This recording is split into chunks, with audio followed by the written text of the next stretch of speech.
Recording stopped.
Thank you.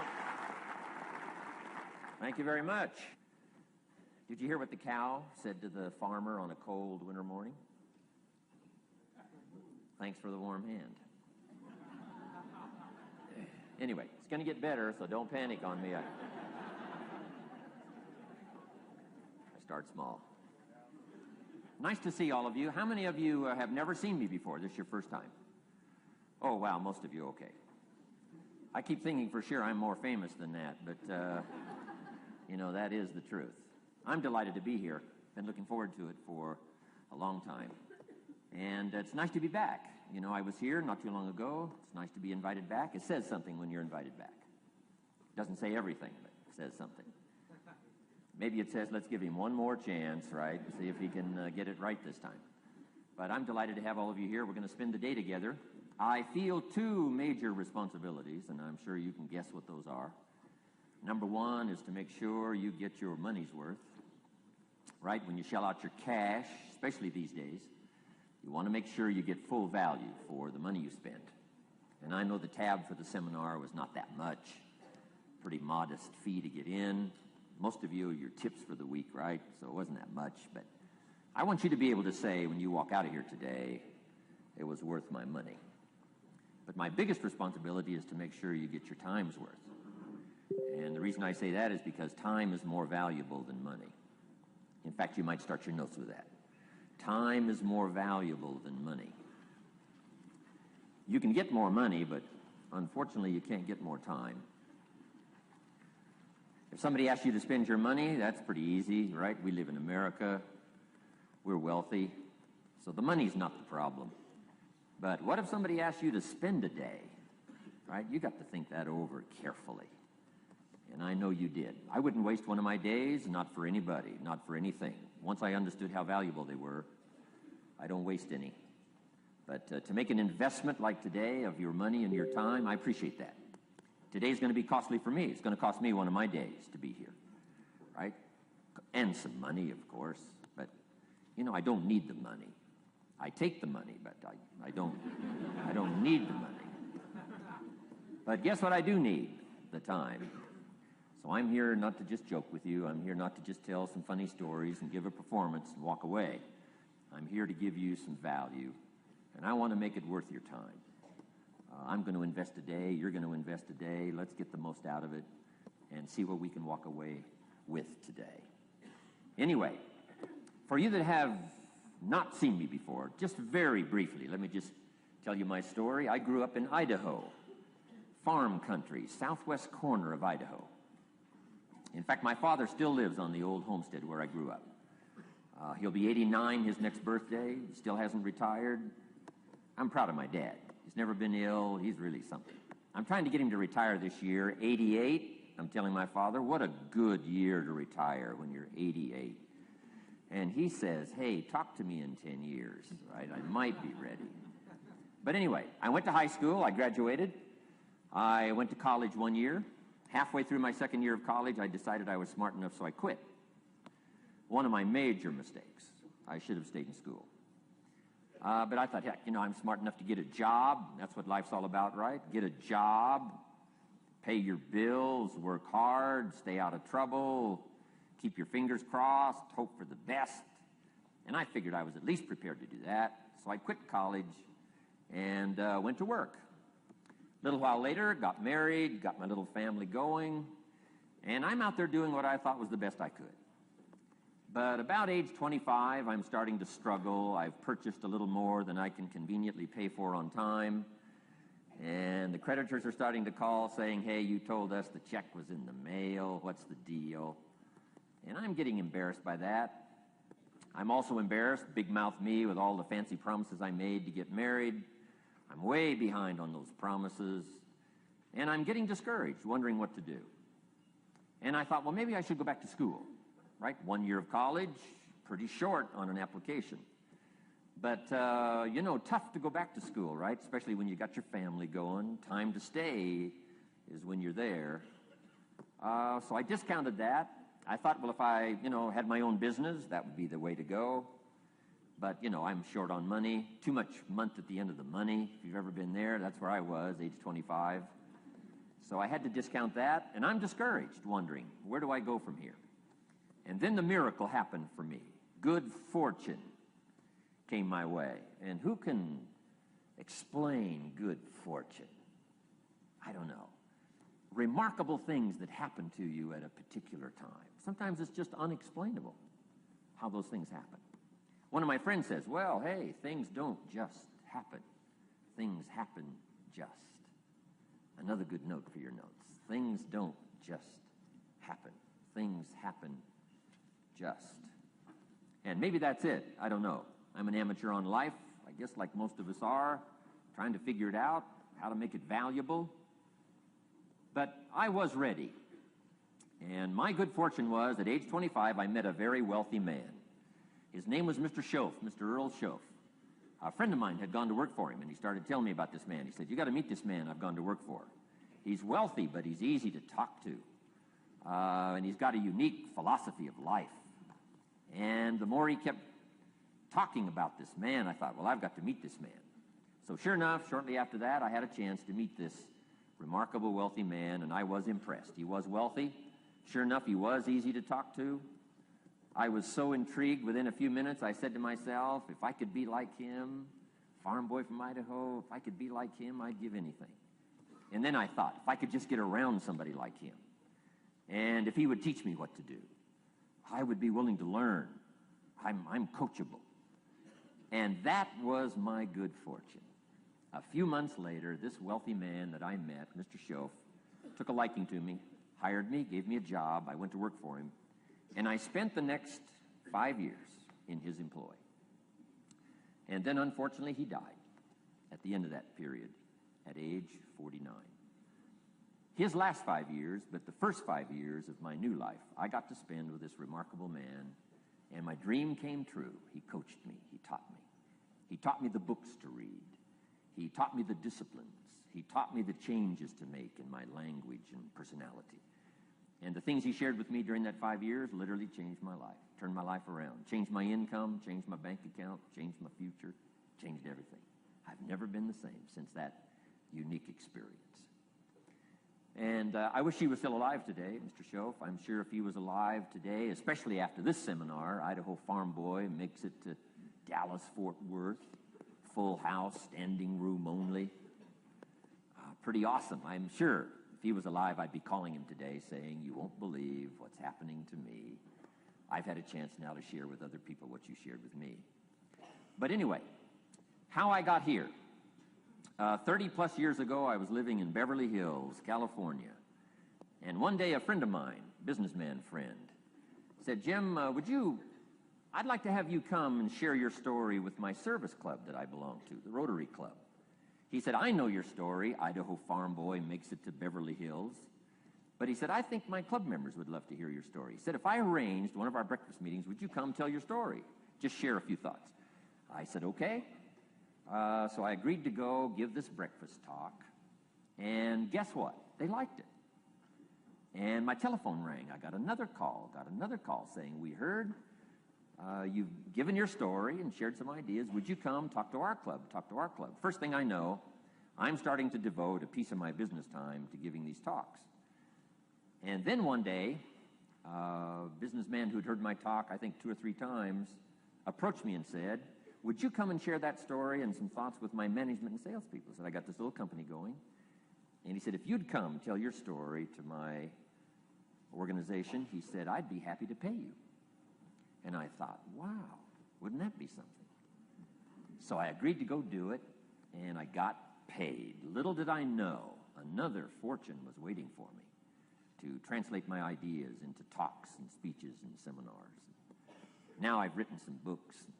It's on cassette tape, and now I get to travel around the world. Last year I was in Japan and Israel, Spain, Mexico, Australia, New Zealand, France, Germany, Canada, and now Dallas, Fort Worth.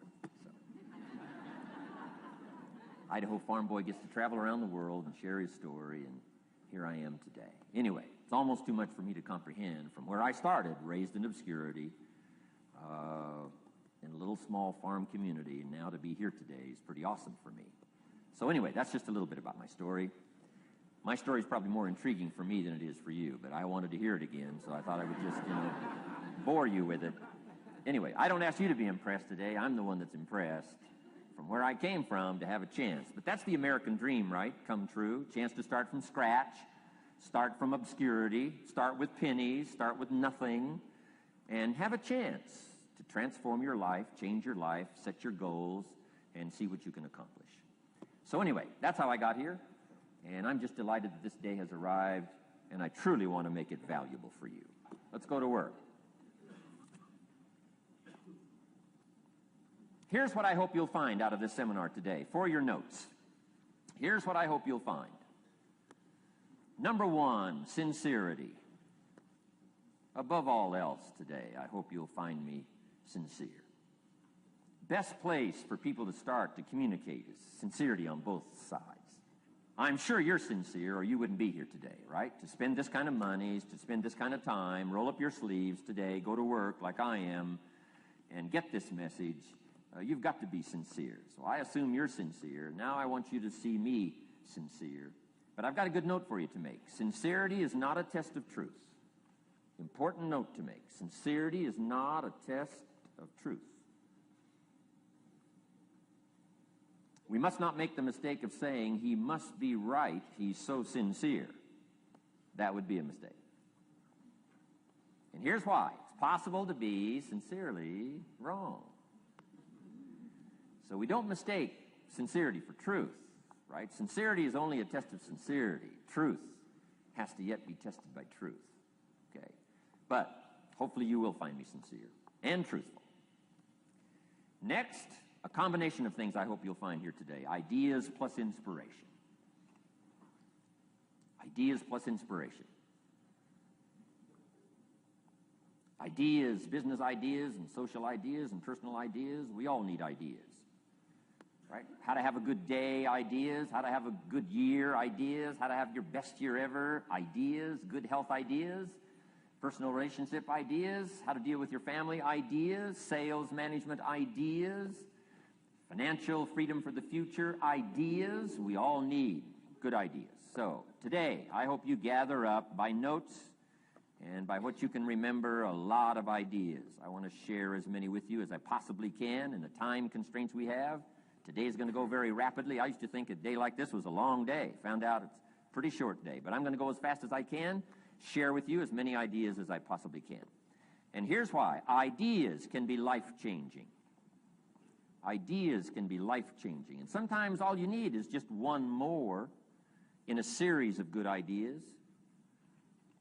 It's like dialing the numbers into the lock. Right? You got 5 or 6 numbers dialed into the lock. The lock still won't come open, but you don't need 5 or 6 more numbers. Maybe you just need one more, and maybe a seminar like this could do it. A sermon could do it. The lyrics from a song could do it. The dialogue from a movie could do it. Conversation with a friend might do it. That one last piece you need, number. Dial it into the lock. That's it. The lock comes open. There's the door for you to walk through. And maybe this seminar today could furnish that for you. One more idea. I know you've come with a lot already. Sometimes we get the impression, I used to have that I only had this much going for me and I needed this much. Usually not true. And I'm sure not true of this audience, where I find you today, as well dressed as you look today. as fine as you are sitting here today, it isn't that, you've got this much going for you and you need this much. I would assume you've got this much going for you, and maybe all you need is just a few more thoughts, ideas, to furnish you some ways and means to turn your life into the dream you want it to be. So, ideas. The seminar is going to be loaded with ideas. I want you to take good notes. But here's what else I hope you'll find here today, and that is inspiration. And who knows the mystery of inspiration? Why some people are inspired and some are not? You were inspired to get here. Some were not. Who knows the mystery of that? I don't know. How come you made it? The rest of them didn't make it. We don't know what that mystery is. Some people turned it down. Some people said it costs too much. Some people said it's going to take too much time. Some people are too busy, right? A lot of different excuses why some are inspired to take advantage of something that comes to town. Others pass it up. We don't know the mystery to that. Here's what I call it: mysteries of the mind. And I just leave it at that. Some things I don't try to figure out. I take the simple approach now. Right? Some people do and some people don't. I mean, that's about as profound as my philosophy is. Some buy and some don't buy. Some go for it and some don't. Some change and some don't. And if you've been around for a while, you can usually work out the numbers, right? Out of 10, 3 do, 7 don't. Whatever business you're involved in, pretty soon you got this ratio going. The ones that do, the ones that don't. You say, well, why don't the ones that don't, how come they don't? We don't know. I just leave it as a mystery. I used to try to understand all that. I just take the simple approach now. The guy says, this happens to me, this happens to me, this goes wrong for me, and all this stuff goes wrong for me. How come all this stuff happens to me? I say, I don't know, beats me. The best I've been able to figure out is those kind of things always happen to people like you. I mean, right? That's the best I got. I don't know. I'm an amateur on this stuff. What do I know? So, just take the simple approach, right? That's how it is. Who knows? Interesting story says, the day the Christian church was started. Now, I'm an amateur on the Bible, but best account I can remember, the day the Christian church was started, a magnificent sermon was preached. Great presentation. And if you're a student at all of good communication, it was one of the classic presentations of all times. The sermon, the first day the Christian church was started. And it said this sermon, this presentation, was given to a multitude, meaning a lot of people. But it was interesting, as the account gives us, the record, it says, when the sermon was finished, there was a variety of reaction to the same sermon. Isn't that fascinating? I find it fascinating. It said some that heard this presentation were perplexed. And I read the presentation, sounded pretty straightforward to me. Said, why would somebody be perplexed with a good, sincere, straightforward presentation? Best answer I've got. They are the perplexed. I mean, what other explanation is there? It doesn't matter who's preaching. Right? It said some that heard this presentation mocked and laughed, made fun of the presentation. I thought, hey, this looks pretty sincere to me. If you give a sincere, honest presentation, why would somebody mock and laugh? Easy explanation. They are the mockers and the laughers. What else would you expect them to do? Right? I used to try to straighten all that out. Say, well, they shouldn't do that. I don't do that anymore. I've got peace of mind now. I can sleep like a baby, not try to straighten all this stuff out. I used to be so naive. I used to say, well, liars shouldn't lie. See, how naive can you be? Of course they're supposed to lie. That's why we call them liars. They lie. They lie. So I don't straighten this stuff out anymore. Anyway, it said some that heard this magnificent presentation didn't know what was going on. And they're usually easy to spot. They're usually saying, what's going on, right? I mean, they don't know what's going on. But interesting, right? A variety of reaction to the same sincere, honest presentation. Now, it also says, in wrapping it up, some that heard the presentation believed. And I think that's who the speaker was looking for, the believers. Interesting. Now, it said the number of believers was about 3,000. So, pretty good first day. 3,000. I've had some first days, but I never had 3,000. But anyway, 3,000 were believers. And that's, the speaker was looking for the believers out of this multitude. And that's about as close as we can come to understanding the mystery. Some believe, and some mock, and some laugh, and some are perplexed, and some don't know what's going on. And you just have to leave it that way. Why? Because that's the way it's going to be. The way to be brilliant is to find out how it's going to be and then say, here's how it should be. I mean, that's how you become brilliant. So, anyway, who knows the mystery? I call it mysteries of the mind. We don't understand. But I don't try to change it anymore. On this particular story, as far as we know, they didn't have classes after the presentation to try to de-perplex the perplexed. I mean, as far as we know, they left them perplexed. They left the mockers mocking. They let the laughers laugh. I mean, they didn't come back and try to straighten all this out. You say, well, how can you build a church? Well, make another presentation, and you'll get some believers and some mockers and some laughers and some who don't know what's going on. So that's about the best we can do. So, but I'm glad I've got the believers here today. You believed enough to shell out your cash and part with your time and some of your effort and energy, and I appreciate that. So, hopefully you'll find some inspiration here today. All right? To get the most out of today, a couple more notes. Number one, be thankful. That's a good way to capture the most of a day like this. Be thankful for what you already have. That shouldn't be any problem in America, being thankful. Everything we need is available in America. Everybody wants to come here, right? The last time I was here, that little presentation I gave, everybody wants to come here, America. People haven't plotted and schemed the last 40 years saying if I could just get to Poland, everything would be okay. No, everybody wants to come to America. Why? Everything's available here. All the books you need, all the sermons you need, all the churches you need, all the schools you need, all the instruction you need, all the inspiration you need, all the capital you need, all the markets you need, all the challenge you need, all the information you need, all the seminars you need. Everything's available here. This is America. So number one, let's be thankful for what we already have. Thanksgiving does this. Opens up the doors, opens up the windows, opens up the channels. Thanksgiving for what you already have. I did a seminar one weekend up at the ranch, up at Clear Lake.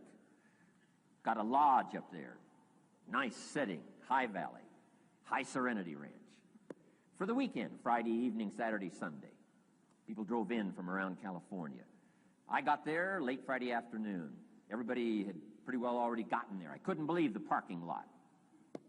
Continentals and Eldorados and Mercedes and Cadillacs and unbelievable. Ferrari, one Rolls Royce, unbelievable. I walked in, good-looking crowd about like this, sitting there ready for the weekend seminar. My opening remarks were, ladies and gentlemen, I think the rest of the world would find it strange that we have all come here this weekend to try to figure out how to do better.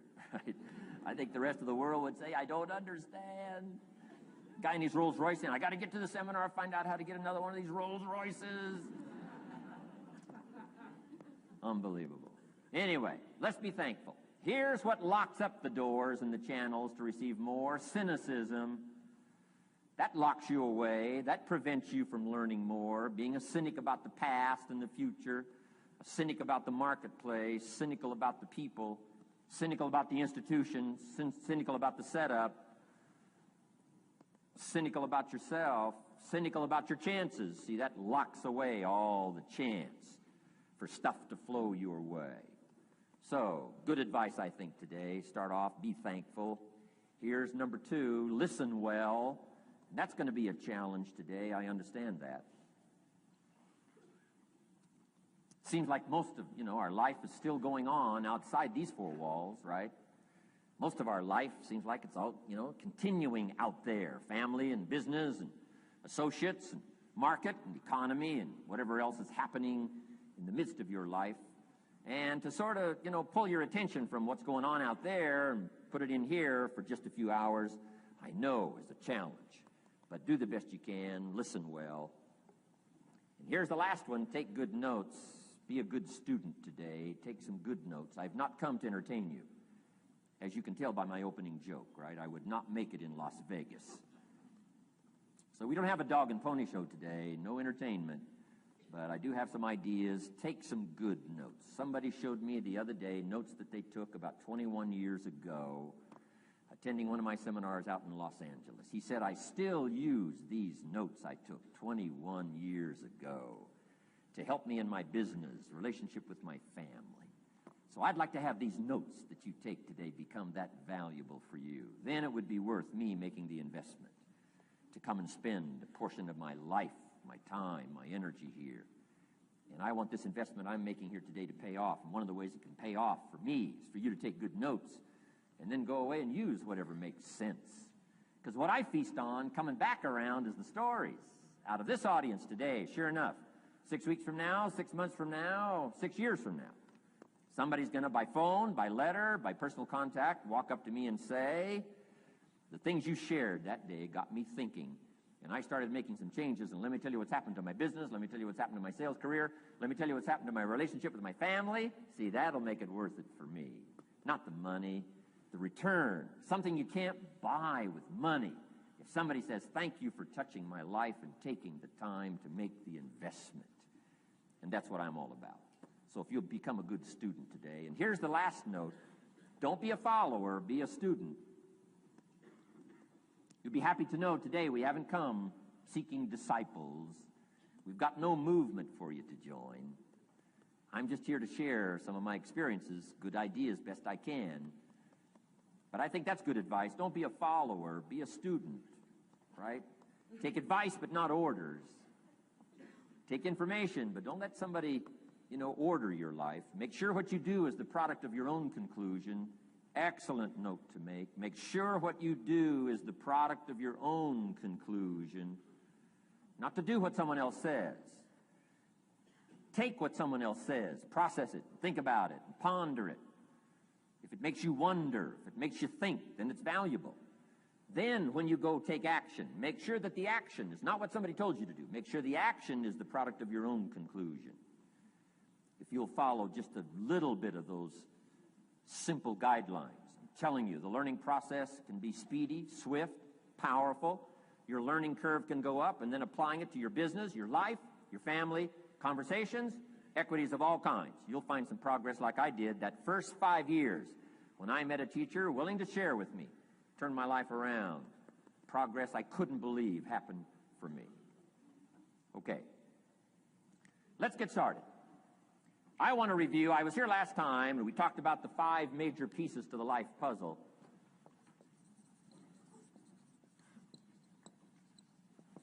And I just want to review those because it lays such a good foundation for all the rest that I want to share with you today. We got a lot of subjects to cover, so we're going to go rather swiftly, okay? Put on your mental track shoes here and run with me today, because I'm going to deal mostly in concepts. Expect you to, fill in a lot of the details, because I've got a lot to share. I want to get through it all. But let's lay this foundation again of the 5 major pieces. Happens to be the title of my latest book. But I think it is so valuable in laying a foundation. It's some of the things I learned between ages 25 and 30. The teacher who taught me so well. He dealt in these fundamentals, we call these. Fundamentals. We call these basics. Basics for sports, fundamentals for sports, fundamentals for your business, fundamentals for the way you deal with your family, a few simple things, a few basic things that if you practice every day can make all the difference in the world, how it works out. I boiled it down to 5 major pieces to the life puzzle. Let's just review those. Number 1 is philosophy. Philosophy, as I taught the last time I was here, philosophy, in my personal opinion, is the major determining factor in how your life works out. Philosophy, the major determining factor in how your life works out. Philosophy. To form our philosophy, you got to think. You got to use your mind. You got to process ideas. And this whole process over a lifetime, starting way back here when we were children, schools that we've attended, our parents, our experiences, all this stuff that we've processed by the thinking process helps to develop our philosophy. And in my opinion, each person's personal philosophy is the major factor in how your life works out. Here's what I called it in that last presentation when I was here. It's called the set of the sail. Each person's personal philosophy is like the set of the sail. Now, I used to think it was circumstances that ordered my life. If someone would have asked me at age 25, Mr. Rohn, how come you're not doing well? Pennies in your pocket, creditors calling, nothing in the bank, behind on your promises to your family, you live in America, 25 years old, got a beautiful family, every reason to do well, and things are not going that well for you. What is wrong here? It would not have occurred to me to blame my philosophy. I mean, it would not have occurred to me. Saying, well, I got this lousy philosophy, and that's how come I got pennies in my pocket and nothing in the bank, and things aren't working well. That would not have occurred to me. I found it much easier to blame the government. Much easier to blame the tax problem. I used to say taxes are too high. Top tax rate when I first started paying taxes, 91%. Back then, when your income reached a certain level, all your income over that, 91%. So I used to say that's too high. Now, the top tax rate's about 33%. But people are still saying what? Taxes are too. See, but you can't use that anymore. If it's gone from 91 to 33, how could it be too high? Come on. I threw all that old excuse stuff away. Some people found it, though, and they're using it these days. My old list. I used to blame the traffic, the weather, used to blame circumstances, right? People say I'm too tall, I'm too short, I'm too old, I was raised in obscurity, raised on a farm, parents of modest means, all the stuff. If you were to ask me, how come you find yourself here, Mr. Rohn, age 25, living in America, land of abundance and opportunity, pennies, zero in the bank, not doing well, creditors calling, it would not have occurred to me to blame my philosophy. I found it easier to blame the company policy. I used to say, if this is all they pay, how do they expect you to do well? So I figured that, my future was going to be tied to what everybody else was arranging, the economy and, right, interest rates. I used to say things cost too much. That was my whole explanation, not my philosophy, until my teacher taught me better that this is where the problem was, my own personal philosophy. Here's what's exciting about each person's personal philosophy. That's what makes us different than dogs and animals and birds and cats and spiders and alligators. That's what makes us different than all other life forms. The ability to think, the ability to use your mind, the ability to process ideas, and not just operate by instinct. In the winter, I'm telling you, the goose can only fly south. What if south doesn't look too good? Tough luck. It can only fly south. But see, human beings are not like a goose, can only fly south. I mean, you can turn around, go north, you can go east, you can go west, you can order the entire process of your own life. And we do that by the way we think. We do that by exercising our mind. We do that by processing ideas and come up with a better philosophy, a better strategy for our life, goals for the future, okay? Plans to achieve those goals. All this comes from developing our philosophy. Philosophy helps us to process what's available. Well, when we get here, we got seed, and we got soil, and we got some rain, and we've got some what? Sunshine, and we've got some seasons, and what? The miracle of life. Now, the key is, what do you do with all this stuff? How do you turn all this stuff that's available here into equity and promise and lifestyle and dreams and future possibilities? All of this that's possible now with human beings, how do you take all this stuff and turn it into this equities and values? Well, it starts with philosophy. What is the seed? What is the soil? What is the sunshine? What is the rain?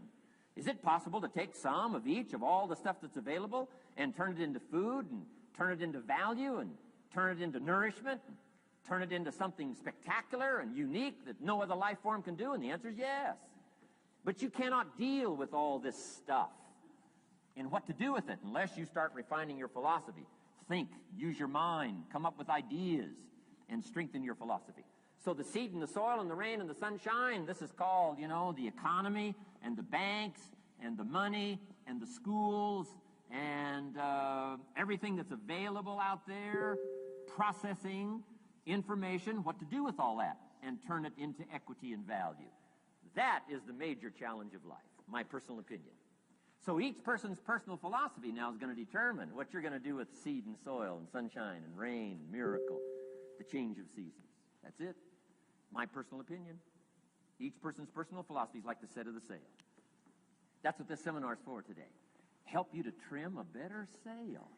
You don't need a better economy. You don't need better seed and soil. In fact, When it comes to seed and soil and rain and sunshine and seasons and the miracle of life, that's all you got. Now, what if you blame this stuff? Then you're blaming all you got. If you blame the economy, and you blame the schools, and you blame the teachers, and you blame the sermons and the preachers, and you blame, the marketplace, and you blame the company and company policy, what else is there? When some people get through with their blame list, there isn't nothing else. That's all there is. And if you blame the only thing you've got to work with, I'm telling you, it's called mistake colossal. In not understanding that that's all you've got to work with. And if this is all you've got to work with, then you don't change the seed, and you don't change the soil, and you don't change the rain, and you don't change the sunshine, you don't change the seasons. Right? Guy says, I'll take 3 springs, 4 summers, 9 falls, no winters. No, you can't fool with this stuff. You got to take it like it comes. Then what do you change to make your life work well? You got to start with your philosophy. Guess what I had to do at age 25 in order to change my own future? I had to change my mind. I had to change my thinking. I had to change my philosophy. I was messed up on what was causing my problem. And once I got that straightened out, that all the stuff I blamed, the government and taxes and the marketplace and the economy and things cost too much, negative relatives, cynical neighbors, once I got rid of that and started going for where the real problem was, which was me, I'm telling you, my life exploded into change. My bank account changed immediately. My income changed immediately. My whole life took on a whole new look and color immediately. And the early results I got from making these philosophical changes tasted so good, I've never stopped the process from that day until this. And I'm telling you, with a little consideration of the refinement of your sail, by setting a better sail, refining your philosophy, your whole life can start to change from today on. You don't have to wait till tomorrow. You don't have to wait till next month. You don't have to wait till spring. You don't have to wait till 93. You can start this whole process immediately. I recommend it. Now, some people do so little thinking, they don't even have their sail up. I mean, you can imagine where they're going to wind up at the end of this week, at the end of this month, at the end of this year. Now's the chance to change, process all this information. So number 1 is philosophy. Okay. And we dealt with all that, where we get ideas from personal experience, from other people's experiences. I don't want to get into all those details because we covered that the last time I was here. But philosophy, that's number 1, my personal opinion. Each person's personal philosophy. Here's the definition of success and failure. Just make this note. Here's failure.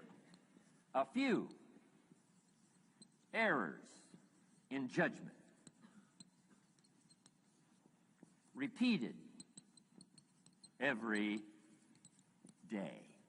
Now, you can automatically assume, Mr. Owen, I say, I can understand that. A few errors in judgment repeated every day. For 6 years?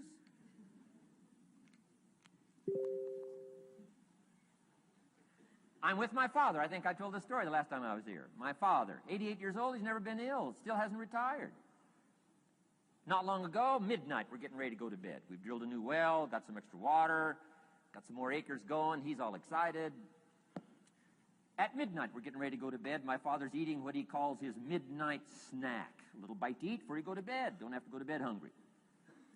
And I'm watching him eat this midnight snack. Guess what he had? An apple, a few graham crackers, and a glass of grapefruit juice. I said, no wonder my father's so healthy. My mom taught us all those good health practices. Taught me when I'm growing up, right? I'm an only child. I've never been ill. Passed the big 5-0 some time ago. My 2 daughters, 32, 33, never been ill. My grandkids, never been ill. I'm telling you, the legacy lingers on. As I watched my father have this midnight snack, suddenly occurred to me. I know that's part of it. An apple, what? A day. That's gotten to Dallas-Fort Worth, right? An apple. An apple a day keeps the doctor away. Good question for this intelligent audience. What if that's true? You say, well, Mr. Owen, if that's true, that would be easy to do. Then what's the problem? It's easy not to do. It's easy not to adopt it as your own personal philosophy. Or the guy messed up the saying. Guy says a Hershey bar a day. Say, no. You've been watching too much television. It is not Hershey bar. You got to be smarter in philosophy than to fall for the Hershey bar a day when it's an apple a day. You got to be smarter than that. And if you make that kind of an error in judgment every day for 6 years, I'm telling you, it'll accumulate into disaster. Sometimes the first year you say, well, you know, I'm so healthy now, what difference is it going to make? You got to be smarter than that. Just because disaster doesn't fall on us at the end of the first day doesn't mean disaster isn't coming. You got to be so smart that you look down the road and say, will the errors in my present judgment of philosophy, what's that going to cost me in 1 year, 6 years, 1 month, 6 months? I'm telling you, the money cost and the health cost and the success cost is too gigantic if you'll look down the road a little ways and say, are there errors in my current judgment like an apple versus a Hershey bar? Is that just a good illustration of some of the rest of my errors in judgment? If it is, that's where I found myself at age 25. I started working when I was 19. I met my teacher who helped turn my life around when I was 25. That's 6 years. At the end of the first 6 years of my economic life, I've got pennies in my pocket. I've got nothing in the bank. The creditors are calling saying, hey, you told us the check was in the mail. I'm embarrassed. I'm behind on my promises. I live in America. I'm 25-year-old American male. I got a nice family, every reason to do well. And I'm messed up. Now, what's messed up? I used to think it was the community that was messed up, and the country was messed up, and the government was messed up. If those Democrats ever get in the White House, that'll really mess things up. If the Republicans stay in power, that'll really mess things up. The economy was messed up. Interest rates are messed up. I thought all this stuff was messed up. Then I found out that's not what was messed up. I was criticizing the only thing I had to work with. What was really messed up was my own personal philosophy. My own errors in judgment in my own personal philosophy brought me in 6 years to pennies in my pocket, nothing in the bank, and trying to explain why I wasn't doing well, living in America, 25-year-old American male, got a family, every reason to do well. Now, once I understood this, here's the formula for failure: errors in judgment, being lax about developing your own personal philosophy. I'm telling you, it's called accumulated disaster. It doesn't matter whether it's your health or your bank account. Guy's got an empty bank account, probably has high cholesterol. Why? Over the last 6 years, he never paid attention to either one. And it doesn't matter whether it's a dollar, or whether it's your money, or whether it's your cholesterol count. All you got to do is commit the errors, and just because disaster doesn't fall on you at the end of the first day that you don't eat an apple. You say, well, I didn't eat an apple today, and tonight I'm not ill. Well, you got to be brighter than that. Someday you got to leave first grade. The reason we make those first grade desks so small so they won't fit at age 25. I mean, right? You don't belong here anymore. Come on. Now let me give you the secret to success. The formula for failure: a few errors in judgment repeated every day for 1 month starts the weakness, starts the disaster process. You can imagine what happens in 6 years. Now here's the formula for success: a few simple disciplines practiced every day. And you've started a whole new process called a whole new life. A few simple disciplines practiced every day. And if you decide today to go for the apple instead of the Hershey bar, I'm telling you, you have begun the process of turning your life around. And if you keep up that process, not only with your health habits, but with your money habits and with your communication habits, with your sales habits and management habits and every other habit that you've got, if you'll start that process, eliminate the errors and replace it with disciplines practiced, I'm telling you, you can start this process of life change immediately. After today, you don't ever have to be the same again. Only by choice. You don't have to walk out of here the same as you walked in today. Only by choice. You can start a whole new process. And you say, well, Mr. Owen, is it that simple? Yes, it's that simple. Where else would you start but with an apple? You don't have to start with something staggering. What if you should be walking around the block for your good health and you don't? What'll that do in 6 years? I'm telling you, the word is disaster. You could and you should and you don't. Here's an even stronger word. You won't. I mean, don't might mean you're careless. Won't probably means you're stubborn. And either one's called disaster. Could, should, don't. I'm telling you, that's why at the end of 6 years, I found myself with pennies in my pocket, nothing in the bank, creditors calling. Could, should, won't. Could, should, don't is called disaster. Now, how do you change all that? The next 6 years, I got rich. The next 6 years, I became a millionaire. By the time I'm 31, I'm a millionaire. How about that? You say, well, Mr. Rohn, what happened? Well, strangely enough, during that second 6 years of my economic life, the government was about the same. I'm telling you, taxes were about the same. My negative relatives were the same. I'm telling you, the economy was about the same, and prices were about the same, and everything else was about the same. Circumstances were about the same. Then how come I got rich? How come I totally changed my life? I was not the same. Somebody says, well, what did you go to work on to do all that? I started with my philosophy. I started amending my errors by doing some better thinking, changing my mind, coming up with ideas that I didn't have before I met my teacher. And once that whole process started for me, I'm telling you, I changed my whole life. Within a 6-year period, I was never the same. And I've kept up that process all these years. One of the reasons why I'm here is to continue my craft. I don't want the day to come someday somebody says, you should have heard Jim Rohn 10 years ago when he was really terrific. Guess what I want people to say? I heard him 10 years ago, but you should hear him now. I'm telling you, the man works on his craft. I'm telling you, the man's done some extra reading. I'm telling you, the man doesn't miss a trick. I'm telling you, he's worked hard on himself. That's why he's able to deliver like he does. The same thing can happen for you as a teenager. It can happen to you as a mother, as a father, as a business person, as a salesperson, running a business.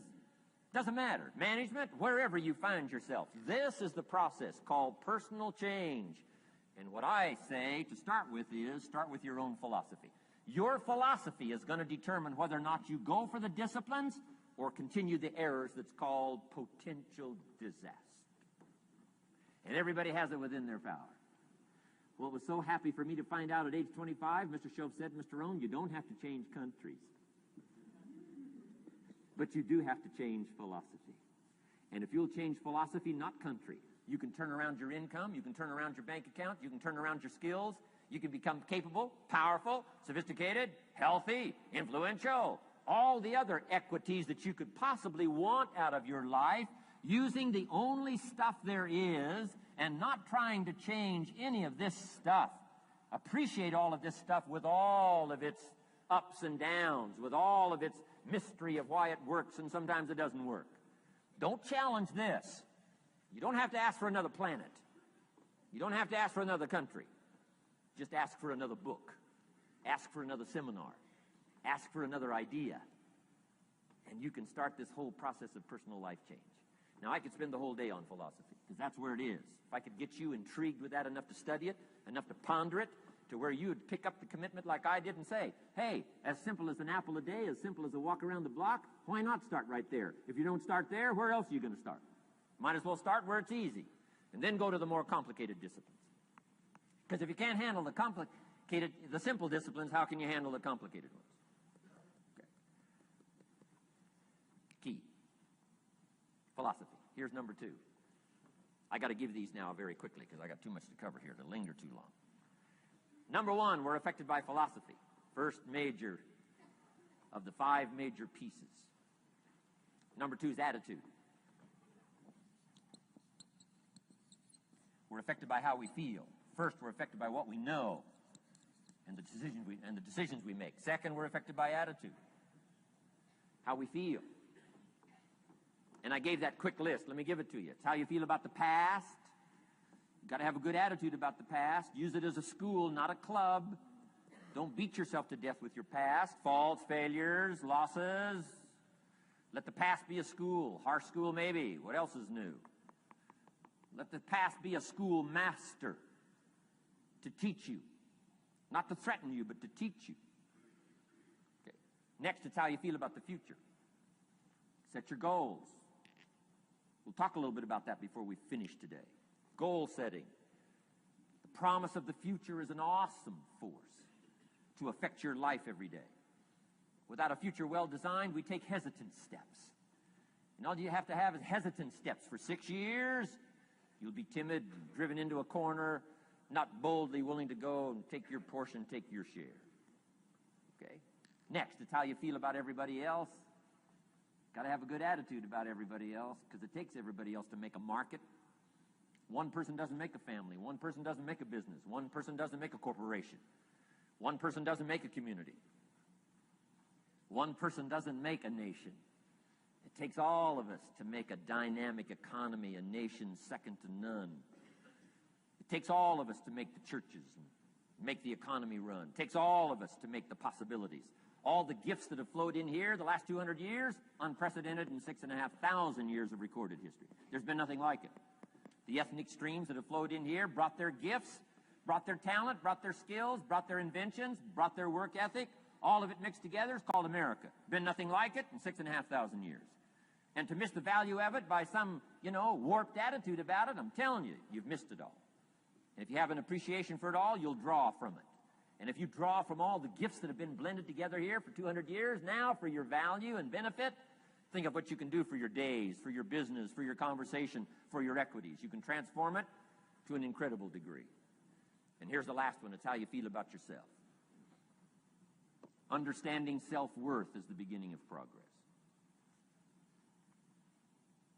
Self-worth should be easy. If one of us can do it, all of us can do it. If anybody can think it, we all can think it. I can read, you can read. I can understand, you can understand. From where I came from, the few simple things I did and tried revolutionized my life in 5 years. There isn't anybody here that can't do it. Change from pennies to fortune. Change from nothing to something. Change from broke to rich.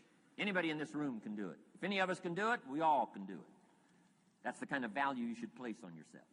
If Jim Rohn can understand it, I can understand it. If he can read, I can read. If he can find it, I can find it. If he can change, I can change. If he can get it done, I can get it done. That's the attitude about yourself. So valuable. Okay? Now, in transforming our lives, we don't start with attitude. We don't start with the inspiration here. We start with education. Somebody says, well, I expected you just come get motivated today. Well, that probably won't do it. Somebody says, by now we should be standing on the chairs, waving a flag, singing the old gray mare. Get going here. No, that's not where you start. Life change does not start with inspiration. Life change starts with education. You've got to be educated to the point of where you might have messed up. My teacher put it in blunt, simple language. He only went to the 9th grade in school, so he put it in simple language I could understand. He said, Mr. Owen, after 6 years living in America, healthy American male, 25 years old, been working 6 years, 1 year of college, pennies in your pocket, nothing in the bank, behind on your promises. Shoaff said, I just got one simple explanation for that. You've messed up. Now, I could understand that kind of language. Substitute a Hershey bar for an apple means you've messed up. Should walk around the block, could walk around the block, won't walk around the block. You have messed up. And all you got to go is right down through the list. Don't need some teacher to come by and tell you. Be your own best teacher saying, hey, let me make a list of some places I've messed up. Because if I let this down, that probably affects the rest. And the answer is, that's true. So we don't start with inspiration. We start with education. Somebody says, well, just motivate this guy. He'll be all right. Just motivate him. Get him turned on. Probably not. If a guy's an idiot, you motivate him. Now you got a motivated idiot. No, he won't be all right. So we start with education. What's the first education? If it isn't going well and you live in America, you have messed up. You don't need to change countries. You say, well, the country's messed up. That's like cursing the soil and cursing the seed and the sunshine and the rain, which is all you got. Don't curse all you got. When you get your own planet, you can rearrange this whole deal. But this one, you got to take like it comes. So number 2 was attitude. Here was number 3, activity. This is the work part, the labor part. Taking action. And the activity is the miracle-working piece. A miracle being something we don't quite understand how it works doesn't mean it doesn't work. It means we just don't quite understand how it works. Miracles work. God says. Now, I'm an amateur on God, but here's my best analysis. God says, if you'll plant the seed, I'll make the tree. Now, that's a good arrangement. Number one, gives God the tough end of the deal. What if you had to make the tree? That'd keep you up late at night trying to figure out, how do you make a tree? Say, no, I'm telling you, the mystery and the miracle of this stuff has already been set up. God says, I got the miracle going, I got the seasons going, I got some sunshine and some rain, and I'm God.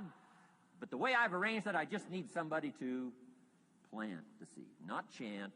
In California, they're trying to chant to get this stuff done. Forget this California stuff.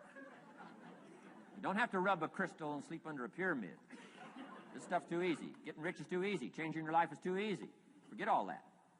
Right? Massive bombard, affirmation, forget all that. My opinion. Ocean waves and seagulls? Come on, this stuff's too simple. Just simple, easy stuff. But if you neglect it, that's how it piles up year after year. But if you're willing to straighten it out, and here's one of the keys. It's called activity. It's called disciplines.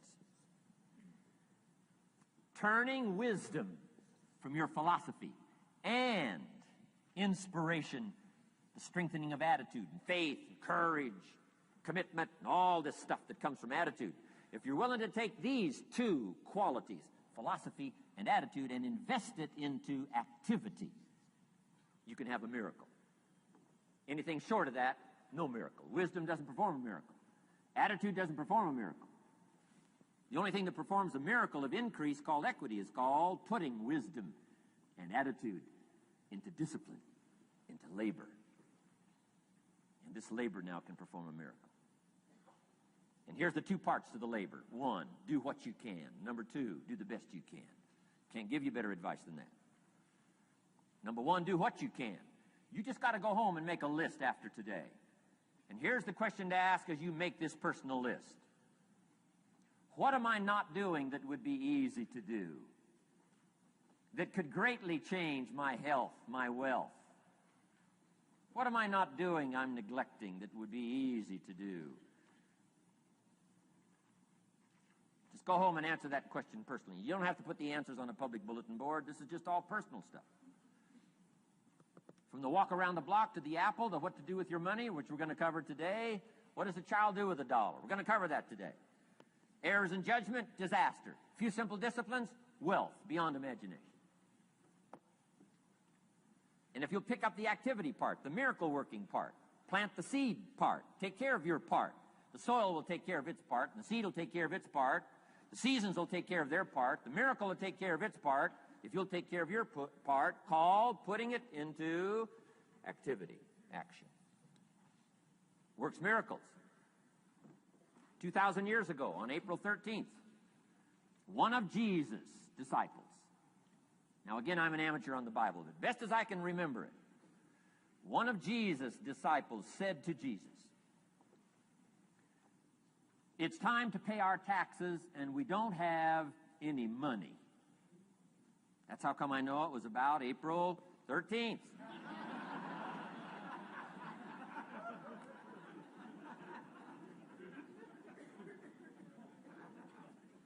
To this statement by his disciple, Jesus said, best as I can read the record, Jesus said, "No problem." Now, why could he say no problem? Well, word has it, he was a miracle worker. Word has it, if you're a good student of history, word has it, he was a miracle worker. If you handed a problem to a miracle worker, what would he be inclined to say? No problem. You got to hang out with folks like that. I belong to a small group like that. We do business around the world. You hand these guys a problem, they say no problem. What? How many books would they read to solve it? Many as it takes. How early would they get up? Early as it takes. How much information would they get? Much as they needed. So it's what? No problem. You got to hang out with folks like that. Jesus said this will be no problem, the tax thing. He said to his disciple, it's simple. Go fishing. Wow.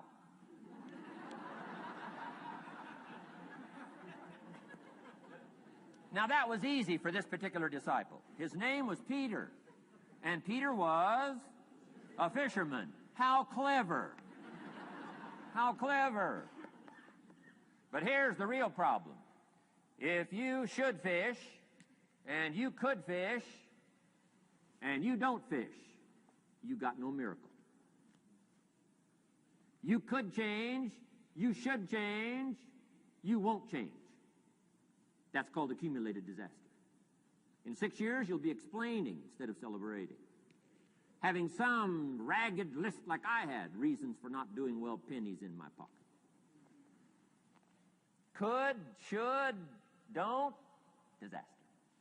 And if you'll just start the process of change, could, should, and will, you can start this whole process. And if you will, then put it into action. The miracle belongs to you. Jesus said to his disciple, it'll be simple. Go fishing, and the first fish you catch, look in his mouth. Peter said, okay. He was used to strange things happening in this relationship. Peter goes fishing, catches the first fish, looks in his mouth. Guess what's in the fish's mouth? Coins. Peter says, wow, coins. Starts counting the value of these coins, and when he adds it up, guess how much it added up to? Exactly enough money to pay his taxes and Jesus' taxes. Which gives you Jesus' position on taxes.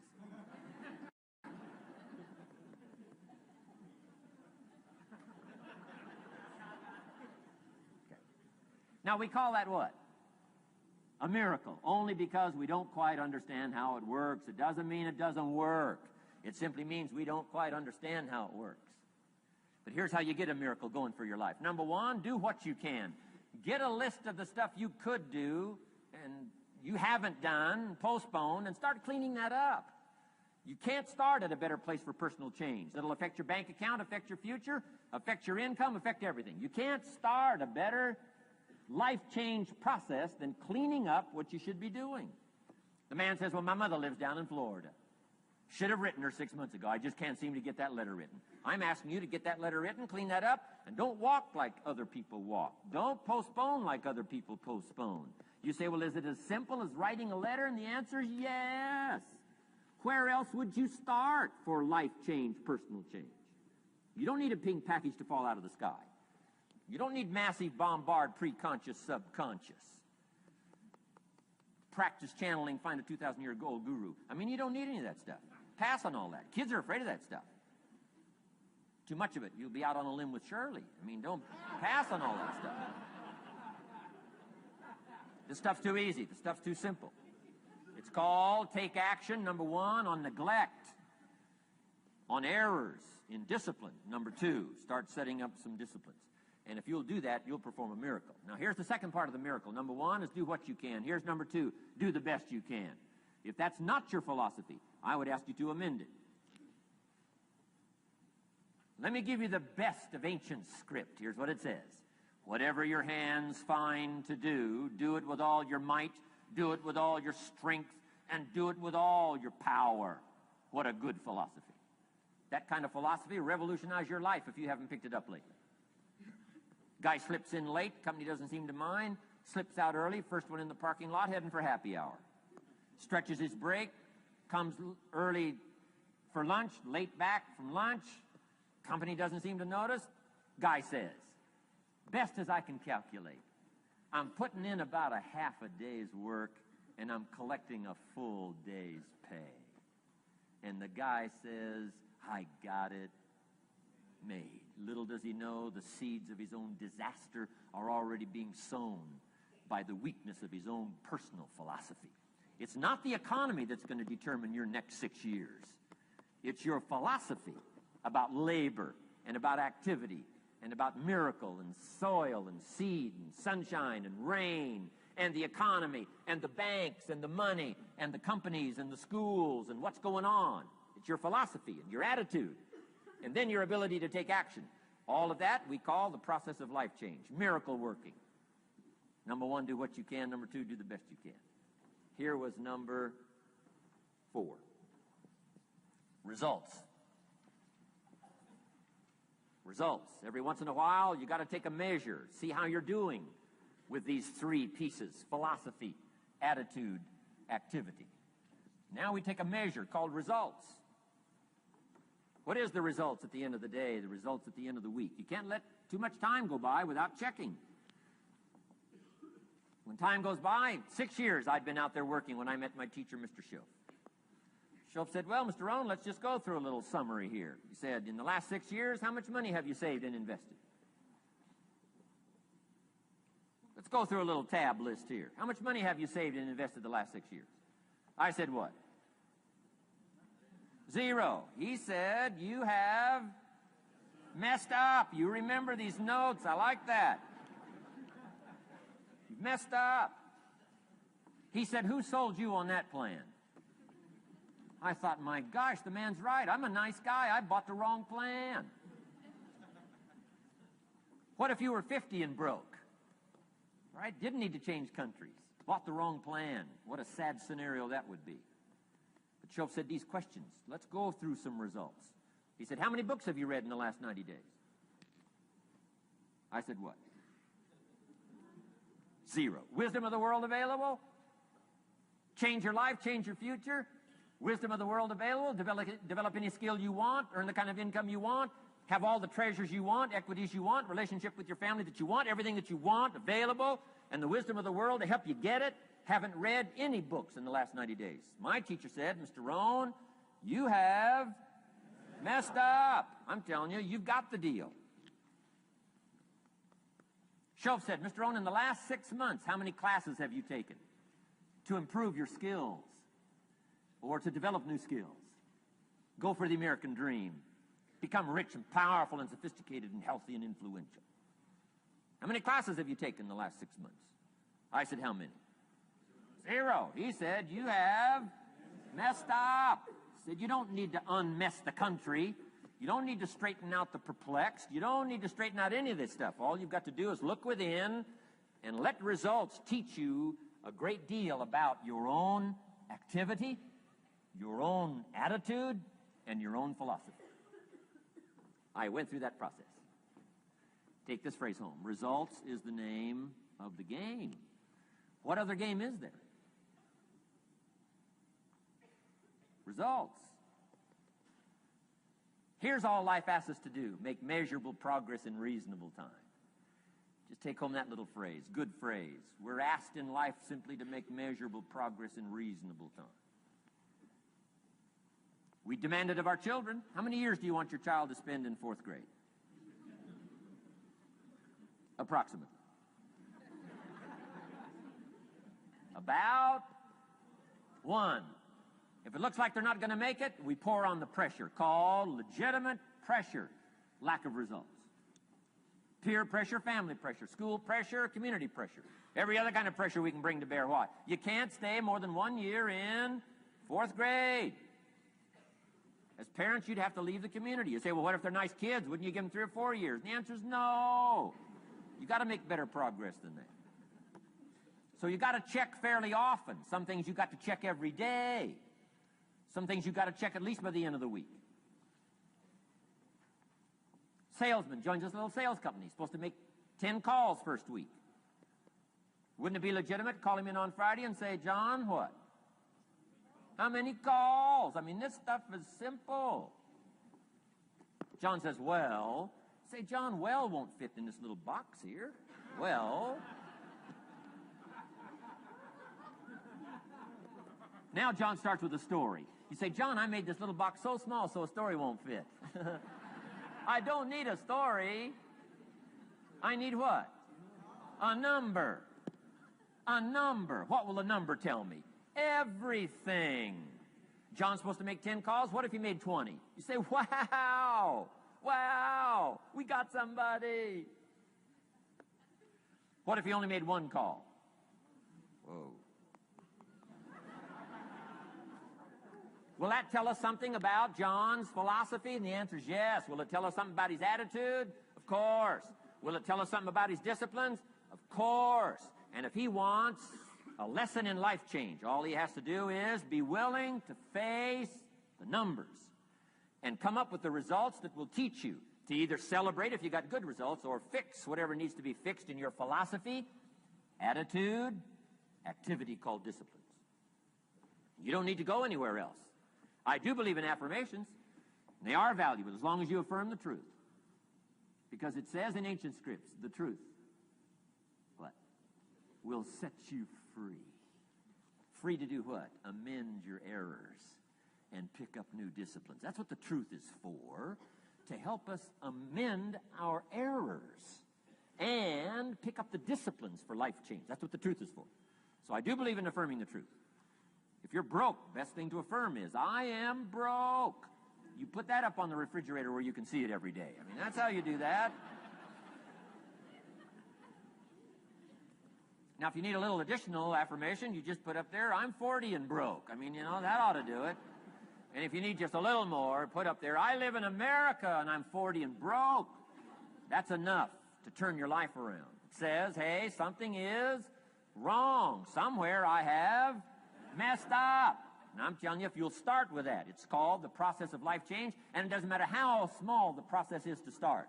One discipline starts it, and then one discipline feeds another, and the first thing you know, you've got this whole cycle in an upward positive motion. And it's called life change. It's called income change. It's called health change. Relationship with your family change. Equities unprecedented that you can have in numbers that will stagger the imagination if you do not curse what's available and start amending what's possible to get the results that you want. I don't think I can put it in any better language. That's it. Kids can do it. Teenagers can do it. Parents can do it. Managers can do it. Right? Government officials can do it. Anybody can do it. Anybody can do this stuff called personal change. Wow. Results is the name of the game. Success is a numbers game. Good note to make. Success is a numbers game. You got to go for the numbers. You got to understand what the numbers are. How many pounds overweight should you be at age 50? Approximately.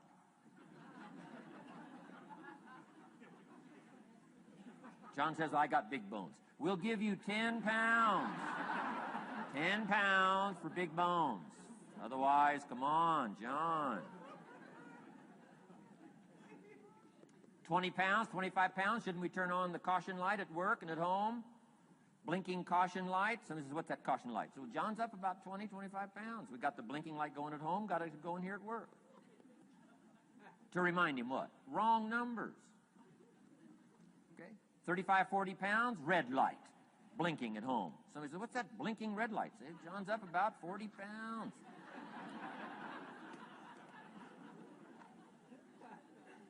£50, we got the siren. What's that siren at home and at work? John's up about 50 pounds. Cholesterol, almost out of control. Come on. Success is a numbers game. I'm asking you to be mature enough to start checking your own numbers. How many books have you read in the last 90 days? Transform your life. Become cultured, powerful, sophisticated, healthy, influential, all the rest of the stuff you want. How many books? How many classes? How committed are you to taking what's available and turning it into equities unprecedented, since we live in a country that there's been no such country in the last 6,500 years? If you'll pick up that process, ladies and gentlemen, I'm telling you, it's called life change of the best order. Now, here's the last one. Number 5 is called lifestyle. Lifestyle is simply learning how to live well. The last of the 5 major pieces. Here's the ultimate challenge of life. I've worked on this, you cannot believe how hard, since age 25. And that is, after applying better philosophy, attitude, and activity, and picking now up results. What are results for? Here's my ultimate challenge on results. To fashion, good word to jot down, fashion. Fashion for yourself lifestyle, or what we call the good life. That's the ultimate challenge. To take your results, take your money, take your results, take the return, take the equities you've gathered, and now fashion for yourself a good life, like weaving a tapestry. And Mr. Schoaf gave me all kinds of examples on lifestyle. He gave me 2 phrases that helped change my life. In case you have to leave early, let me give you these 2 phrases. It'll be worth the price of coming and being here today. Just take these 2 phrases home, in case you have to leave early. Here's number 1. Schoaf said, Mr. Owen, if you wish to be wealthy, study wealth.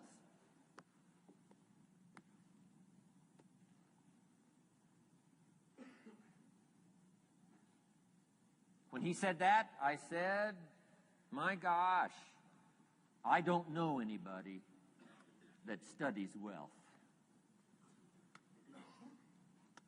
Where am I going to learn it?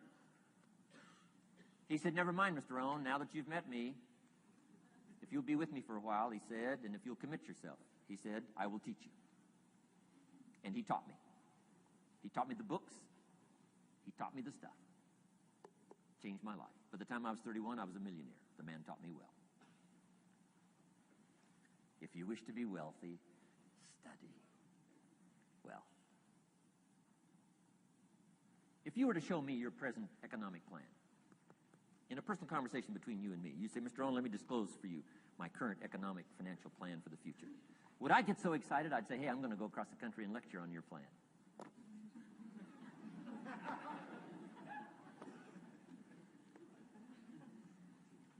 And if the answer is no, Mr. Owen, you probably wouldn't want to go across the country and lecture on my plan. Here's my question to you. Why not? Why wouldn't you have a superior, powerful financial plan that's taking you to the places you want to go? I'm asking you, if you find yourself caught like I was at age 25, make the personal commitment today and say, I'm going to study and I'm going to change. And 5 years from now, nobody's going to be able to say, how come you don't have a superior plan living in a superior country with superior opportunity? Nobody's going to be able to say that 5 years from now of me. If you'll make that commitment, I'm telling you, this will be one of the most exciting days of your life. Not because of my seminar. It'll be one of the most exciting days of your life because of your commitment to this simple little process I've outlined for you. Here was the second phrase. Mr. Schoaf said, Mr. Owen, if you wish to be happy, study happiness. I didn't know happiness was a study. My best hope for happiness at age 25 was to just go through the day with my fingers crossed. Hoping somehow something would make me happy. Schoaf said, no, Mr. Owen, happiness is not something you postpone. Happiness is not something off in the future. Happiness is something you design. You've got to get the word. Happiness is something you design. Happiness is a study. Happiness is a practice. Happiness is an art. It's not an accident. It's an art. And anybody that wants to can study, practice the art of happy living. Happiness is like culture.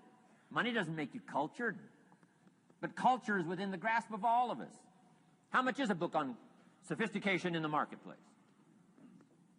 $4,000? No, $40. I'm telling you, in America, everything's available. Everything's within reach. All you have to be is committed to it and make it a study. Culture is a study. Sophistication is a study. It's not an amount. It's not an account. It's a study. Money doesn't make you sophisticated and cultured. I know a guy that's rich. He's a clod. The guy's a clod. Eats with his elbow in his soup. I mean, he's just a clod. Nothing much more pitiful than a rich clod. I mean, it's a sad thing to see. Money doesn't make you sophisticated. Only study and practice makes you sophisticated. Only study and practice makes you cultured. And only study and practice makes you happy. Study and practice makes you rich. Key phrase, don't be lazy in learning. 1, how to do well. Next, how to live well. Don't be lazy in learning and practicing the art of economics, practicing the art of productivity, and practicing the art of lifestyle. Schoaf taught me in such simple terms.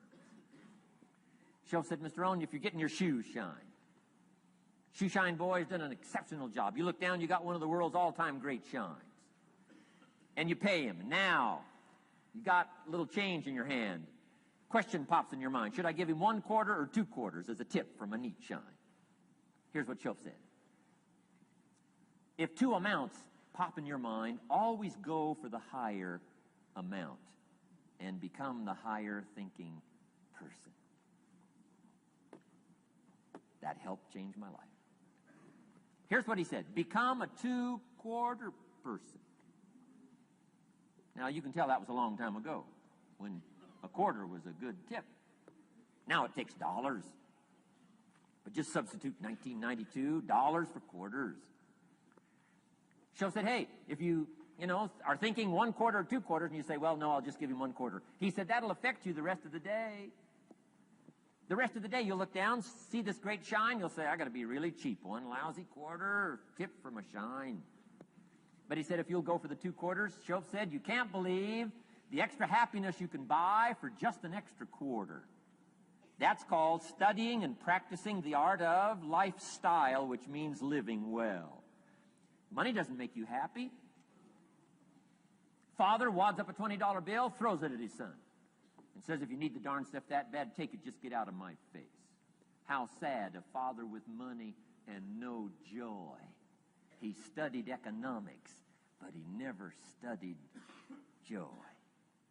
I'm asking you to turn that around. Turn that all around.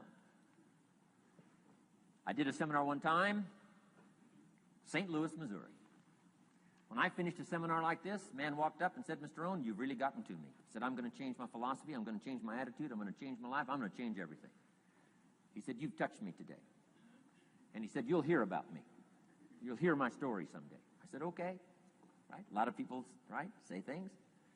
Sure enough, a few months later, I come back to St. Louis, did another seminar.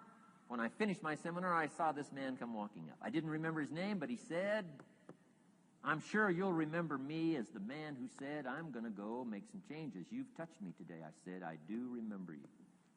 He said, I'm telling you, things are already happening for me. I cannot believe in just a matter of months. He said, one of the things I decided to change was my relationship with my family. He said, my wife and I have 2 lovely teenage daughters. Parents couldn't ask for any more beautiful, lovely daughters. And he said, I'm the only one that's given them trouble. He said, these daughters of ours have never given us any trouble.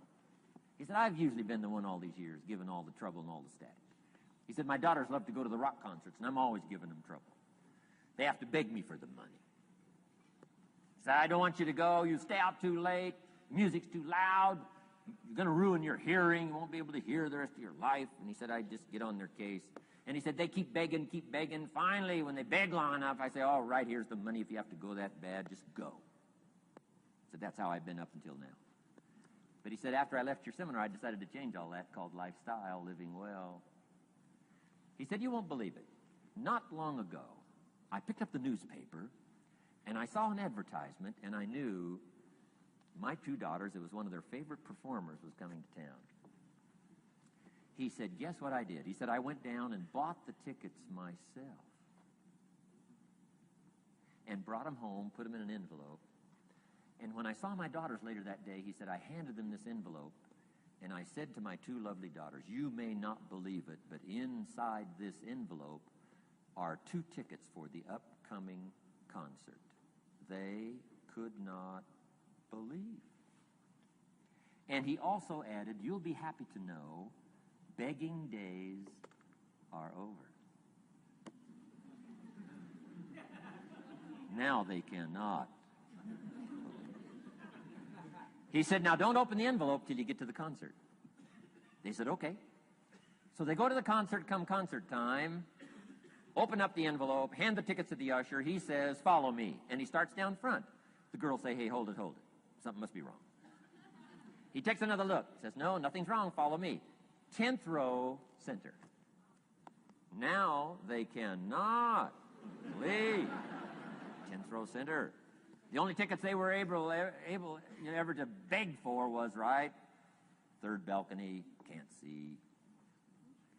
He said, I stayed up a little late that night. Sure enough, a little after midnight, my 2 daughters come bursting through the front door. One of them lands in my lap. The other one's got her arms around my neck. They're both saying, you got to be one of the all-time world's great fathers. He said, Mr. Owen, you're right. I can't believe.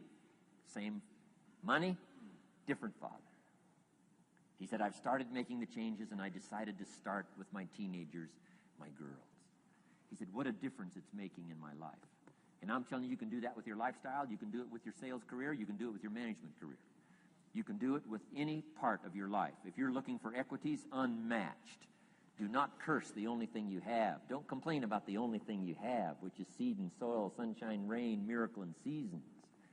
But start changing and processing and evaluating things like we're covering today, and this process of change will take off for you. You will not believe what can happen in such a short period.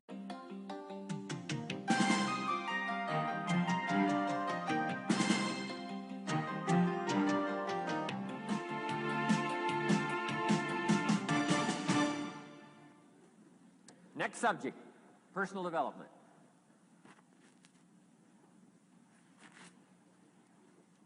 Some of the things Mr. Shoaff taught me starting at age 25, some things came quickly, some things came easily. Setting goals, that was easy. We're going to talk about that later on. But this one I had to struggle with, personal development. It was hard for me to give up my old blame list. It was so comfortable blaming the government and blaming my negative relatives and the company policy, unions, wage scale, economy, interest rates, prices and circumstances and all that. That was difficult for me to give up. That was quite a transition for me to make, and blaming myself. But Mr. Shoaff started out with something very, very important. Let me give that to you.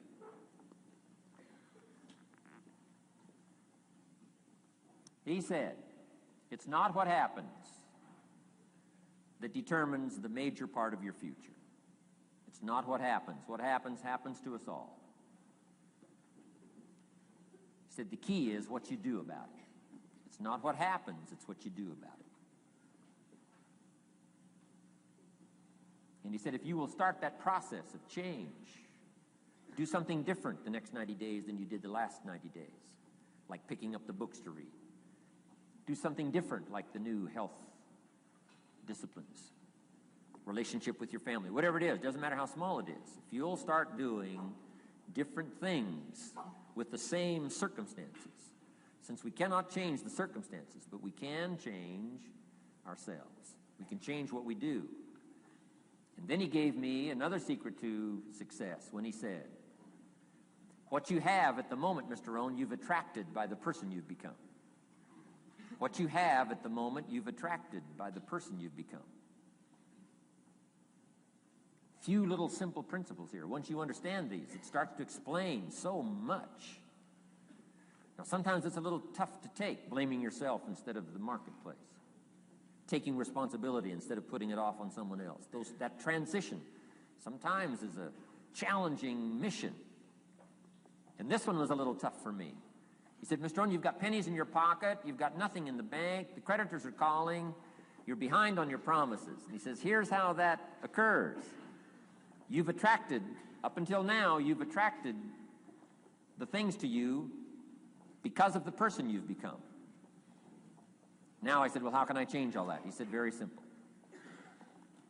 If you will change, everything will change for you. You don't have to change what's outside. All you've got to change is what's inside. To have more, you simply have to become more. And then he said, don't wish it was easier. Wish you were better. Don't wish for less problems. Wish for more skills. Start working on yourself, making these personal changes. And he said, it'll all change for you.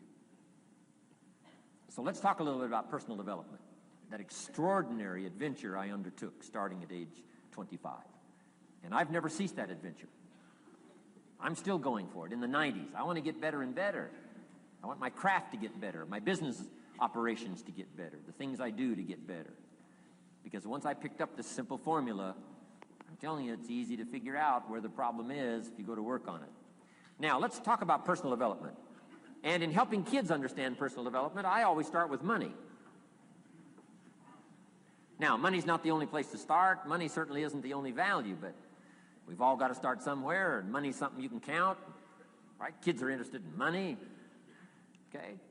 A lot of things are a little tougher to measure, but economics is pretty easy, right? Because you can count.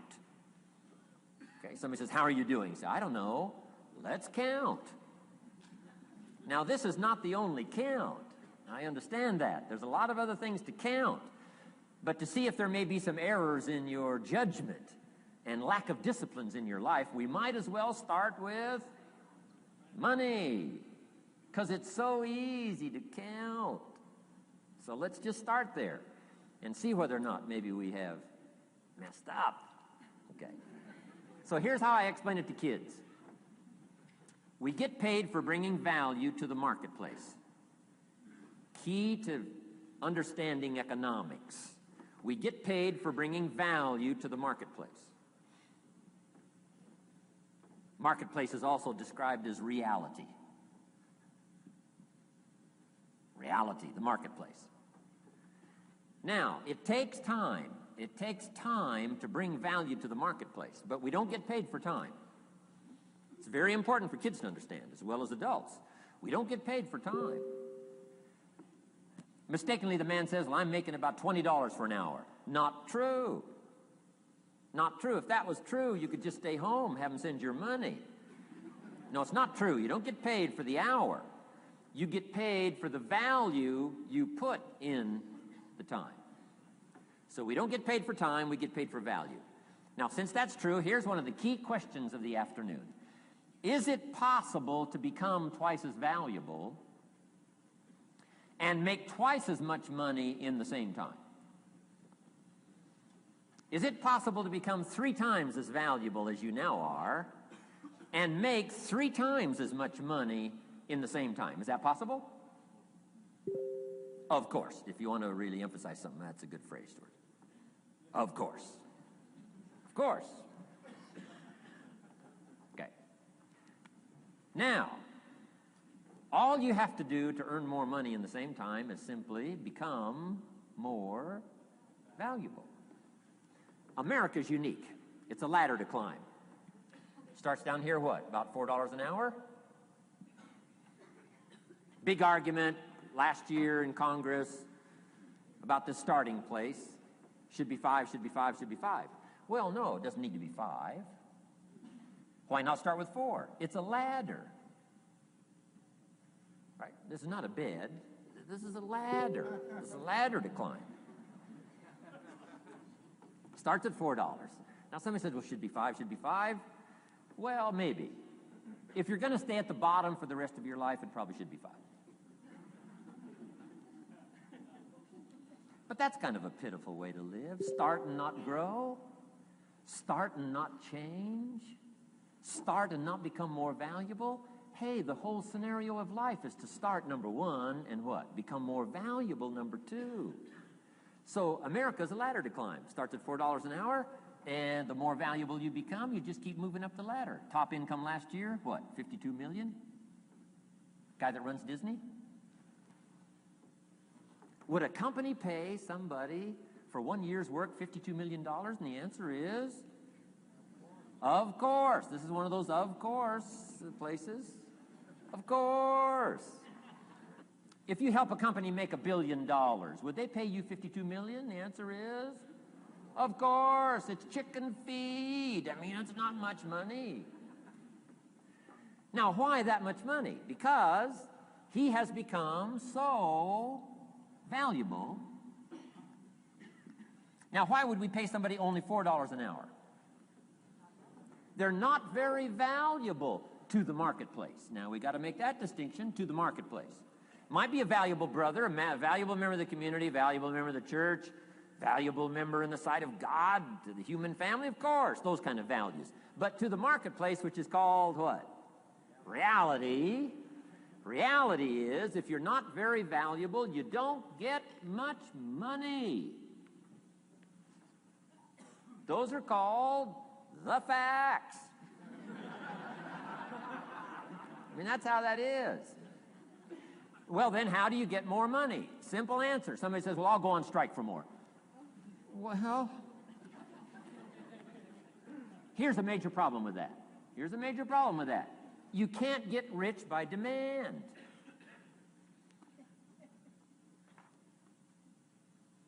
Somebody says, well, I'm waiting for a raise.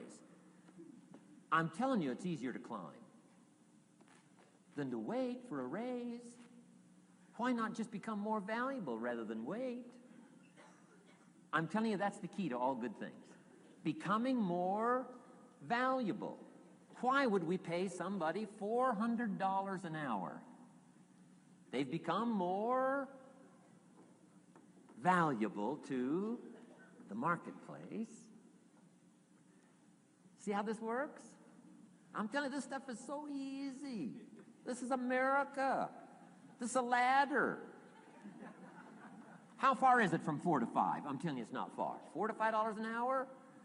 If you work for McDonald's, haul out the trash, they'll pay you $5 an hour. If you whistle while you haul out the trash, they'll pay you $5 an hour. I'm telling you. You'll get an extra dollar just for a good attitude. Yay, McDonald's. Wear the hat. It's incredible. $5. And then you just keep becoming more valuable, more valuable, more valuable. I got a telephone call 5 years ago. The company said, we're ready to expand internationally. We need some help. I was sort of semi-retired. Right? Looking for the next exotic beach. They said, no, Mr. Rohn, we got a project for you. Right? Going to expand internationally. We could use your help. Next little while, we'll add some millions to your fortune, make it worth your while. I said, okay. I thought later, isn't that interesting that they called me? My second thought was, of course they'd call me. Who else would they call? I mean, I can get the job done. Now, how come I got a telephone call worth millions? I had become valuable. Now, I'm a farm boy from Idaho. I was raised in obscurity. 1 year of college, and I thought I was thoroughly educated. Made all kinds of mistakes galore. At age 25, the creditors are calling me saying, hey, you told us the check was in the mail. I got pennies in my pocket. I got nothing in the bank. I'm behind on my promises. How come I get a telephone call 5 years ago and it's worth millions? I changed. I turned my life around. Is it possible to become worth millions? Speaking economically, now there's a lot of values to become, but let's just talk economics. Is it possible to become that valuable? And the answer is, of course. Now let me give you the secret. Shoaff said, here's the secret, Mr. Rohn. Learn to work harder on yourself than you do on your job. Once I got that, it turned my life around. Learn to work harder on yourself than you do on your job.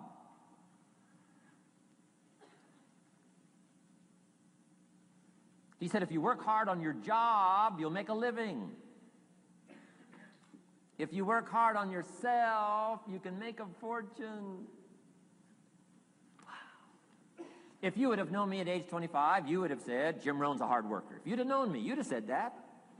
I'm the guy, I don't mind coming a little bit early, staying a little bit late. I don't mind that. You'd have said, well, Jim Rohn's a hard worker. You say, well, how come he's got pennies in his pocket and nothing in the bank and behind on his promises? Well, I was a hard worker, but I was working hard on my job, not on myself.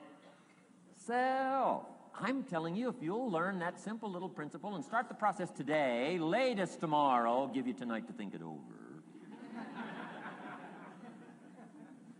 And start this whole process of personal development, work on yourself, make yourself more valuable to the marketplace. I'm telling you, you can so dynamically change your income, and economics is the least of the values that you can start earning in terms of equity if you'll start working harder on yourself than you do on your job. Work hard on yourself and develop the skills. Work hard on yourself and develop the graces. All of the stuff necessary to become more valuable to the marketplace. I'm telling you, your whole life can explode into change. Promotions, no problem. Becoming more valuable to the company, I'm telling you, no problem. Money, no problem. Economics, no problem. Future, no problem. If you just go to work on the right thing. Not get things out there to change. Don't try to change the seed. Don't change the soil. Don't change the sunshine. Don't change the rain. Don't change the mix of seasons. Let the miracle of everything that's available work for you, and start working on the inside. Work on your philosophy. Work on your attitude. Work on your personality. Work on your language. Work on the gift of communication. Work on all of your abilities. And if you'll start making those personal changes, I'm telling you, everything will change for you. Now, let me give you another scenario on personal development. It's called the 4 major lessons in life to learn. Before we get to the 4 major lessons in life to learn, let me give you a key phrase for your notes. Here it is. Life and business is like the seasons. Life and business is like the seasons. Frank Sinatra sings, life is like the seasons.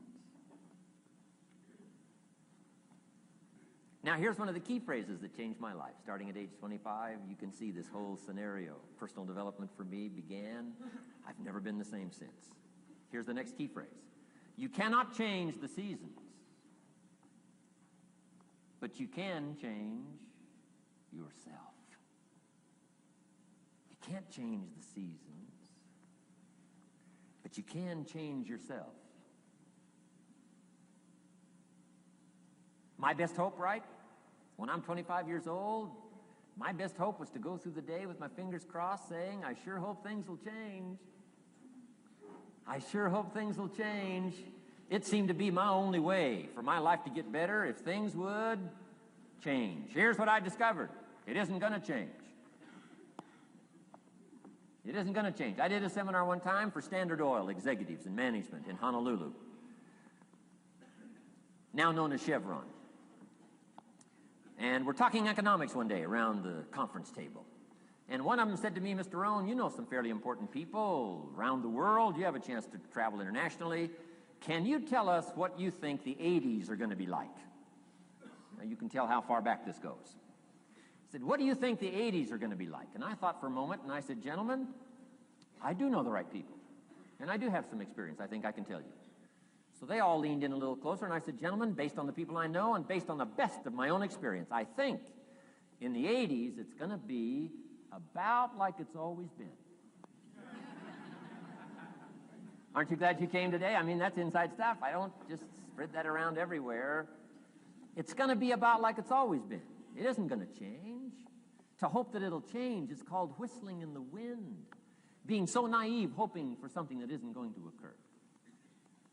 I can give you the shortest history lesson that you can imagine in one sentence. What describes human history on the spinning planet the last 6,500 years? Let me describe it for you in one sentence. Here's human history in one sentence. Opportunity mixed with difficulty. That's about as simple as you can put it. And opportunity mixed with difficulty isn't going to change. The man says, well, if it isn't going to change for the future, if it isn't going to change in the 90s, how will my life ever change? Answer, when you change. And if you will change, everything will change for you. Your bank account will change, your income will change, your future will change. The ability to acquire your dreams will change. It'll all change if you will change. And now let's go through the scenario of the seasons. Life and business is like the seasons. Let's cover them. Here's number one, major lesson in life to learn. Learn how to handle the winters. You say, well, Mr. Rohn, a lot of this stuff is fairly obvious. That's true. Just need somebody like me just to come along and remind us. This is what this is called today, a reminding session. I got no new truth for you to discover. This is all old stuff. We just need to hear it again. Somebody get on our case a little bit, right? We all need that. Here's number one lesson, learn how to handle the winters. That's obvious. The winters come right after falls. And pray tell how often? Every year, according to written history, for the last 6,500. To cross your fingers and say, I hope it doesn't come. I'm telling you, we call that naive.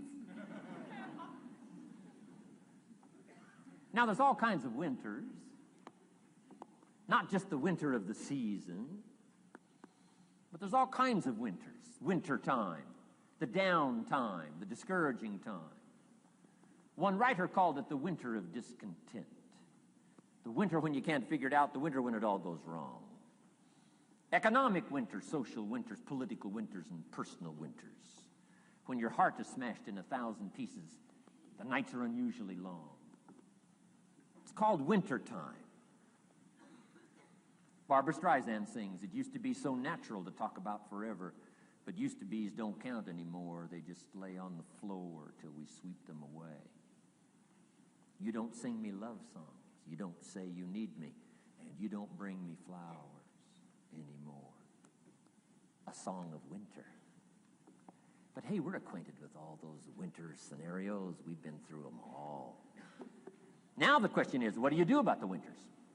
Well, you can't get rid of January by tearing it off the calendar. But here's what you can do with the upcoming winters of your life. The long ones, the short ones, the easy ones, the more difficult ones. Here's what you can do. Get wiser and stronger and better. Just make a list of that trio of good words. Wiser, stronger, and better. to challenge for yourself the upcoming winters of your life? Don't you think you could read more? Pick up the scenario, pick up the books, pick up the cassettes. That's why we put stuff on cassettes so you can listen to it, put it in books so you can read it. Now putting it on video so you can see it. I'm telling you, anybody that wants to can get wiser. Next is stronger. Anybody can get stronger. If you're willing to do the push-ups, you can get stronger.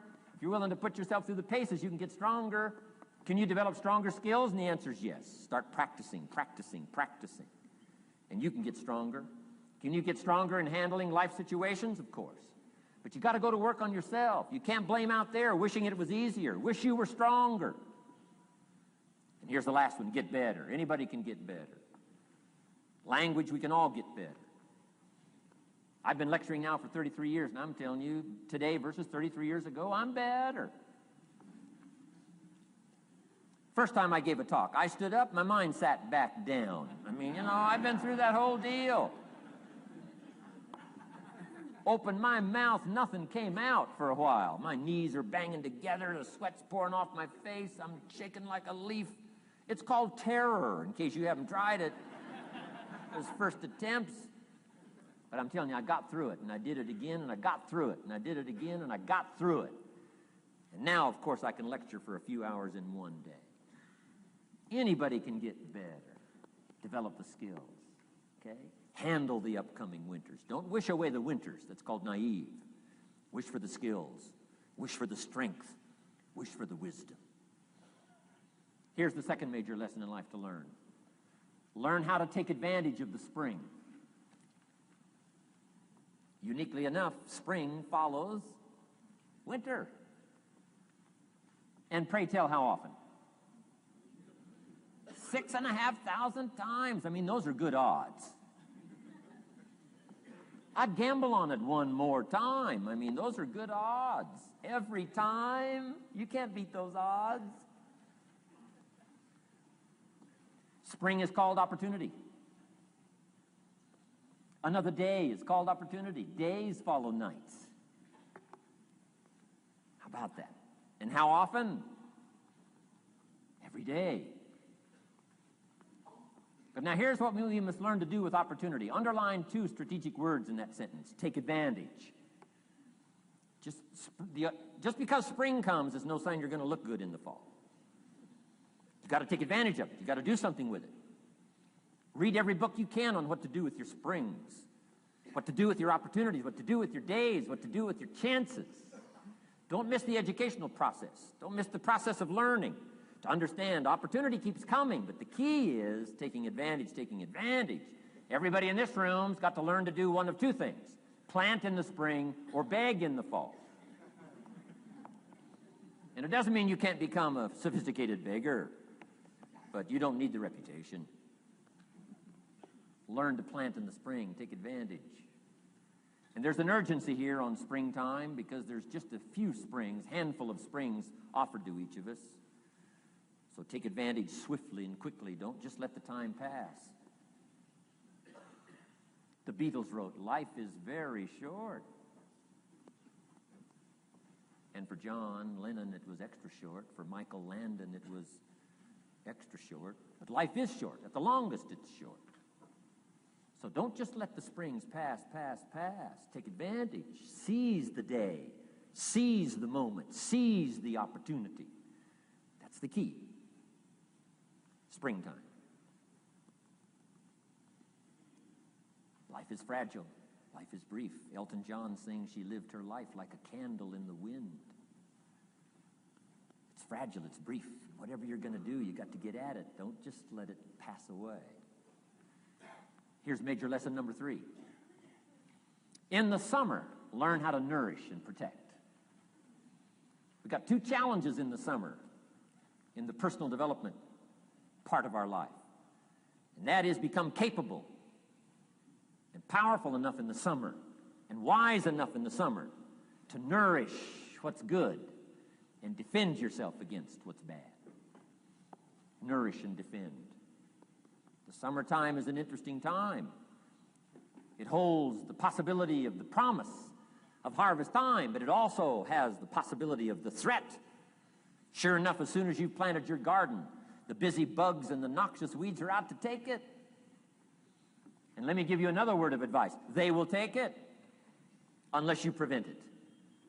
Summertime is an interesting time. Best as I can describe summertime, you got to nourish your values like a mother. Nourish like a mother.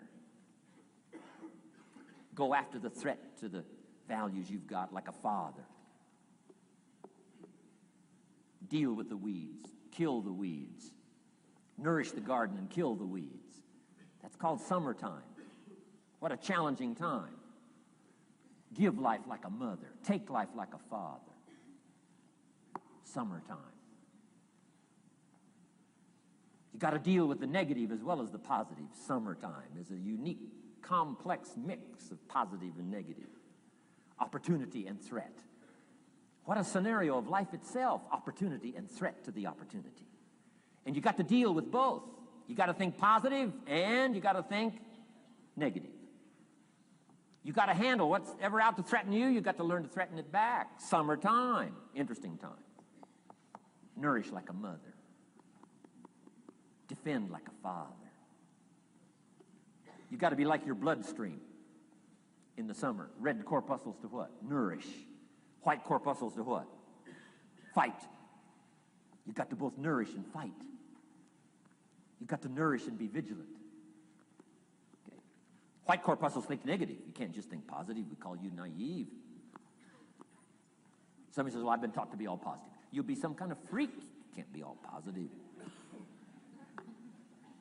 Thank God for white corpuscles that think negative all day. Guess what white corpuscles are looking for all day? Problems, infection. White corpuscles say, just show me some infection, I'll kill it. Why? It's out to kill the body. It's out to kill our chances. It's out to kill our future. Whatever threatens us, we threaten. I'm asking you to take sword to your enemies. Whatever's out to threaten you, threaten your health, you got to threaten it back. Like white corpuscles. Kill what's evil. Nourish what's good. Love like a mother. Hate like a father. Father says to whatever threatens his family, take 2 or 3 more steps toward this family and threaten my family, you'll cease to exist. I'm father, I kill.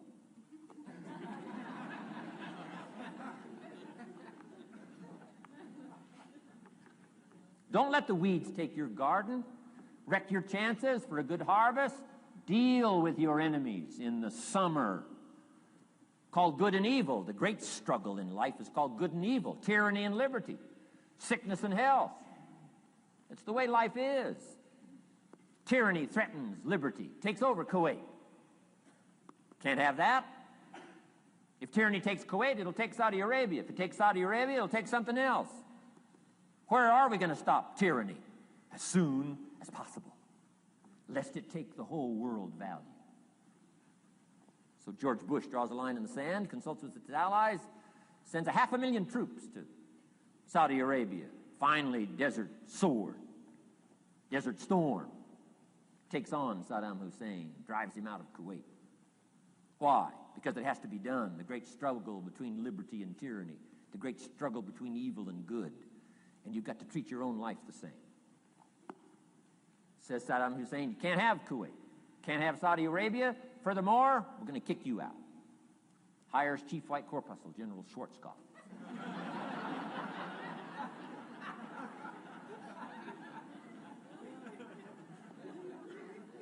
Takes care of the matter.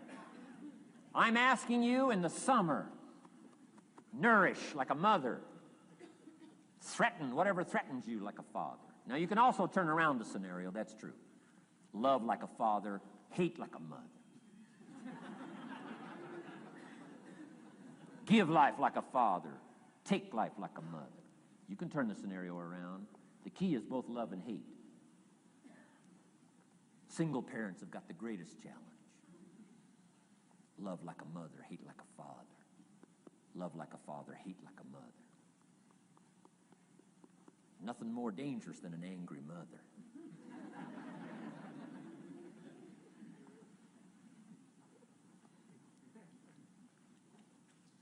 Beware the female species of the animal. They call her Black Widow, spider. Why? Because when she finishes, there is no male spider.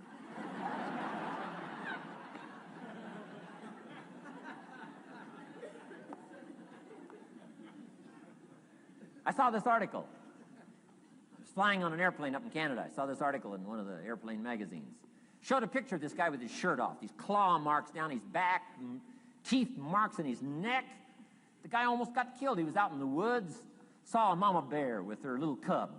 Said, oh, this looks cute. Had his flash camera, went flash, flash, took a picture. Mama bear treats it unkindly, promptly chases him.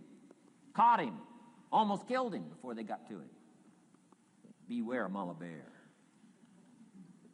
So, love like a father, hate like a mother. However you want to treat this scenario, it's very important. It's called summertime. Part of the personal development challenge is to be challenged to learn to nourish all of your values, from a garden to a family relationship, to a love affair, to a marriage, to a business, anything that's valuable to you called equity. You got to nourish it, you got to feed it, you got to take care of it, but you've also got to defend it. It's called the way things are. Key. In the summer. Now here's number 4. Fourth major lesson in life to learn. In the fall, in the harvest, learn to reap in the harvest without complaint. Important part of personal development. Reap in the harvest without complaint. Take full responsibility. Once you've learned this scenario, it's not the seed, it's not the soil, it's not the sunshine, it's not the rain, it's not the miracle of the giving of life, it's not the seasons that's to be criticized. We must take personal responsibility.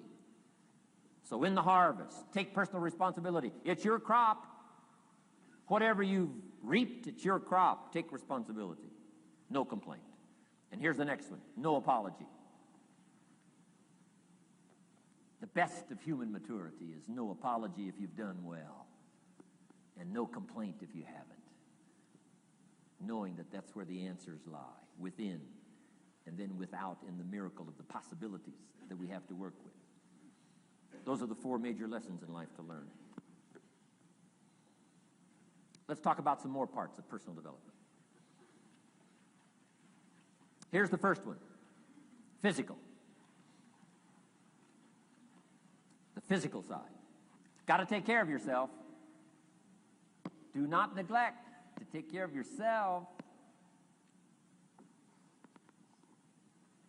Good phraseology used in the Bible, in my amateur way, but let me put it to you best I can. Here's what it says. Treat your body like a temple.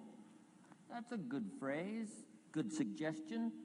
A temple meaning something you take extremely good care of. A temple, that's a good phrase. Treat your body like a temple, not a woodshed. A temple, a temple. Take good care. It's the only place you've got to live currently. The temple.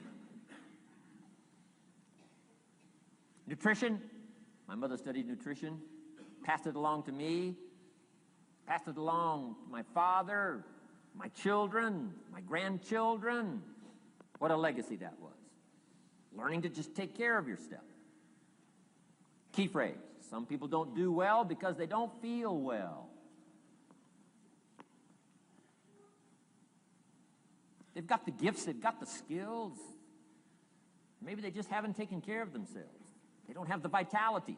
Key phrase, vitality is a major part of success. Vitality. So take care of yourself. I know a guy that raises racehorses. I'm telling you, the guy feeds his horses better than he feeds himself. He's so careful how he feeds his horses. He's so careful what they eat. He's so careful that they get everything. And because of that extreme care, I mean, these are magnificent animals. They can run like the wind. But you ought to see this guy. 10 steps up a flight of stairs, and I mean, he's all out of breath. His horses can run like the wind, and he can hardly make it up the steps. The guy takes care of his animals better than he takes care of himself. Some people feed their dogs better than they feed their kids. Physical. Now, there's all kinds of parts to physical. Here's one. Appearance is part of the physical. Never have a second chance to make a first impression, the physical side. And here's some of the best advice on appearance I can give you. It comes from ancient script again. It says, God looks on the inside, people look on the outside.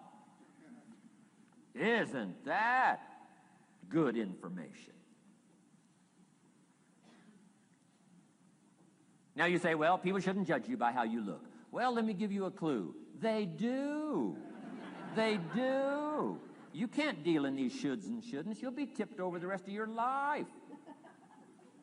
Now, of course, when people get to know you, they'll judge you by more than what they see. But at first, they're going to take a look.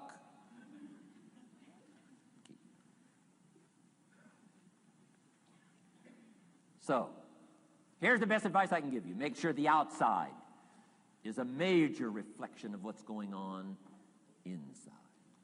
The physical side. A few minutes a day, stay healthy. A little bit of nourish, a little bit of study on nutrition, stay healthy. Key. Now here's the next part of personal development, the spiritual part. Now, I'm an amateur on the spiritual side. I do happen to believe that human beings are more than just an advanced life form. An advanced species of the animal kingdom.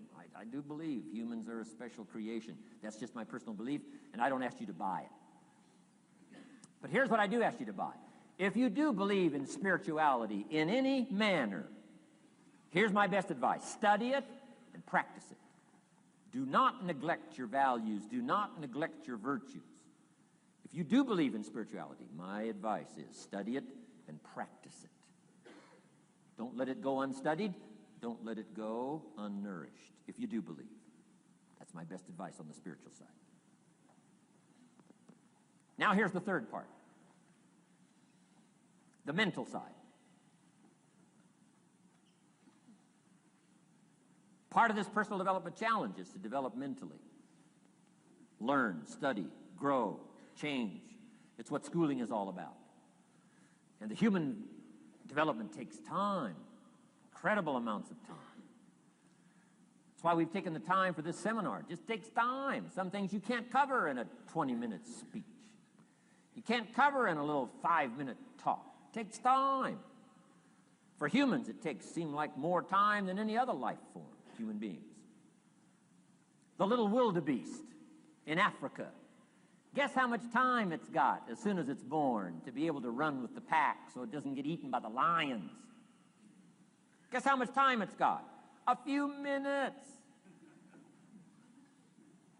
As soon as the little wildebeest is born, tries to stand up, falls down. Its mother nudges it, gets it to stand back up, falls back down. Finally, on little shaky legs, it tries to nurse. Mother pushes it away. She moves away, so it can't nurse. Why? You can't nurse now. You've got to develop some strength now. The lions. Falls down, gets back up, tries to nurse. Mother pushes it away. No. You got to get these legs strong. How much time have we got? Not much time. Mama wildebeest says, not much time. Not hours, not days, minutes. Wow. But the human baby, wow. After 16 years, we're not sure. Right? Unbelievable amount of time it takes. So it does take time for personal development. It does take time for spiritual development, physical development. But here's also what takes time, and that's your mental development. Feeding the mind. Nourishing the mind. Some people read so little, they got rickets of the mind. They couldn't give you a good, strong argument as to their own personal beliefs. Here's one of the challenges we've got as parents, and that is to get our kids ready to debate the major life issues of the 90s. They've got to get ready to debate. We've spent this last couple of decades debating communism. Communism taught capital belongs in the hands of the state. We've been teaching, no, capital belongs in the hands of the people. Communism taught people are too dumb and stupid to know what to do with capital. You got to take capital away from all the dumb, stupid people and give it to the all-knowing, all-wise state. And let the state run everything and let the people meekly show up for their work assignment. All glory to the state, communism taught. Kid says, well, is that right? No, all glory to the people. Let the state be the servant of its people, not the people be the servant of the state. I'm telling you, you got to be able to pick up those ideologies. You got to be able to pick up the philosophy. And here's the next part. You got to be able to defend it.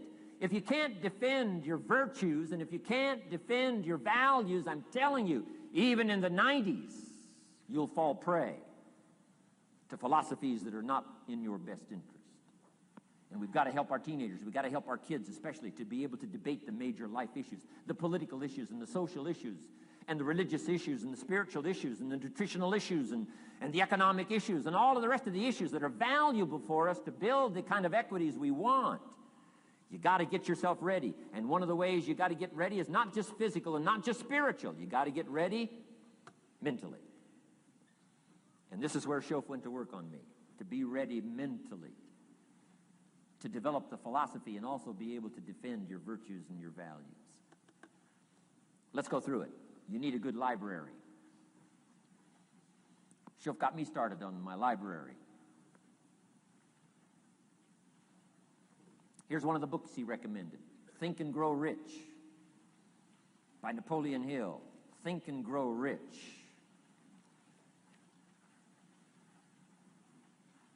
Shof said to me, doesn't that book title intrigue you? Think and Grow Rich. Don't you have to read that book? Think and Grow Rich. I said, yes, sir. By Napoleon Hill. I went and found that book in a used bookstore. That's where I had to start.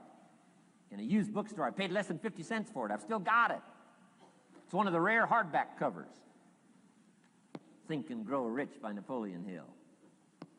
Wow, Shof was right. Get a library started. It'll change your life. Any home over $200,000 has got a library. Why do you suppose that is? Wouldn't that make you curious? How come every home over $200,000 has got a library? Does that tell you something? Does that educate you at all? You say, well, I can't afford a $200,000 home. It doesn't matter what size home. Take your present apartment, clean out a closet, call it your library, and start acting intelligent. And start this process like I did. Start developing a library.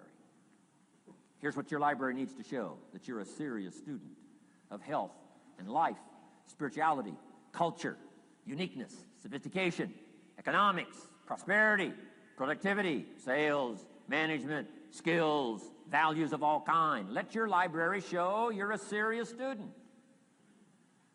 Don't be casual in learning. Don't be lazy in learning. Information is the key. Okay. Learning is the beginning of wealth. Learning is the beginning of health. Learning is the beginning of prosperity. Learning is the beginning of democracy, the beginning of freedom. All values, all virtues start with the learning process. So don't be lazy in learning. Don't be lazy in gathering the library that'll teach you and instruct you. And I got that book, Think and Grow Rich. Some of the ideas in that book inspired me no end, helped me to change my life. Now, it's got some weird stuff in it. You know, it's got some weird stuff. Napoleon was weird, so you gotta separate out a little of this weird stuff. But you can do that. You can separate out the weird stuff, okay? Unless you're weird, just do the weird stuff. Anyway, remember, don't be a follower, be a student. That's the key to all books. Don't be a follower, be a student. Okay. Another book he recommended. Help Me Become Financially Independent. We're going to cover that before we finish this afternoon. The book was entitled The Richest Man in Babylon. The Richest Man in Babylon by George Clason, C-L-A-S-O-N. This little book, The Richest Man in Babylon, I use it as a textbook, teaching teenagers how to be rich by 40, living in America. 35 if you're extra bright. Much sooner if you find a unique opportunity. I got rich by the time I was 31, didn't wait till 35. if you find a unique opportunity. So we'll get into that after we come back from our next break. Richest man in Babylon. Get your library started. Here are some key sections to put in your library called mental food. In fact, we call it food for thought. It's so important to nourish the mind, not just the body, but nourish the mind. Key phrase. Now it needs to be well balanced. You can't live on mental candy. Somebody says, well, I just read this positive stuff. That's too second grade. You've got to get out of second grade. You can't just be inspired. You've got to be taught. You can't just be inspired. You've got to be educated. Key. Here's a good book. It's called How to Read a Book. Good title. How to Read a Book by Mortimer Adler. In this book, How to Read a Book, Mortimer, you know, is the chief editor of the new Encyclopedia Britannica. A good set of books, right, to have in your library. The Encyclopedia Britannica, chief editor, Mortimer Adler. He's in his 80s. He's still active, still writing books. I've got several of his books. The 6 Great Ideas, a lot of books. Mortimer Adler. But he wrote this book, How to Read a Book. Now, in this book, How to Read a Book, not only does he give you some good suggestions on how to get the most out of a book. It's one thing to read it. It's another thing to get the best out of it. He'll give you some techniques on how to get the best out of a book. It's very good. But here's what's also in his book, How to Read a Book. A list of what he calls the best writings ever written. The best writings ever written. I've used it as a centerpiece for my library. So I'm just asking you, take a look. If it suits you, fine. If it doesn't suit you, hey, keep looking till you find something to suit you. But well balanced. Let me give you some of that balance. Number one, history. We've all got to have a sense of history. American history, national history, international history, family history, political history. We all need a sense of history. Shortest history lesson. Opportunity mixed with difficulty. No matter how far back you go, 1,000 years ago, 2,000 years ago, 3,000, 4,000 years ago, I'm telling you, it all reads the same. Once you understand the thread that it isn't going to change, then what's going to change for my life? Answer, looks like I'm going to have to change. History helps us to understand how it is, what there is to work with, seed, soil, sunshine, rain, and what human beings have done with it in the past. And how many of them have, like I did by age 25, they have messed up. That's what history's for. Be a good student of history. Here's a good book, Lessons of History by Durant. Lessons of History by Durant. This little book is only 100 pages, but I'm telling you, it's so well written, you'll be intrigued, as I was. This little book, Lessons of History by Durant.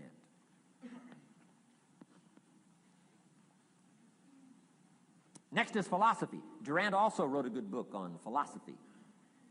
The Story of Philosophy. It's got a good rundown of the key philosophers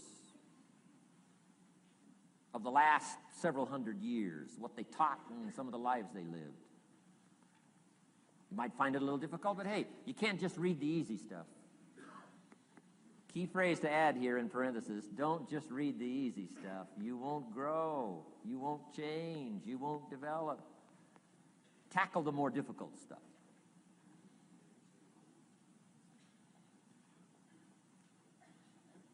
Next, novels. Novels are good. Sometimes an intriguing story keeps our attention so that the author can weave in the philosophy he or she is trying to get across. Ayn Rand was probably better at that than anybody else I could possibly think of. Atlas Shrugged, some of those towering novels. The novel kept us intrigued, but guess what she was doing all the time? Feeding us her philosophy, feeding us her philosophy. Now, whether you agreed with her philosophy or not, you had to admit she was really good at getting it out there, weaving it through the story, in the dialogue and in the speeches and in the text. Fabulous. Novels. Novels are good. Now, here's a little personal advice. Skip the trash. I mean, you know. Someone says, well, sometimes you can find something valuable in a trashy novel. I wouldn't go through it to find it. You can find a crust of bread in a garbage can, but I wouldn't go through it. Number one, you don't need the reputation. So not enough time to read the brilliant stuff, the good stuff. Skip the trash, really. My personal advice on personal development, becoming more valuable than you are. Key. Next is biographies and autobiographies, the stories of successful people, unsuccessful people. There's some dramatic stuff, right? Over the last 100 years, it's been written, biographies and autobiographies. Here's one of the best, the Bible. The Bible is a unique book because it's got a list of human stories on one side of the ledger, another list of human stories on the other side of the ledger. One's called examples, and the other's called warnings. And here's what we've got to have on biographies and autobiographies, both warnings and examples. In the Bible, the examples. The Bible says, look at these people's lives, follow them. Follow their philosophy, follow their advice. Then we got the warnings, right? Don't do what these people did. They messed up their life and threw their life away. Vitally important, both sides of the scenario. Now, if your life story ever gets in one of those books, make sure they use it as an example, not a warning.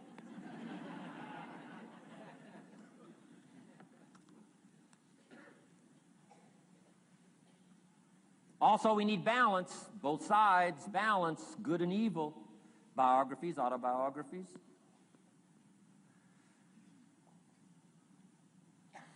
You need a book on Gandhi.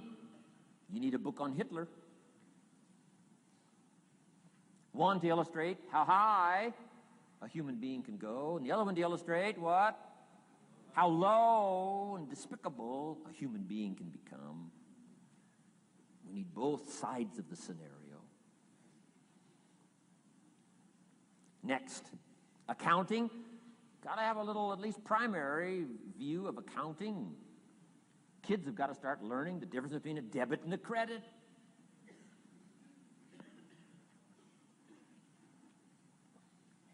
Next is law. We all need, right, a little bit. You don't have to be a lawyer, but you got to know contracts, what to sign, what not to sign, backups, good advice, how to be safe rather than sorry. All of us need a little law, not a lawyer, but a little law, especially these complicated days. Everything's in court these days. I learned this the hard way. Company wanted to borrow money a long time ago. Up in Canada. Company wanted to borrow some money. The bank said, well, yes, we will loan the company the money if Mr. Rohn will sign personally. And I wanted to play hero, and I knew the company could pay it back. $250,000. So I signed. No problem. Sure enough, within less than a year, they paid it all back. $250,000. I am now a hero. Well, about a year later, this company gets in financial trouble. They go back to the bank and borrow this $250,000 again. I said, I hope my phone doesn't ring because I won't sign the note this time. Because I knew they were in trouble. I knew they were probably going to go bankrupt. My phone never rang. I'm off the hook. Sure enough, within less than a year, the company goes bankrupt. Can't pay. But I get this letter from the bank saying, Dear Mr. Rohn, since the company cannot perform its obligation and pay this $250,000, and since we have here your personal guarantee, would you please send us your check for $250,000? I said, hey, hold it. There must be some mistake here. I signed that first note, and they paid it all back. I wouldn't have signed the second note. I didn't sign the second note. Well, what I didn't know I had originally signed was a continuing guarantee. So now I know what the word continuing means.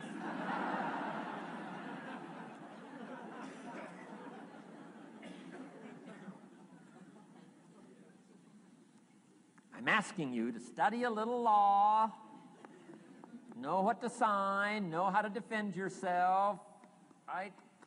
Say, hey, we'll get back. Don't sign too quickly. I mean, there's all kinds of things here. Be a student. Don't be lazy in learning. How to defend as well as nourish.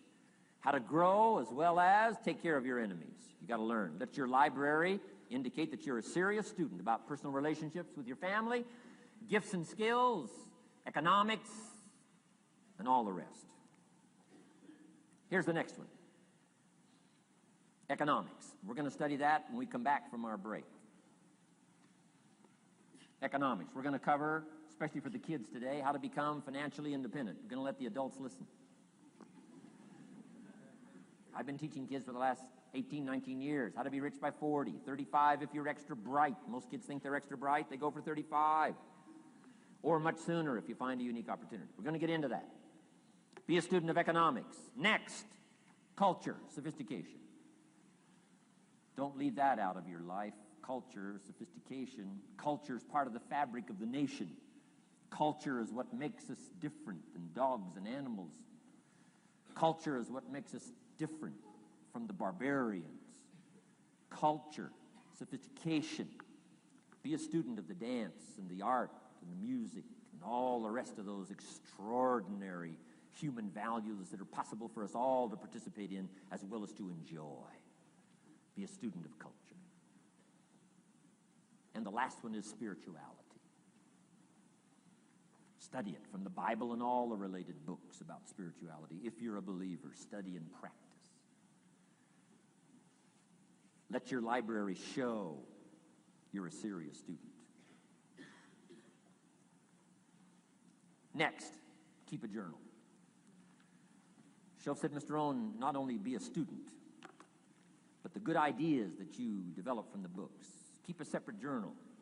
Write all this stuff down. Here's what he said. Don't trust your memory. If you're serious about becoming wealthy and powerful and sophisticated and healthy, influential, cultured, unique, keep a journal. Don't trust your memory. If you listen to something valuable, write it down. If you come across something important, write it down. Write it down. Now, I used to take notes on pieces of paper and torn off corners and backs of old envelopes and restaurant placemats and long sheets and narrow sheets and little sheets and pieces thrown in a drawer. Found out, best way, keep a journal. I've been keeping these journals now since age 25. It makes up a valuable part of my own learning, and it's a valuable part of my library. My own journals now form a good portion of my own library. The stuff. I'm trying to get kids to do like I do, be a buyer of empty books. Kids find it interesting I'd buy an empty book. Especially at my status in life. What did I pay for this one? $26. Kids say, $26 for an empty book? Why would you do that? Well, the reason I paid $26 is to press me, to see if I can't find something worth $26 to put in here. And I'm telling you, all my journals are private. But if you got a hold of one of my journals, you wouldn't have to look very far until you would say, this is worth more than $26. I must admit, if you got a glimpse of Mr. Rohn's journals, you'd have to say he is a serious student.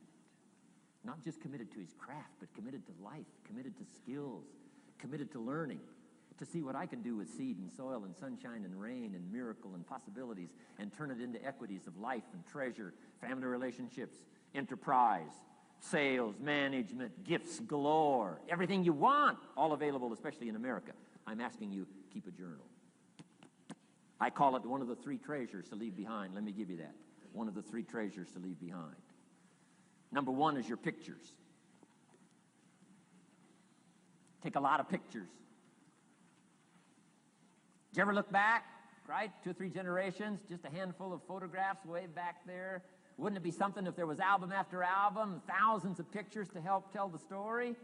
A picture's worth 1,000 words. Don't be lazy in capturing the event. How long does it take to capture the event? A fraction of a second. How long does it take to miss the event? A fraction of a second. Errors in judgment or disciplines. Take lots of pictures. Help tell the story. Click, click, got it. Click, click, got it. Keep. I go to Taiwan to lecture. Taipei, Taiwan. Grand Hotel. Neat place to do a weekend seminar. I got 1,000 students. Guess how many cameras? 1,000 cameras. They all bring their cameras. They wouldn't miss the event, take pictures. Takes me more time to take pictures than it does to do the lectures. Here's my new American friend. Here's my new American friend. Click, click, save it. Got it. 1,000 words, each one. What a scenario. Don't miss the pictures. When you're gone, one of the things to leave behind, the treasure in picture as well as in words. Key. Next, your library. The library that you gathered, that taught you, that instructed you, that helped you to defend your ideals, that helped you to develop a philosophy, that helped you to become wealthy and powerful and healthy and sophisticated and unique. The library that helped you conquer some disease, the library that helped you to conquer poverty, the library that caused you to walk away from the ghetto, the library, the books that instructed you, fed your mind and fed your soul. Leave your library behind. One of the greatest gifts you can leave behind is your library. Stepping stones out of the darkness into the light. Your library. So leave your books behind. Your books will be more valuable than your couch. Your books, your books, your books. And third is your journals. The ideas that you picked up. The notes you took at seminars like this.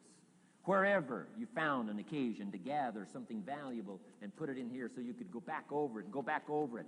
Repetition is the mother of skill. Read it one more time. Learn it one more time. See if you can digest it one more time. Let it coach you one more time. Let it teach you one more time. Let it inspire you one more time. Words are inspirational. The lyrics of a song. And not just read it once. That's why we put our stuff on cassettes so you can go through it again and again and again. If you hear a beautiful song that does something to you, you don't say, well, that's enough. Don't need to hear that again. No. Wouldn't you want to hear it again, hear it again, hear it again? Let it instruct you. Let it feed you. Let it teach you. Take you on wings of emotional journeys. Wouldn't you want to do that again? The answer is yes. That's what's so important. And here's what's important. One of the things to leave behind, that's your journals. All the stuff you took the meticulous time to gather. One of the greatest proofs that you're a serious student. Taking pictures, that's pretty easy. Buying a book at a bookstore, that's pretty easy. Here's one that's a little more challenging. Be student enough of your own life and your own future and your own destiny. Be student enough to take the time to keep the notes and keep the journal. You'll be so glad you did. What a treasure to leave behind when you go. Your journals. Wow. I wouldn't be without mine now. I'm in Carmel, California, one of my favorite places. It's where I wrote my first book called Seasons of Life. I went to this little church one Sunday morning. First time I'd been there.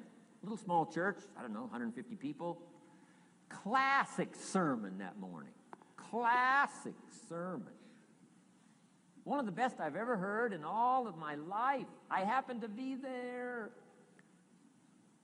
And I had my journal. While this sermon is going on, I can't believe it was so precise, it was so unique, it was so powerful. And I've got my journal, and I'm taking notes. Taking notes of this classic sermon. Guess how many other people were taking notes? Approximately, guess. How many do you suppose? It looked like, best as I could tell, I'm the only one taking notes of this classic sermon. Now, since I'm a stranger there, and it's the first time I've been there, and I'm taking these notes, people started looking, who is he and what's he doing? I started feeling just a little bit uncomfortable. I'm still writing. Now I'm feeling kind of like a spy, right? I could hear some of them say, he's going to get out of here with some of this stuff. And I did. I'm the guy that walked away with the stuff. I'm asking you to be no less sincere and be no less committed to the advancement of your philosophy, the set of the sail. Talk about have your best year ever this year, and then get ready for next year, your very best year ever, and they'll start being the best year after year. If you'll commit yourself to some of this simple stuff called personal development, start with a walk around the block. Start with the refinement of your philosophy. Start with the teaching of your own fabulous mind, where all the answers are. I can only give you a few answers from my own experience. The rest of all the magical answers are within the confines of your own mind, but it takes the books, Takes the cassettes, takes the videos, personal conversation, sermons, lyrics from songs, dialogue from the movie. Let your heart be stirred by words. Find ways to capture. Part of your personal development quest. Now here's the last subject on personal development just before we take our break. Isn't this good stuff? I'm telling you, this stuff changed my life. Turned me every way but loose.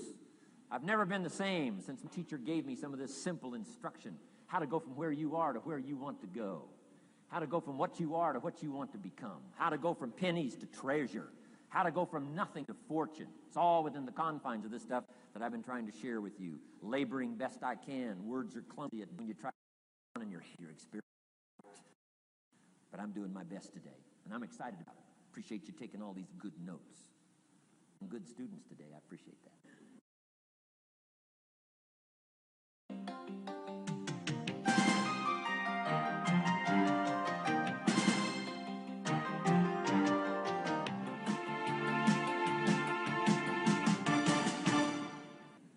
Develop these 5 abilities as part of your personal development quest. I call them the 5 abilities.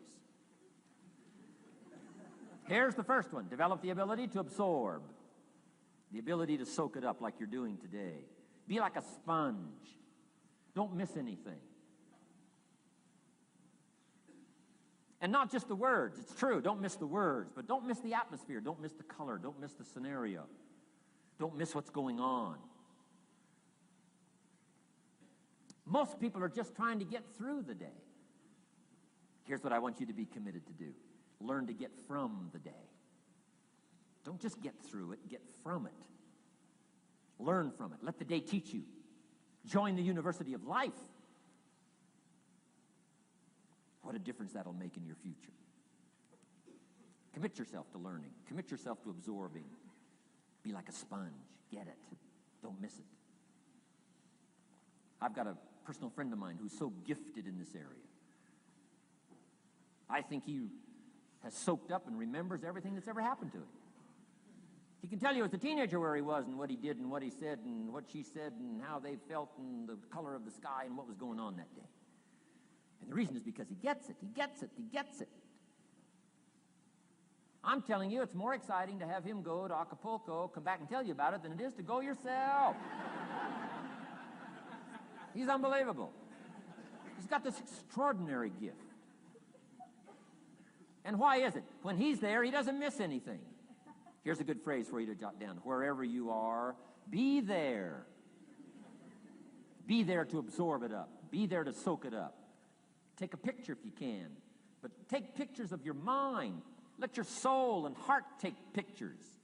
Get it. Capture it. Absorb it. That's such an important ability to develop. The ability to get it. Don't miss it. Don't be casual in getting it. Key phrase. Casualness leads to casualties.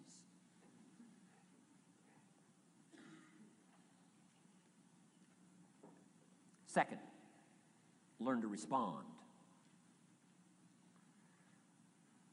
The ability to respond means let life touch you. Don't let it kill you, but let it touch you. Let sad things make you sad. Let happy things make you happy. I'm telling you, give in to the emotion. Let the emotion strike you, not just the words, not just the image. Let the feeling strike you. Let the emotion strike you. Here's what's important. Our emotions need to be as educated as our intellect.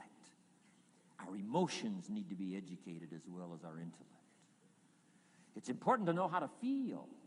It's important to know how to respond. It's important to let life in. Let it touch you.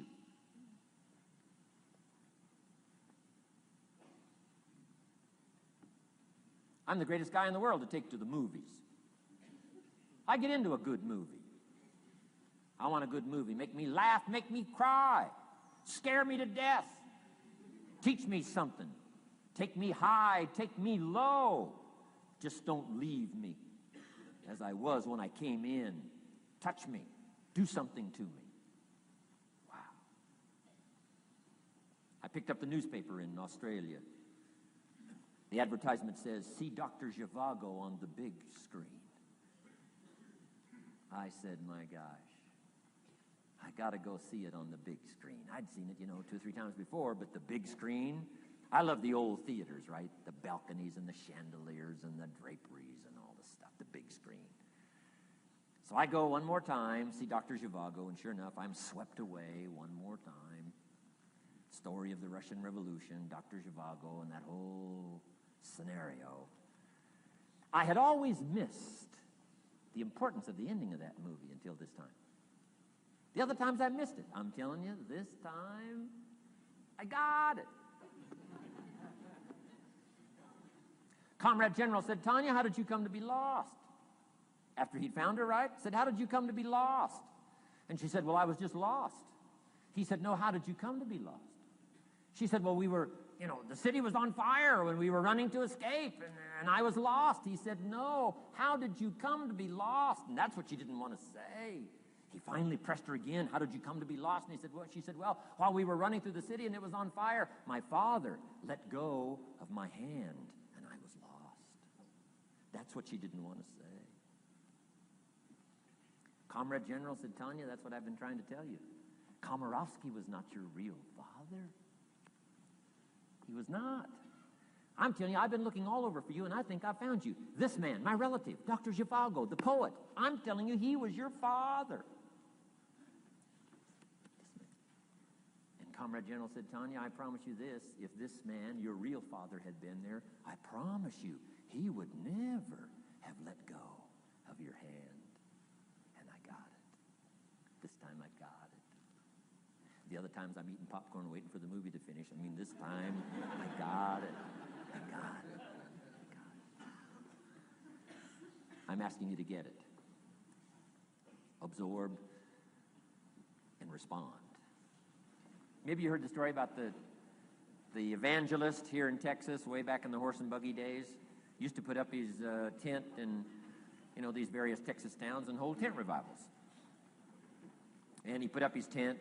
One of these towns expected a big crowd to come and hear him preach. And he got there first night of the tent revival, and he walked inside the tent. It was empty. And he thought, something must be wrong. He waited till 8 o'clock. Nobody showed up. He waited till 8:15. Not a soul. Finally, 8:30. One lone cowboy wandered up on his horse, tied his horse up outside, came in, sat down on the front bench, big empty tent. So the preacher thought, well, at least I better go down and talk to the cowboy. So he goes down and talks to the cowboy, and he says, Cowboy, I don't know what to tell you. He said, I'm the preacher. And this tent was supposed to be full of people. And he said, something's gone wrong. I really don't know what to do. I'm embarrassed. And he said, I don't know what to do. And the cowboy said, well, I'm not a preacher. I'm just a cowboy, so I can't tell you what to do. But he said, I know this. If I went out to feed my cattle and only one showed up, I'd at least feed it. So the preacher said, hey, the cowboy is right. If you've got a message to share, if there's one person or 1,000, don't let your ego get in the way. You should do the best you can. So he got kind of inspired by this conversation with the cowboy, jumped up on the platform, started preaching as if the tent was full of people. And he was so inspired, he just kept going, went for an hour and 15 minutes, hour and a half. Finally, wound down and quit.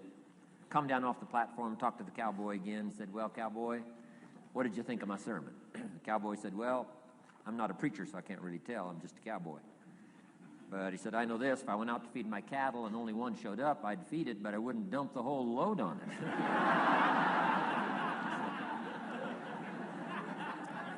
So, if it seems like we're dumping the whole load here today, I guess we really are. But you guys are working hard. Does anybody have 4 pages of notes? Oh, wonderful, wonderful. My job, I'm getting it done. Wonderful. We should give a prize one of these days for the most notes. Fantastic. I congratulate you. You're working as hard as I am. I appreciate that. Okay, we got some more work to do, so let's go to work. Everybody's okay? Say, I'm okay. I'm okay. Right. I'd love to take you with me as my traveling audience. Wow. We've covered the first two abilities in the personal development quest. One is the ability to absorb, don't miss anything, pay attention. Good watchword for the 90s, pay attention. Things are moving so fast these days, you got to pay attention, pick it up, soak up the colors, soak up the sounds, soak up what's going on. Second, respond, let life touch you. Let the emotions affect you as well as the sights. Now here's the third ability, develop the ability to reflect. Reflect means go back over, study it again. Go back over these notes that you're taking today. Go back through the cassettes one more time. Read the text one more time. But there's more to it than that. Go back over your day. I call it run the tapes again, so that the day locks in firmly. Here's some good times to reflect. One, at the end of the day. Take a few minutes at the end of the day. Go back over the day. Who'd you see and what'd they say and what happened? How'd you feel? What went on? So that you capture that day. A day is a piece of the mosaic of your life. Number one, don't treat it casual. Number two, get from the day. And then number three, go back over the day so that it locks in that experience, the knowledge, the sights, the sounds, the panorama, the color, motion, picture of the day. Just lock it in so that it will serve you for the future, having that day, not missing it. Next, take a few hours at the end of the week, called time to reflect. Go back over your day timer, go back over your calendar, go back over your appointment book. Where did you go and who did you see and how did it feel and what went on? Capture that week. A week is a pretty good chunk of time. Next, take half a day at the end of the month, called time to reflect. And do the same thing again. Go back over what you read. Go back over what you heard. Go back over what you saw. Go back over the feelings to capture it so that it serves you. Next, take a weekend at the end of the year to establish this year now firmly in your consciousness, firmly in your experience bank, so that you've got it, so that it never disappears. Good ability to acquire, the ability to reflect. Go back over. Remember. Remember. Remember. It's so valuable to be able to remember the thought, remember the idea, remember the experience, remember the occasion, remember the day, remember the weather, remember the emotion, remember the complexity, remember the highs, remember the lows. So valuable at the end of the day. Lock that day in. Lock the month in. Lock the week in. Lock the year in. Old Testament says a unique scenario unfolded according to the law. And that was they worked 9 years, and the 10th year was a sabbatical. The 10th year, work 9, take the 10th year, and not just to relax, not just to replenish, not maybe just to get physically in shape. Change of pace, we call it in the modern society, but not just for that. I'm sure that in ancient days, that sabbatical was to go over the last 9 years, what went right and what went wrong, and what worked well and what didn't work well. And how did you grow, and how did you learn, and how did you change, and what have you got now after 9 years that you didn't have at the beginning of the 9 years? See, that's so valuable, a sabbatical. A sabbatical, some time. There's also something to be said for solitude when you reflect. Sometimes you can reflect with somebody. Husband and wife reflect on the past year, right? Parents reflect with their children on the past year. How did we do it, and how didn't we do it, and how could we improve? Colleagues can reflect with each other. But now here's one of the most important. You got to learn to reflect with yourself. There's something to be said for solitude. There's something to be said for taking those occasions to shut out the world and shut out everything else for a while. I've got a motorhome. That's how I do it. my motorcycle on the back, and I head for the mountains and ride the Jeep trails, where there's very few human beings on the Jeep trails, or out in the desert somewhere. It's called my time to get away. When you live a very public life, you treasure solitude. A chance to reflect, go back over my life, go back over my skills, go back over my experiences. Alone. There are some things you need to do alone. Ponder, think, wonder, read, study, absorb, soak in. See if you can't become better this year than you were last year, better the next 9 than you were the first 9. Solitude. There's even a more modern advice that says, go to the closet for time of meditation, time of prayer. Go to the closet. Closet meaning what? Away. And there's even a graphic description of the away. It said, enter into your closet and what? Got some students here, I'm sure. What? Close the door. For what? Just to shut out everything. Life is experience, and touching and seeing and looking and doing and acting and disciplines and all the stuff. But sometimes, this is where this reflecting is so important, to shut the door.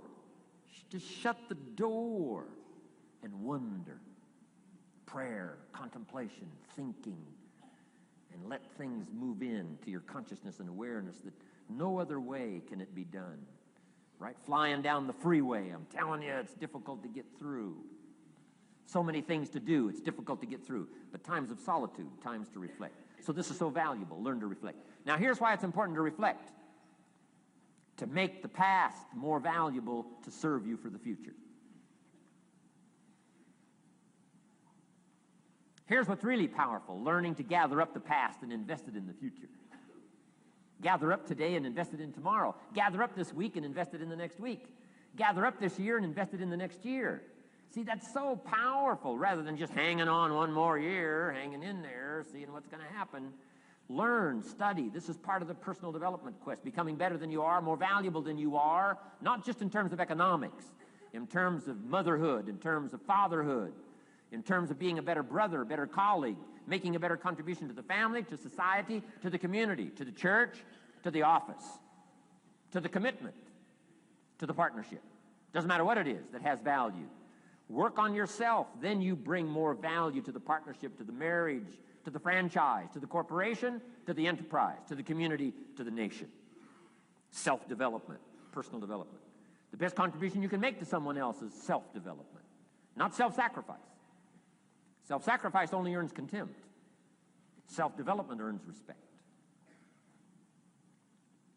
Pity the mother who says, I'm just going to give up my life for my children. Self-sacrifice is not noble. Self-investment is noble from self-development. If I work on myself and become more valuable, think of what that'll do for our friendship. I used to use the old expression, you take care of me and I'll take care of you. I found out how shallow and short-ended that was. And I changed it to read like this, I'll take care of me for you, if you will please take care of you for me. And this is part of it, the personal development, that we work harder on ourselves than we do on our job. Now we bring that to the friendship. Now we bring that to the marriage. Now we bring that to the family relationship as a father, as a mother. And we develop the strength and we develop the power. That's key. And it takes, I think, this scenario of disciplines, these abilities, to acquire those gifts and those skills, that value, so that we bring more. Now, we bring more to the next week. We bring more to the next month. We bring more to the next year. If you follow this, absorb, respond, and reflect. I said to my father, when he was about to turn 76, his 76th birthday, I said, dear father of mine, can you imagine what it's going to be like to gather up the last 75 years of your life and invest them in your 76th year? What a difference of philosophy, rather than just hanging on one more year. Gather up 75 and invest them in the next one. Gather up the last 6 years and invest it in the next year. See, that's so powerful in communication, which we're going to study soon. So powerful. So consider this. 1, The ability to absorb. Second, the ability to respond. Third, the ability to reflect. Here's number 4. Develop the ability to act. Take action. Not hasty if it isn't required, but don't lose much time. Here's the time to act. When the idea is hot and the emotion is strong. That's the time to act. You say, Mr. Rohn, I'd like to have a library like yours. See, if you feel strong about that, what you got to do is get the first book and then get the second book. Before the feeling passes and before the idea gets dim, action pronto, action immediate, action as soon as possible. Because if you don't, here's what happens. We call it the law of diminishing intent. We intend to when the idea strikes us. We intend to when the emotion is high. But now if you don't translate that into action fairly soon, now the intent starts to diminish. And a month from now, it's cold. A year from now, can't be found. So act. Set up a discipline when the emotions are high and the idea is strong and clear and powerful. That's the time to set up the discipline. Somebody talks about good health and you're stirred. Says, right, I need to get a book on nutrition. Get the book before the idea passes and before the emotion gets cold. Go for the book. Start the library. Start the process. Fall on the floor. Do some push-ups. Action. Got to take action. Otherwise, the wisdom is wasted. Otherwise, the emotion soon passes. Unless you put it into a disciplined activity. Capture it. Disciplines is called how to capture the emotion and how to capture the wisdom and translate it into equity. Disciplines. Now, here's what's important about disciplines. All disciplines affect each other. In fact, here's a good philosophical phrase. Everything affects everything else. Nothing stands alone. Don't be naive in saying, well, this doesn't matter. I'm telling you, everything matters. There are some things that matter more than others, but there isn't anything that doesn't matter. Okay. We all pity the man who says, well, this is the only place I let down. Not true. Key to take home. Every letdown affects the rest of your performance. Every letdown affects the rest. This is part of the educational process on personal development. If you don't take the walk around the block, you probably won't do the apple a day. If you don't do the apple a day, you probably won't start building your library. If you don't build your library, you probably won't keep a journal, and you won't take pictures, and then you won't do this, you won't do wise things with your money, won't do wise things with your time, won't do wise things with your possibilities and relationships, and the first thing you know, 6 years of that accumulated, and we say you have messed up. So the whole key to reversing that process now is to start picking up these disciplines. Now here's the positive side. Every new discipline affects the rest of your disciplines. Every new one affects the rest. That's why action is so important. The least action, the smallest action. Take it. Because when you start accomplishing and the value starts to return from that one action, it'll inspire you to do the next one and the next one and the next one. You start walking around the block, it'll inspire you to get an apple. Get an apple, it'll inspire you to get a book. Get a book, it'll inspire you to get a journal. Get a journal, it'll inspire you to grow, develop some skills. All disciplines affect each other. Every lack affects the rest. Every new affects the rest. The key is to diminish the lack and set up the new. And you've started a whole new life process. Key. Also, one more thought on discipline. Here's the greatest value of discipline. Self-worth. Self-esteem. People are teaching self-esteem these days, but they don't connect it to disciplines. The least lack of discipline, and it starts to erode our psyche. One of the greatest temptations is to just ease up a little bit, right? The slightest lack of doing your best starts to erode the psyche. Instead of doing your best, doing just a little less than your best. Sure enough. You say, well, it's just going to affect my sales. No, it's going to affect your consciousness. It's going to affect your philosophy. Now you've begun in the slightest way to affect your own philosophy. Here's the problem with the least neglect. Neglect starts as an infection. And if you don't take care of it, it becomes a disease. And one neglect leads to another. And the worst of all, when neglect starts, it diminishes our self-worth, our self-confidence, our self-value.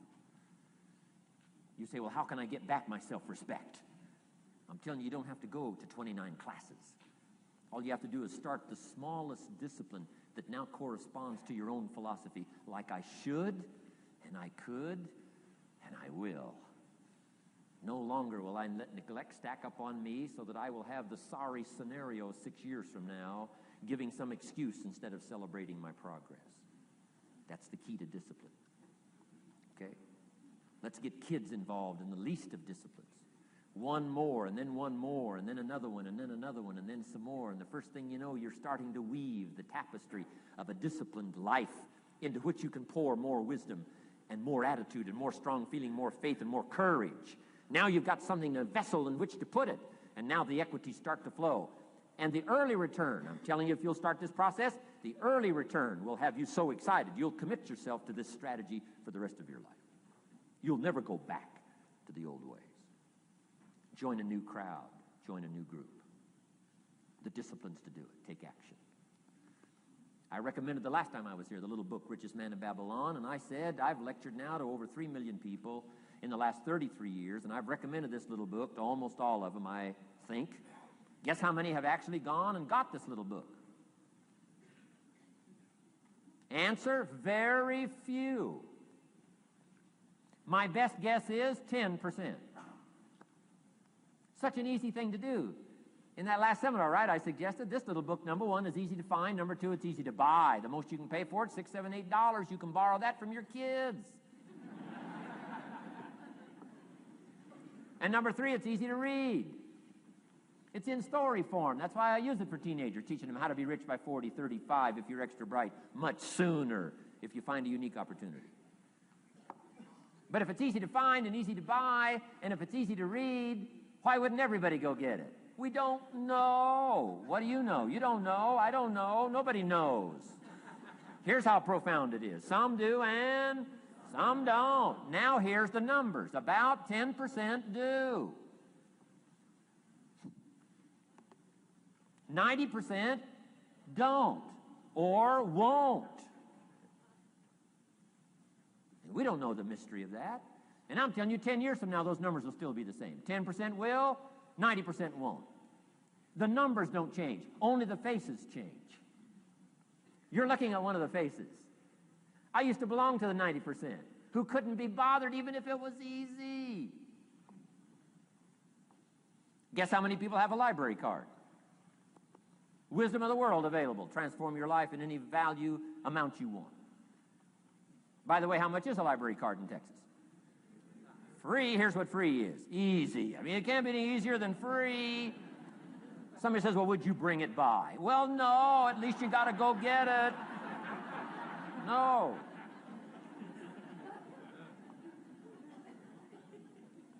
Wisdom of the world available. Transform your life spiritually, socially, personally, economically, and every other way. Teach you how to be rich and powerful and sophisticated and healthy, influential. How many people have a library card? Answer, 3%. 95, 97% couldn't be bothered. Guy specializes in happy hour, but he doesn't have a card. And now readily and quickly blames the government and blames his company and blames policy and blames the pay scale. When if he only knew, if he joined the 3%, here's my advice to you today. Walk away from the 97%. Don't talk like they talk. Don't act like they act. Don't go where they go. Don't specialize in what they specialize in. Throw away the blame lists they cling to. Start you a new life. You say, well, is it as simple as getting a library card and join the 3%? And the answer is, of course. Of course. That's how easy this stuff is. This is so easy. It's so simple. It's not complex. You don't need a 2,000-year-old guru. You don't need multi-track affirmations. I'm telling you, don't. Affirmation without discipline is the beginning of delusion. Key. Don't let somebody sweep you into some contrary way to nature itself says, unless you labor. The miracle of the seed and the soil and the seasons and God and all the other stuff that's available, sunshine and rain, that's not available to you by affirmation. It is only available to you by labor. So labor well. Okay. Learn well. Discipline yourself well. And you can have all the treasures you want. This stuff's easy and simple. It's not ocean waves and seagulls. You don't have to move to Sedona, where all the force fields come together in Arizona.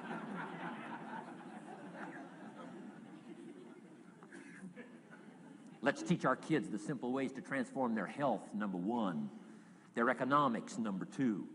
Their ability to communicate, number 3. Their life and treasure and lifestyle, number 4. Spirituality, number 5. And the list goes on and on. Let's not leave out any of the least of disciplines that encourage us to do the next one, to do the next one, to do the next one. First thing you know, this whole scenario for you is spinning up instead of out of control on the negative side. This is all you got to do. It's as simple as this. It's as simple as a start, committing yourself to life change. And once you start down this road, I promise you, you'll join the 10% and the 3%. We're going to talk financial independence in just a little while. Guess how many people can retire from the income of their own personal resources when it comes time to retire? Answer, 5%. In the most independent country in the world, 95% are dependent, 5% are independent. Take charge of your own retirement. I'm telling you, if you take charge of your own retirement through personal development and all these skills we've taught today, plus what's coming up, financial independence, I'm telling you, take charge of your own retirement, you can multiply it at least by 5, maybe by 10, maybe by 20, maybe by 100. Let the government take care of it, some company take care of it, you got to divide by 5. Take charge of your own life, take charge of your own day, take charge of your own conversation, take charge of your own family, take charge of your own possibilities. And learn these skills, develop this kind of strategy, and I'm telling you, life will open up for you. Join the 3%. Join the 10%. Join the 5%. Walk away from the 95%. In our Leadership Weekend, we teach. Find out what poor people read and don't read it.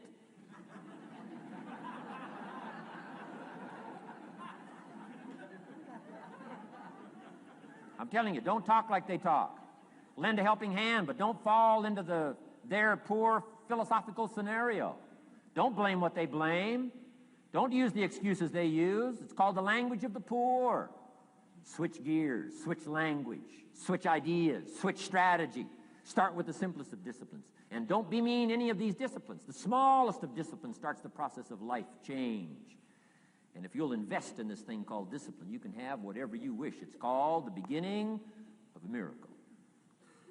Now here's the last clue on discipline. Do the best you can. We covered earlier, but here's a good scenario for the do the best you can. I've got a good question for you. Is the best you can do all you can do? And the answer is no. Strangely enough. If we all fell on the floor right now and did as many push-ups as we possibly could, and let's say for some reason you haven't been into push-ups lately, I can't imagine why, but let's say the best you can do is 5. And you look up at the rest of us and say, hey, 5 is the best I can do. We can tell by the look on your face that's probably true. 5 is the best you can do. Now, is 5 all you can do? The answer is no. If you rest a little, you can do 5 more. Wow. And if you rest a little, you can do 5 more. And if you rest a little, you can do 15 more. How did we get from 5 to 15? It's a miracle.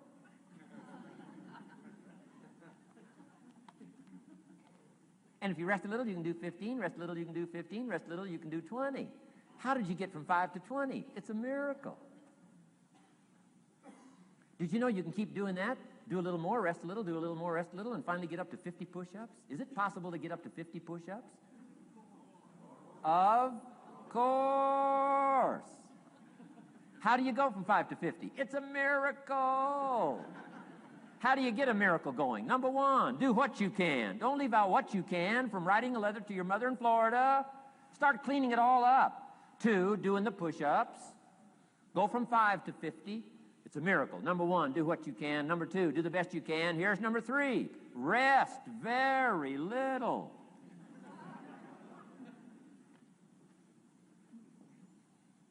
Don't rest too long. Why? The weeds take the garden. Kids have got that figured out. You can't rest too long. Here's the clue. Make rest a necessity, not an objective. The objective of life is not to rest. The objective of life is to act. Think of more disciplines. Think of more ways and means in which to use your own wisdom and your own philosophy and use your own attitude, your own faith, your own courage, your own commitment, your own desires, your own excitement. Invest it in discipline so that it's not wasted. The smallest of discipline. Thereby transform your life.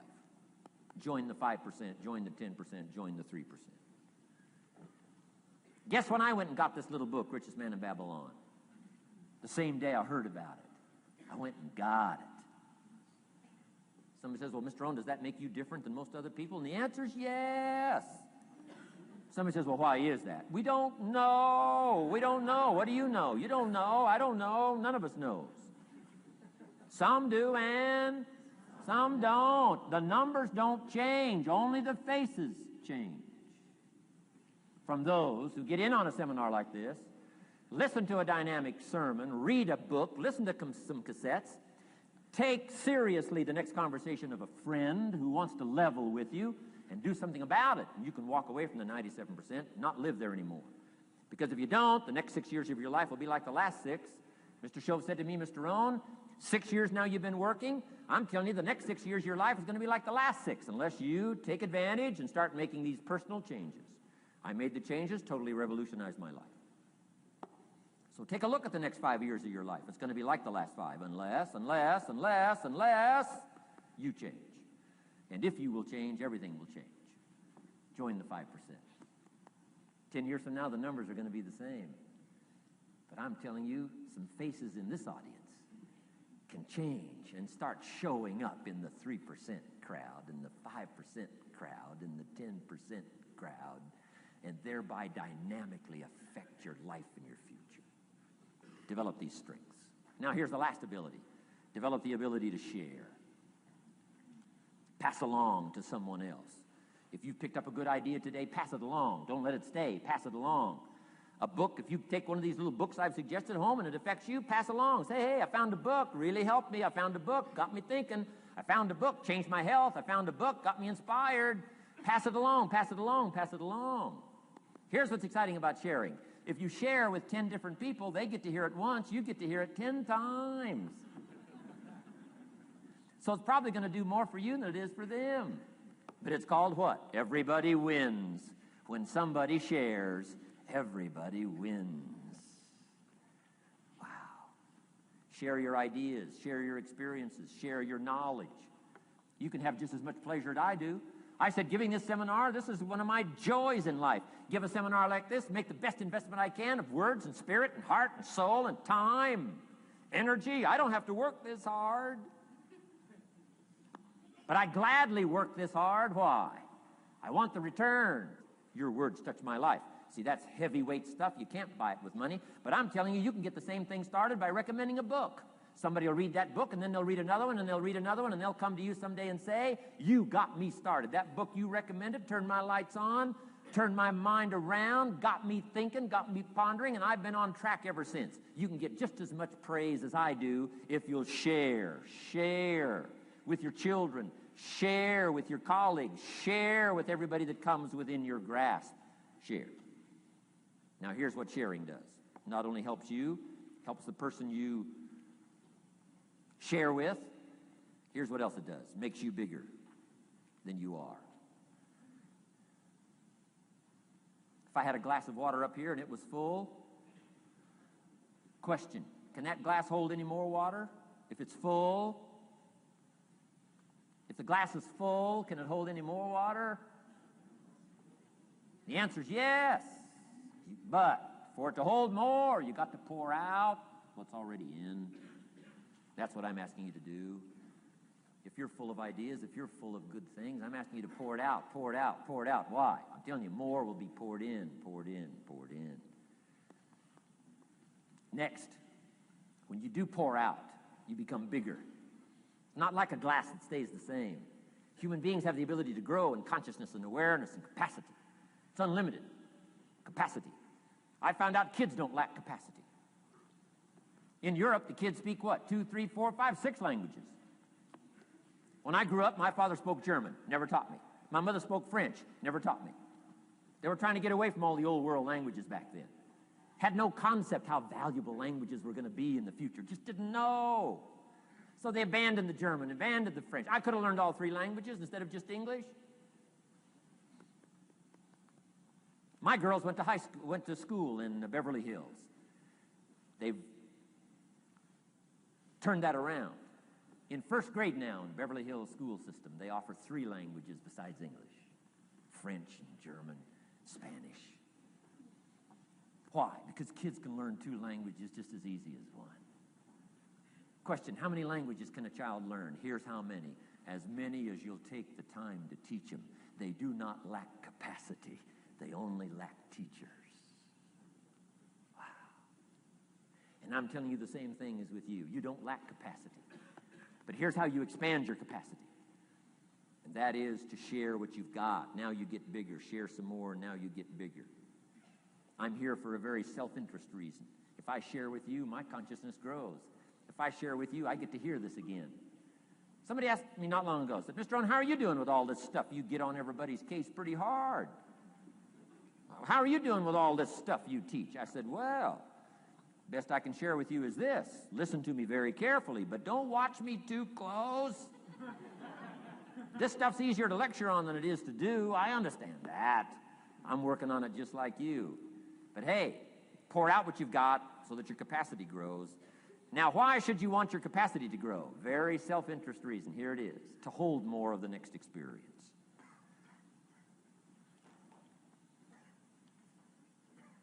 You mean to tell me that sitting in this audience, some people will get more out of it than others? And the answer is yes. If you haven't been into expanding your own capacity lately, you might not get much from this seminar. But if you've been into expanding your capacity, and you've been sharing, and you've been doing all this stuff, I'm telling you, no telling what all this could mean to you today, this chance to grow, change, develop, absorb, take in. I'm asking you to expand and grow so you can hold more of the next experience. Some people can't be very happy. You could pour happiness out on the whole world. Some people can't be very happy. Why? They're not big enough. If you're small, you don't get much. Small in comprehension, small in the ability to think and wonder, small in appreciation, no matter how much is poured out. Prosperity can be poured out on the whole country. Some people don't get much. Why? They're too small in their thinking, too small in their ability to share, have not expanded to their full capacity. Don't be like that. Now, some people aren't going to get much because they've got their cup turned upside down. You couldn't put anything in. Learn to share. It's a glorious, glorious experience. Okay, enough on personal development. Let's cover now setting goals. Let me show you something that turned me every way but loose. I've never been the same since I found out about it. Learning how to set goals.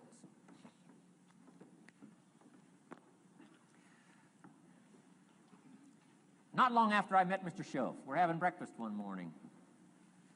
Mr. Schoaf said, Mr. Owen, now that we've gotten acquainted, we know each other fairly well, he said, maybe one of the best ways I can help you, he said, let me see your current list of goals. Let's go over them and talk about it.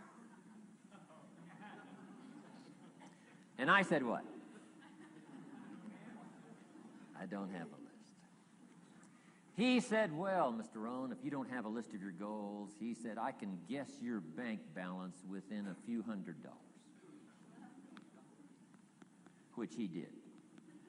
And that got my attention. I said, you mean my bank balance would change if I had a list of goals? He said, drastically. So that day I became a student of setting goals.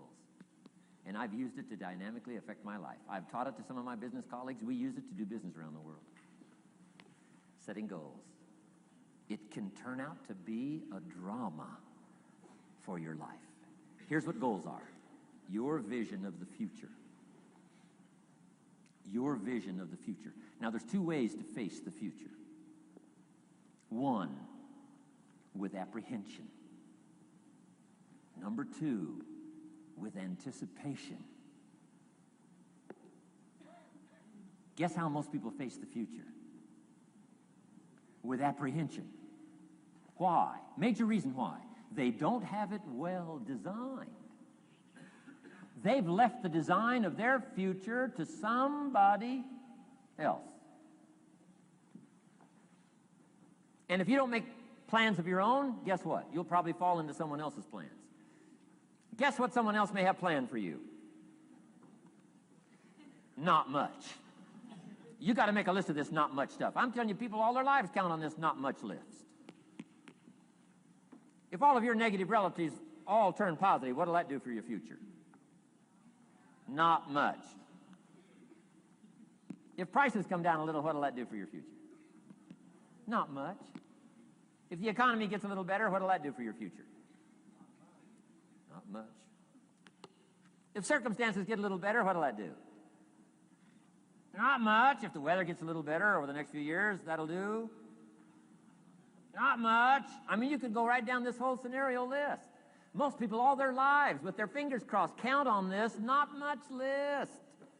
That's why 10 years from now, they'll be driving what they don't want to drive, living where they don't want to live, wearing what they don't want to wear, doing what they don't want to do, having what they don't want to have, maybe become what they didn't want to become. And it all starts by counting on something that's not going to count much. You say, well, then how can my life dramatically change? You got to count on yourself. And here's one of the things you got to count on: your ability to design the future. It's called the promise. And the promise of the future, if you'll design it well, can have an awesome effect on your life. But if you face the future with apprehension, you'll take hesitant steps all day, uncertain steps all day. And if you take uncertain steps all day for 6 years, you can imagine how empty your life can be. We've got to help our kids with the promise of the future. Now, here's what's connected to the promise: the price. The price to pay. But I'm telling you, the price is easy if the promise is clear. One of the better notes to make for today. The price is easy if the promise is clear and powerful. But the price seems almost too much to pay, too much to get over, too much to accomplish if the promise isn't clear, if the promise isn't powerful. I'm telling you, kids will pay the disciplines if they can see the promise. One of our biggest challenges as parents in the 90s is to help our kids see the promise of the future. That's why I'm teaching financial independence, how to become wealthy and powerful and sophisticated and healthy and unique. All of the stuff kids would hope to go for. It's all possible. This is America. That's the promise of the future. The price, a few simple disciplines practiced every day. And I'm telling you, the kids will pay the price of the simple disciplines if they can see the promise of the future. But if they can't see, they don't want to pay. And the same is true of all of us. We will pay the most extraordinary disciplines if we can see the promise of the future, called setting goals. So I'm asking you to get a handle on the future. I'm asking you not to leave it to anyone else. Don't leave it to the company. Companies got their own goals. I'm asking you to set your own goals, your personal goals. Income goals and financial goals and health goals and spiritual goals and where do you want to go and what do you want to do and what do you want to see and what do you want to be. That's it. Promise of the future. Design your own future. It's within your hands and your capacity to do so. Here's how simple now goal setting is. It's not mysterious. You don't have to anchor, you don't have to focus, you don't have to visualize, none of that stuff. Here's how simple goal setting is. Changed my life. Decide what you want and write it down. I mean, that's how profound this stuff is. Decide what you want and write it down. Make a list. Where do you want to go? What do you want to do? What do you want to see? What do you want to be? What do you want to have? What do you want to share? What projects would you like to support? What would you like to be known for? What skills would you like to learn? Some extraordinary things you'd like to do, ordinary things you'd like to do, right? Silly little things you'd like to do, very important things you'd like to do. Decide on all that stuff and write it down, write it down, write it down. That's how simple this stuff is. And it's your own private list. If it's really private, on your list, put some stuff in code where nobody can understand it if this list fell into unfriendly hands. Okay. And simple things, whatever. Foolish things, doesn't matter. It's your list. I had a little revenge on my first list. Budget finance, who used to harass me. I got 2 or 3 payments behind. This one guy called incessantly. Said, we're going to come get your car, drag it rear end up down the street in front of your neighbors. Put me down something fierce. When I met Shof, got my life straightened out, one of the first things on one of my lists was budget finance. And when I finally got the money, I needed a little drama in my life. Finally got the money to pay them off. I put it in small bills in a big briefcase. Walked into the budget finance office on Wilshire Boulevard in Los Angeles. The guy who harassed me so often, his desk was about 3 back. I opened the door, walked in, right up to his desk, stood right in front of him, never said a word. He said, "Well, what are you doing here?" Didn't say a word. I opened up this briefcase, dumped this pile of money all over his desk. I said, "Count it. It's all there. I'll never be back." Turned around, walked out, slammed the door. Now, that might not be noble, but you got to try it at least one time. Pay off with a little drama.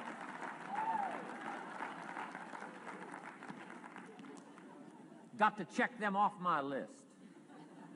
Keep your list with you. I keep my list in my journal so that I can go back. 5 years ago, here was my list. And I'm a little embarrassed. Here's what I thought was so important now. How my philosophy has changed. From 10 years ago, 5 years ago, 3 years ago.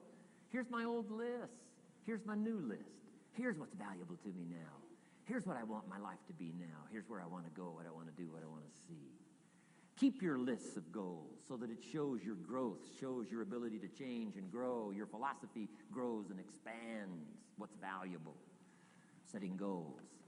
It doesn't matter how small, foolish it is. Put it on your list.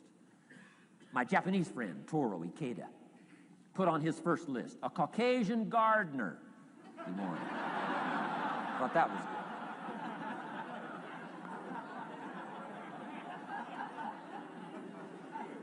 I like that. Have you got this profound thing now on setting goals? Here's how profound it is. Decide what you want and write it down. Get together with your wife, decide. Get together with your kids, decide. Get together with your business colleagues, decide. Write it down. Make a list.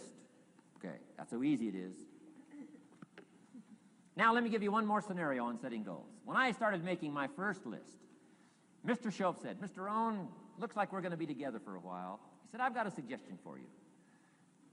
He said, "I think one of the first goals you ought to set, you're a 25-year-old American male. Sure, you've made some mistakes, but now you're on the road to better things. You got a family, worth it. Reasons makes the difference." And he said, "You've got every reason to do this." He said, "Why don't you, among all the goals you're going to set, why don't you set a goal to become a millionaire?" A millionaire. This is America. All the possibilities are available. Why don't you set a goal to become a millionaire? He said, "It's got a nice ring to it." Millionaire. Enough zeros to impress your accountant? Millionaire. And he said, "Here's why." Now, I thought, the man doesn't need to teach me why. I'm thinking, wouldn't it be great to have $1 million? He said, "No, that's not it. Here's why." And I had one of the greatest lessons I ever learned, and I'm about to share it with you. This will be worth the price of being here today if you can capture what I'm about to share with you. Babysitter fees, whatever else you paid. Some of you missed some sales today to be here, so this is a costly day for you. But what I'm about to share with you changed my whole life. Here's what Mr. Shope said. Set a goal to become a millionaire. And he said, here's why. For what it will make of you to achieve it. And I got one of the greatest classes in one sentence I've ever received in my life. Set a goal that'll make you stretch that far.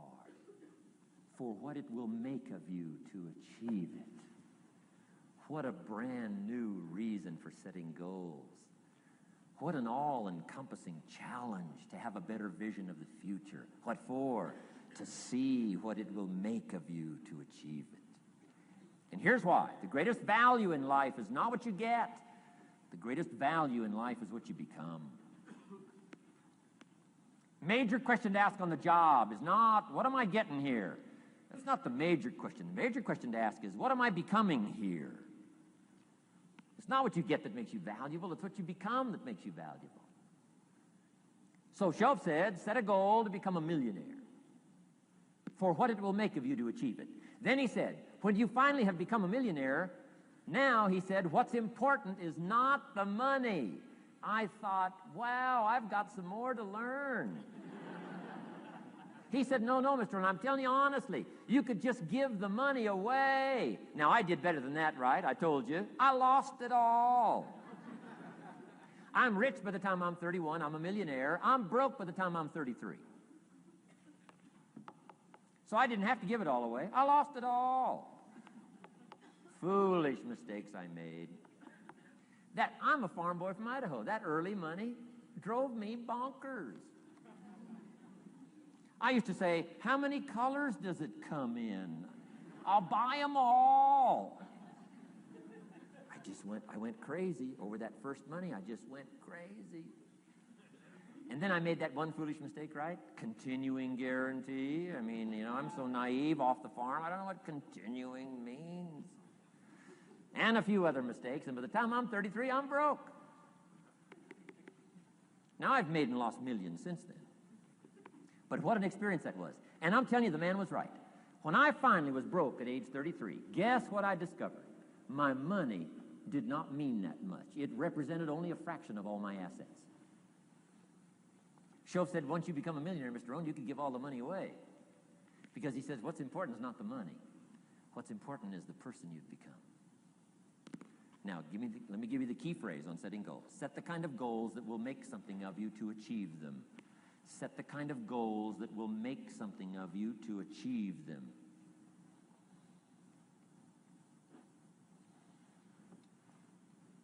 Always keep that in mind. What will this make of me? If I set this goal and go for it, not only will I achieve it, but what will it make of me in the process? What a whole new concept on setting goals. Now, there's two parts to this, and then we're wrapping up goals. Here's the first part now on this goal setting for what you become. Number one, don't set your goals too low.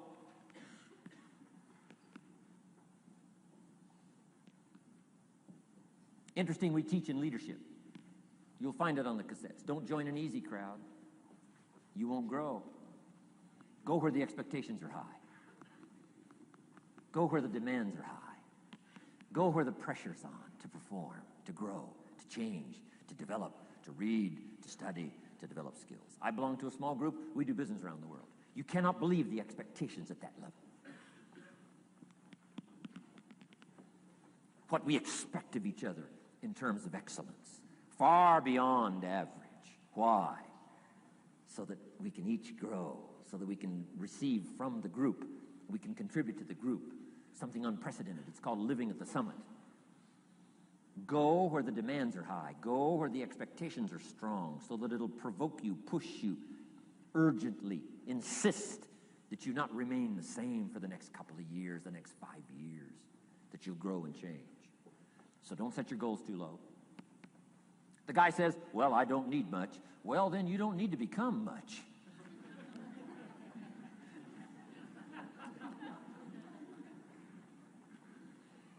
Now, here's the last part on setting goals. Don't compromise. Don't sell out. There were some things I went for back in those early years that I paid too big a price for. If I'd have known how much it was going to cost me, I never would have paid, but I didn't know. So don't sell out. Ancient phrase says, count the cost, count the cost, count the cost. An ancient story says, Judas got the money. You say, well, that's a success story. No. It's true, 30 pieces of silver in those days was a sizable fortune. You say, well, if a guy's got a fortune, right, that's a success story. No, you don't understand. His name was Judas. Doesn't that ring a bell? Judas. You say, oh, yes, Judas, the traitor. That's right, the traitor got the money. Doesn't that change the story? And the answer is, of course, it changes the story. Interestingly enough, after Judas gets the money from becoming a traitor, he's got the money in his hot little hand, and now he's unhappy. Somebody says, well, if you had a fortune, how could you be unhappy? Well, he wasn't unhappy with the money. He was unhappy with himself. Key phrase, the greatest source of unhappiness is self-unhappiness. The greatest source of unhappiness doesn't come from outside. The greatest source of unhappiness comes from inside. And here's where the erosion starts, doing a little less than you could. That's where the beginning little infection of unhappiness starts, doing a little less than you can, not feeling that good about yourself. So don't let that happen. Judas is unhappy. He says, what'll I do? He says, oh, I'll just take the money back. Walked in where he got the money and said, here, take this money. I'm unhappy. They said, heck with you, Judas. We got what we wanted. You got what you wanted. Out. They threw him out with his money. Judas says, well, what'll I do now? He says, oh, clever. Should have thought of this first. I'll just throw the money away. And he proceeded to throw his fortune away. Why would he throw his fortune away? He was so unhappy with himself. And that's not even the end of the scenario. After he threw his fortune away, he couldn't change what he became, a traitor.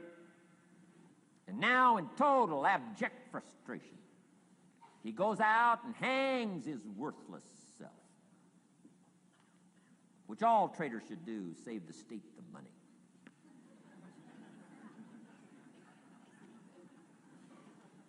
Why such a tragic end? Because he was so unhappy with himself. He sold out. He sold out. He paid too big a price.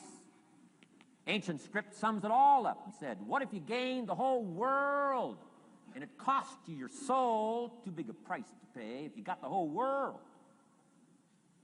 Don't sell out. Don't compromise your values. Don't compromise your virtues. Don't compromise your philosophy. Key. Here's the key word, beware. If Judas could speak back, he'd probably say beware. Two good words from ancient script. One, behold, the positive word. Behold the possibilities, behold the opportunity.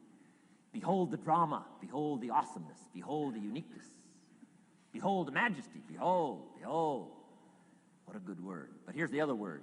Beware, beware, beware. Don't sell out. Mark well what you become in pursuit of what you want. But I'm inspiring you, hopefully, to set the kind of goals that will transform your life, make you far better than you are, far stronger than you are. Okay. Isn't this good advice?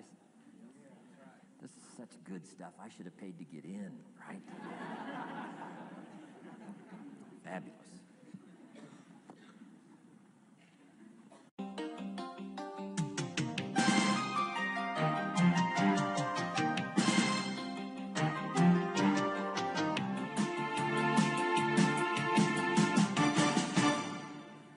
What should a child do with $1?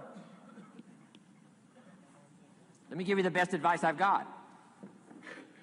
And this is called sort of middle-of-the-road scenario, and I'll show you how these numbers may change, but here's what I teach. Kids, never spend more than 70 cents. Now, you got to pick some number. When I met Mr. Schoaf, I was at about 110%. But remember this, if your outgo exceeds your income, your upkeep becomes your downfall. Good little scenario. So here's the number that I found works best in developing a good financial plan. Never spend more than 70 cents out of every dollar from now on. Now kids ask me what? What do you do with the other 30 cents? Here's my best advice. 10 cents, charity. 10% charity. Supporting worthy projects, helping people who cannot help themselves. Some churches teach tithe, peace, portion. Turning back part of what you take out. Excellent, excellent philosophy. That's what that 10% is. And nothing teaches children responsibility and character better than generosity. No school, no class, no teacher can teach character better than the simple act of generosity. 10 cents out of every dollar. Now you can pick your own number. I'm just giving you my best scenario. Now the time to start this is when the amounts are small. Easy to give a dime out of $1. I'm telling you, kids will give you 10 cents out of every dollar if it's part of their philosophy, if you sell them on it. And that's the time to start, when it's easy, 10 cents out of $1. A little harder to give 100,000 out of 1,000,000. Someone says, oh, if I had $1 million, I'd give 100,000. I'm not that sure. We better start you early when the amounts are small, so it'll all be set in when the big amounts start to come, okay? So 10 cents for charity. The next 10 cents I call active capital. Capital meaning try to make a profit yourself. We live in a capitalistic society. Right? Everybody now wants to join capitalism. That's why the walls are coming down. Capital belongs in the hands of the people. That's where the genius is. So the genius is to try to show a profit. Buy and sell. Render service. Show a profit. Now, here's what I teach kids. Profits are better than wages. Wages are okay, but wages help you make a living. Profits help you make a fortune. The key is to just understand philosophically a little simple economic scenario. And there's all kinds of ways to make a profit. I'm working on a new book. Here's what it's called. I think it's going to be called, Of Course Kids Should Pay Taxes. It's going to be an interesting book. In California, where I live, kids do pay taxes. If an 8-year-old walks into 7-Eleven, buys something that costs $1, the proprietor makes him cough up 7 more pennies. 8-year-old says, "What's these 7 pennies?" Proprietor says, "That's taxes. That's taxes." Kid says, "Well, I'm only 8. Proprietor says, "Congratulations, you're my youngest taxpayer." So in California, kids do pay taxes. Now the question is, should they?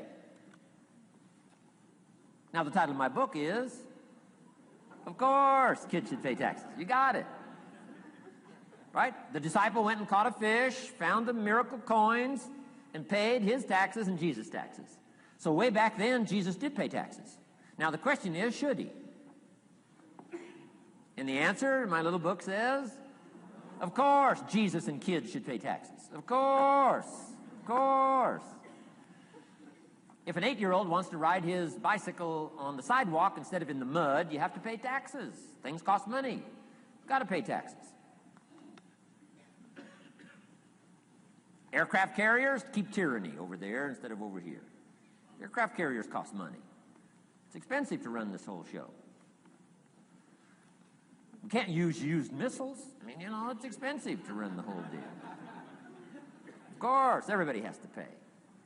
Now, active capital means try your best to show a profit. Now, there's many ways to show a profit, not just money. Touch something, leave it better than you found it. That's a profit. Some profits are intangible, some profits are tangible. Long before Earth Day, for all sophisticated people, it was very proper when you left your hotel room to turn out the lights. All educated people. Why? Leave a profit. It's so easy to flip the switch and leave a profit. Some say, well, the hotel gets the profit. What do you care? All you need to become is a person who leaves a profit. Wow. I talked to a man who runs a whole string of apartments. He said, guess what? Most people, when they rent an apartment, leave it, what? Trashed, worse than they found it. What kind of a reputation would that be? Whatever you touch turns to trash. Whatever you touch gets dirty. Nothing you touch gets better. See, that's a poor philosophy. No wonder it leads to poverty, small lives. As one writer said, living lives of quiet desperation. This is where it all begins. Failure to leave a profit when you can, turn out the lights, doesn't matter what it is. Become profit-minded. Profits are better than wages because profit has the potential to make a fortune. Wages has the potential to make a living. So I teach kids, take part of your wages. If you earn the money, take part of it for charity and part of it to see if you can't make a profit. And there's all kinds of ways. My book's going to be full of all kinds of ways kids can make money. I teach kids how to have 2 bicycles, one to ride and one to rent. I mean, it doesn't take long to get into business. You don't have to be a genius. Halfway bright, you can start showing a profit. Now, here's the next 10 cents called passive capital. Meaning, let somebody else use the capital, you provide it, you're passive, they're active. And let them pay you interest. Profits and interest. Unique way to make a fortune. In fact, there's a Bible philosophy. I teach teenagers this Bible philosophy. Here's what it teaches. The borrower is servant to the lender. Wow. So where is the power position? Not a spender, a lender. And if I've taught teenagers well, if you ask them, among some of the things you want to be, when you grow up, as years pile on, what would you like to be? I'm telling you, among some of the things that they would like to be, if they've sat in on my classes or gotten some of my material, they would say, I want to be one of them lenders. Powerful position. Let somebody else use your capital. Some projects require more capital than any one person has. So we've got capital pools, whether you put it in a financial institution or whatever, right? Earn an interest, earn a profit, right? Buy a car and sell it for more than you paid for it. Why? Because you leave it better than you found it. Touch something and leave a profit. Okay? It's not just wrapped up in money and economics. This helps to teach all other scenarios of life on profit and capital and expenditures, what to do with your time and what to do with your life, and as well as what to do with your money. Okay? Now, this little scenario I call the ideal. Now, here's what's important. To set up the ideal and work toward it. Because at first, you may not be able to do these numbers. Some people are in such desperate situation currently, they got to go 97, 1, 1, and 1. I mean, I had to start there. Start with pennies. And remember, it's not the amount that counts. Mr. Schoaf gave me the clear situation. Here it is. It's not the amount that counts, it's the plan that counts. When I met Mr. Schoaf, I'm 25 years old. I said to him, if I had more money, I'd have a better plan. He said, no, Mr. Rohn, if you had a better plan, you'd have more money. 6 years? 6 years? In America, 6 years? Come on, it's not the money, it's not the amount, it's the plan that counts. So set up an ideal plan like this. Now you can rearrange this and modify it to suit yourself. I'm just giving you here as an example. So set up the ideal and then start making progress toward it. Okay. Because finally these numbers are going to change if you move on up into the higher area, right? The people I work with around the world couldn't spend 70 cents out of every dollar. Would be obscene. That'd be too much. So these numbers are bound to change. I don't know what mine are. Probably 20% up here.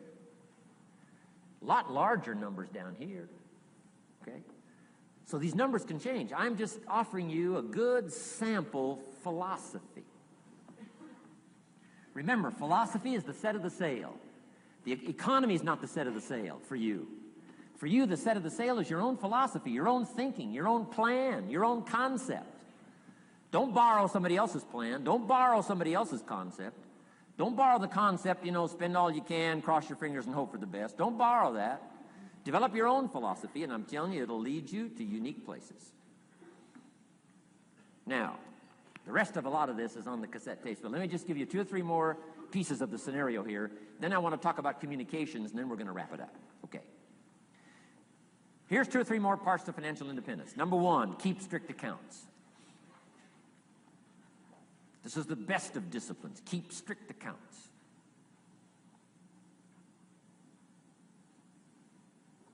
Did you ever hear this expression? I don't know where it all goes. Did you ever hear that? I don't know where it all goes. Oh, we'd love to have you run our company. You don't know where it all goes. Whoa. Did you ever hear this? It just gets away from me. It just gets away from me. We'd love to turn the world over you. It just gets away from you. Come on. You got to have better disciplines than that. Let that be the 90%.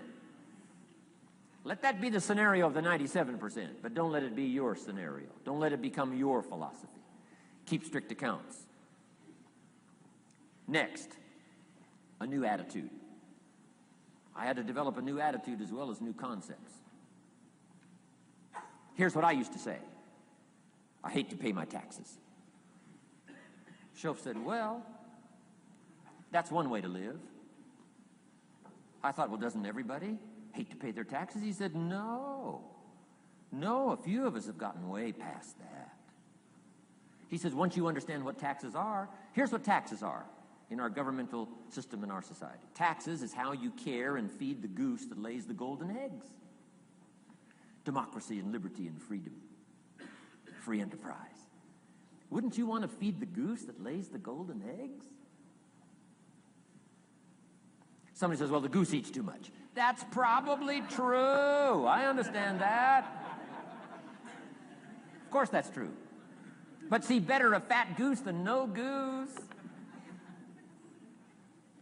And here's the truth be known. We all eat too much. Let not one appetite accuse another. Of course the government needs to go on a diet. So do most of us. But hey, you still have to care and feed the goose that lays the golden eggs once you understand that that's what it's for. See, it is so important, the right attitude. Here's what I used to say. I hate to pay my bills. You open up the mails, nothing but these window envelopes, bills. I hate to pay my bills. Shelf said, well, that's one way to live. I said, well, doesn't everybody hate to pay their bills? He said, no, some of us are way beyond that. I said, is it possible to love to pay your bills? He said, yes. Reduce your liabilities, increase your assets. Wouldn't you love to do that? So start a whole new attitude here. Next time you pay $100 on an account, put a little note in there and say, with great delight, I send you this $100. I mean, they don't get many letters like that. Reduce my liabilities, increase my assets. My picture's changing. My picture's improving. I love to pay my bills. Keep the money in circulation. Pay my taxes. Feed the goose that lays the golden eggs. It's a matter of attitude. And here's the last on attitude. Everybody must pay. Of course, life is called opportunity, but life is called price. But we must all pay. We must all share. One of the classic stories of all time from ancient Bible script says, Jesus one day and his disciples were standing by the church treasury, synagogue treasury, watching people as they came by and put their offering in the treasury. That wouldn't be a bad idea. Jesus and his disciples standing by the treasury while everybody walks by. Jesus says, how much was that? How much was that? Interesting. And the story said some people came by, put in big amounts. Some people came by, put in modest amounts, average amounts. And the story says, then a little lady comes by and puts in 2 pennies in the treasury. Jesus says to his disciples, look at that. Look at that. His disciples said, 2 pennies, 2 pennies. What's 2 pennies? Jesus said, no, you don't understand. She gave more than everybody else. They said, 2 pennies is more than everybody else? He said, yes. Because I'm certain that her 2 pennies represented most of what she had. And if you give most of what you have, then you've given the most. Wow. What a lesson to learn. It's not the amount. It's what it represents of your life that counts. Now let me give you the wisdom of the scenario that did not occur. And this is the greatest of wisdom. And in my own particular, peculiar brilliance, I have the ability to record for you what was not recorded in the scenario of the story. Here's what did not occur, which may teach us one of the greatest of the wise things that was taught in this scenario. Here's what did not occur in the scenario. Jesus did not reach into the treasury and get this little lady's 2 pennies and run after her and say, here, little lady, my disciples and I have decided that you're so pitiful and you're so poor that we've decided to give you back your 2 pennies. I'm telling you, that did not occur. If it would have occurred, she would have been what? Insulted. She would have rightfully said, I know my 2 pennies aren't much, but it represented most of what I had. And would you insult me by not letting me contribute what I wanted to contribute, even if it's only 2 pennies? I'm telling you that did not occur. Here's part of the wisdom of the story that was not recorded. Jesus left her pennies in the treasury, meaning everybody has to pay, even if it's only pennies. That's the key. And whether you start with pennies or whether you start with dollars or whether you start with nothing, remember, part of the scenario is to spend, of course. Part of the scenario is to invest, and part of the scenario is to show a profit. And part of the scenario is to help take care of people who can't take care of themselves. If you'll set up your own philosophy, I'm not asking you to buy my philosophy. I'm not asking you to adopt my numbers.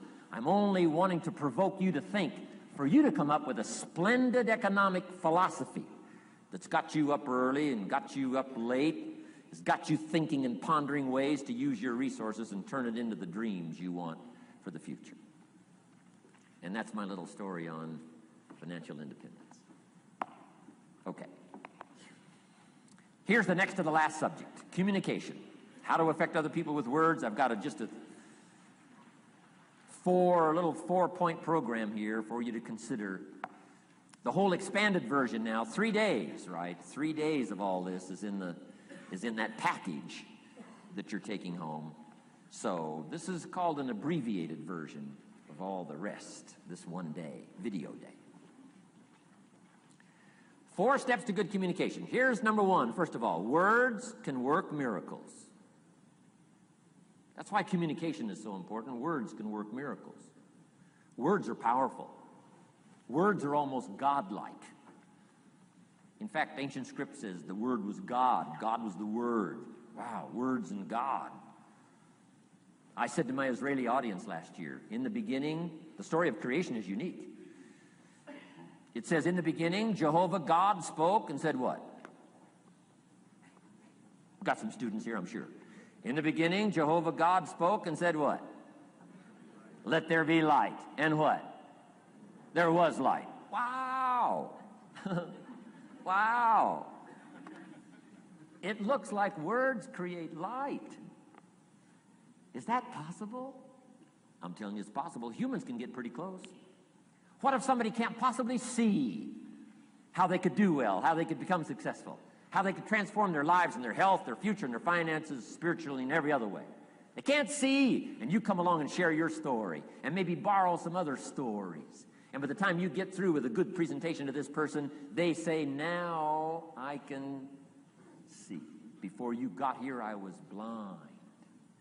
I was in the dark. And while you were talking, some things dawned on me. Is it possible to create light with human intelligence, with words? And the answer is, of course, of course. Here's part of the spectacular opportunity as a human being. One person talking to another. It's got so much power, so much potential. A mother talking to a daughter, a father talking to a son, salesperson talking to a client. Nothing more magical and powerful, awe-inspiring than words have the ability to dramatically affect people's lives and futures. So become a good communicator. Let me give you some good keys to good communication. Here's number 1, have something good to say. Communication starts with preparation. Getting ready to speak this year, getting ready to speak next year. Attend the classes, read the books. Have something good to say. Here's 4 good words to help you to have something good to say. 1 is interest. Develop a new interest in people and life and what's going on, economics and politics, religion, social structure, possibilities, opportunities. Develop a new interest. Here's the next word, fascination. Goes that step beyond interest. That's why kids learn so much that first 6 years. Fascination.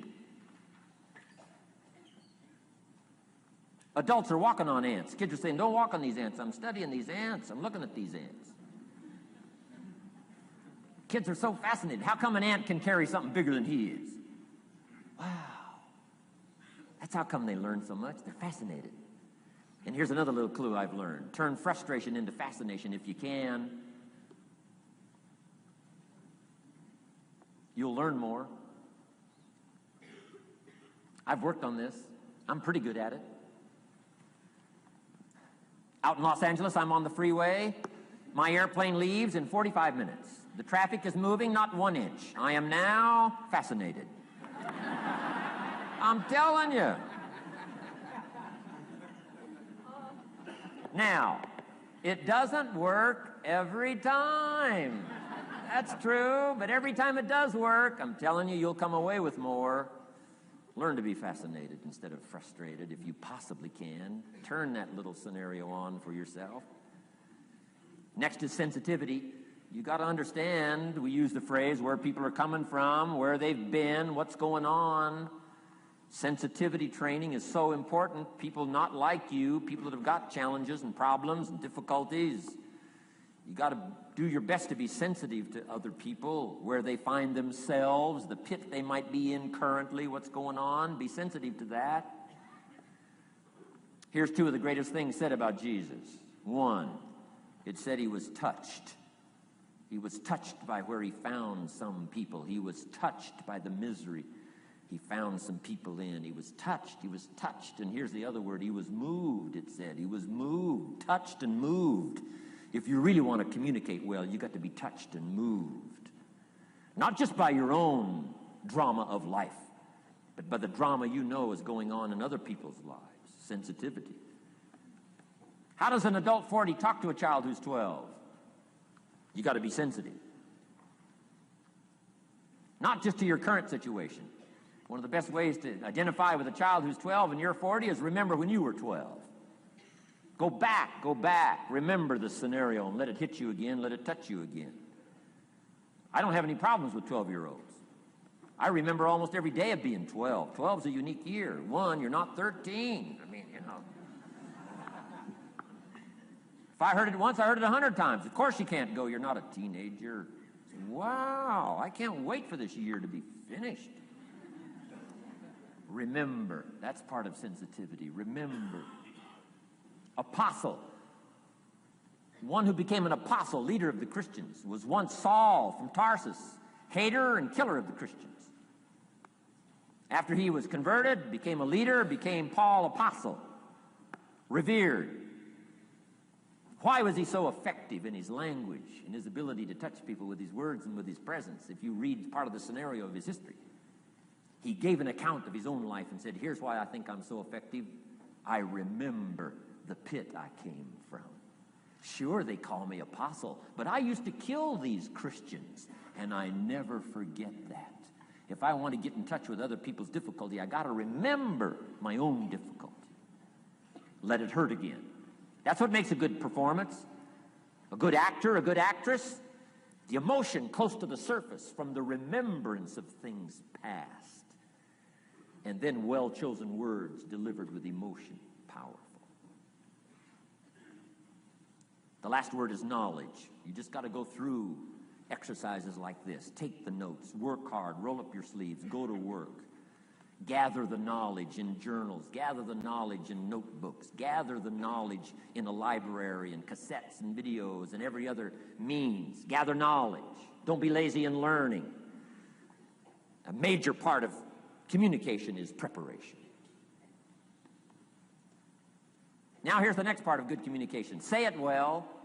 One is having something good to say. Number two is saying it well. Let me give you a quick list on saying it well. Number one, sincerity. Best place to start if you want to communicate well is let your sincerity show. Next is repetition, the mother of skill. I've been at this 33 years. Someone says, well, you give a pretty good seminar. I should. 33 years? 33 years. Repetition. Next, brevity. Sometimes you don't need many words if you're totally sincere, I'm telling you. Jesus' presentation in gathering up his team called disciples was fairly short. He just walked around the countryside, took a look at somebody and said, you follow me. That's brief. I mean, that's short. Now, why could he get by with such few words? And this takes care of a lot that I've tried to share with you today called personal development. Here's why I think Jesus could get by with such few words. For all that he was, that he didn't have to say. Take that scenario home. For all that I am, that I don't have to say. Just a few words could be dynamic in affecting someone else's life. A child, a business colleague, a sales client. Next, vocabulary. Got to work on your vocabulary. Some of my friends took a survey among prisoners working on some rehabilitation program. They weren't particularly looking for this, but here's what they found. There's definitely a relationship between vocabulary and behavior. And here's what they found out. The more limited the vocabulary, the more tendency to poor behavior. And when you think about it for a while, it makes sense. Words are a way of seeing. And if you don't have a good vocabulary, you can't see very well. Can you imagine the mistakes in judgment when you can't see very well?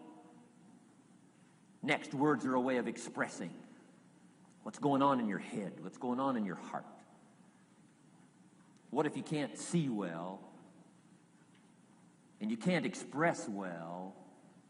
You can imagine the tragic scenario of 5 years of that, 10 years of that, 20 years of that showing no improvement. Behavior now becomes a major problem. And that person's world gets smaller and smaller and smaller. Why? They can't see and they can't express. And finally, they don't need much bigger place than a 10 by 12 cell. Their world is so small anyway, don't need much bigger place. I'm asking you to stretch your vocabulary. I used to put words up on a 3 by 5 card. I drove a lot back in those days, but at the end of the day, I'd mastered 2 or 3 words. My oldest daughter, Linda, with my grandkids, starts the day with what's called the word for the day. She writes it on a chalkboard, the word for the day. And the kids memorize that word and the meaning of the word. And every once in a while during the day, she'll say, "What's the word for the day?" The last day I was there, the word was superficial. Natalie's 4, Nathaniel's 5. And several times during that day, Linda, my daughter, would say, "What's the word for the day?" Natalie would say, "Superficial." And she would say, "Nathaniel, what does that mean?" "On the surface." Several times during the day. "What's the word for the day?" Superficial. "What does it mean?" "On the surface." If you were to ask my grandkids, the last time Grandpa was here, what was the word for the day? I'll bet you they'd probably know. Superficial. On the surface. Word for the day. Why not learn a word a day? Why not add to your vocabulary so you can see more, see better, and express better? Put out in words what's in your heart, what's in your soul, what's in your mind. It's important. So say it well. Here's number 3. Number 1 was have something good to say. Number 2, say it well. Here's number 3. Read your audience. These are just simple concepts now. You've got to add some of the details, but that's what I'm mainly good for, is concepts. Read your audience. If you're talking to a child, you've got to study the face of the child. You've got to study a little body language. You've got to study what's going on so you'll know whether to shift gears, come on a little stronger, ease off a little, might be too strong, search for another illustration, soft, strong. A lot of that is dictated by reading your audience. When I first started lecturing, I had some challenges here. I was so absorbed in my notes, lecturing like this. I'm telling you, in those early days, the audience could have left, and I'd have kept right on going. I didn't know what was going on down here. I didn't know what was going on over here. I didn't have any idea what was happening over here, whether I should come on a little stronger, ease back. I didn't know. I couldn't read my audience. So, read your audience. A prospect, read. Now let me give you some ways to read. Number 1, by what you see. Body language tells us some things. How to shift gears, whether to go on, whether to stop. If you're talking to somebody and they're leaning toward the door, that means you gotta hurry, right? They're not gonna be here long.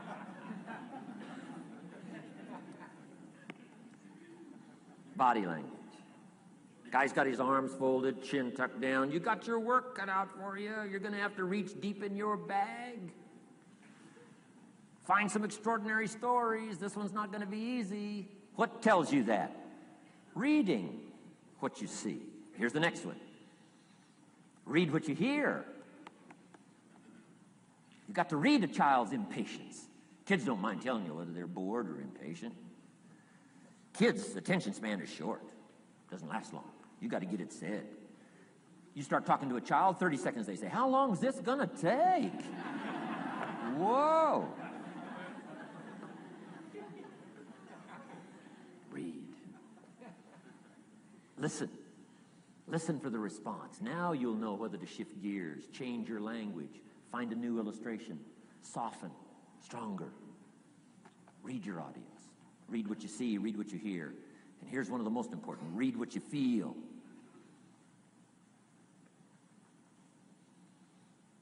Now, women are probably better at this than men when it comes to picking up emotional signals. Men, they can see, and men, they can hear. But it takes a little training for a man to pick up those emotional signals that are so important so you don't say the wrong stuff. Because it's so easy to make a mistake in language. What if you meant to say to someone you care about? What if you meant to say, what's troubling you? And instead you said, what's wrong with you?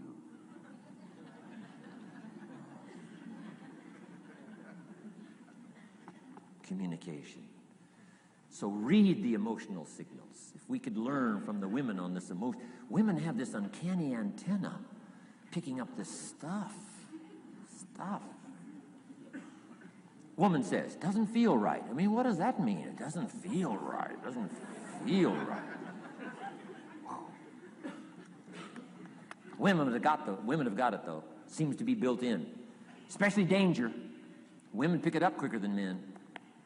It's built in, I think. Way back, right? Man was the provider. Mama was the protector at home. So she picked up this scenario of danger, I think, these signals. But they are good.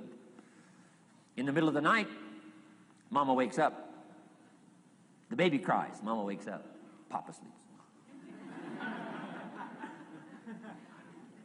The faintest cry. Mama's awake. Or she nudges her husband and says, go look, something isn't right. He says, what do you mean it isn't right? She says, no, go look. He said, hey, everything's okay. She says, go look. He says, okay. And he gets out of bed, goes downstairs. The front door is open. How did she know that? We don't know. I mean, she just knows. She just knows. But I'm telling you, it's so valuable in communication to be able to pick up the emotional signals as well as what you see and as well as what you hear. It's so important. But women are good. Ancient scenario says this: there are shepherds and there are sheep and there are wolves. What a good life scenario. But it doesn't stop there. This ancient scenario says also, some wolves are so clever, they've learned to dress up like sheep. Now you got to have a woman. Got to have a woman. Man says, looks like a sheep, talks like a sheep. Woman says, ain't no sheep. Take my word for it. They know.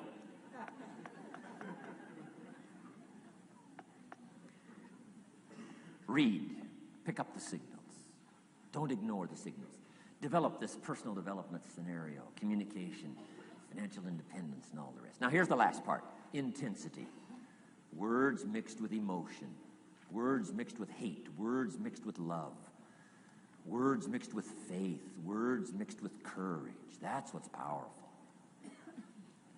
Words have a certain effect, but words loaded with emotion have an incredible effect. If I had a little straight pin, a guy buys a shirt, it's got all these little pins in it.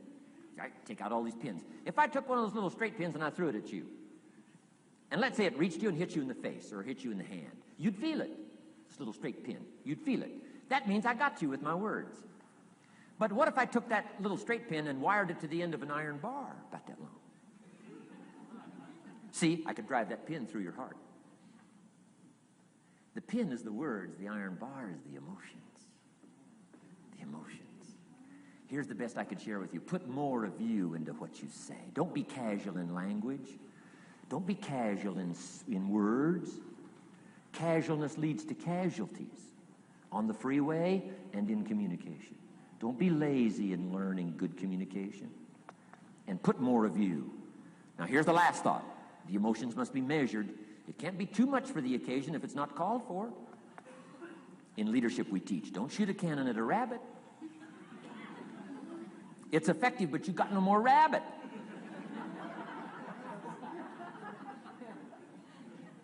So here's some of the most powerful scenario in communication. Here it is. Well-chosen words mixed with measured emotion. The basis of affecting people with good communication. Well-chosen words mixed with measured emotion. And one last point on communication. The more you care, the stronger you can be. The more you care as a mother, the stronger you can be with your children. The more you care as a father, the stronger you can be. The more you care as a leader, the stronger you can be in helping to solve problems, getting on somebody's case. The more you care. But you got to care. I don't mind a minister consigning my soul to hell fire for my sinful ways. I don't mind that. If he believes it, I don't mind him consigning my soul to hellfire for my sinful ways, as long as he does it with tears and not with joy. If you're going to preach a message on hellfire and consign people to hell's fire, you got to cry and sob your way through a sermon on hellfire. We would all dismiss as a performance a dry-eyed sermon on hellfire. You can't legitimately preach hellfire unless your heart breaks. Otherwise, it's a performance. Otherwise, we could all dismiss it. Why? The heart's not there. There are some conversations that don't make sense unless they're accompanied by tears. It doesn't mean anything unless it's accompanied by a broken heart. Learn measured emotions. Remember, draw from well-chosen words, expanded vocabulary. Be interested and fascinated. Pull all this together. I'm telling you, your ability to touch other people will grow day by day, week by week, month by month, year by year. Here's my last subject. It comes in two parts. First is the negative part. And I got just a couple of tips for you on negative. There wouldn't be positive without negative. It's part of the life scenario. Ancient script says it best. There's a time to laugh. And once you've learned to laugh, just keep on laughing. No. Just get another positive book. No. There's a time to laugh, what? And a time to cry. And you've got to become so sophisticated and so well educated that you don't laugh when it's time to cry. And you've also got to learn to cry well. How are you going to identify with some people if you don't cry with them? It's very important. The negative side is very important. Negative thinking. I teach kids, and you'll find it on those cassettes, the ant philosophy. Let me just give you the quick scenario on the ant philosophy. Number one, ants never quit. What a good philosophy. If they're going somewhere, you stop them, guess what? They'll look for another way. How long will they look? Till they find it, or till they die. What a great philosophy. But here's number two. I can't give them all to you, but here's number two. Ants think winter all summer. You've at least got to be that bright. You can't think summer all summer. You got to do some winter thinking in the summer. You say, well, the sky is blue. The clouds are fleecy. You can't be faked out by that. Ancient story says, don't build your house on the sand in the summer. Why would we be cautioned not to build our house on the sand in the summer? Because it's easy to get faked out. So what should you do during the summer? Think winter. Think storm. That'll drive you to find a rock in the summer when the sky is blue. Key, negative is normal. You got to handle it. You can't dismiss it. It's part of the life scenario, like your white corpuscles we talked about earlier. So don't ignore it. Let it be part of the scenario. Here's the key. Learn to master it. Negative is not to be ignored. It's to be mastered. It makes us better than we are to wrestle with it. It makes us better than we are to be alerted to tyranny that moves into Kuwait, or ignorance that moves into your life, or procrastination that moves in and robs you of your fortune, or poor health that's going to be the legacy of those who neglect their health disciplines. You got to do battle with the enemies on the outside and on the inside. So learn how to handle the negative. And now here's the last. called the positive.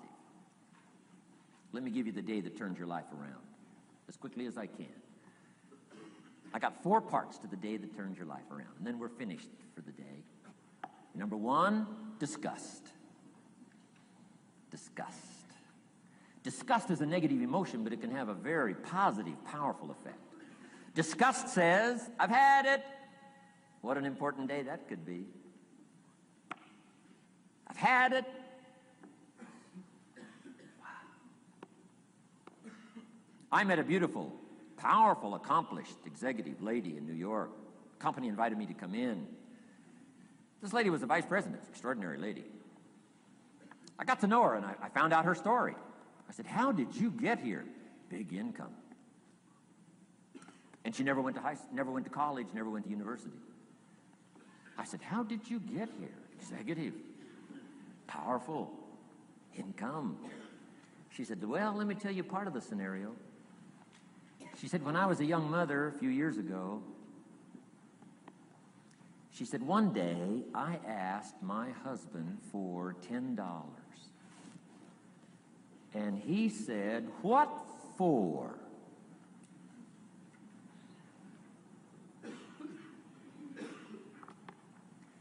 She said, before that day was over, I decided I would never, ever ask again. She said, I started studying opportunity, found it, took the classes, put myself through the schools, did the scenario. Now I'm vice president. I make a lot of money.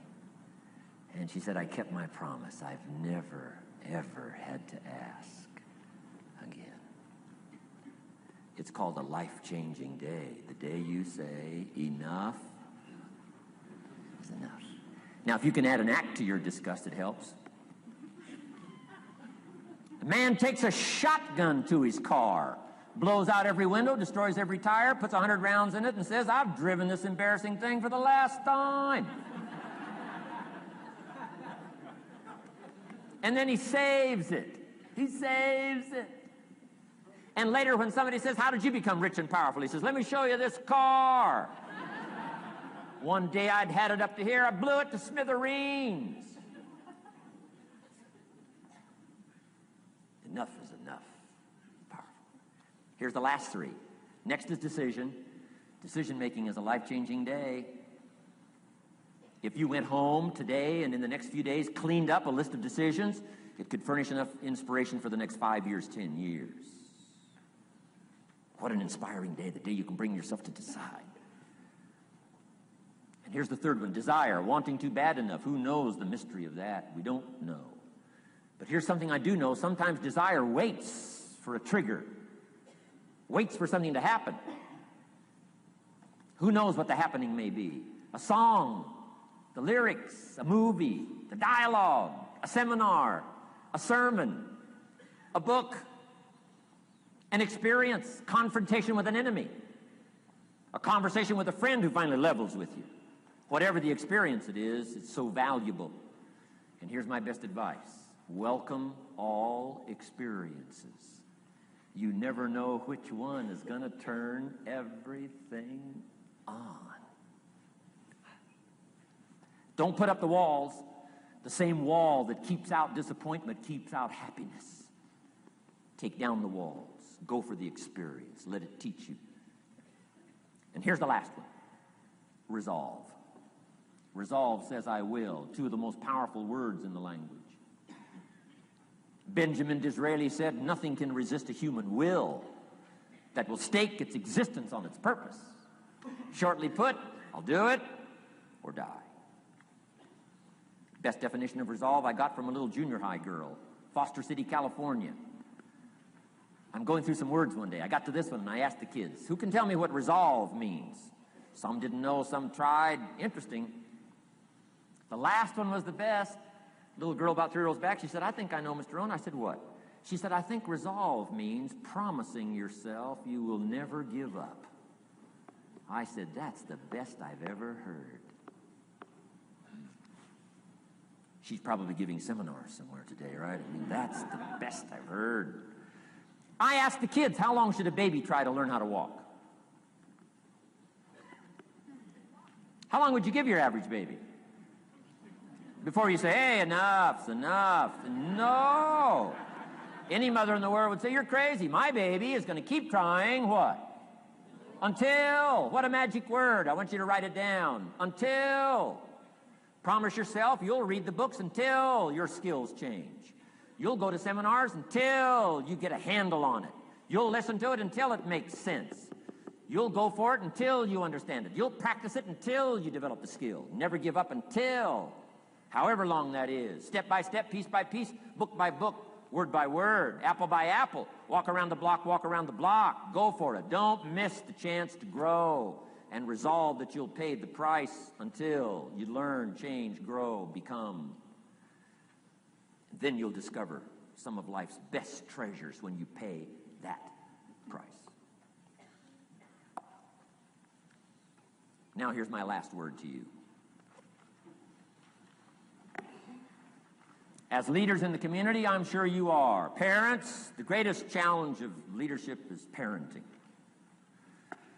Whether you're in sales or management, wherever I found you today, I want to give you, from my heart to you, what I wished you would do from this seminar today. And if I've inspired you to do this part here, among all the other things I've talked about, I would have considered it worthwhile to leave my family, fly away from my home, drop down into Fort Worth, Dallas, and spend one of my very precious days with you.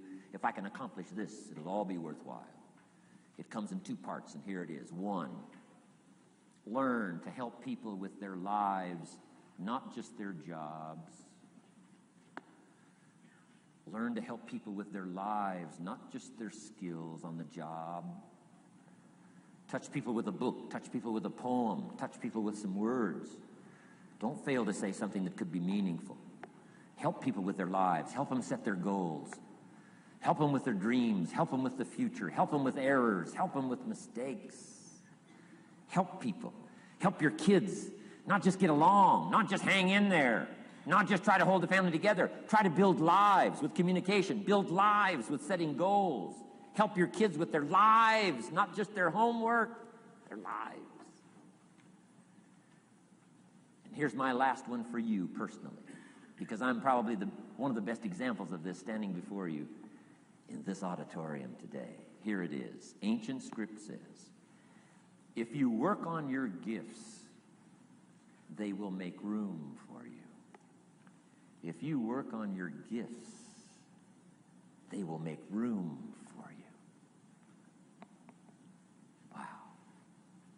Look where my gifts have brought me today, to this room. A chance to invest in this many lives.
Here's how to really cash in on this year. Number one, get serious. Life is serious.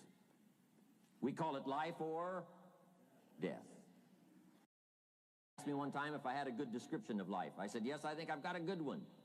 Life is the struggle to keep death at a respectable distance. Right? Death seems to want to move in prematurely. If you want to live a good, long, flourishing life, you got to push back. You can't just give in. You got to push back. That's what these products are for, to help you push back.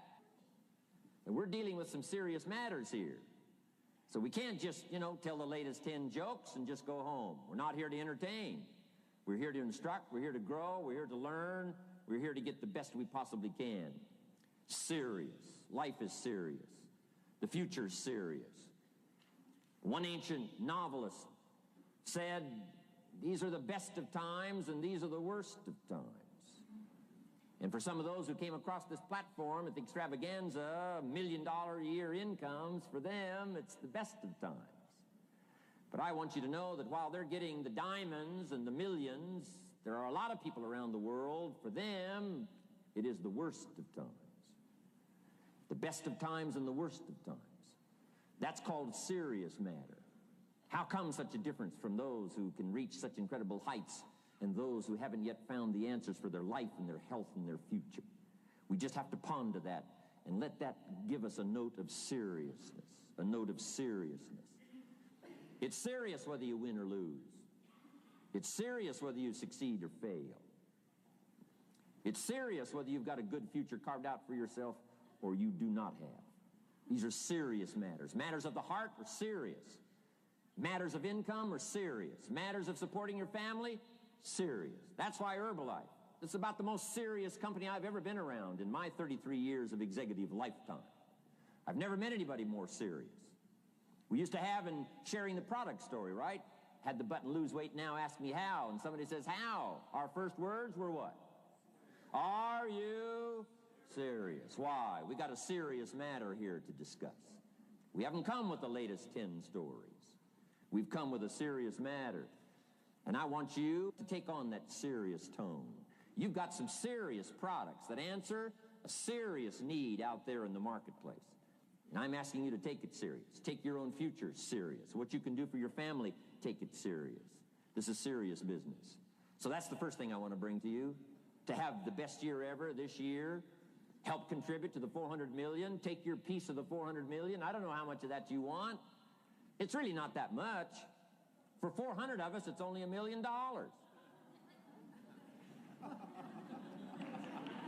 For 400 of us, it's only $1 million.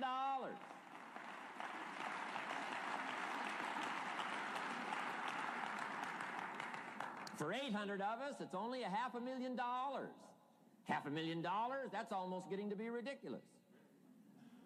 For a lot of people in this room, $500,000, and I don't know what piece of that 400 million you want, but I'm asking you to seriously take on a piece of that 400 million so that you can say, I made my best and finest contribution to see that goal reached.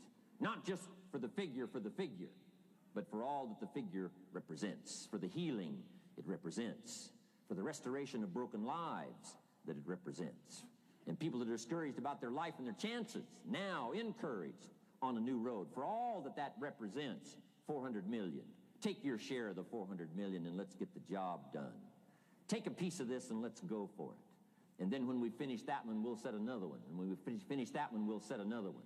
And when they write the history books, they will say, those Herbalife distributors took on the responsibility, got out there, touched people's lives, and nobody's made a better contribution to the health of the country than the Herbalife distributors. Let that be our reputation.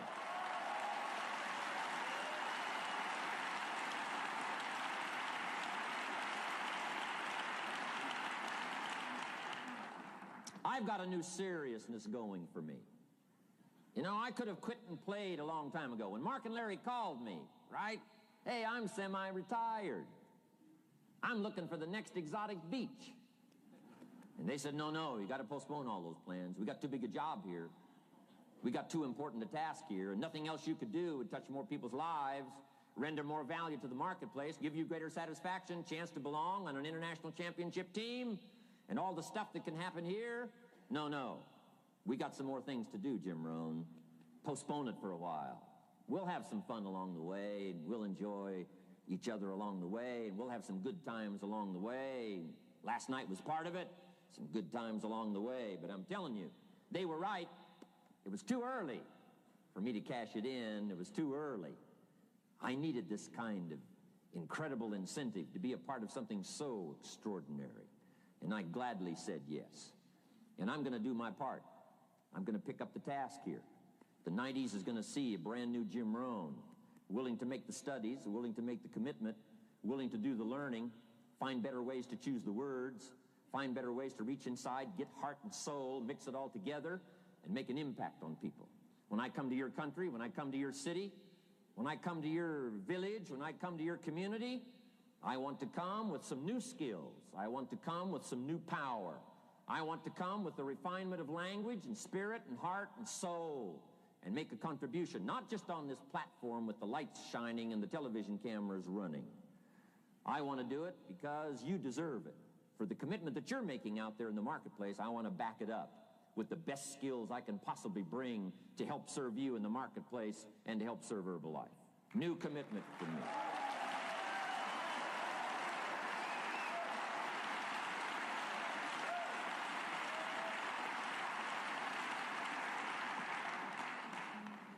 Next, to make this your best year ever, have a piece of the 400 million. See what you can do. Touch the lives of as many people as you can possibly touch. Number one was get serious. Here's number two, get smart. That's what these journals are for. That's what pad and pencil's for. That's what taking notes is for. See if you can't increase your ability to comprehend ideas, information that can be life-transforming. Don't miss the opportunity to learn. Take a good key phrase home. Use it in your training. Don't be lazy in learning. Don't be casual in learning. Develop a whole new intensity for the 90s that you're not going to miss the information. You're not going to miss the stories. You're not going to miss the details. Get smart. Here's a couple of parts to it. Number one, your own personal experience. Right? If you've had a bad week, just sit down and ponder that for a while. Study it. See if you can't pick up some ideas from a poor week and then make a better week. Okay? Learn from your own experiences. One way to learn to do it right is do it wrong. I mean, that's one way to learn to do it right. Do it wrong. Now, the key is don't let it take too long. If you've done it wrong for a year, we suggest that's long enough. You don't need another year just to prove a point. No, 1 year is enough. Learn from your own experience, right? So the call didn't go well, all the stuff. Guess what they did when they finished that call? They made another call. What else could we do to make it better? How could we possibly improve? This is called the possibility for life change starts with education. Don't be lazy in learning. Don't be lazy in picking up the ideas. Don't be lazy in learning from your own experience. That's why you've heard from some people that have shared their testimonial here and given you some of their ideas, ways, and means of taking this product to the marketplace, making it work for you. We've devoted most of our time for that, and well, we should. Learning is the beginning of wealth. Learning is the beginning of life change. Some people want to start with motivation, but you don't start with motivation. You can tell we don't spend that much time on motivation. Right? Some companies, right, by now they'd be standing on the chairs, waving the flag, singing the old gray mare or some silly thing. That's not Herbalife. We got a serious task to do. And we're here, enough motivation, certainly. But here's the best motivation we've got going. The proof of our success. When we bring our success stories to this platform, that's enough motivation.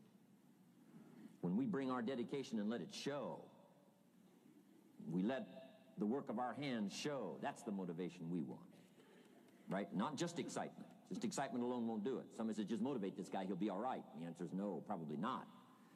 If a guy's an idiot, you motivate him, now you got a motivated idiot. No.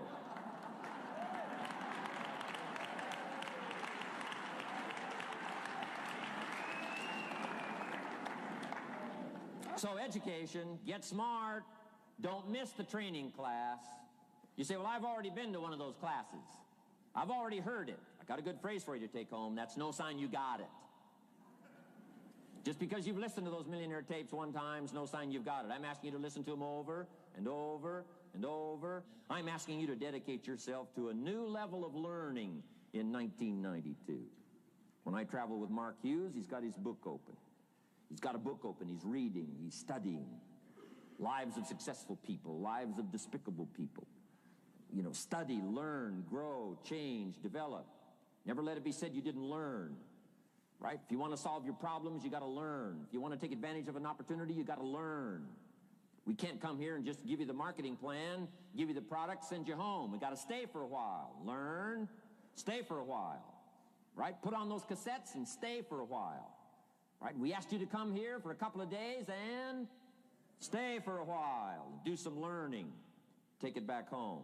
So, number 2, to have your best year ever, a good piece of that 400 million, make your dreams come true. Number 1 is get serious. Number 2, get smart. Develop your own personal philosophy here. Philosophy, major determining factor in how your life works out. Each person's philosophy is like the set of the sail. The same wind blows on us all. The difference in where we arrive at the end of the week, at the end of the month, at the end of the year is not the wind that blows. And the wind is blowing around the world. The world is in solution. Things are a-changing. The walls have come down. All kinds of things are happening. In Russia today, the winds are blowing. But what's going to make the major difference? Each person's personal philosophy that sets a better sail, sets a better sail. So don't ask for a more favorable wind. That's like wishing something that's not going to occur. Don't ask for better seed and soil. All you got's what's available. Don't curse what you got. On this planet, all we got's the seed that's here, the soil that's here, the miracle of life that's here, the opportunity that's here, the seasons that are here. That's all we got. Wherever you've come from in your country, the economy you got, that's all you got. In America, our economy, that's all we got. The government, that's all we got. The marketplace, that's all we got. Whatever you do, don't criticize all you got. The key is to set a better sail and turn what you've got into the miracle of your future. Don't wish it was easier. Wish you were better. Don't wish for less problems. Wish for more skills. And that's the reason for coming here, spending a couple of days of intense effort, taking notes, rolling up your sleeves, going to work, commit yourself to learning so that you can get smarter for the days ahead. Develop your philosophy. Herbalife's philosophy has carried it now, these 12 years, to extraordinary heights. Those that do the work get the pay. A philosophy that commits itself to having the finest no matter what it costs. That kind of philosophy. I'm asking you to develop your own personal philosophy. Get your business philosophy going. Get your financial plan going. Don't violate the conclusions of your own philosophy by not executing and taking action. But that's number 2, get smart. Here's number 3, get going. As smart as you might become after these 2 days, as many ideas as you take away from here, they're truly, as Larry mentioned, like seeds to be planted in the soil. You got to get going. You got to take action. The disciplines is the miracle process. And here's how to get the miracle of your future going as far as disciplines are concerned. Number 1, do what you can. You might go home and set a whole new pace for yourself, and we call it cleaning up neglect. Should walk around the block, could walk around the block for your good health. Don't walk around the block. See, you're on the wrong track. Should read, could read, don't read. On the wrong track. Should call, could call, don't call. On the wrong track. Could change, should change, don't change. You're on the wrong track. Letters you haven't written, conversations you haven't had with your family, somebody you should sit down with when you get back home, get that job done. Don't let neglect destroy your days, destroy your life, and destroy your future. Go back and do what you can. And if you'll do what you can, then life will give you some extraordinary things to do. We all pity the man, right? Wants to stride out of his house, go straighten out the corporation, has not yet straightened out his garage. You got to take care of the small disciplines before life will give you a chance to handle the more complicated disciplines. How do you think Mark Hughes got here? Scattered now throughout 14, 15 countries, another 14, 15 coming up. I mean, how do you do this? You start first with the smallest of disciplines, and do not neglect them and do not disregard them as being trifling. Everything matters. Everything's important. Good phrase to take home. All disciplines affect each other. In fact, here's a good philosophical phrase. If you hadn't thought of it before, here it is. Everything affects everything else. It's so easy to be casual and say, well, this doesn't matter. This doesn't matter. I'm telling you, everything matters. Of course, some things matter more than others, but there isn't anything that doesn't matter. Then here's the positive side. Every new discipline affects all your other disciplines. If you'll get some new things going, make some calls you've never made before, step up your activity level, step up your labor level, develop the skills from these 2 days of training here, and you'll go home and work some miracles on your days and your life and your future and your income, your business, and a bigger portion of that 400 million will certainly be yours. Go for the disciplines, the smallest of disciplines, the least of disciplines. Like keeping your accounts in order, the smallest of disciplines. Did you ever hear this expression? I don't know where it all goes. Did you ever hear that? I don't know where it all goes. Wow. Oh, we'd love to have you run Herbalife. You don't know where it all goes. How long do you think we'd last here in Herbalife if that was your philosophy sitting at the top like Mark Hughes? Let me give you the story on Mark Hughes. Mark knows where everything goes. And he started back when he only had pennies. He started back when he only had dollars. He started back when he didn't have much. But here's the key. One of the greatest extraordinary phrases that's ever been written from antiquity says, if you'll be faithful, if you'll be disciplined when the amounts are small, we'll make you a ruler, give you a position of authority when the amounts are many. Somebody says, I've only got 2 or 3 distributors, I don't know where they are. Come on. If you've only got 2 or 3, you can know when they get up. You can know when they go to bed. You can know all the details. Take care of your disciplines when the amounts are small. And then life will see to it that you get some extraordinary numbers to work with, like you saw the stories displayed here. Do not disregard the smallest of disciplines. Let us not neglect. Do not neglect the smallest of disciplines. And build on that foundation, and you can have everything you could possibly want. Okay? Get going.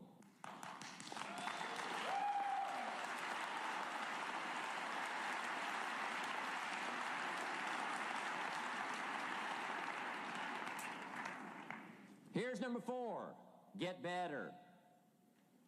There isn't any of us that can't get better. So turn on this whole idea of personal development and personal growth. That was what my teacher shared with me that changed my life, starting a few steps from here at that convention. I'm telling you, for things to get better, you got to get better. Don't ask for it to change out there. Ask for you to change here. Don't ask for a more favorable wind. We call that naive. Don't ask for better seed, better soil. This is the only planet you got. Just ask that you can get wiser and stronger and better and be able to take care of your own responsibilities. Get better. Learn how to handle the seasons better. Let's go through them.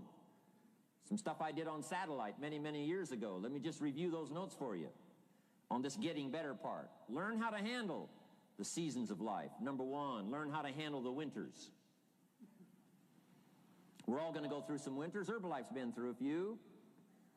Just the winters of the calendar in the last 12 years, how many winters? About 12.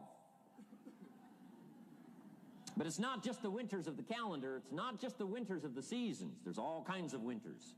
The winter when you can't figure it out. The winter when it all goes wrong. The winter when you have all kinds of hecklers on a telephone call. Right? The winter when you get that first half dozen refunds. The winters of your life. Social winters. Political winters that we're going through around the world. Okay? Economic winters that a lot of people are experiencing these days. Personal winters when your heart is smashed in 1,000 pieces and the nights are unusually long. It is simply called winter time. But here's what you've got to do in your own personal development, your own personal growth, and that is just get better at handling the winters. You can't change the winter. You can't change the seasons, but you can change yourself. You say, well, what can I do about the upcoming winters of my life, the challenges that I know I'm going to face? Here's what you can do. You can get wiser and stronger and better. Just make a list of that trio of words. Wiser, stronger, and better. Go home smarter than you came. Go home with more ideas than you came with. Next, get stronger. You can develop the muscle. You can develop the courage muscle. You can develop the inspiration muscle. You can develop the dedication muscle. You can get stronger. There isn't anybody here that can't get stronger. Next time we see you, may not even recognize you, how strong you're going to be able to become in language, in style, in personality, the ability to cope, the ability to handle with anything that happens, no matter what happens. And the third one is get better. We can all get better. I've gotten better. First talk I gave, I stood up, my mind sat back down.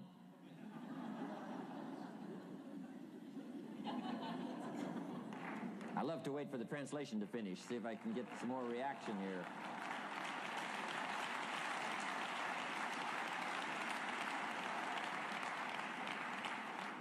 But here's the secret to my success. I stood up and did it again. I stood up and I did it again. And I did it again and I did it again all those many years ago. I did it when I was scared, and I did it when I didn't want to, and I did it when I was ill. And I did it when it didn't work well, and I did it when they didn't appreciate it, and I didn't a lot of times when I didn't know much what I was doing. I just did it anyway. And now all these years later, I'm asked to walk on this stage with the greatest introduction I've ever had, greatest response and welcome I've ever had, the greatest opportunity I've ever had to touch this many lives with a mixture of words and heart and soul. I got better. I got better day by day and week by week and month by month, and I'm asking you to do the same thing until you can develop a long arm and a long reach, until you can develop influence that won't quit. Touch people next year you couldn't touch this year. Touch people now you couldn't touch before. Conduct a meeting now you couldn't conduct before. Heart and soul now mixed in there that wasn't there, missing before. I'm asking all of you to get better in spite of the winters, in spite of the downturn, the money downturn, the social downturn, the personal downturn, whatever it is. Just get stronger. Get better. We've all got those personal winters. We know what those are like. Barbra Streisand sings, it used to be so natural to talk about forever, but used to be's don't count anymore. They just lay on the floor till we sweep them away. You don't sing me love songs. You don't say you need me, and you don't bring me flowers anymore. A winter song. But hey, we're acquainted with all those personal winters and all the rest of it. The key is not to wish for a better winter. The key is to wish for more strength, more wisdom, more courage, get better, get wiser, get stronger. Here's number 2. Learn to take advantage of the spring. Spring means opportunity. And we've got a fresh spring going here. It's called a spring like no other. A spring and opportunity like no other for you. But here's the clue. Spring is not a guarantee of a harvest in the fall and the autumn harvest time. Here's what you must learn to do. Underline the 2 words if you're taking notes. Take advantage. Take advantage of the spring. Don't just be faked out by the spring because the nice weather has come and looks like everything is going to be a lot better. The winter's finally passed. The spring is here. I'm telling you, that's not going to do it for you. Just because the spring is here, it's not going to do it for you. You got to seize it with your own 2 hands and take advantage. Read the books. Study the tapes. Go back through your notes. Get ready to cash in on the spring. And now there's a sense of urgency here. Here's why. Spring doesn't last that long.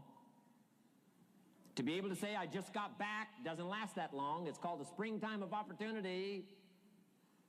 Postpone a few things in the springtime. Get the job done. Set aside a few things in the springtime. Get the job done. Where I was raised, in Idaho farm country, what if you asked a farmer to go bowling in the spring?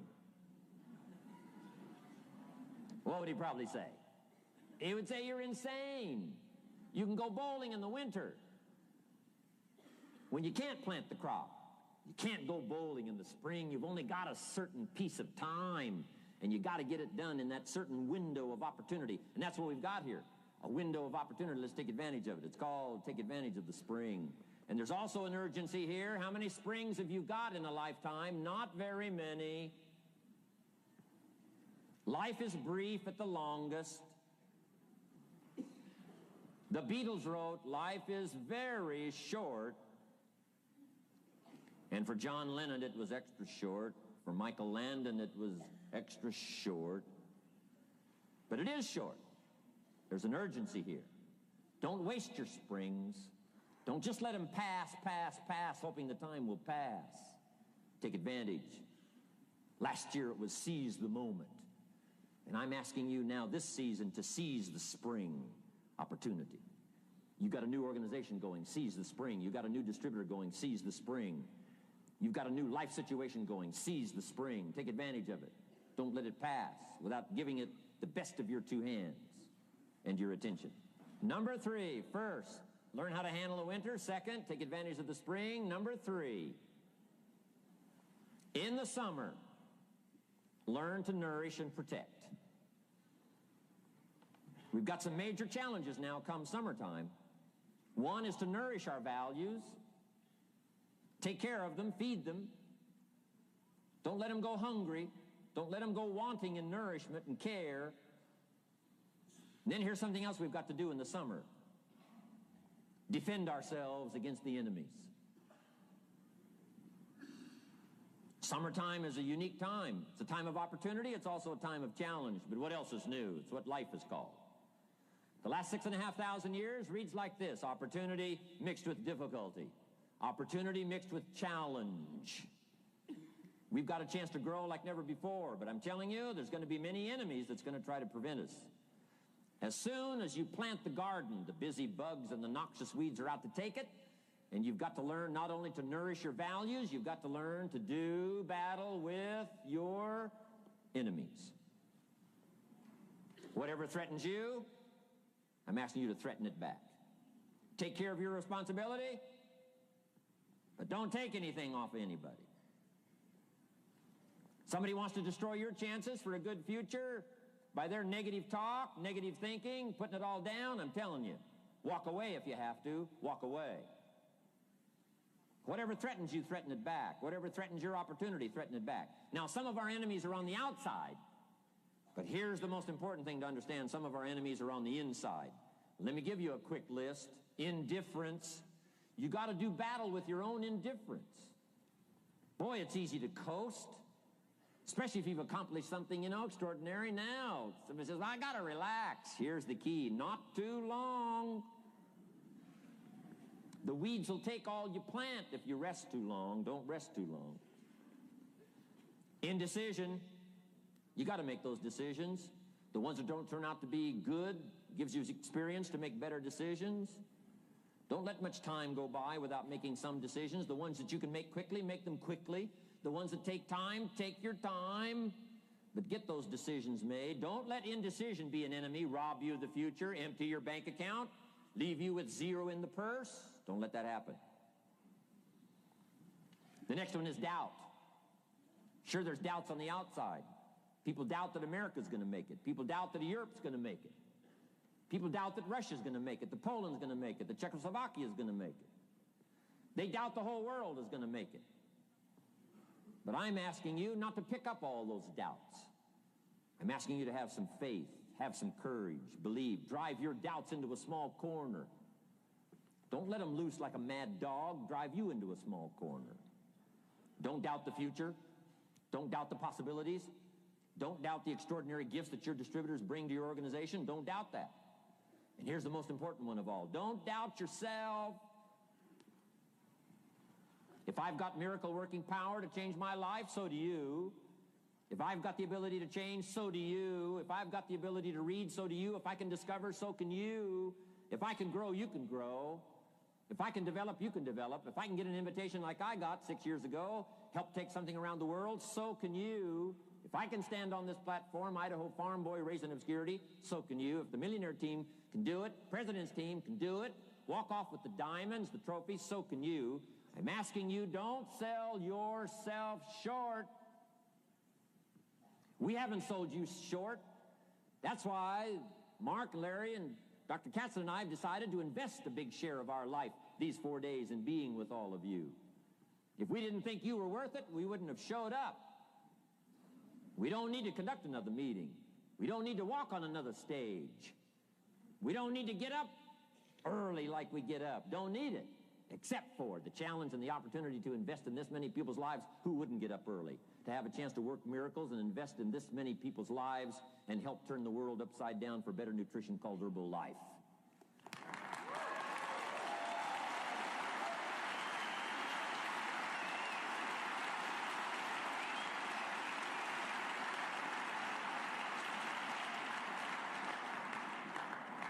Here's the next one, worry.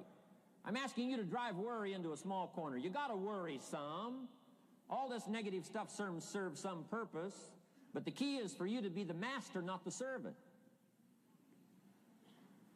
If it's 2 o'clock in the morning and your daughter's not home yet, best you worry. In New York City, if you step off the curb and one of those yellow taxis is coming, best you worry. But here's what I'm asking you to do. You be the master of worry. Drive it into a small corner. Don't let it loose. And I'm asking you to go home with some new faith and some new courage. I'm asking you, don't worry. Drive it into a small corner. We've all got concerns, and sometimes we all wonder, and sometimes there's a little crack of doubt. We worry a little, but I'm telling you, drive it into a small corner. Drive your worries into a small corner. I promise you from this platform, the dedication of the executives that you've seen and the president's team members and the people that have walked off with 1 through 10, I'm telling you, we're all dedicated to help this Herbalife future that includes all of you be the most spectacular thing that's happened in the 90s. I promise you not to worry because you're in good hands. You're in good hands.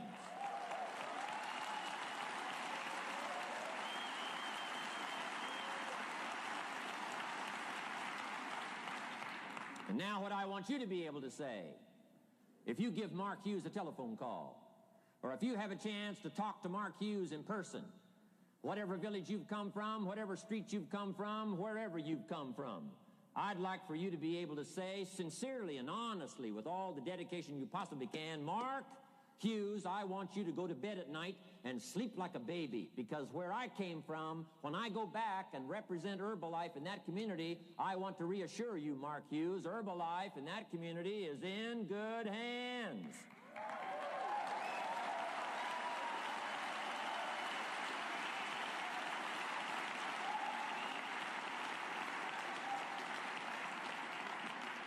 I want some of you from Germany get together, form a little coalition from Germany. After you've gotten out there and gotten your hands into it, and you've had a chance to work and labor for a while, send Mark Hughes a message and say, Mark Hughes, the distributors that have now joined forces in Germany, you can rest easy, Mark Hughes. In Germany, Herbalife is in good hands.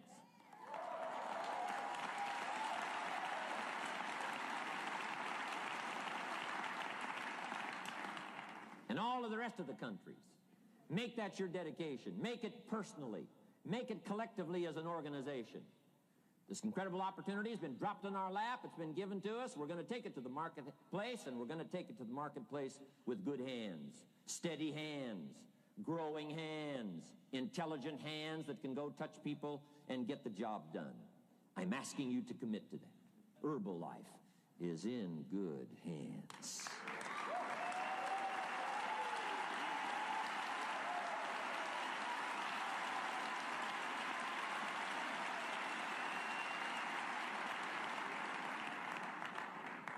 Couple of more enemies of the mind you got to do battle with in the summer. One is pessimism that tries to get you only to see the negative side. Of course, there's the negative side. Life is part negative. What else is new? If the glass is half empty, it is half empty. You say, well, I've been only taught to see that it's half full. Well, sure, it's half full. But it's also half empty. I mean, can't you handle that? I mean, that's not too difficult. But here's what pessimism would try to get you to do. Believe that it's only half empty. And when pessimism comes to your mind, you've got to educate pessimism, because pessimism is stupid. Pessimism tries to get you to believe that it's only half empty. You got to say, pessimism, you've never been to school. Too dumb and stupid to know. Of course it's half empty, but it's not only half empty. It's also half full. I'm asking you to be in charge. Be in charge of your own mind. Be in charge of your own destiny. Do battle with your enemy in the summertime. In the summertime, you got to learn to love like a mother. Hate like a father. Give life like a mother. Nourish. Take life like a father. Father says to whatever threatens his family, take 2 or 3 more steps toward this family and threaten them, you'll cease to exist. I'm father. I kill.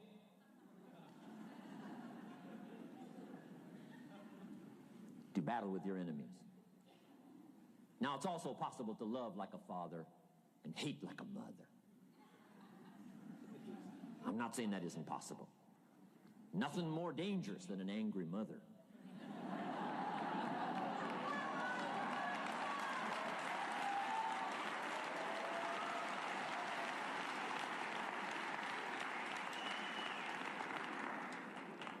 I saw an article in a magazine a little bit ago up in Canada. It showed a man with some claw marks on his back, had his shirt off, big teeth marks in his neck.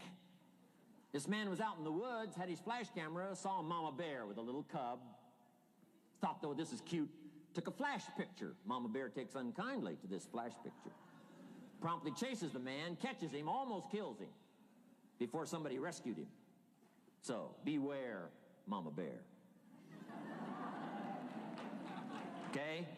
Love like a father, hate like a mother, give life like a mother, take life like a father, however you want to arrange it, just so you nourish your values, nourish your family, nourish what's valuable for you, nourish your organization, nourish your distributors, nourish your customers, take care of your responsibilities, feed, nourish, but then I'm also asking you to do battle with your enemies. Take sword to your enemies. Whatever's going to destroy those values, take sword to it.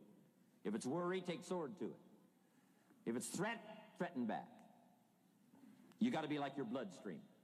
Good illustration. Red corpuscles to nourish, like a mother. White corpuscles to fight and kill, like a father. You got to do some negative thinking. Can't just think positive. Thank God for white corpuscles that think negative all day.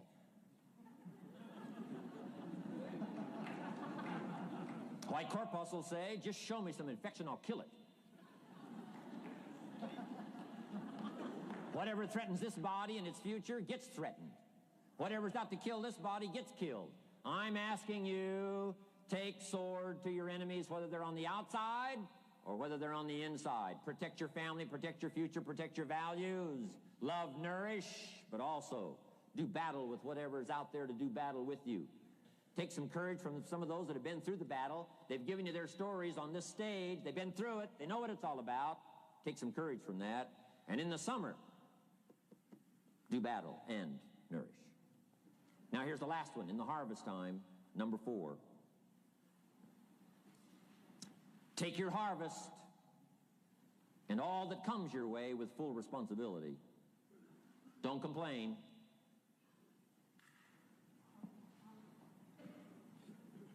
That 4th season, complaining, I'm telling you, could ruin all of your chances. Complaining sometimes starts as an infection. If you don't take care of it, it becomes a disease.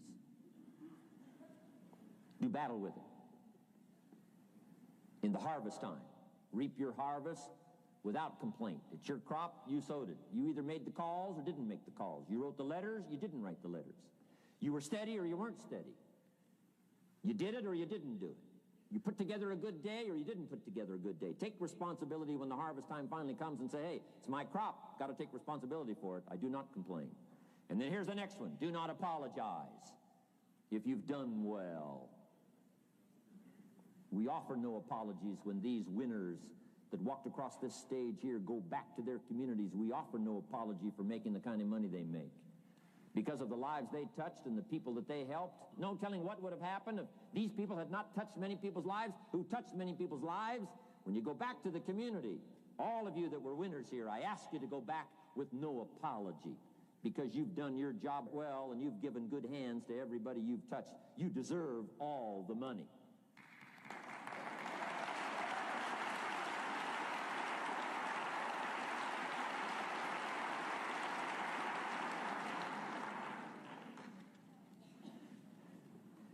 Next, under getting better, I just want to make this list of 4 words. 4 words. First, we talked about getting serious. Second, get smart. Third, get going. Fourth is get better. And here's 4 good words to take home. 1 is absorb. Develop the skill and the ability to absorb everything. Be like a sponge like you've been today. This has been a good, serious group. I appreciate that.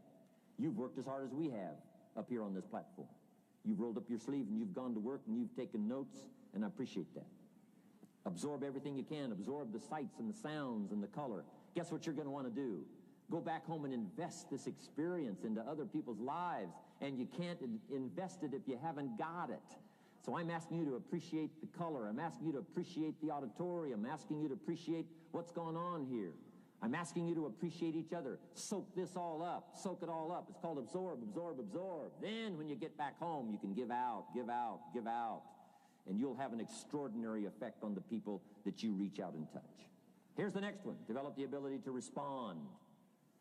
That's what got me almost 6 years ago. Mark and Larry made that call. I responded. It touched me. The vision they gave me, the story they gave me, the pictures they painted, and the numbers they gave me, what we could do together, the team we could build, dominate the industry, walk head and shoulders above anything else that's out there, have an extraordinary adventure that's only been given to a few, a chance to walk the summit, got me, touched me. Now I'm asking you, however, not only to be touched with the summit numbers, the 400 million, I'm asking you to be touched with the smallest of people's challenges. Don't just be touched with the challenge. I'm asking you to be touched with the problem. Let people's problems get to you. Let people's problems touch your heart this year like never before. Be touched. Let life touch you. Don't let it kill you, but let it touch you. The problems that are out there, people struggling with their economy, struggling with their health, struggling with their future, I'm asking you to let that get around your heart. Let it do something to you. Don't go untouched. Don't go unmoved. When you walk out of here, open yourself up. Don't build up the walls. The same wall that keeps out disappointment keeps out happiness and opportunity. Take the walls down. Let yourself be touched by what's going on out there. Let sad things make you sad, as well as happy things make you happy. Let your heart get touched, and you'll have good hands then to take this product to the marketplace. Here's number 3. Develop the ability to reflect. Long after this session is over, I'm asking you to go back over it one more time. I'm asking you at the end of the day, go back over your day. I'm asking you at the end of the week, go back over your week. Make that week more valuable. At the end of the month, go back over your month. At the end of a conversation, go back over the conversation. How did it go and what did you do? Learn by reflecting. I call it run the tapes again of your own experiences. And you say, why do that? Here's why. To develop the extraordinary ability to gather up the past and invest it in the future. What a next year you could have if you pay more attention this year, soak it up, gather it up, and reflect at certain times what's going on and what's happening. And this year will take a more powerful place in your experience. And then when you get ready to deliver in 1993, people will not believe the words you've chosen. They will not believe the heart and soul that you've mixed with words. They won't believe the power you've got. A few simple things here under getting better. Then here's the last one, and that's to share. We've got this extraordinary opportunity now. Let us not keep it. Let us share it. Let us reach out with a long reach, a strong reach, an unprecedented reach. Let us reach out and touch people not just with our opportunity. Let's touch people with our lives. Let's touch people with our experiences. Let's touch people with our heart and soul. Let's don't just touch people with a marketing plan and a distributor kit. Let's touch people with their health, yes. With an opportunity, yes. But here's a commitment I'd like to have you make to me. Let's help people with their lives, not just their health. Let's help people with their lives, not just their income. Let it be said, if they were around us 1 week, 1 month, or a lifetime, that when they got around us, not only did we talk about money, not only did we talk about product, we talked about life. We talked about getting better. We talked about becoming all that you can become. We talked about picking up a challenge. We talked about not settling for less than you can possibly be.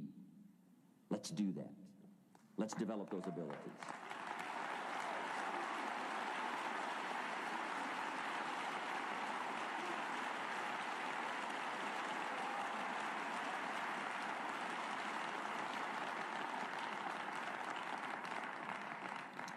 Now here's my last two parts to make this your best year ever. Get excited. And excitement is not just, excitement. Excitement that runs deep is the excitement that really lasts for a lifetime. Not surface excitement. There's been a lot of noise here, but what I really appreciate and feel is that this room is full of more than noise. It's full of more than sound.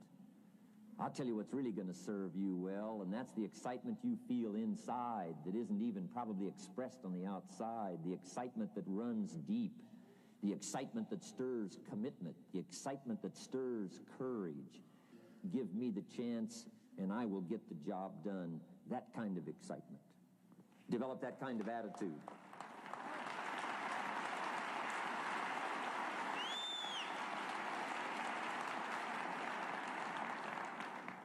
Get excited about your own skills.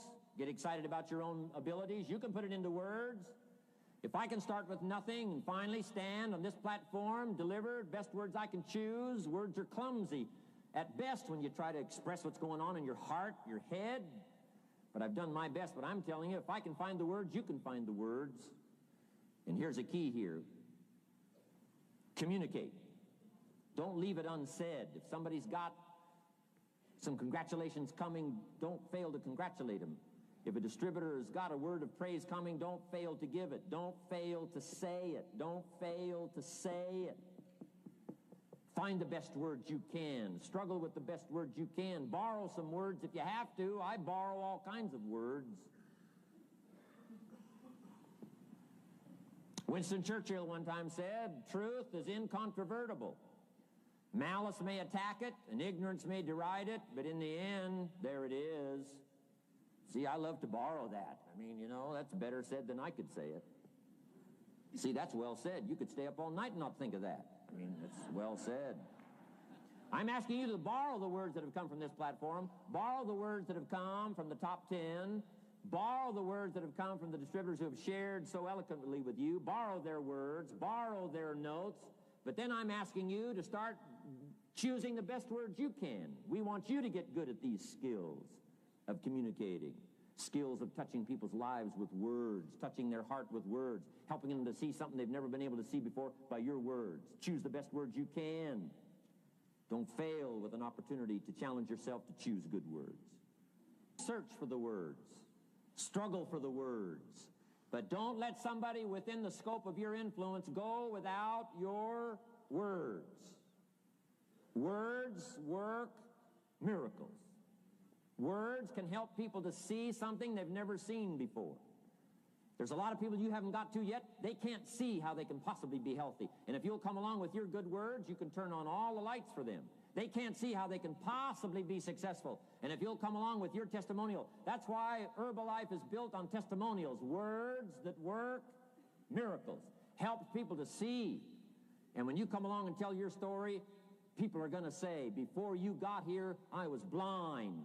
And now that you've talked to me, I can see. I can see the possibilities. I can see the opportunity. I can see that if I take a hold of this thing, I can change my life. I can see it. I can see it. I can see it. I'm asking you, don't miss the chance to work miracles with your words. Get excited about your possibility to work miracles with words.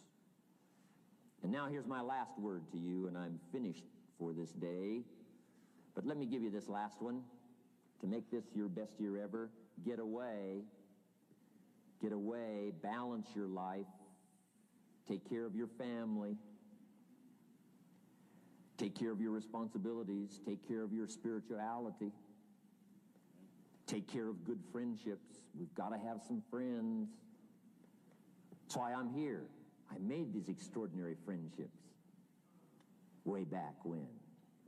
They've lasted all these years, now got me an invitation to participate in something so extraordinary. This came about from a friendship. Now, I had the skills. Somebody says, well, you know, they offered you millions and a chance here just because you were friends. No, you don't just offer your friends millions.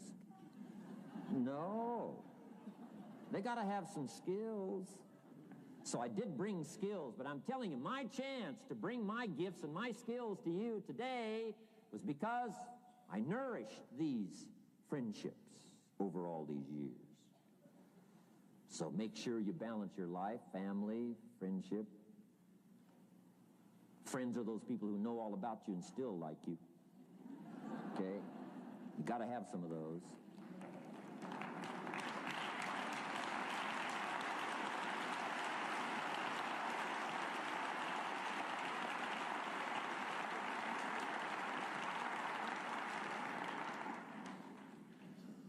Take care of your spirituality, balance your life. We talk about nutrition, we talk about exercise, we talk about money, we talk about future, and then all the rest of it. Don't leave it anything out.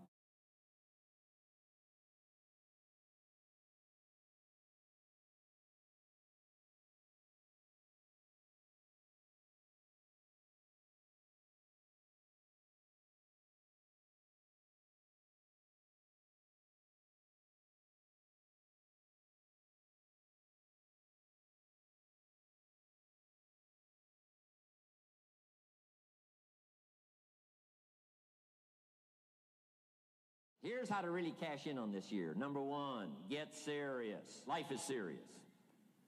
We call it life or death. Somebody asked me one time if I had a good description of life. I said, yes, I think I've got a good one. Life is the struggle to keep death at a respectable distance. Right? Death seems to want to move in prematurely. If you want to live a good, long, flourishing life, you got to push back.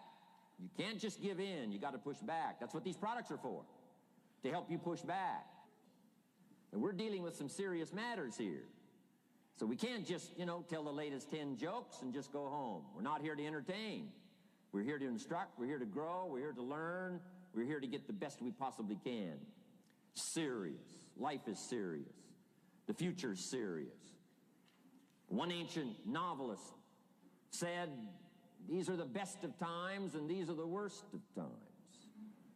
And for some of those who came across this platform at the extravaganza, $1 million a year incomes, for them, it's the best of times. But I want you to know that while they're getting the diamonds and the millions, there are a lot of people around the world, for them, it is the worst of times. The best of times and the worst of times. That's called serious matter. How come such a difference from those who can reach such incredible heights and those who haven't yet found the answers for their life and their health and their future? We just have to ponder that and let that give us a note of seriousness, a note of seriousness. It's serious whether you win or lose. It's serious whether you succeed or fail. It's serious whether you've got a good future carved out for yourself or you do not have. These are serious matters. Matters of the heart are serious. Matters of income are serious. Matters of supporting your family, serious. That's why Herbalife, it's about the most serious company I've ever been around in my 33 years of executive lifetime. I've never met anybody more serious. We used to have in sharing the product story, right? Had the button lose weight now, ask me how. And somebody says, how? Our first words were what? Are you serious? Why? We got a serious matter here to discuss. We haven't come with the latest 10 stories. We've come with a serious matter. And I want you to take on that serious tone. You've got some serious products that answer a serious need out there in the marketplace. And I'm asking you to take it serious. Take your own future serious. What you can do for your family, take it serious. This is serious business. So that's the first thing I want to bring to you. To have the best year ever this year, help contribute to the 400 million, take your piece of the 400 million. I don't know how much of that you want. It's really not that much. For 400 of us, it's only $1 million.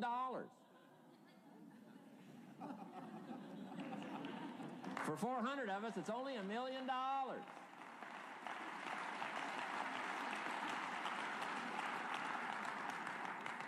For 800 of us, it's only $500,000. $500,000, that's almost getting to be ridiculous. For a lot of people in this room, $500,000, and I don't know what piece of that 400 million you want, but I'm asking you to seriously take on a piece of that 400 million so that you can say, I made my best and finest contribution to see that goal reached. Not just for the figure, but for all that the figure represents, for the healing it represents, for the restoration of broken lives that it represents, and people that are discouraged about their life and their chances, now encouraged on a new road, for all that that represents. 400 million. Take your share of the 400 million and let's get the job done. Take a piece of this and let's go for it. And then when we finish that one, we'll set another one. And when we finish that one, we'll set another one. And when they write the history books, they will say, those Herbalife distributors took on the responsibility, got out there, touched people's lives, and nobody's made a better contribution to the health of the country than the Herbalife distributors. Let that be our reputation.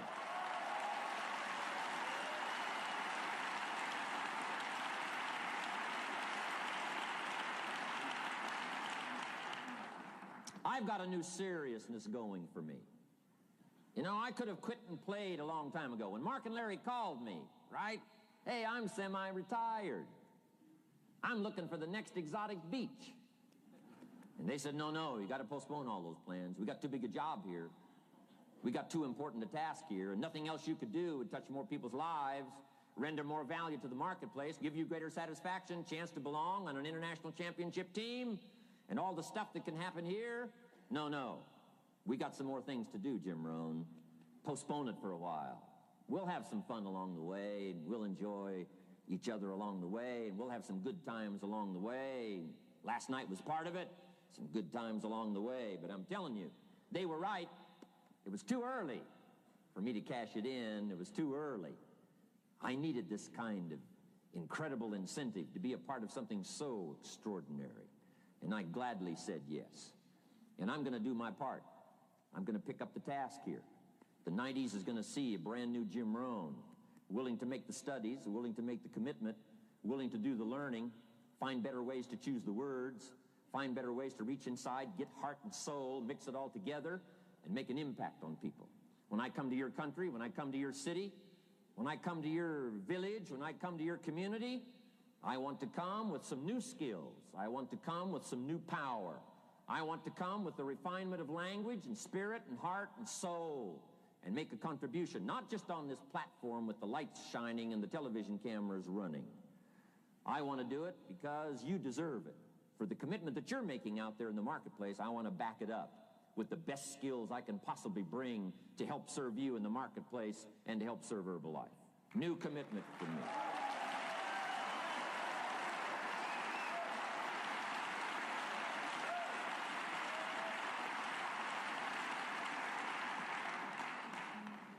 Next, to make this your best year ever, have a piece of the 400 million.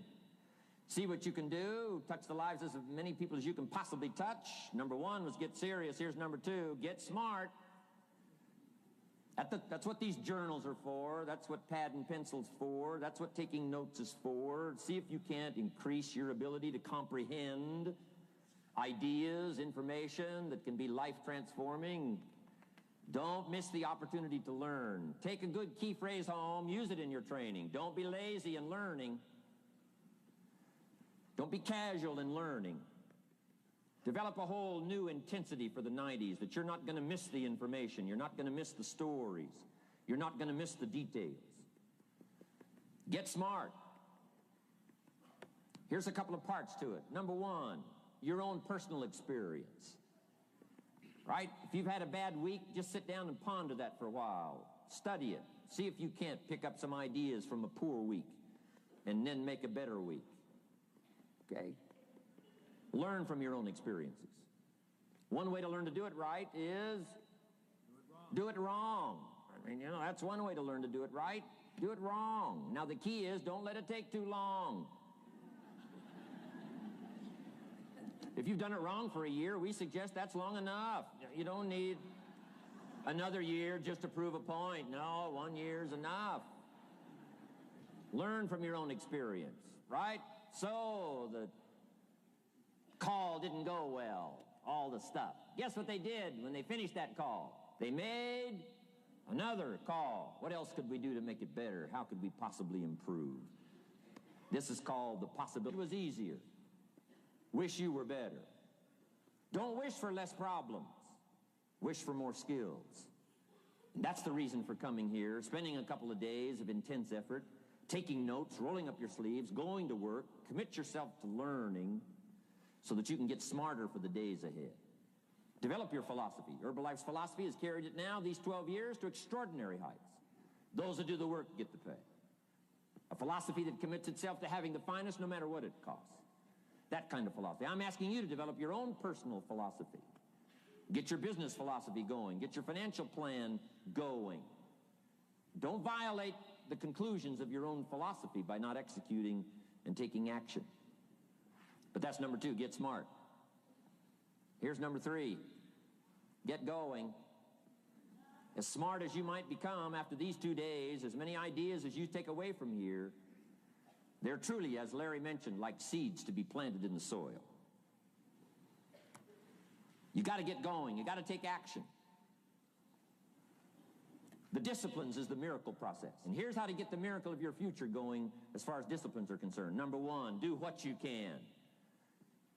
You might go home and set a whole new pace for yourself, and we call it cleaning up neglect. Should walk around the block, could walk around the block for your good health. Don't walk around the block. See, you're on the wrong track. Should read, could read, don't read. On the wrong track. Should call, could call, don't call. On the wrong track. Could change, should change, don't change. You're on the wrong track.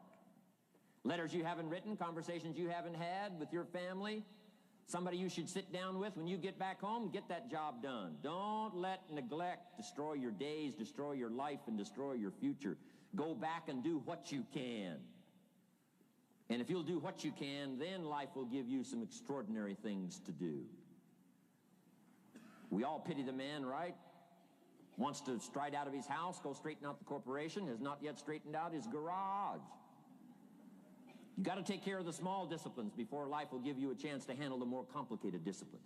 How do you think Mark Hughes got here? Scattered now throughout 14, 15 countries, another 14, 15 coming up. I mean, how do you do this? You start first with the smallest of disciplines, and do not neglect them and do not disregard them as being trifling. Everything matters. Everything's important. Good phrase to take home. All disciplines affect each other. In fact, here's a good philosophical phrase. If you hadn't thought of it before, here it is. Everything affects everything else. It's so easy to be casual and say, well, this doesn't matter.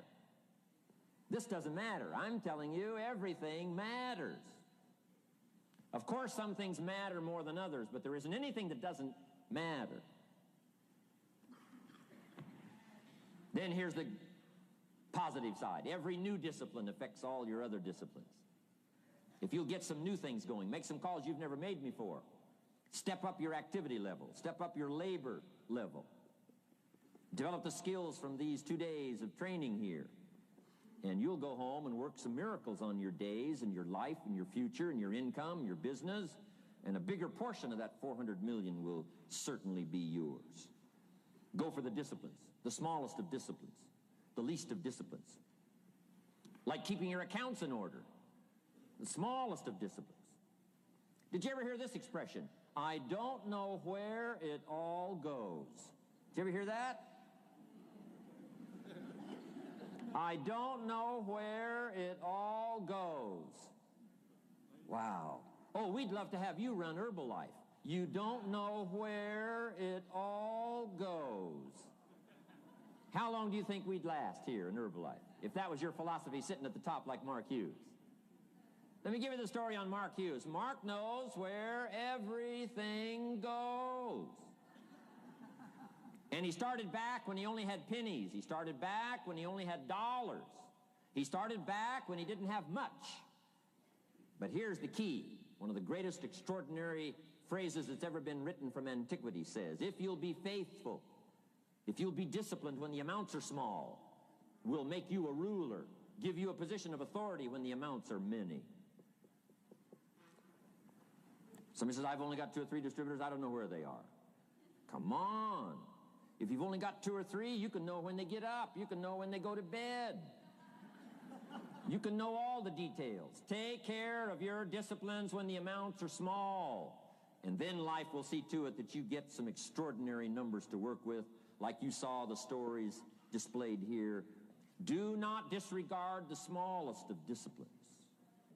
Let us not neglect. Do not neglect the smallest of disciplines, and build on that foundation, and you can have everything you could possibly want.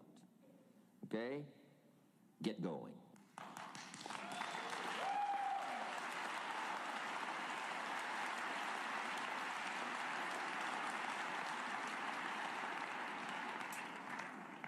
Here's number 4. Get better.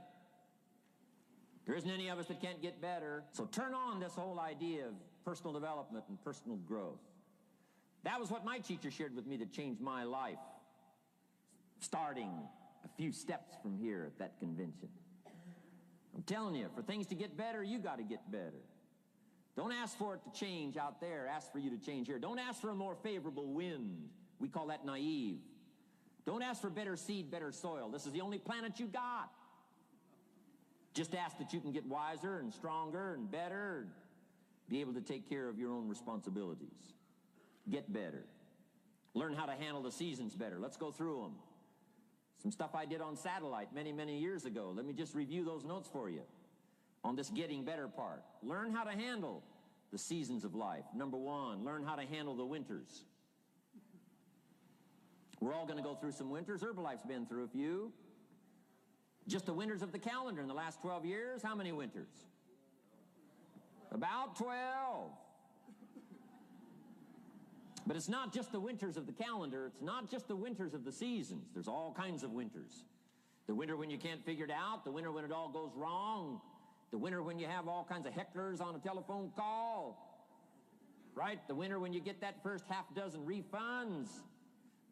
The winters of your life. Social winters. Political winters that we're going through around the world. Okay? Economic winters that a lot of people are experiencing these days. Personal winters when your heart is smashed in 1,000 pieces and the nights are unusually long. It is simply called winter time. But here's what you've got to do in your own personal development, your own personal growth, and that is just get better at handling the winters. You can't change the winter. You can't change the seasons, but you can change yourself. You say, well, what can I do about the upcoming winters of my life, the challenges that I know I'm going to face? Here's what you can do. You can get wiser and stronger and better. Just make a list of that trio of words. Wiser, stronger, and better. Go home smarter than you came. Go home with more ideas than you came with. Next, get stronger. You can develop the muscle. You can develop the courage muscle. You can develop the inspiration muscle. You can develop the dedication muscle. You can get stronger. There isn't any ability for life change starts with education. Don't be lazy in learning. Don't be lazy in picking up the ideas. Don't be lazy in learning from your own experience. That's why you've heard from some people that have shared their testimonial here and given you some of their ideas, ways, and means of taking this product to the marketplace, making it work for you. We've devoted most of our time for that, and well, we should. Learning is the beginning of wealth. Learning is the beginning of life change. Some people want to start with motivation, but you don't start with motivation. You can tell we don't spend that much time on motivation.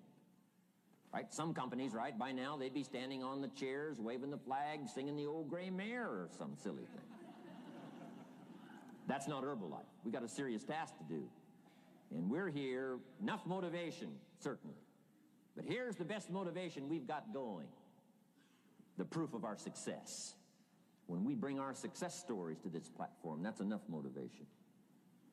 When we bring our dedication and let it show, we let the work of our hands show, that's the motivation we want. Right? Not just excitement. Just excitement alone won't do it. Somebody says, just motivate this guy, he'll be all right. The answer is no, probably not. If a guy's an idiot, you motivate him, now you got a motivated idiot. No.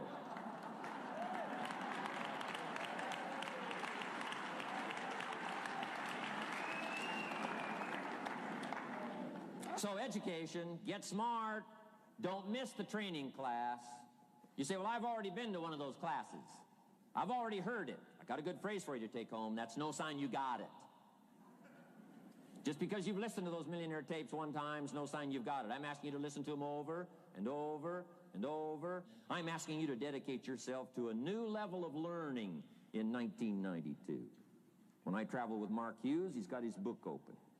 He's got a book open. He's reading. He's studying. Lives of successful people. Lives of despicable people. You know, study, learn, grow, change, develop.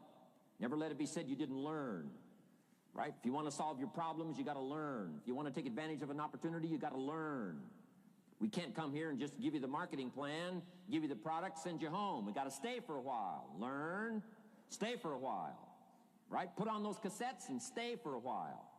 Right? We asked you to come here for a couple of days and stay for a while. Do some learning. Take it back home. So, number 2, to have your best year ever, a good piece of that 400 million, make your dreams come true. Number 1 is get serious. Number 2, get smart. Develop your own personal philosophy here. Philosophy, major determining factor in how your life works out. Each person's philosophy is like the set of the sail. The same wind blows on us all. The difference in where we arrive at the end of the week, at the end of the month, at the end of the year is not the wind that blows. And the wind is blowing around the world. The world is in solution. Things are a-changing. The walls have come down. All kinds of things are happening. In Russia today, the winds are blowing. But what's going to make the major difference? Each person's personal philosophy that sets a better sail, sets a better sail. So don't ask for a more favorable wind. That's like wishing something that's not going to occur. Don't ask for better seed and soil. All you got's what's available. Don't curse what you got. On this planet, all we got's the seed that's here, the soil that's here, the miracle of life that's here, the opportunity that's here, the seasons that are here. That's all we got. Wherever you've come from in your country, the economy you got, that's all you got. In America, our economy, that's all we got. The government, that's all we got. The marketplace, that's all we got. Whatever you do, don't criticize all you got. The key is to set a better sail and turn what you've got into the miracle of your future. Don't wish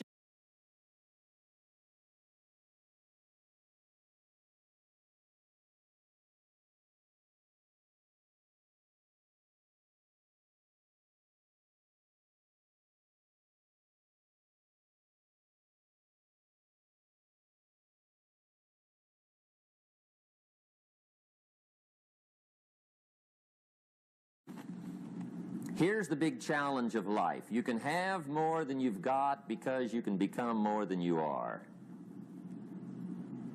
That's the challenge. And of course, the other side of the coin reads, unless you change how you are, you'll always have what you got. I have found in my experience that income does not far exceed personal development. Now, sometimes income takes a lucky jump. But sure enough, unless you grow out where it is, it'll usually come back where you are. Life has strange ways. If somebody hands you $1 million, best you become a millionaire quickly. So you get to keep the money. Otherwise, sure enough, it'll disappear. Somebody once said, if you took all the money in the world, divided it up equally among everybody, it would soon all be back in the same pockets. Incredible. Success is something you attract, not something you pursue. Success is looking for a good place to stay. So instead of going after it, you work on yourself. Personal development. See, the major question to ask on the job is not what are you getting? The major question to ask on the job is what are you becoming? See, the big question is not what am I getting paid here? The big question is what am I becoming here? Because true happiness is not contained in what you get. Happiness is contained in what you become. So that's our major subject for tonight, personal development. Of all the assignments Mr. Schoaf gave me at age 25, this was probably the most difficult. In fact, I'm still working on this one. I think it's an unending challenge to see what you can become. The next subject is called Basic Laws. And it's good to study the basics. And I call these basics primarily because they come from the Bible. Now, I'm not a theologian or a minister, and that'll be apparent. But Mr. Schoaf taught me that the Bible was a good textbook for ideas and stories and success equations, how to live the better life. I found out that was true. He also taught me that the Bible is as practical as it is spiritual, and I found out that's true. If you look at your bank account and your income and you're not happy, there's several places in the Bible to check to see what the heck's wrong so you can make the changes. And we're going to cover some of those tonight, called basics. Okay. The next subject is my favorite, setting goals. Mr. Schoaf taught me how to set goals. What a favor that was. One morning at breakfast, shortly after I met him, he said, Jim, let me see your current list of goals, and let's go over them and talk about them. He said, maybe that's the best way I can help you get a better direction started. And I said, I don't have a list. He said, well, is it out in the car or home somewhere? I said, no, sir. I don't have a list anywhere. He said, well, young man, that's where we got to start. He said, I can tell you right now, if you don't have a list of your goals with you, he said, I can guess your bank balance within a few $100s, which he did. And that got my attention. I said, you mean my bank balance would change if I had a list of goals? He said, drastically. That day, I became a willing student how to set goals. And sure enough, learning how to set goals changed my life. And I often wondered why no one had ever taught me how to set goals up until age 25. I went to high school, but if they offered it, I missed it. I went to college for a year, never heard it. I worked for Sears. Really. And to my knowledge, Sears never taught it. Right? How to set goals. So here I am, age 25, married, my family's starting, I've been to college, I'm working, and I still don't know how to set goals. But fortunately, when I was 25, I met the man who taught me how, and it revolutionized my whole life. Economically, socially, personally, it's incredible. So I want to share with you tonight what Mr. Schoaf shared with me, how to set goals. It can be a life changer. Okay. The next subject is the negative part of the seminar. Life is part negative, so we got to talk about the negative. And this subject is called diseases of attitude. Diseases of attitude. There's a lot of things that can wreck your chances to do well. We live in a rather dangerous world, so you got to be not only wise, you got to be careful. Now, attitude diseases are just as bad as physical diseases, right? High blood pressure, heart trouble. I mean, a lot of things lace your chances to do well. So you've got to be careful. And attitude diseases are deadly. I mean, they'll destroy all the good things you start. Okay? So we'll go through those attitude diseases, how to spot them, how to look for them, what they are, and the cure. And I'm a pro on these because I've had them all, so I can give you excellent advice on these. Now, the last subject we're going to consider tonight is called the day that turns your life around. The day that turns your life around. And under this subject, we're going to talk about the emotions that can change your life. Human beings are emotional creatures, and emotions are powerful for life change. Now, of course, emotions are so powerful they can go either way on you. Emotions can either build or destroy. So you really have to employ emotions properly. We call civilization the intelligent management of human emotions. If you can intelligently apply your emotions in the right direction, no telling what can happen. Could turn your life around one day would be sufficient. So we'll talk about those. Okay. Now that's a lot to cover in one evening, but we'll keep at it here and see if we can't get it all done. I'd like to have you now jot down the theme of the seminar. Every seminar should have a theme, I guess. We've got one. It's on some of our literature if you happen to notice it, but if you didn't, for your notes, here it is. The theme of the seminar goes like this. The major key to your better future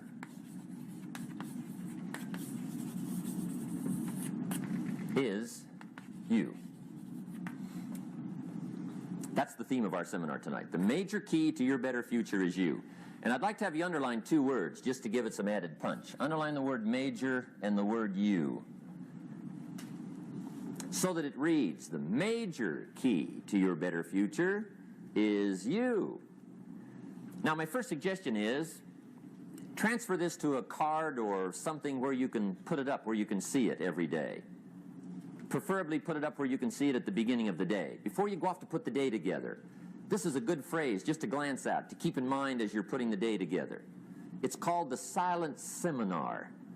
If you'll just let this talk to you during the day, I found it to be tremendously helpful. The major key to your better future is you.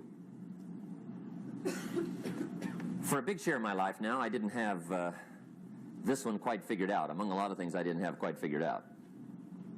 Many things used to puzzle me back in those early days. I used to wonder why two people could work for the same company, one make twice as much money. Now, see, that used to puzzle me. And maybe they were the same age, graduated from the same school, live in the same community, work for the same company, with the same products and the same services. They've got the same traffic, the same problems, and one makes $1,000 a month, the other one makes $2,000 a month. Now, that was my puzzling question. Why would this long list be the same and the money twice as much? I asked, what's the difference between $1,000 a month and $2,000 a month? And I don't mean $1,000 a month, right? I could figure that out. But what makes the difference? Why would one person do twice as well, 3 times as well? Speaking economically. Now, I know there's more than one way to do well. I understand that. But in this little narrow area called compensation, what's the difference? Well, back then, with my faulty thinking, I'm trying to reason it out. I thought, well, maybe time makes some of the difference, right? Some people do better because they have more time. I used to say, Harold ought to be able to do well. He's got a lot of time. If I had all of Harold's time, I could do well. Now, that's got to be dumb, right? Number one, you can't get somebody else's time. A guy says to me one time, he says, you know, if I had some extra time, I could make some extra money. I said, then forget it. There isn't any extra time. Hey, when the clock strikes 12 midnight, that about wraps it up, right? I mean, you can look around the gongs there for a little more, but it's over. You say to the guy, what are you doing? He says, I'm looking for extra time. See, they'll come and take you away, right? There isn't any more time. Now, if you can't get more time, which you can't, what could you get more of that would make a difference in economic results? And here's the key word. Make it a part of your notes. We're going to consider it tonight. The word is value. And I have a little phrase for your notes. Value makes the difference in results. Value makes the difference. You can't get more time, but you can create more value.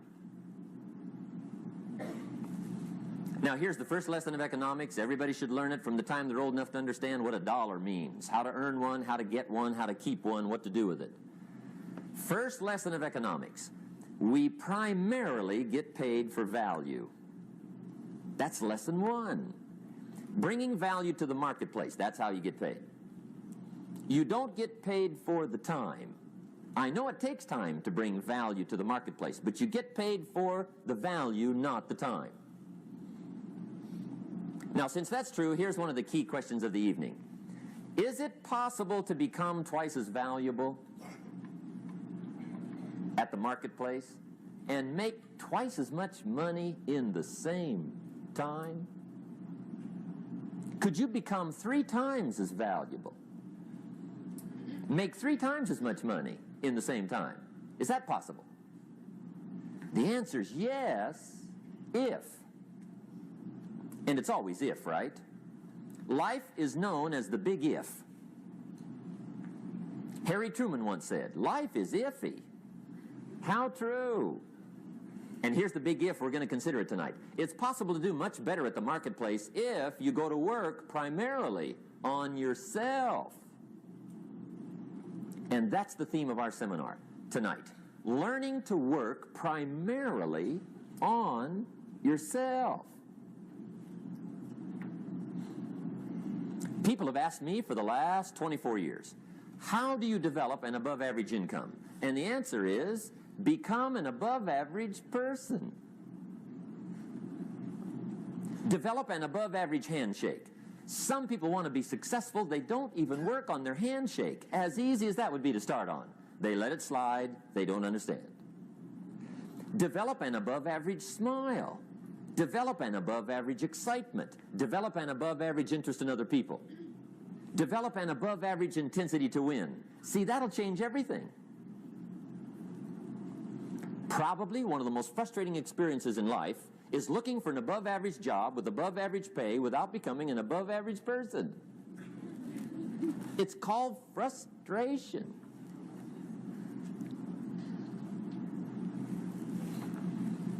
And Mr. Schoaf gave me probably the greatest clue he gave me when I first met him. He said, Jim, if you want to be wealthy and happy the rest of your life, just learn this lesson well. He said, learn to work harder on yourself than you do on your job.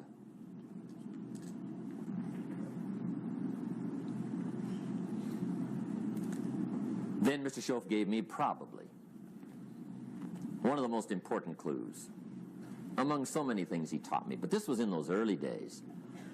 Mr. Schoaf was very kind, but he was also very abrupt. And he had these interesting questions to ask. I'm giving him a little rundown one day on how things hadn't worked out for me. He said, Mr. Owen, I've got the answer for you if you will listen carefully. And listen carefully I did that day and for the next 5 years. If somebody's wealthy and happy, you gotta listen. He said, Jim, I've only known you a short time. But he said, it's already my honest opinion that for things to change for you, you got to change. That wasn't quite the answer I was looking for.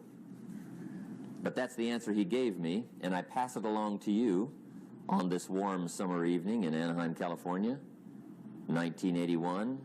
For things to change for you, you've got to change. Otherwise, it isn't going to change.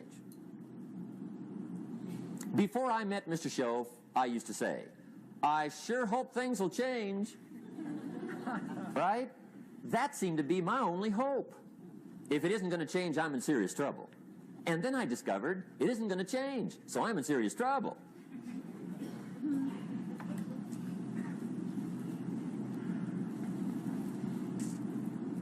See, I can tell you what the 80s are going to be like. You have dropped into the right place. I did a seminar one time for Standard Oil executives and management in Honolulu. And we're having a conference one day on this big conference table. And one of them said to me, Mr. Rohn, you know some fairly important people halfway around the world. What do you think the 80s are going to be like? I said, gentlemen, I do know the right people. I can tell you. So they all listened very carefully.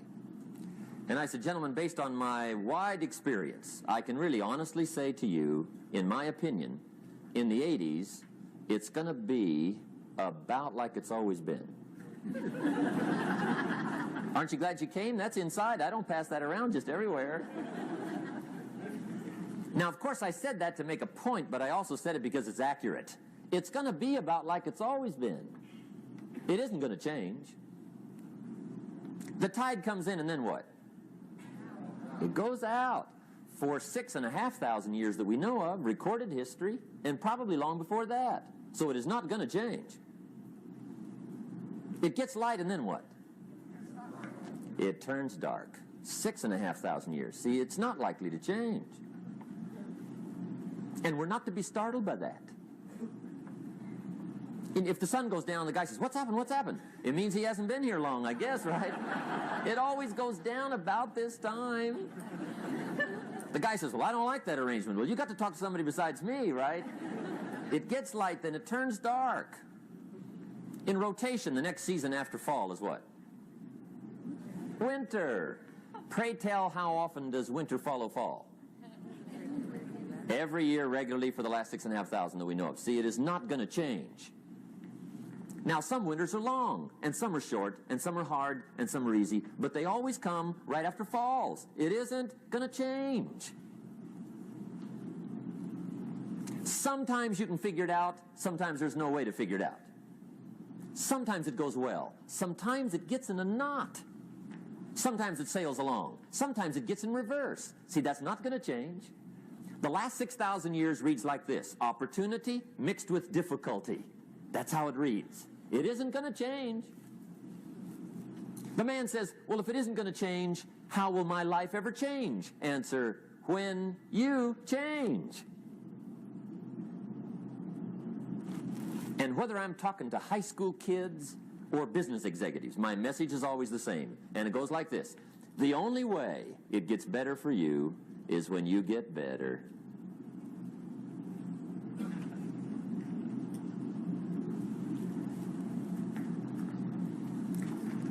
Let me give you the 4 major lessons in life to learn. Here's 4 majors. It's good to study the majors. In our weekend seminar we teach. Some people don't do well because they major in minor things. You've got to be on the lookout. At the end of every week, end of every month, you've got to check, make sure you're not spending major time on minor things. Okay, we go through that whole series. Majors and minors. Now, let me give you 2 phrases before we get to the 4 majors. This will set it up and you'll see where I'm going. 2 key phrases for your notes. Here's the first one. Life and business is like the changing seasons. That's the first phrase. Life and business is like the changing seasons. One of the best ways to describe life, it's like the seasons. Frank Sinatra sings, life is like the seasons. Now here's the second phrase. Very important. You cannot change the seasons, but you can change yourself. You can't change the seasons, but you can change yourself. And see, that's how life gets better for you, not by chance, but by change. Now, here's the 4 major lessons in life to learn. I've got my first book finished. Came out a couple of weeks ago. This is in it. The 4 major lessons in life to learn. Here they are. Number 1, learn how to handle the winters. That's lesson 1. They come right after falls with regularity. Some are long and some are short and some are hard and some are easy, but they keep coming. You must learn to handle the nights. They come right after days. You must learn to handle difficulty. It comes right after opportunity. You must learn to handle recessions. They always follow progressions for the last 6,000. See, it isn't going to change. The lesson you must learn is how to handle it. And there's all kinds of winters, right? The winter when you can't figure it out. The winter when it all goes smash. The winter when it turns belly up. The winter when it won't work, when you've run out of money and you've got a broken heart. See, those are winter times. There's all kinds. Economic winters, social winters, personal winters. When your heart is smashed in 1,000 pieces and the nights are unusually long, your prayers seem to go no higher than your head. It's wintertime. Barbra Streisand sings, "It used to be so natural to talk about forever, but used to be's don't count anymore. They just lay on the floor till we sweep them away. You don't sing me love songs, and you don't say you need me, and you don't bring me flowers anymore." A song of winter. But see, the disappointments come. Those are normal. That's part of life. But the question is, how do you handle it? How do you handle the coming winters and the disappointments and the down times? Well, you can't get rid of January by tearing it off the calendar. But here's what you can do. You can get stronger, you can get wiser, and you can get better. The winters won't change, but you can.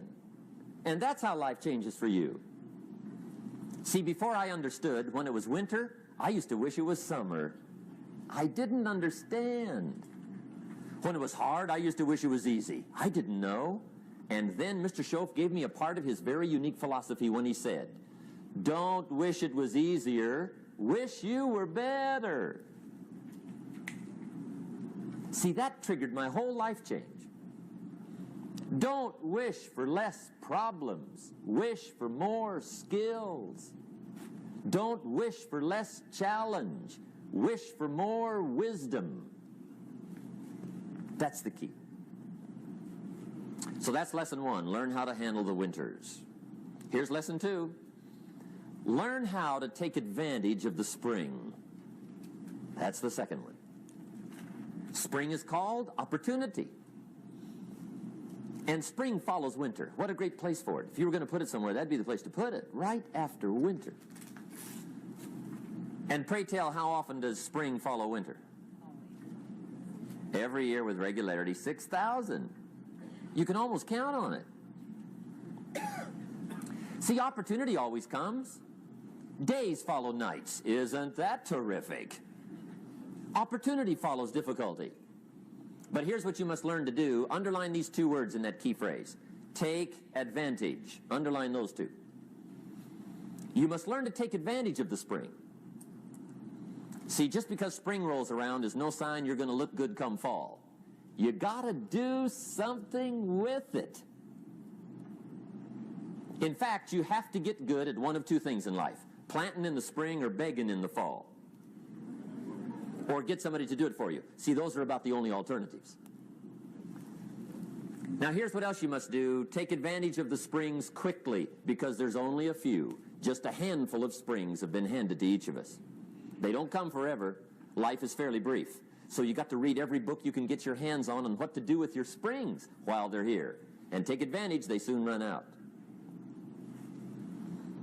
The Beatles wrote, life is so short. And for John Lennon, it was extra short. But life is brief. Elton John sings, she lived her life like a candle in the wind. It's brief. So whatever you're going to do with your life, you got to get at it. Don't just let the springs pass.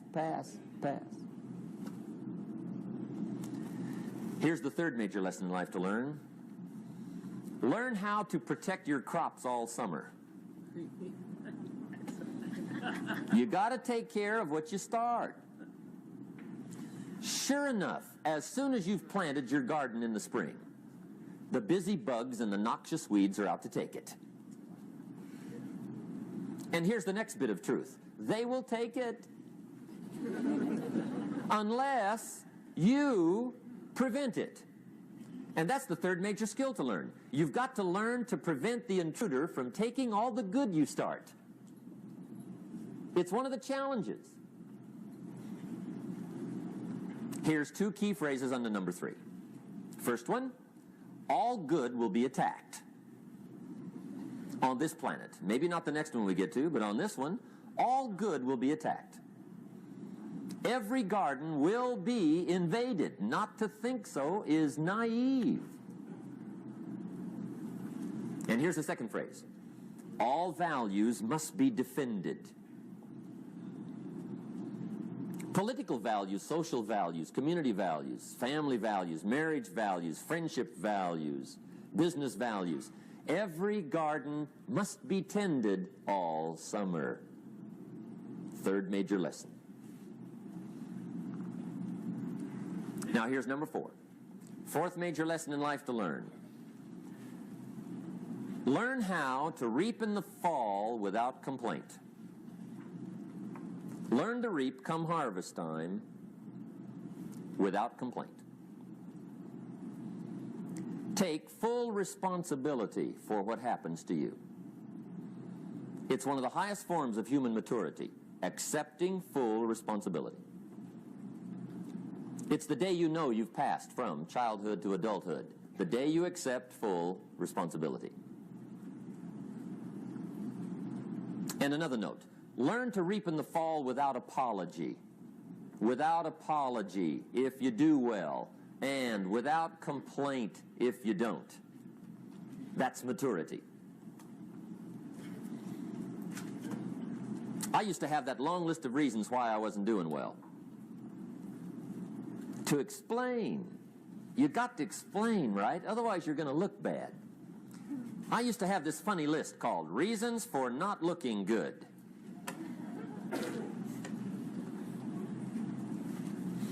I used to blame the government. I mean, you can believe that or not. It was at the top of my list. I had a lecture second to none. The government. That was on my list. I used to blame taxes. Look what you got left after they take everything. And they expect you to do well. That was on my list there. Prices, that one's easy, right? You walk into the supermarket with $20, come out with a little half bag. So I had that on my list. I used to blame the weather. I blamed the traffic. I used to blame my car. I blamed the manufacturers. I used to blame the company. I blamed company policy. I used to blame the training program. I blame my negative relatives. They were always putting me down. I blame my cynical neighbors. They're just selfish, looking out for themselves. Won't loan you money? They were on my list.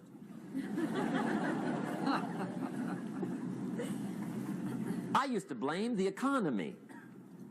I blamed the community. That's a pretty good list for not doing well, isn't it?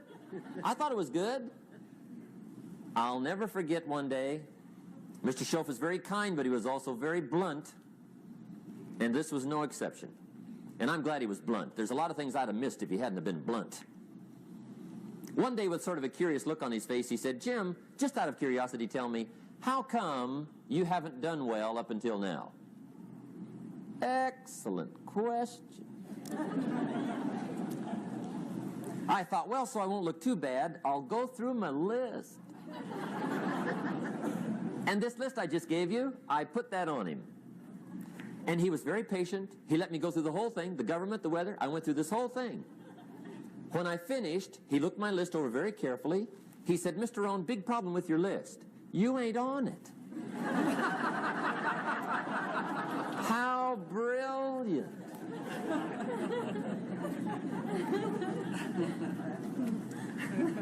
When I went to work for him a few months later, I learned very quickly to tear up my list, reasons for not doing well, and I threw it away. And I got me a fresh piece of paper. And I put one word on it. Me. There's a Black Heritage spiritual that says, it's not my mother nor my father, nor my brother nor my sister, but it's me, oh Lord, standing in the need of prayer. See, I used to blame everything outside. And then let me give you a little philosophy that helped turn my life around. For your notes, here it is. It's not what happens that determines the quality or the quantity of your life. It's not what happens. And the reason is because what happens to about everybody. No different. The sun went down on all of us last night. A common event, a happening. And I found out that the same things can happen to two different people. One gets rich and one stays poor. Why is that? It's because it's not what happens, but rather it's what you do that changes everything. So that's a key phrase. It's not what happens, it's what you do. What happens is about the same. You might put that in parentheses here. Same. What people do, that's what's different. Anything can happen, right? Everything can happen. I've heard all the stories. I've been one of the stories. Hey, we could all tell stories all night long, right? Happenings. Anything can happen. Have you heard of Murphy's Laws? Anybody here heard of Murphy's Laws? Okay, most of you have. Murph had these laws. One of them was, if anything can go wrong, it will. That's one of Murphy's laws. He was not one of the great positive speakers of the day. But anyway, it's still true though, right? Anything can go wrong, everything can go wrong. For sure. I've fallen out of the sky so many times. Once to the tune of a couple of million. Devastating. Took me a while to survive that one. Now, it wasn't all that much, but it was all I had. Right? I mean, that's when it's much, right? When it's all you got. If you got 3, 2 go, you got 1 left, you ain't looking that bad. But when it all goes, has anybody been there when it all went? Anybody? Come on, the rest of you liars. Go ahead.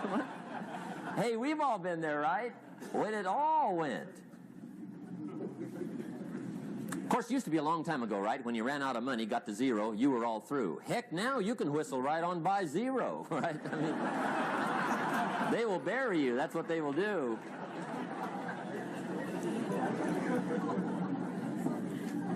But see, those are the happenings, right? Everything can happen. Anything can happen. But it's not the happenings. It's what you do about it. Somebody says, yeah, but you don't understand the disappointments I've had. Come on. Everybody's had their share. Disappointments are not special gifts reserved for the poor. Everybody has them. The difference is what you do about them. It's not the weather. I used to blame the weather, and I discovered it rains on the rich. So see, that won't help. 2 men wake up one morning, there's a rainstorm on. One of them looks out his window, sees the rainstorm, and he says, wow, what a storm. With weather like this, they can't expect you to go out and make sales. He stays home. Same morning, the other guy looks out his window, sees the same storm, says, wow, what a storm. But he says, you know what, with weather like this, what a great day to go out and make sales. Most everybody will probably be home, especially the salesman.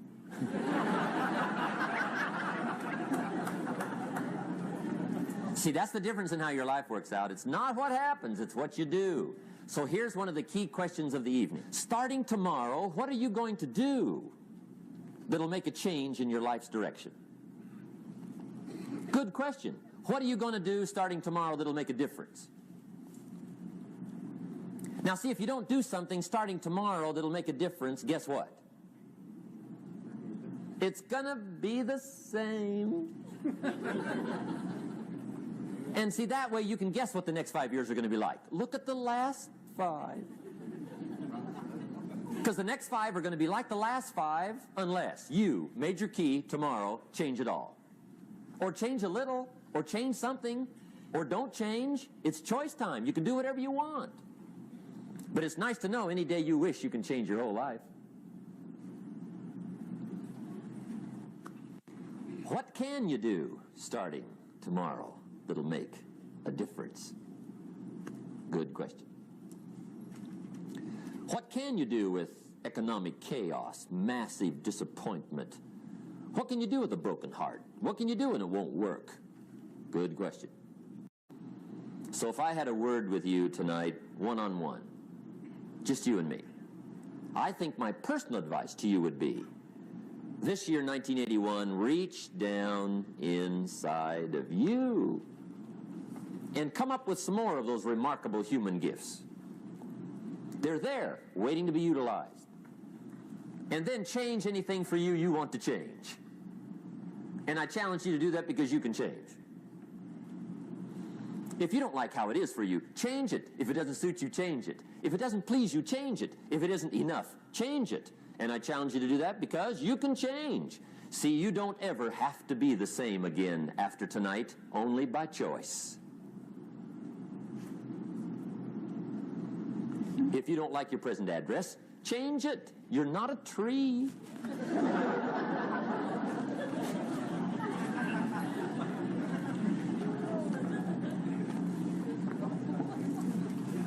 Now, let me give you 3 steps to personal development. Let's get down to the nitty-gritty.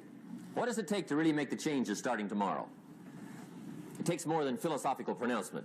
I know that. It also takes more than enthusiasm. I know we're hearing a lot about enthusiasm these days, but see, that just won't do the job. We're still hearing the old cliches of the 30s, right? To be enthusiastic, you must act enthusiastic. But see, that's not going to help. After you have leaped about, there are some things you got to do, or it isn't going to change. See, you can get all excited about lifting 200 pounds till you get to the gym. And then you need a new excitement. And the new excitement is called discipline. Major step to human progress. Discipline. If there's one thing to get excited over, that's it. Get excited over your ability to make yourself do the necessary things. What could you make yourself do starting tomorrow that would change it all? No. Tell it. Now, see, that's exciting. On any given day, you can massively change the direction of your life.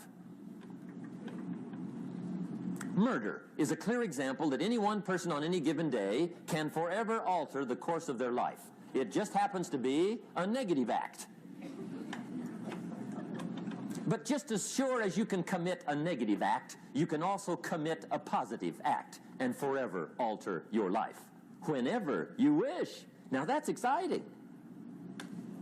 And whatever that act might be that changes your life.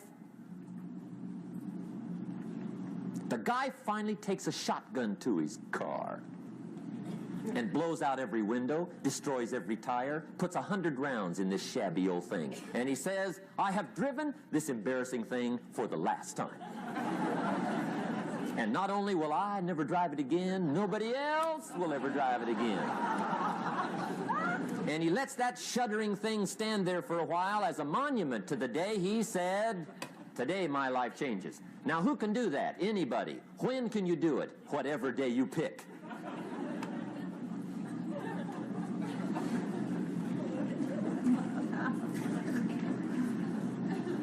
Now here's the key to discipline.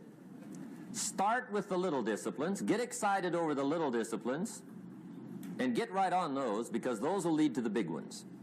You can't handle the big challenges in life unless you take on the little ones.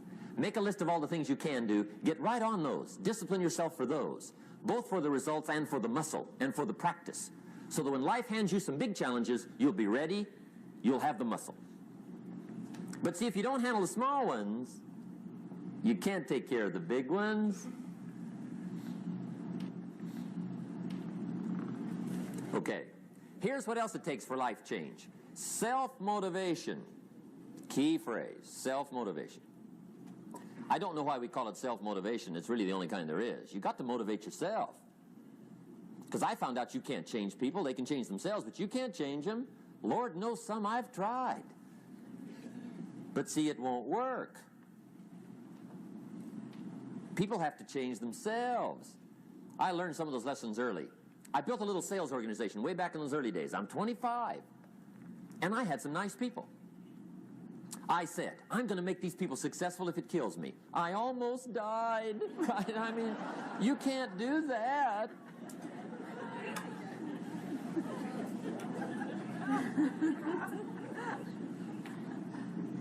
See, I've discovered this. Good people are not trained, they're found.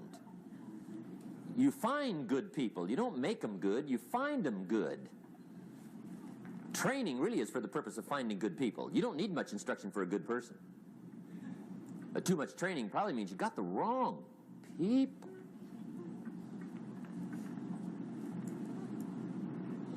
So you got to find the right people. That's the key to getting a good job done. One of the major things we learn in management, lesson 1, don't send your ducks to Eagle School.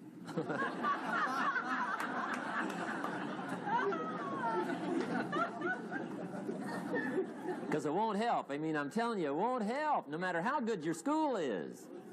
And the little eagle badge and little eagle hat, I'm telling you, it won't help. It won't help.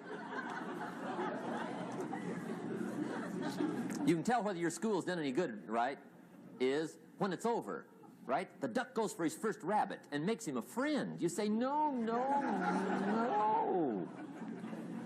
Anyway, so it takes self-motivation to really alter your life. And you don't want to give self-motivation away to somebody else and make it somebody else motivating you. The guy says, boy, if somebody just come by and turn me on. What if they don't show up? Right? See, you got to have a better plan for your life. Okay.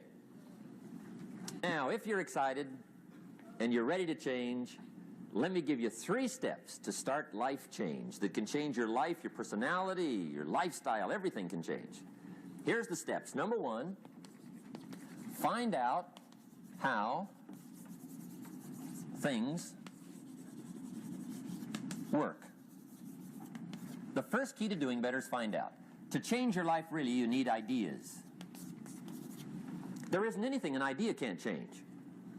And Schoaf taught me the major problem is lack of an idea, not a problem.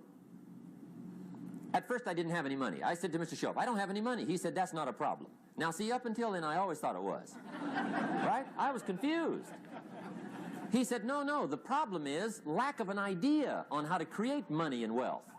It isn't lack of money, it's lack of ideas. So if you get the ideas, see, you can change anything. Now, to get ideas, you need a constant study of finding out. Now, Schoaf also said, when you find out something that works, put the information in your journal. Don't use your head for a filing cabinet. Put it in your journal so that you can do the next best thing. Repetition, repetition, repetition. Go over it. And if you repeat it, go over it, sure enough, someday, some mysterious day, the idea takes root, starts to grow, and shows up in your bank account, and your dress, and your personality, and your lifestyle. But capture the ideas in your journal. Find out how things work. Schoaf gave me this word for my life change. He said, study. Great word. If you wish to be successful, study success.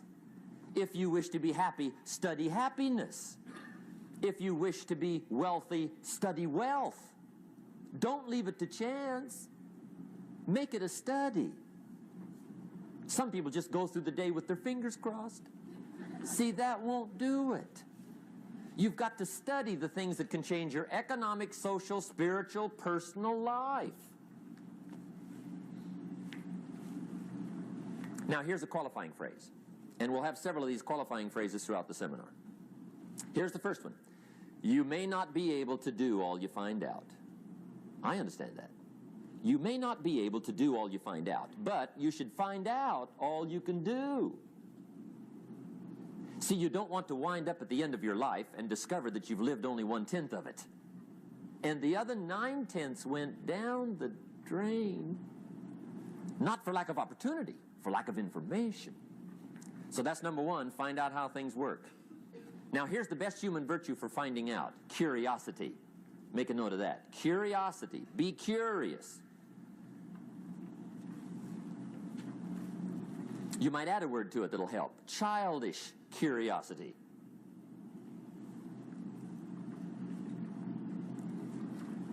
What will kids do if they want to know something bad enough? Bug you, that's the phrase. They can ask 1,000 questions. You think they're through? They got another 1,000. They'll drive you to the brink. It's a virtue. When you gotta know, be like a child. In fact, Jesus, the master teacher, said, unless you can become like little children, you might as well forget it. You don't have a prayer. Excellent advice. You got to be like children. 4 ways, in my opinion, to be like a child. Number 1 is curiosity. Number 2 is excitement. Get excited like a child over your ability to make yourself do anything for change. 3rd is faith. Have faith like a child. Adults are too skeptical. And 4th is trust. Trust is a childish virtue, but the rewards are incredible. So be like a child. Now, if you're curious, let me give you 3 ways to find out how to change anything. Any life direction, any dimension. Here's 3 ways to find out how to change anything. Number 1 is to read. Become a good reader. All of the successful people I know and work with around the world, they're all good readers. Curiosity drives them to read. They got to know. They just read.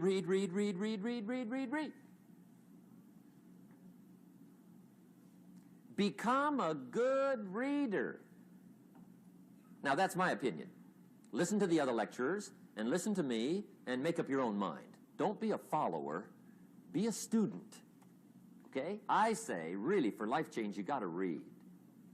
One way to learn is from your own experiences, but another way to learn is from other people's experiences. See, one book might save you 5 years if you read it.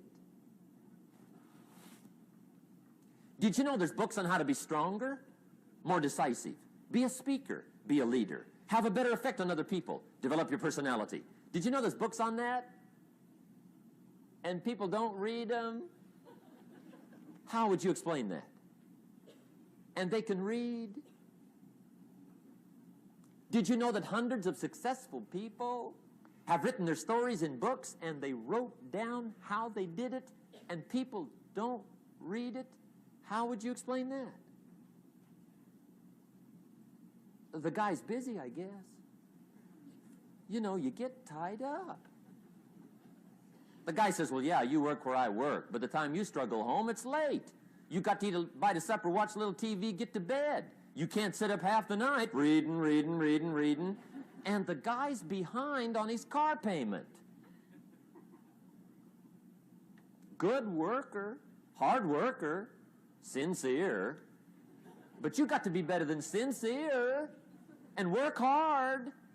Otherwise, at the end of your life, you'll wind up cold, stony broke. You got to be better than a good worker. You got to be a good reader. The whole world is governed by laws. The universe, in fact. Laws. We call it the law of electricity. We call it the law of gravity. There's mathematical laws. There's physical laws, speed and velocity laws, agricultural laws. There's all kinds of laws. Now that we find ourselves on the spinning planet, you just have to learn what I call the setup. Learn the setup. Life's setup. Now, we didn't set it up, but we're here, so you got to learn it. And we should learn the setup for 2 basic reasons. Number 1, to keep from getting hurt. It's one of the major reasons for learning, so you won't get hurt. See, economically, socially, personally, you can get hurt just not knowing. Ignorance is not bliss. Ignorance is poverty. Ignorance is tragedy. You got to know, or you're going to get hurt. It's good to know not to walk out the 10-story window. That's excellent information. Now, what if a guy didn't know and he walks out? Now he's dead at the bottom. Somebody says, well, the poor guy didn't know. You got to know, or you're going to get hurt. Okay. Now, here's a parenthesis. You don't have to like the setup. I don't ask you to like how it is. That's not what's important. But it is important to learn how it is. Okay, so you don't have to like it, but you should learn it. That's what I tell the kids, right? Make sure you get the information. What you think about it, that's up to you. What you're going to do with it, that'll soon be up to you. But make sure you get it. See, there's nothing worse than being stupid. Nothing. I mean, being broke is bad, but being stupid is awful. And what's really bad is being broke and stupid, right? That's about the end of the world. I mean, there isn't anything much worse than that. Unless you're sick. Sick, broken, stupid. I mean, that is it, right? There's nowhere else to go.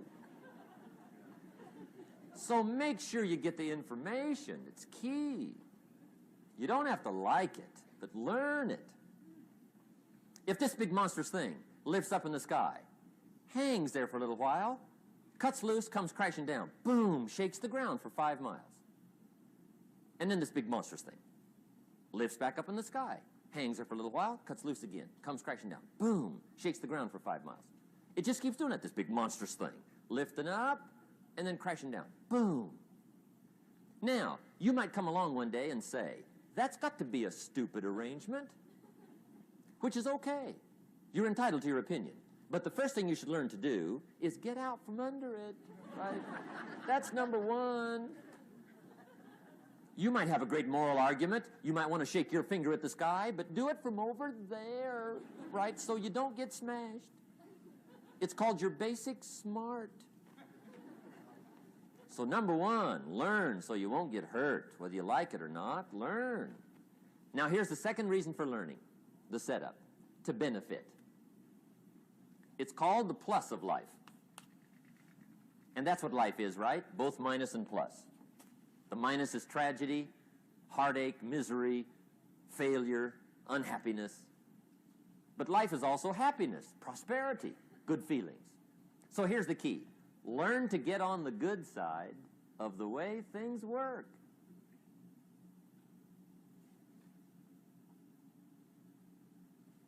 Now, here's two of the basic laws, and we'll take our break. Shof taught me these. They come from the Bible. Now, again, I'm an amateur, okay? When it comes to the Bible, I'm not a pro. So you'll sort of have to take my way of putting it. But here they are. The first one is the law of use. The law of use. And it goes something like this. Whatever you don't use, you lose. Lack of use causes loss.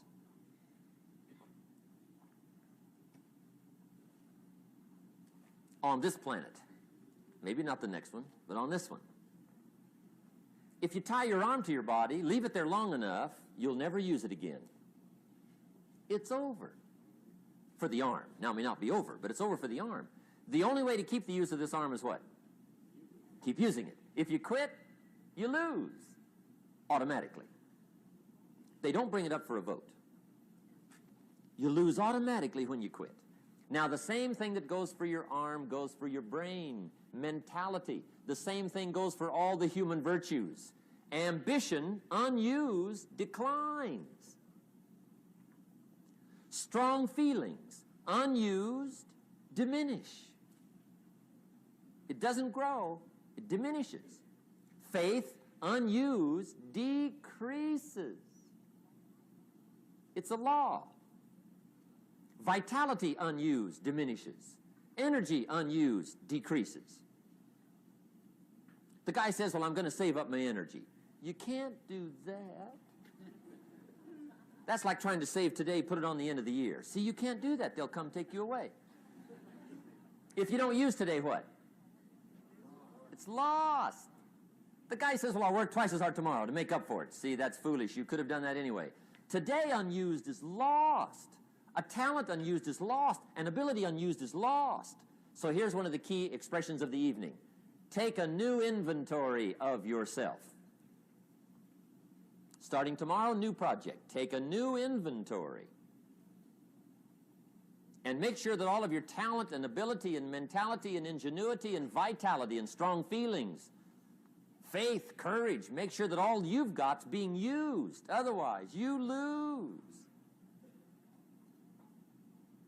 Now, one of the best illustrations of the law of use is a Bible story called the Parable of the Talents. The talent story. Interesting story if you haven't read it in a while. Just review it. It's a good story. An ancient story. It says there was a master with 3 servants. He got them together one day, and he said to the 3, I've got these talents. And in those ancient days, a talent was a measure of gold. And he said to the 3 servants, take these talents and see what you can do with them while I'm gone. He said, I'm taking a journey and I'll be gone for a while. When I come back, we'll get together, go over the book, see how you did. He said, here's 5 of these talents for you. 5. Here's 2 of them for you. 2. And here's 1 for you. 1. The master said, take those talents, see what you can do with them. When I come back, we'll get together, we'll go over it all. The servant said, okay, master takes off. According to the ancient story, the master comes back from his trip. When he gets back, he gets the 3 servants together, and as he said he would, he asks, how did it go with those talents? You were 5. What happened? That servant said, well, I took the 5 talents you gave me, and I put them to work. A little shaky at first, but he said things finally got rolling, and he said, I poured it on. And he said, my talents grew to 7, 8, 9, 10. He said, I doubled my talents from 5 to 10. Books will show. Master said, one heck of a job. Or something like that. He said, I gave you 2 talents. What happened? That servant said about the same thing happened to me. I put those 2 talents to work, poured it on. They grew to 3 and then to 4. He said, I doubled my talents from 2 to 4. Books will show. Master said, well done. He said, I gave you 1 talent. What happened? That servant said, well, I took the talent you gave me, and I carefully wrapped it, and I dug a hole and buried it. And camouflaged it, I suppose, right? So nobody would steal it. And he said, fortunately, nobody got it. And he said, I knew you were going to be here today, so I dug it up. Here it is, safely wrapped. I did not lose it while you were gone.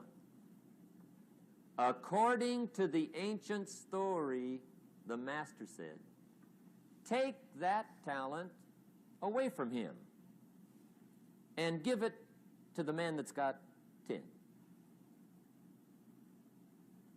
Now you might say, well, I don't like that arrangement.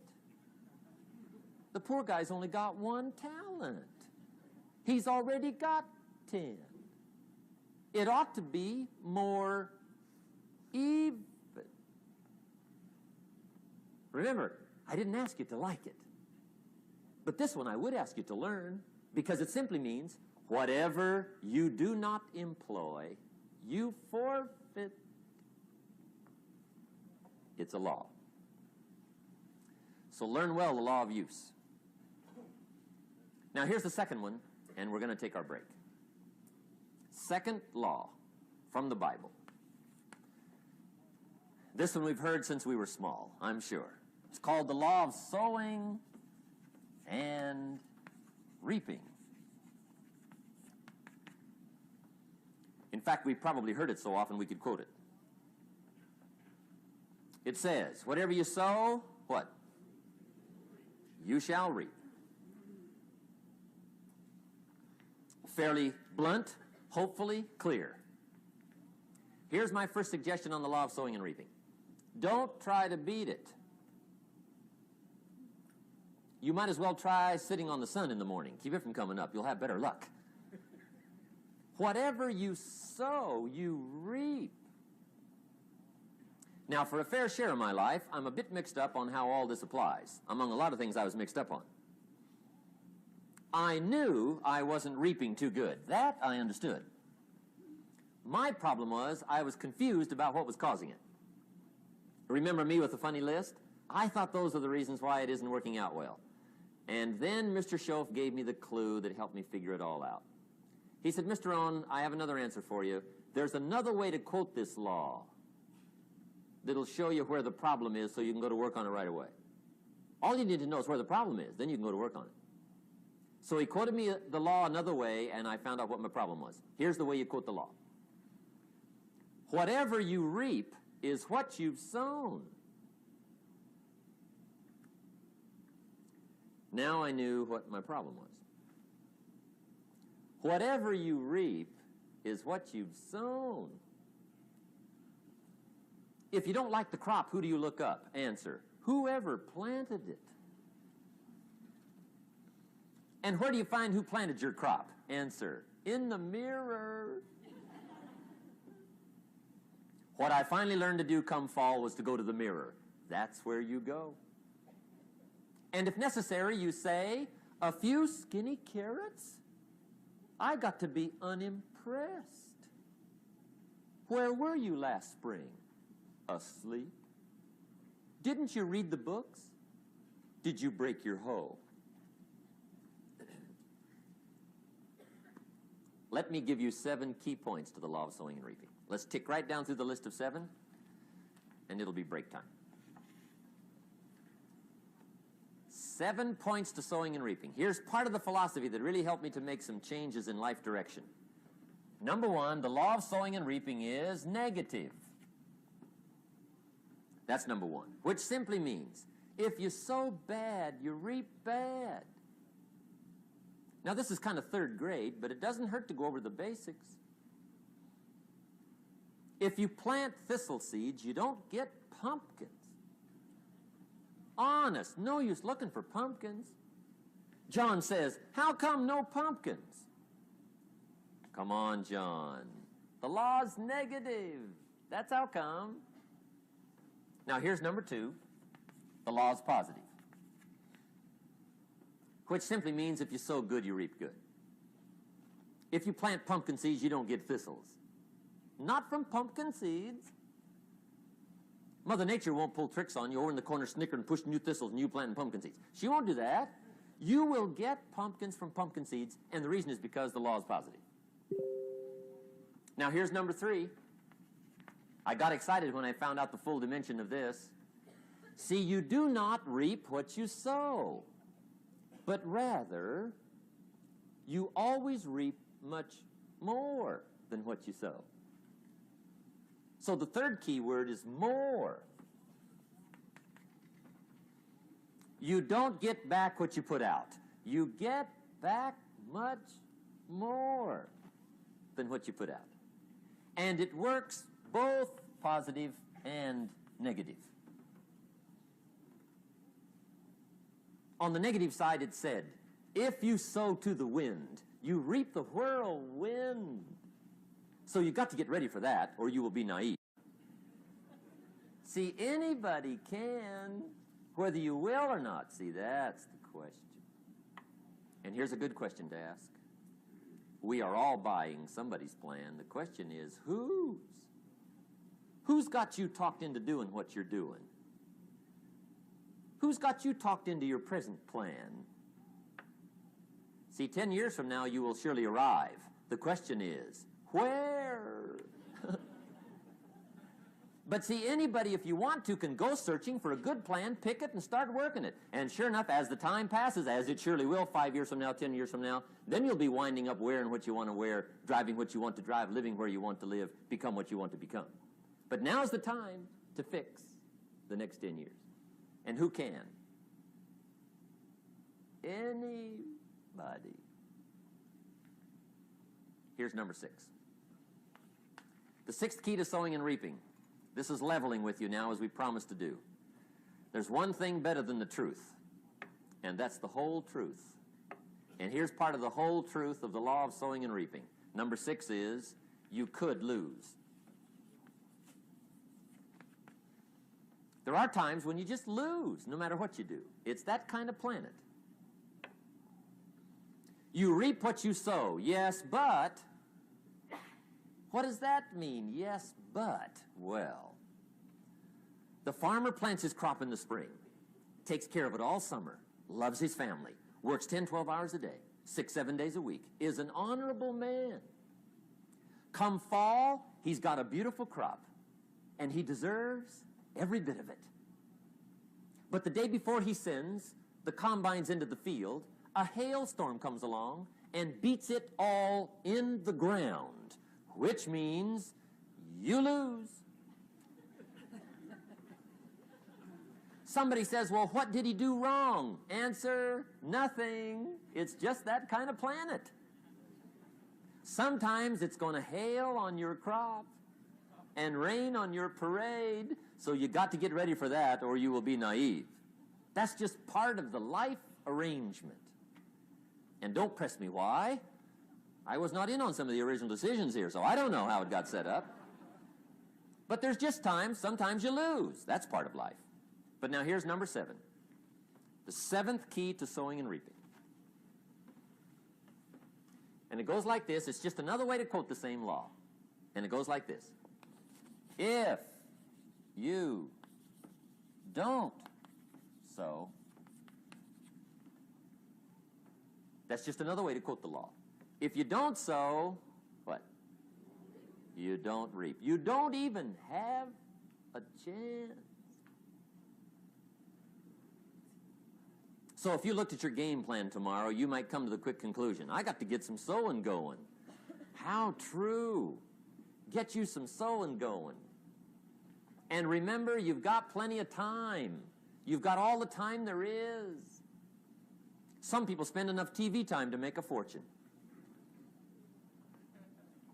The latest article on television watching in this country, according to the latest article, the average television is on in this country in every household 7 hours a day, called the Big 7. I asked a guy one time what his TV cost. He said about $450. I said, you forgot to look at the price tag. He said, what do you mean? I knew he was a TV watcher. I said, that television costs you, in my opinion, at least $12,000 a year. To watch it, not to own it. Owning it's cheap.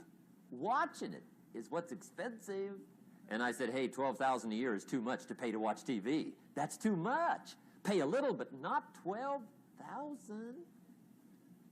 And he's the guy that said, I hope pay TV never comes.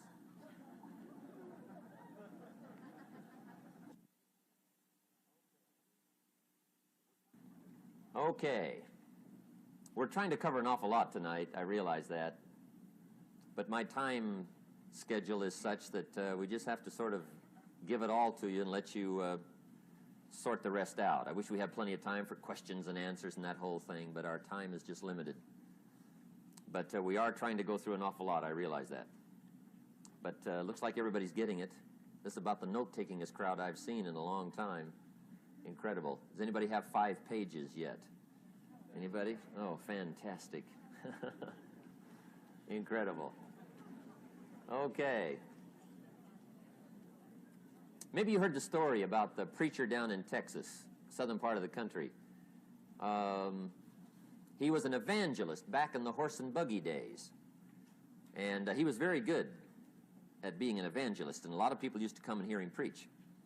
And one day he put up his tent in one of these Texas towns and expected a big crowd as usual, come and hear him preach. And he got there, first night of the tent revival, walked in. 7:30, time to start. And to his surprise, the tent was empty. He thought, well, something must be drastically wrong. So he waited till 7:45, nobody showed up. 8 o'clock, zip. Finally, 8:15, one lone cowboy wandered up on his horse, tied his horse up outside, came in, sat down on the front bench, right, waiting for something to happen. The preacher thought, well, at least I better go down and talk to the cowboy. So he walks down, talks to the cowboy, and he says, Cowboy, I'm the preacher. And he said, I don't know what to tell you. Something's gone wrong. He said, this tent was supposed to be full of people. He said, I'm embarrassed. He said, you're the only one that showed up. And he said, I really don't know what to do. And the cowboy said, well, I'm not a preacher, so I really can't tell you what to do. You know, he said, I'm just a cowboy. But he said, I know this, if I went out to feed my cattle and only one showed up, I'd at least feed it. The preacher thought, hey, the cowboy is right. If you've got a good idea to share, you should share it, if there's 1 or 1,000. So he got kind of inspired by this conversation, and he jumped up on the platform and started to preach, as if the tent was full of people. It just exploded. And he went for an hour and 15 minutes, just kept rolling. Finally, he quit. And when he finished, he came down off the platform, talked to the cowboy again. He says, well, cowboy, what did you think of my sermon? And the cowboy said, well, I'm not a preacher, so I really can't tell. You know, he said, I'm just a cowboy.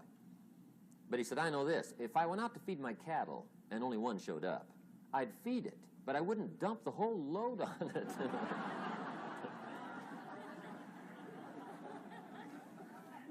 So anyway, if it seems like we're dumping the whole load tonight, I guess we are. But gosh, everybody's doing well. I'm having a good time. I appreciate the response here tonight. Okay, the next subject is setting goals. Let me show you what turned my life every way but loose. Mr. Schoaf dropped this idea on me, changed me completely. Setting goals.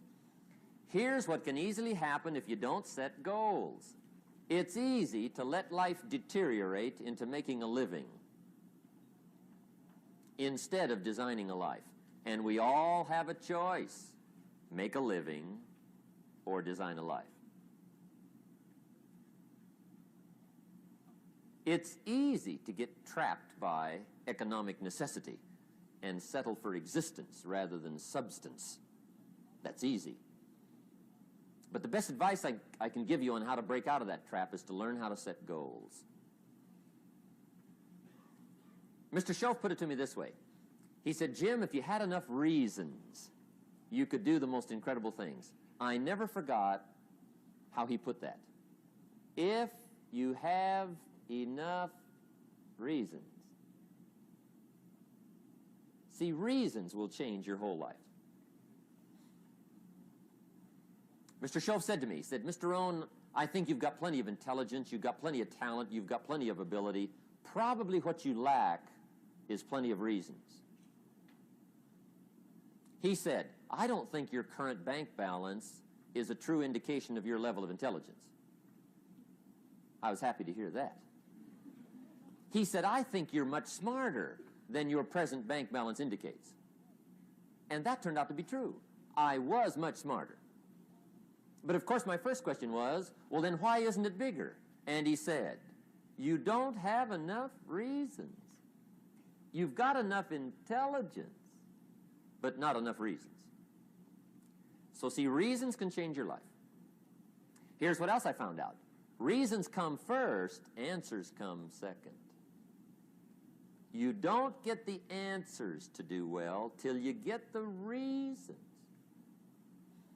Life has a mysterious way of hanging on to all the answers and only gives them up to the people that are inspired by reasons.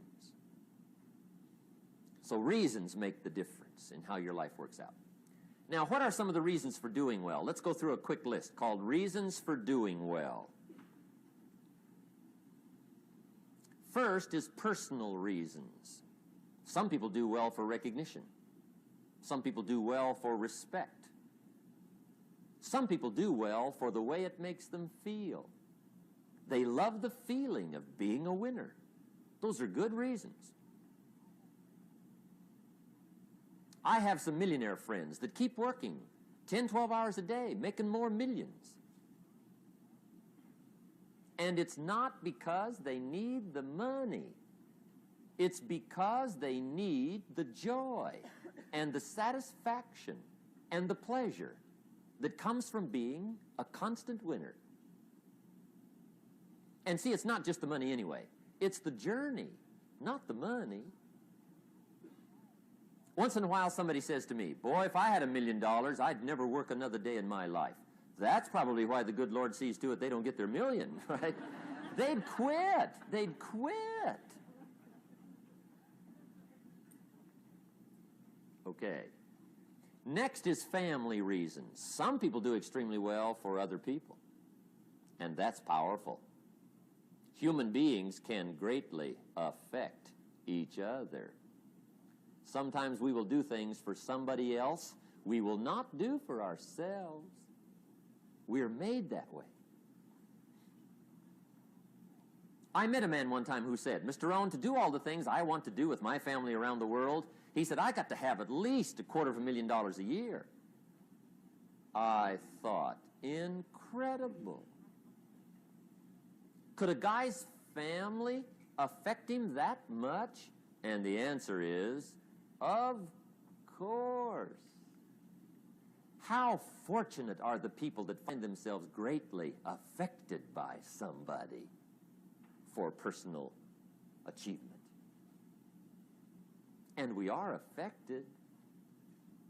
The writer of a recent song said, if not for you, the winter would hold no spring, couldn't hear a robin sing. I just wouldn't have a clue if not for you. So we can be affected. That might be one of the most stimulating reasons to do well, finding somebody.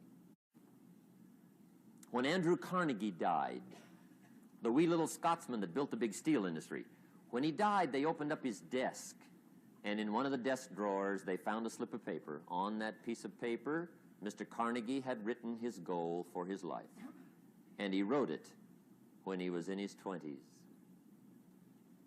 And on that piece of paper, it said, I'm going to spend the first half of my life accumulating money.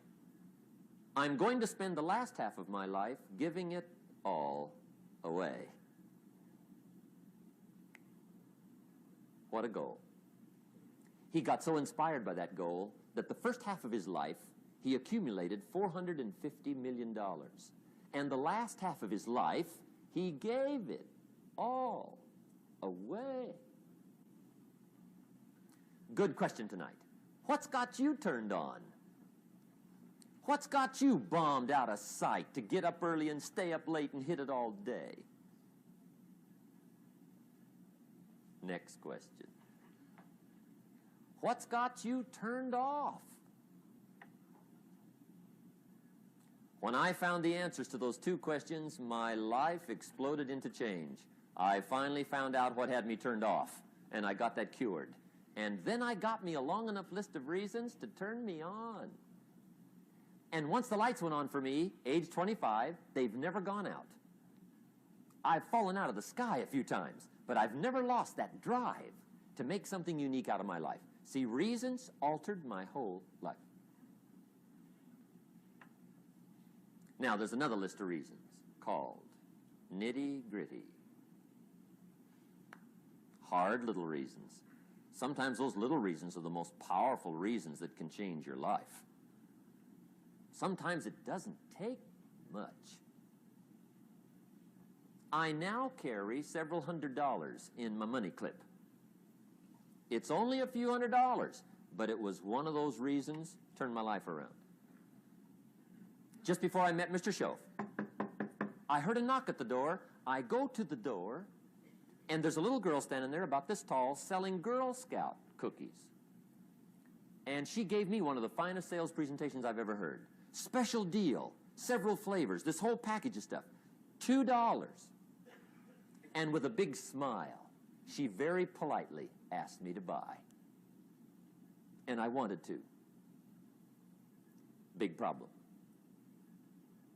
I'm broke. I don't have $2. And to this day, I can remember the pain and the embarrassment. I'm a father. I'm a husband. I've been to college. I'm working. I'm 25. I don't have $2. And I didn't want to tell her that for some reason. So I did what I thought was next best. I lied to her. I said, hey, look, I've already bought lots of Girl Scout cookies. I've still got plenty stacked in the house, which was not true. But it seemed to get me off the hook for the moment. She said, well, gosh, that's wonderful. Thank you very much. And she went away. When she left, I closed the door, and that was the day I said to myself, I don't want to live like this anymore. I've had it with lying, and I've had it with being broke. I'm never going to let this happen to me ever again. I promised that day I would work as hard as possible and would always carry plenty. It took me a little while, but now I do. It was one of those reasons. And I guess I carry plenty for two reasons. One is the way it makes me feel, but also in case I bump into another Girl Scout selling cookies. Right? I'm ready.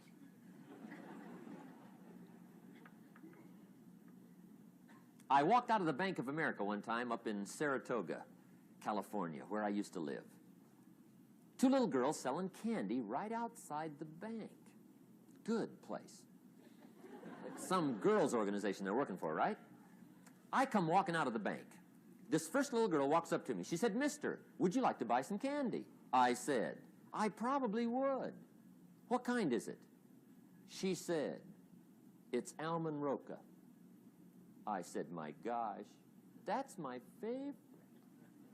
She said, wonderful. I said, how much is it? She said, it's just $2. I thought, incredible. I said, how many boxes of that candy have you got? She said, 5. And her little friend was standing there. She was selling candy too. I said, how many boxes have you got? She said, I've got 4. I said, that's 9. I'll take them all. They said, really? I said, yeah, it's my favorite. I've got some friends. I'll pass them around. They got so excited, put all this candy together.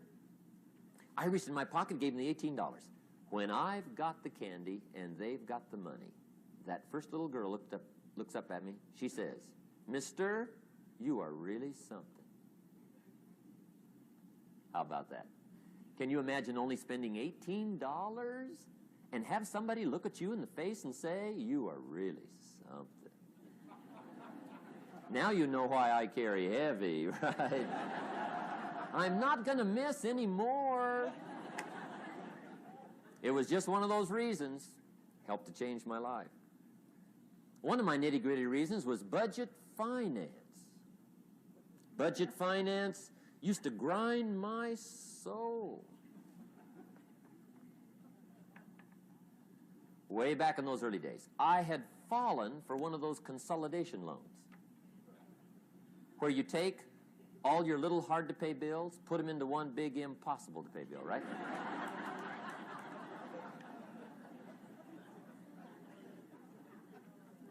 I would get 4 or 5 payments behind. This one guy used to call me day and night.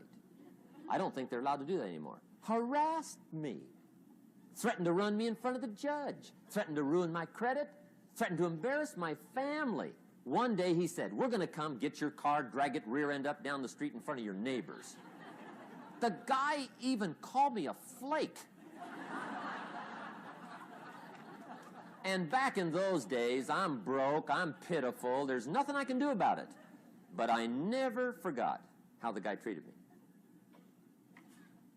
And when I met Mr. Schoaf and I got my life straightened out and the money started to flow, that was one of my first projects, budget finance. I poured it on day and night.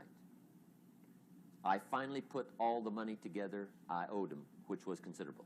I picked a day for the payoff. And when the payoff day came, I put the money in small bills in a big briefcase.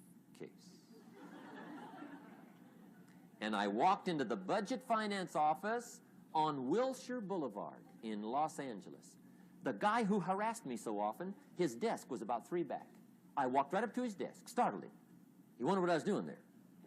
It was the first time I'd been there since I'd borrowed the money, right? Without saying a word, I opened up this briefcase, dumped this pile of money all over his desk. I said, count it. It's all there. I will never be back. And I turned around and stormed out. Now, that might not be noble, but if you haven't tried it, you've got to one time.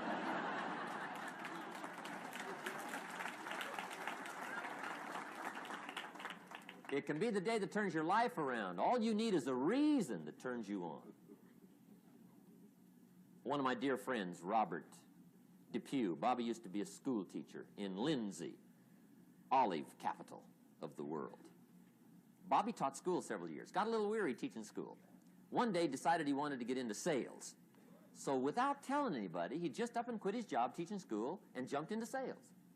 When he did, his brother made fun of him, laughed at him, put him down, said Robert's lost his mind.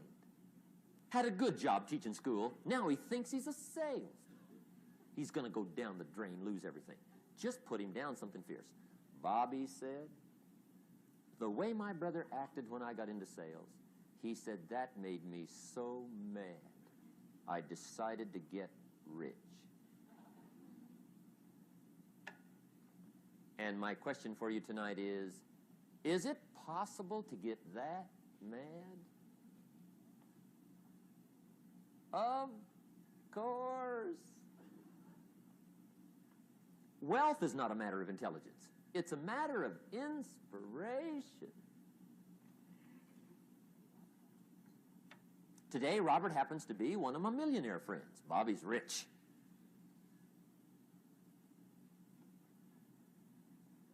Frank Sinatra said one time, the best revenge is massive success.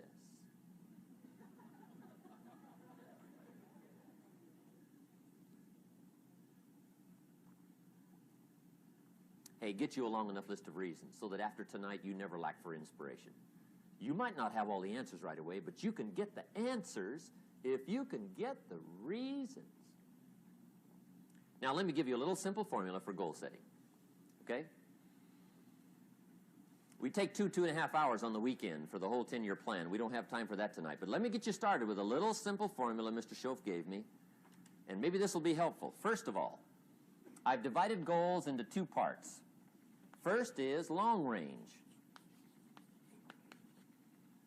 Long range goals. That's your dreams. Your dreams for the next 3, 5, 10, 20, 30, 40 years. Actually, the rest of your life. Your dreams. You've got to keep dreaming. Ronald Reagan, president, said to the joint session of Congress a few weeks ago, "The republic is a dream. And if we don't keep dreaming, we will lose the republic." Your better future is a dream for yourself and for your family. Where do you want to go? What do you want to do? What do you want to be? What do you want to see? You've got to dream dreams. There's a Bible phrase that says, without dreams and visions, people perish. You've got to have something to go for that inspires the heart and the soul. Dreams. From the children of Sanchez, it says, take the crumbs from starving soldiers, they won't die. Take the bread from hungry children, they won't cry. But without dreams, we all will die. You've got to dream. Don't lose your dreams for yourself, for your future, for your family. The dreams of love and enterprise and travel and doing things, becoming something unique on your journey here. Don't lose your dreams. Do some dreaming. That's long-range goals. You've got to have those. So that's number one. Here's the second part of goals, short range. Short-range goals. That's your goals for tomorrow, this week, this month, this year, the immediate future. We call these confidence builders. Because if you set up something short-range, go for it, get it, latch onto it, work hard, accomplish it. That starts building your strong feelings to go for your dreams. Now, I've divided goals into 3 categories. Here they are. Number 1 is economic. That's your goals for money, income, business, profits, production. Economics. Make sure you've got your economics well planned. Economics plays a major role in everybody's life. Economics is major, which means it ought to be meticulously well planned for tomorrow, this week, this month, this year, long range.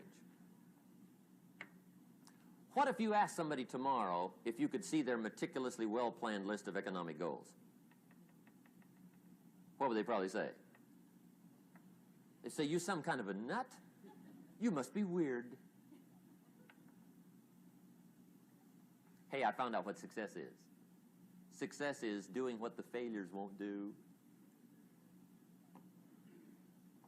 Make sure you've got your economics well planned. It'll put you in the top 5%. One of the key little subjects we talk about on the weekend is the 7 fundamentals for wealth and happiness. And that's one of them, well-planned economics. It's a fundamental if you want to do well. Join the top 5%. Anybody in this room can join the top 5%, if you will. Okay. Now here's the second category of goals, things. Make a list of the things you want. And on my list of things, now I put everything. Little things as well as major things. Doesn't matter how small it is, it goes on my list. I used to just put major things, cars, homes. I don't do that anymore. I now load my list with everything. Everything.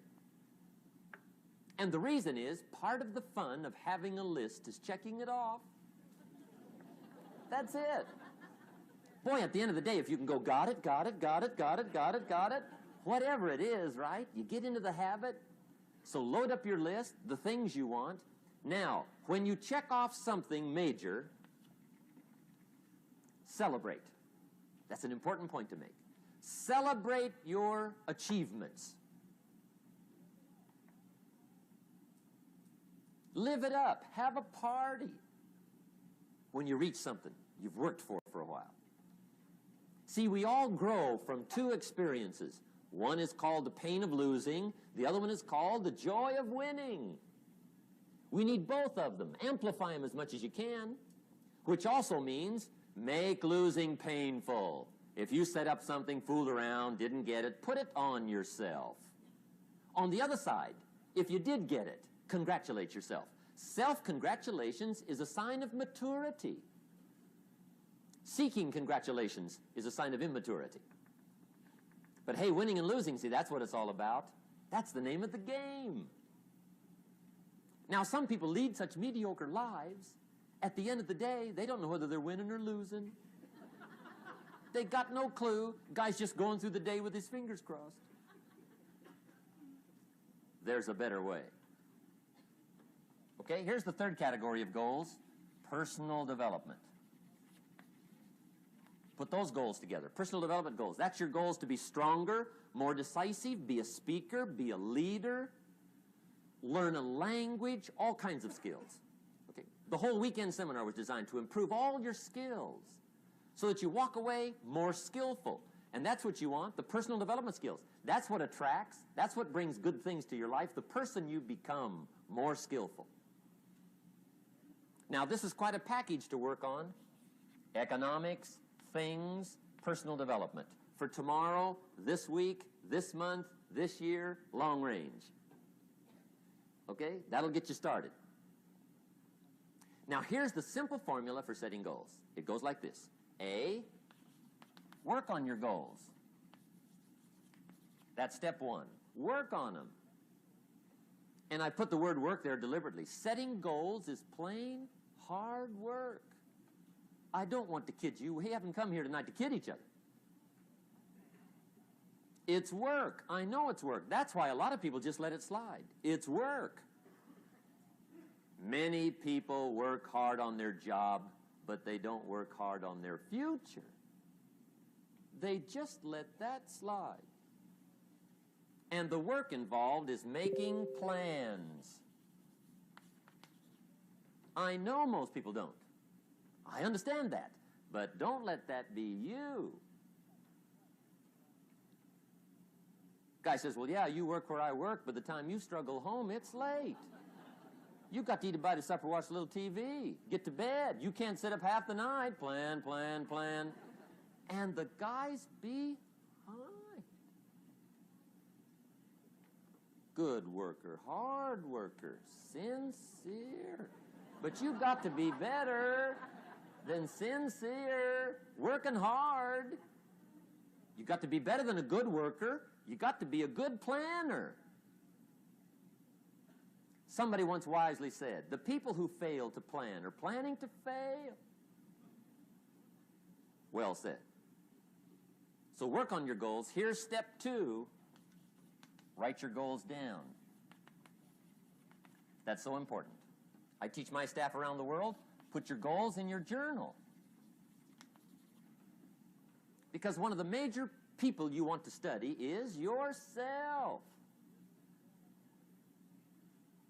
Say, here's the list of goals I put together 3 weeks ago. Here's the list of goals I put together 2 years ago. Here's some of the changes I made, rearrangement of my priorities. I scratched these off. I put these on. I've gotten these. Study your accomplishments. Study what your desires are. Put them on paper. Write them down. Here's another reason for writing your goals down. It shows you're serious about doing better. And to do better, you got to get serious.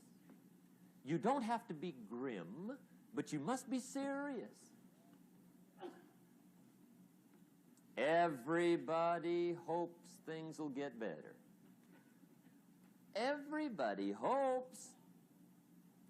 Poor people hope. That ought to tell you something. It means the future does not get better by hope. It gets better by plan. I used to have the affliction called passive hope. It's an affliction. It's bad. Probably what's even worse than that is happy hope. Now that is really bad. That's bad. Happy hope. The guy's 50 and he's broke and he's still smiling. See, that's not good. So get serious about your goals. Put them on paper. Write them down. There's all kinds. His goals, her goals, their goals. Business goals, financial independence goals, family goals. I mean, there's so many things to work on this, that if you don't get busy and work on it, sure enough, the time will pass. And sure enough, 5 years from now, you'll wind up where you don't want to be, wearing what you don't want to wear, driving what you don't want to drive, being what you don't want to be. Now's the time to fix it. Now, here's the third step to your goals. Check the size of your goals and the kinds of goals. How big they are, what kind they are, affects you. And here's one of the important phrases of the evening. Your goals are affecting you, whatever they are. Your goals affect your handshake. Your goals affect your attitude, personality. Your goals affect the way you walk, the way you talk, the way you dress. All day long, we're being affected by our goals. Now, some people have goals, but they have such lousy goals. The effect is bad. I asked a guy one time, what are your goals for this month? The guy said, look, if I could just scrape up enough money to pay these lousy bills. That was his goal. I'm not saying it isn't a goal. It's a goal, but it's such a lousy goal, the effect is bad. You don't jump out of bed on Monday morning and say, oh boy, another chance to go out and scrape up the money to pay my lousy bills. See, you don't do that. Usually you say, oh, not another Monday.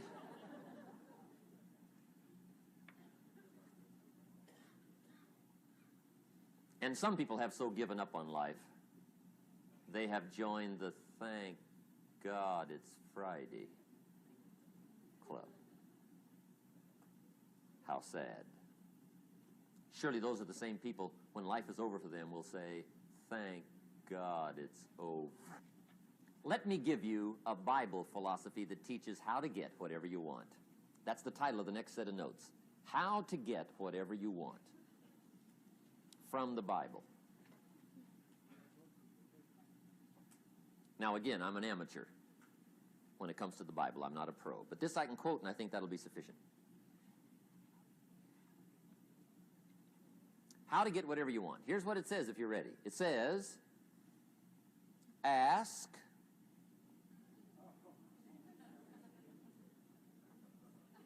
That's it. End of notes. Ask. If there's one art in life to learn extremely well, that's got to be one of them. The art of asking. What does ask mean? Ask means, what do you want? And the formula is staggering. It says ask and what? A guy ought to look into that.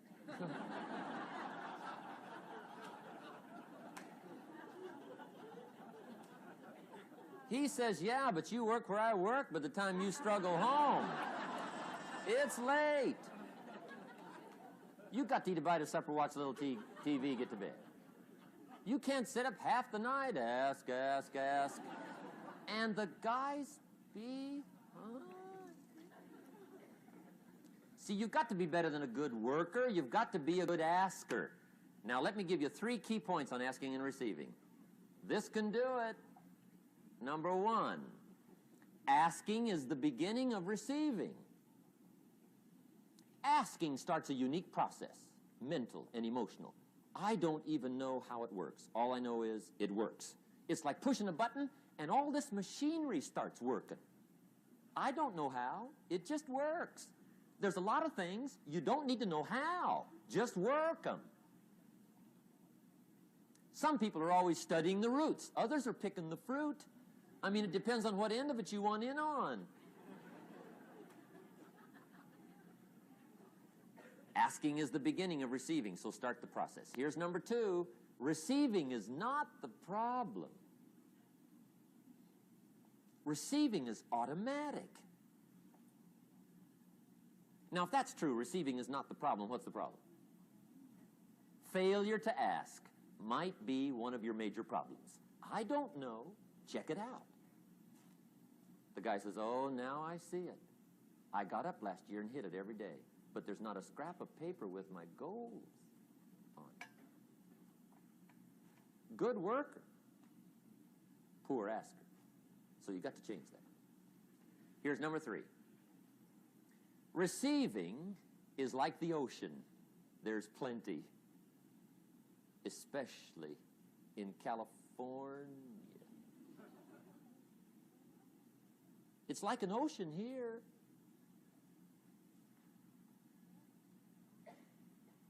Success is not in short supply. It isn't rationed, and you stepped up to the window and it was all gone. No, no, no. It's like an ocean here. Now, if that's true, what's the problem? Well, some people go to the ocean with a teaspoon. Have you got the picture? See, what you want to do in view of the size of the ocean is trade your teaspoon for at least a bucket, and you'll look better down at the ocean. Kids won't make fun of you, right? Okay. Now, there's 2 ways to ask, and we'll wrap up goal setting. 2 ways. Here's number 1. Ask with intelligence. It didn't say ask intelligently, but I'm sure it meant that. Don't mumble. You don't get anything by mumbling. Be clear. Be specific. Intelligent asking means how wide, how high, how soon, when, what size, what color, how much. Define what you want and describe what you want. That's powerful. In the weekend seminar we teach, goals become like a magnet. They pull you that direction. And the better you describe them, the more they pull. So ask intelligently. Here's number 2. Ask with faith. That's the childish part of the equation. Believe you can get what you want like a child. Not an adult. Adults are too skeptical. So the formula really reads, make plans like an adult and believe in them like a child. And the most incredible things will happen.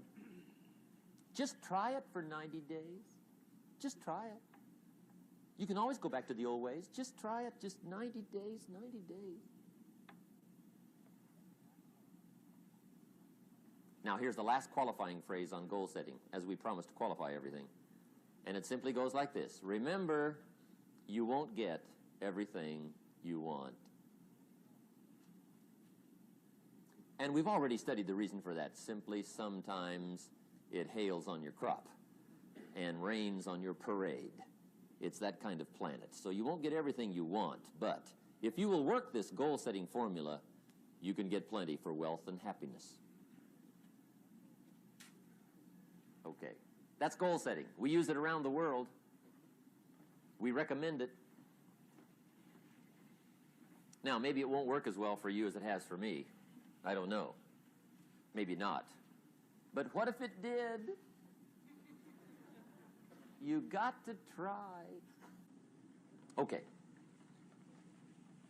Here's the last subject, the day that turns your life around. Let me just quickly give you a list of 4 emotions that can change your life in one day. Emotions are powerful. Sometimes it doesn't take much to alter your whole life direction.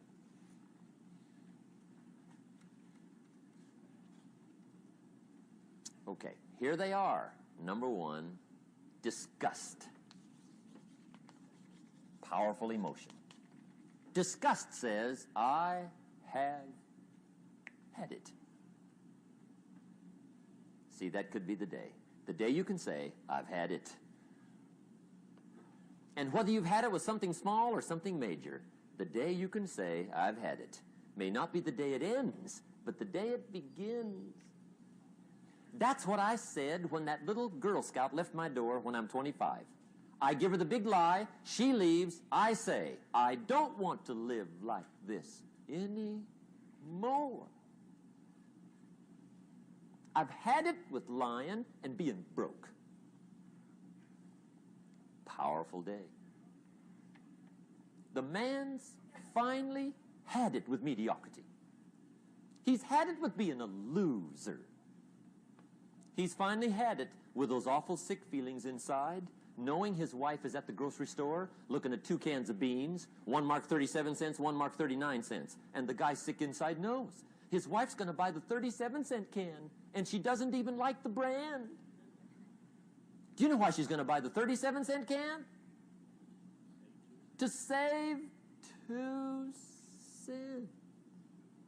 The guy sick inside finally says, I've had it.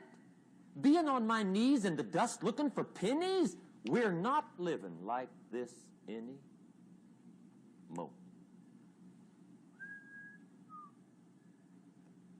Could be the day that turns your life around. The day you can say, I've had it. He walks into his closet and rips everything in it to shreds and says, I've worn this embarrassing stuff for the last time. And not only will I never wear it again, no one else will ever wear it again. Commit an act that says, I've had it. Powerful. Here's the next one. Decision. And decision-making is powerful. And it's emotional.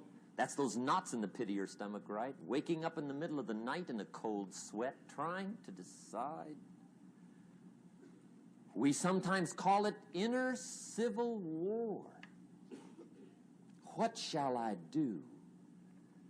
Well, for progress, you must decide. The best advice I can give you came from a wealthy friend of mine who said, if it's easy, do it easy. If it's hard, do it hard. Just get it done. If you went home tonight and in the next few days cleaned up a whole list of decisions, that might furnish enough inspiration for the next 10 years. I found this out many times after you've decided. Getting on with it is easier than deciding. Sometimes decision is the toughest part. Here's the next emotion, desire, wanting to bad enough. And I don't know how to tell you to want to. That's something you've got to come up with. There's 2 things I know about desire. Number 1, it comes from inside, not outside. You don't send off for it. Number 2, I know desire can be triggered by something. Who knows what it might be? Sometimes desire waits and sleeps for something to happen. Maybe it's a book. Maybe it's a song. Maybe it's a sermon. Maybe it's a lecture, a seminar. Maybe it's the conversation of a friend, a happening, an event. Who knows? The best advice I can give you is what I give my staff. It goes like this. Welcome every human experience. You never know which one is going to turn it all on. Even the bad experiences. Sometimes from the bitterest experience comes the greatest awakening. So let down the barriers, take down the walls. The same wall that keeps out disappointment keeps out happiness. Let life touch you. Don't let it kill you, but let it touch you. Here's the last one. This one's powerful. Resolve.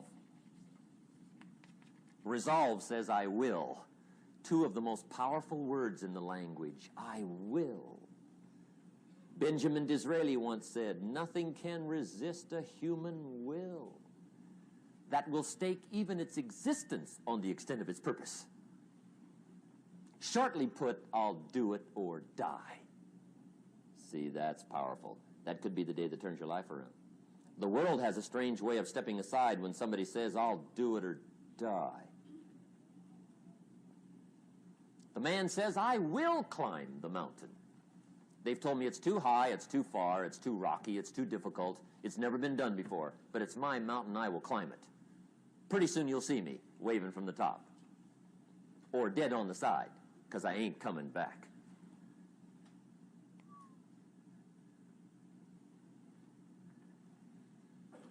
The best definition I ever got from the word resolve came from a little junior high girl in Foster City, California, up north. I'm talking to the junior high kids one day. I love to ask kids definitions. They come up with beauties. I got to the word resolve, and I asked, who can tell me what resolve means? And I got several hands, and they were all pretty good, but the last one was the best. Little girl, about 3 rows back, held up her hand. She said, Mr. Rohn, I think I know what resolve means. I said, darling, what do you think it means? She said, I think it means promising yourself you will never give up. I said, that's it. Webster, stand aside. That is the definition. Promise yourself you will never give up. I asked the kids, how long should a baby try to learn how to walk? How long? How long would you give your average baby before you shut him off? How long? See, any mother in the world would say, you're crazy. My baby's going to keep trying until it learns how to walk. What a magic formula.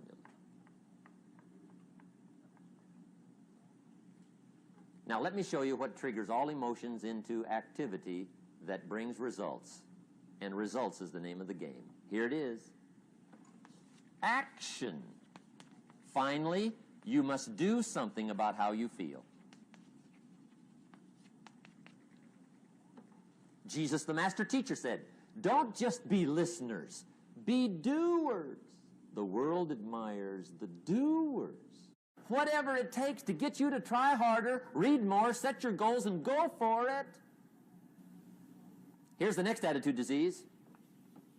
Overcaution. Some people never will have much. They're too cautious. Now, you can also be too reckless, but you can also be too cautious. This is called the timid approach to life. And my caution was always the risk. Risk used to drive me right up the wall. I used to say, what if this happens? It's called the language of the poor. What if this happens? And on top of that, if this was to happen, look at the fix I'd be in. I better not try. I could always ace myself out. Then I'll tell you what changed my whole life when I finally discovered it's all risky. The minute you were born, it got risky. If you think trying is risky, wait till they hand you the bill for not trying. If you think investing is risky, wait till you get the tab for not investing. See, it's all risky. Getting married is risky. Having children is risky. Going into business is risky. Investing your money is risky. It's all risky. I'll tell you how risky life is. You're not going to get out alive. That's risky.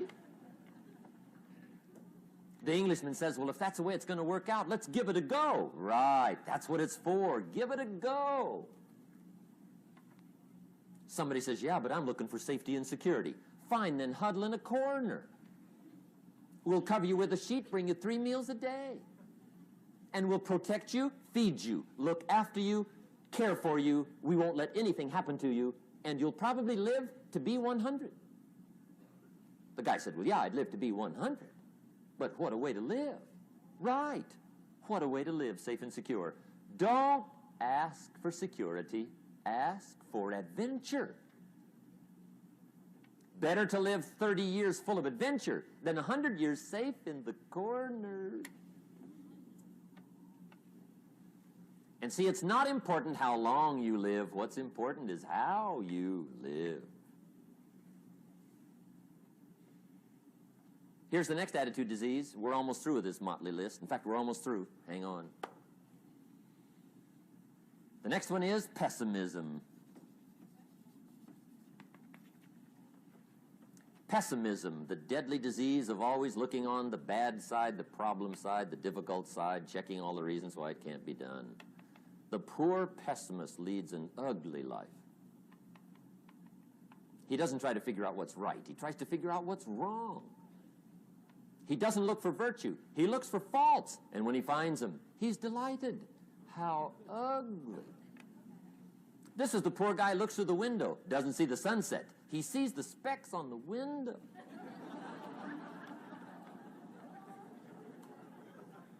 And this is the poor guy, right, who rushes up, takes such leave of his senses. This guy rushes up and he says, I've got 5 good reasons why it won't work. He's so dumb he doesn't know all he needs 1. He's got 5.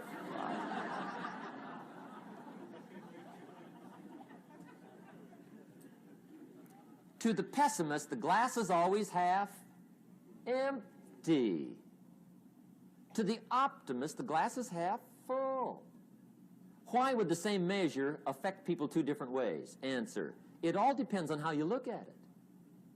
Our lives are mostly affected by the way we think things are, not the way they are.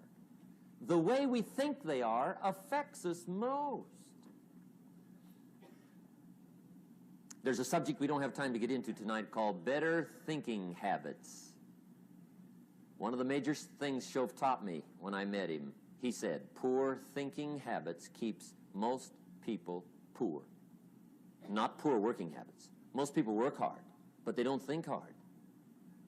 And Shoaff taught me that the mind is like a factory, a mental factory. And whatever you think about all day long pours ingredients into this mental factory. And that's what builds the economic, social, financial fabric of your life. He quoted me a Bible phrase that says, as you think, so you become. How awesome.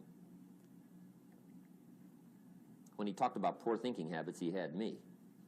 I used to start the day reading the morning newspaper. I mean, you can believe that or not. I'd get a cup of coffee and read the paper. I'd load up on wars and riots and murders and stabbings and killings and bank robberies and muggings and car wrecks and tragedies. I'd even read the back pages. I seem to like that stuff for some weird reason. I'd load up on all that, and then I'd start the day. You can imagine the kind of days I used to have. You walk around on your financial knees. They call you economic peewee.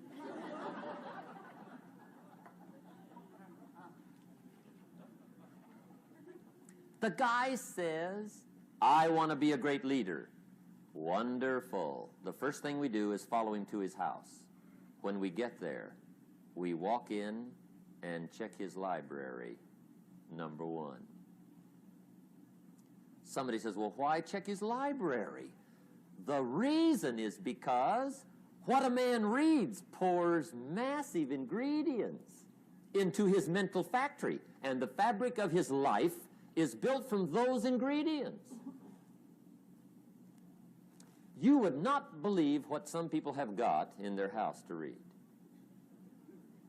You would not believe.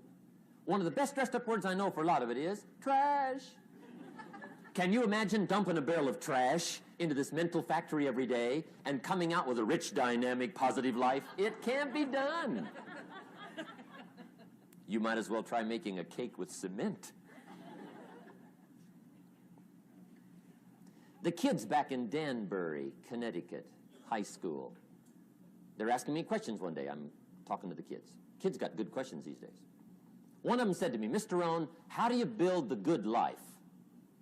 I said, it's simple.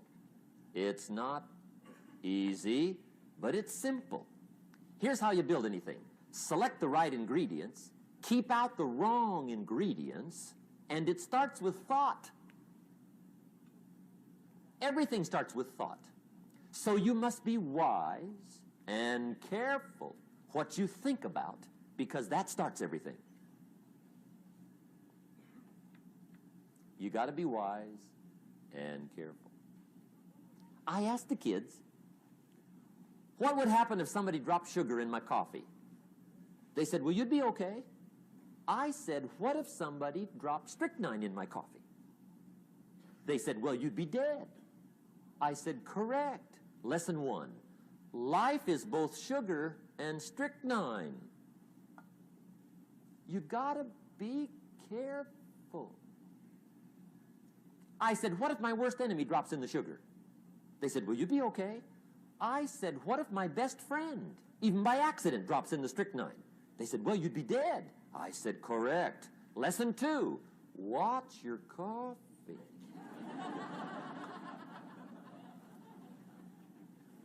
You got to be careful. See, it doesn't matter who hands you the bad stuff. It doesn't matter where you get the bad stuff. It'll still do its damage on your bank account. wherever you get it. Mr. Schoaf gave me one of the greatest phrases when I first met him when he said, Jim, every day stand guard at the door of your mind.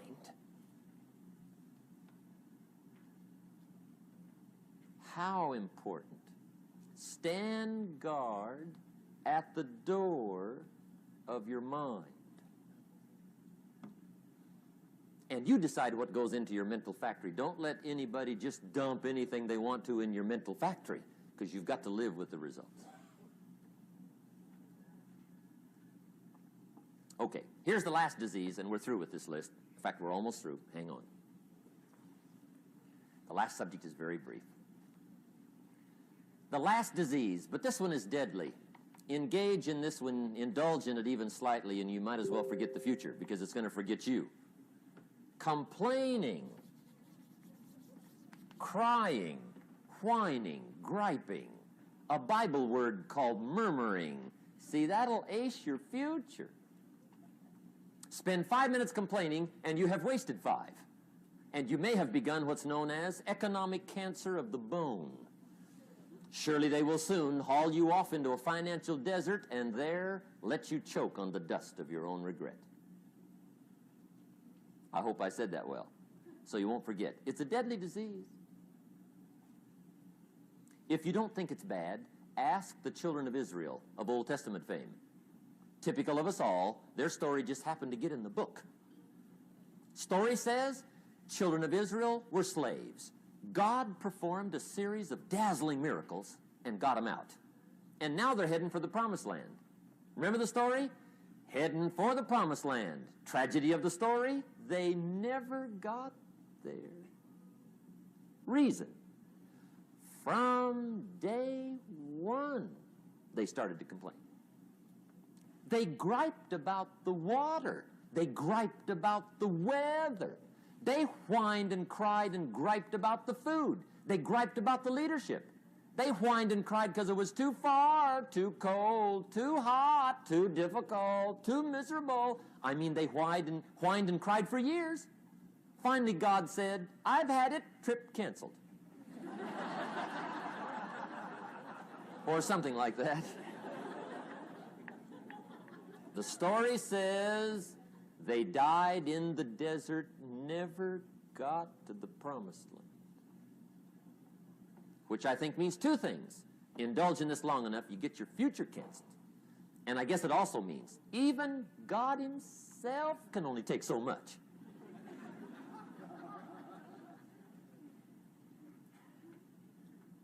Okay.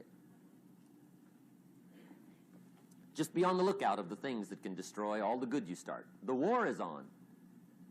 And this evening, tomorrow, mentally, personally, socially, economically, you got to make sure you're winning the war. And this is part of it.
I have two daughters. They're a year apart. Cindy lives down in Southern California. Linda lives in Seaside. She's married to Michael Pangrazio. Michael used to work for George Lucas and Spielberg, you know, in all those movies, Star Wars, Indiana Jones. He's famous in the film community and television for his art skills. Got 2 Emmys for his television work, and they have given me 2 grandchildren. Nathaniel is 12 and a half, Natalie's 11. And I've got pictures in case you want to. No. Anyway, one day, my daughter Linda calls me on the phone, says, "Hi, Dad." I said, "Hi, Linda." She said, "Just a moment." And it sounded like she put the phone down on the table. And I heard this clapping. And she picked up the phone and said, "Daddy, did you hear that?" And I said, "Yes." She said, "That's in case you haven't gotten any applause lately." So when I talk to Linda tomorrow, in fact, I'm going to go see the kids on Monday, I'll say she doesn't need to clap for me on the phone, right? I got plenty of applause in Santa Clara. Anyway, let's go back to work. I never thought in my wildest imagination that I would ever be able to have something to say for 2 whole days. I mean, I'm amazed. I'm still amazed at what happens. In fact, I was so excited to get here today to hear what I have to say, right? It's just amazing. So let's talk now about the subject that exploded my life into change. I've never been the same, and that's personal development. It's subject I came in contact with when I was 25 years old. I was raised in southwest Idaho. I still have the old family farm. My papa's gone. He was 93. Mama's gone. She was 79. So it looks like I'm going to be around a long time.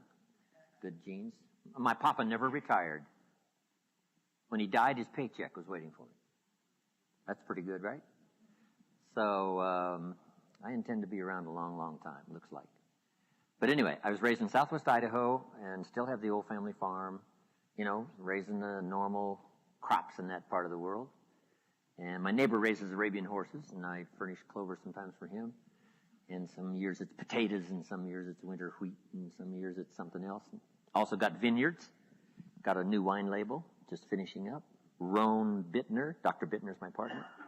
Roan Bittner Vineyards. The Chardonnay of last year was absolutely incredible. But I, went to college 1 year. And halfway through my second year, I quit. Unfortunately, age 19.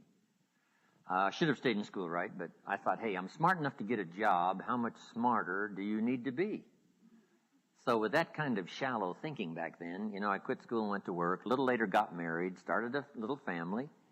And, sort of along in the sort of average American family, just young, getting started. And age 25, I'm behind on my obligations, creditors calling once in a while, and I'm embarrassed by being in that position, very short on my promises to my family, not feeling good about myself. And then I had a chance to meet this extraordinary man by the name of Mr. Schoaf, Mr. Earl Schoaf. And a lot of you have already heard that part of my story. A friend of mine had gone to work for him, and he said, "You got to meet this man. He's rich, but he's easy to talk to. And he's got a remarkable philosophy of life and business." So I thought, well, I got to meet this guy. I had a chance to meet him. Long story short, he invited me to participate in his company, and I was with him for 5 years before he died. And he died at the early age of 49. But during that 5 years, I learned these revolutionary things. My parents laid a great foundation for me all those years, which has lasted me all of my life.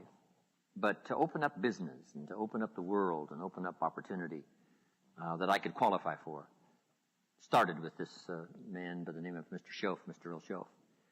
And here's one of the early subjects he taught me called personal development. And I've illustrated it in so many ways, but one of the best is when you're teaching kids financial independence.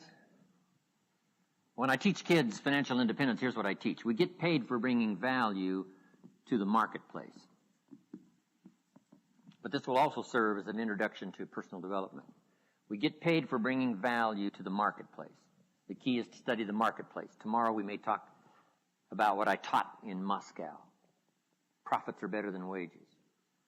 Capitalism at the grassroots is the vitality of the nation. So you study your marketplace. Now the key is to bring value to the marketplace. Now, up here put time. It takes time to bring value to the marketplace. Actually, there's two parts to the value. To bring a product or a service. and to be valuable to the marketplace. To bring value and to be valuable. And it takes time, but we don't get paid for the time. We get paid for the value. So the key is to study the marketplace. What do they need? What could I bring? And what could I become? Management, leadership, whatever. So could I find something valuable to bring to the marketplace? And could I be valuable to the marketplace? That is the key. Study the marketplace.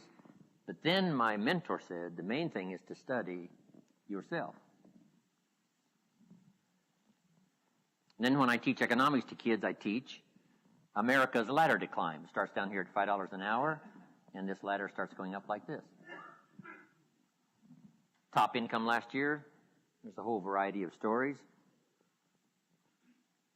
I'm sure one of the top was something like 26 million, something like that, for 1 year. So we started $5 an hour, and it would go up to 26 million. Now, here's what we call this, a heck of a ladder. Not much better way to describe it, right?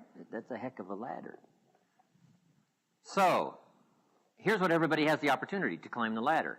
Now, first, all you need is what? A chance. That's all everybody needs is a chance and a start, and now education as to how to take advantage of your chance, how to get started, and use your education to move up this ladder, speaking financially. Now, there's a lot of ways to grow, but speaking financially, this is the deal. So let's say you start at $5 an hour. And really, who cares where you start as long as they let you on the ladder. So you start at $5 an hour. Now the first key is, how do you increase the $5? And there's several philosophies to increasing the $5. Here's number one. Wait for them to raise the minimum wage. Right? Wouldn't that be one philosophy? Now, the last time it took how many years, right? Several years to raise the minimum wage, which is okay. I'm not saying it isn't okay. It's one way to get an increase in income is to wait for the minimum wage. Okay, here's the next philosophy. To wait for a raise, which is certainly legitimate. Now the question is, how often do the raises come? Every 6 months, maybe 1 year. They do what? A review. What if you miss the review? Well, you got to wait another 6 months or maybe a year. So that might take quite a while to go from 5, let's say, to 6. Here's another philosophy. Go on strike. Here's the philosophy we call by demand, to demand more. And if you don't give me more, I'll go on strike. I won't work. Which is one philosophy.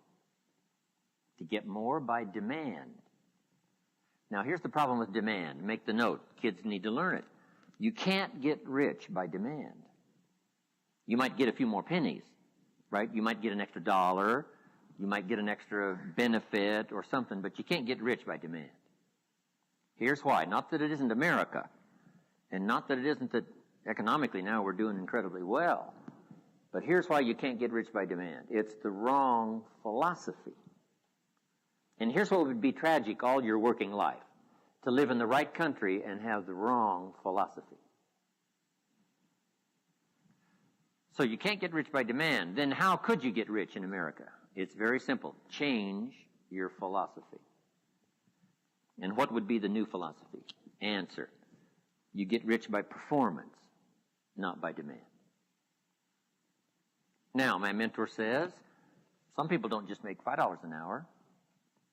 They've moved up to $6. How easy would it be to get to $6? Probably pretty easy. If you worked for McDonald's, they paid you $5 an hour, hauling out the trash. If you whistle while you haul out the trash, they'll pay you $6 an hour. Right? Here's an unusual person. They deserve $6 just because of their attitude. Wear the hat, say yay McDonald's. Okay? So for that, you get an extra, what? $1 an hour, because the company recognizes, hey, it looks like this is going to be an oncoming person. So it's not that difficult to go from 5 to 6. But here's what's interesting. Some earn $50 an hour, 10 times as much. How could you multiply your income by 10? One, you probably couldn't do it waiting for a raise. Certainly you couldn't do it waiting for them to change the minimum wage. And you certainly couldn't do it by demand. Because usually when they make demands, they don't demand that you multiply my income by 10. People don't go on strike for multiplying their income by 10, usually, right? It's just a little increase. So, how could you go from 5 to 10? Interesting. But that's not the end of it. Can you think of somebody that makes $500 an hour? My Beverly Hills attorney, yes. I think. You can think of some, right, that make $500 an hour? Now, 500 multiplies by 10 again. Not just once from $5 to 50, but from 50 to 500 is multiplying by 10 again. Can you multiply by 10 and then multiply by 10? And the answer is yes. One, living in the right country is an advantage. But here's the greatest advantage, having the right philosophy. Now, $500 an hour is not the end of the story. We go right on up to these top incomes. Would a company pay someone $26 million for 1 year's work? And the answer is yes. They do it all the time, right? Not because this guy went on strike. That's not how he gets the $26 million. So, a change and a shift in philosophy here starts to change everything. Now, my mentor said, you can climb this ladder, Mr. Rohn, as high as you wish to climb it. We're just talking economics now. There's a lot of other values to go for, but speaking economically, you can climb this ladder as high as you wish to climb it if you'll follow this philosophy. And here's what he said. You that have been around for a while have heard me say it. He said, learn to work harder on yourself than you do on your job. Learn to work harder on yourself than you do on your job. I got the message, age 25. Then he added, if you work hard on your job, you can make a living, which is noble. If you work hard on yourself, you could make a fortune, which is exciting. I had never heard that kind of philosophy before. Working harder on yourself than you do on your job. Work hard on your job, make a living, which is fine. Work hard on yourself, make a fortune, which is super fine. Or working hard on yourself starts to multiply your value to the marketplace. So we're talking about bringing value and being valuable to the marketplace. And this is the key. We don't get paid for the time. We get paid for the value. Then he put it in the form of a philosophy that I've been teaching now all these years, which is so important. And now let me give you that philosophy. He said, success is something you attract by the person you become. Success is something you attract by the person you become. Success is not something you pursue, chase, run after. Success is something you develop, something you become. You attract success. Tomorrow we're going to talk leadership. Here's the theme of leadership. To attract attractive people, you must be attractive. To attract skillful people, you must be skillful. To attract committed people, you must be committed.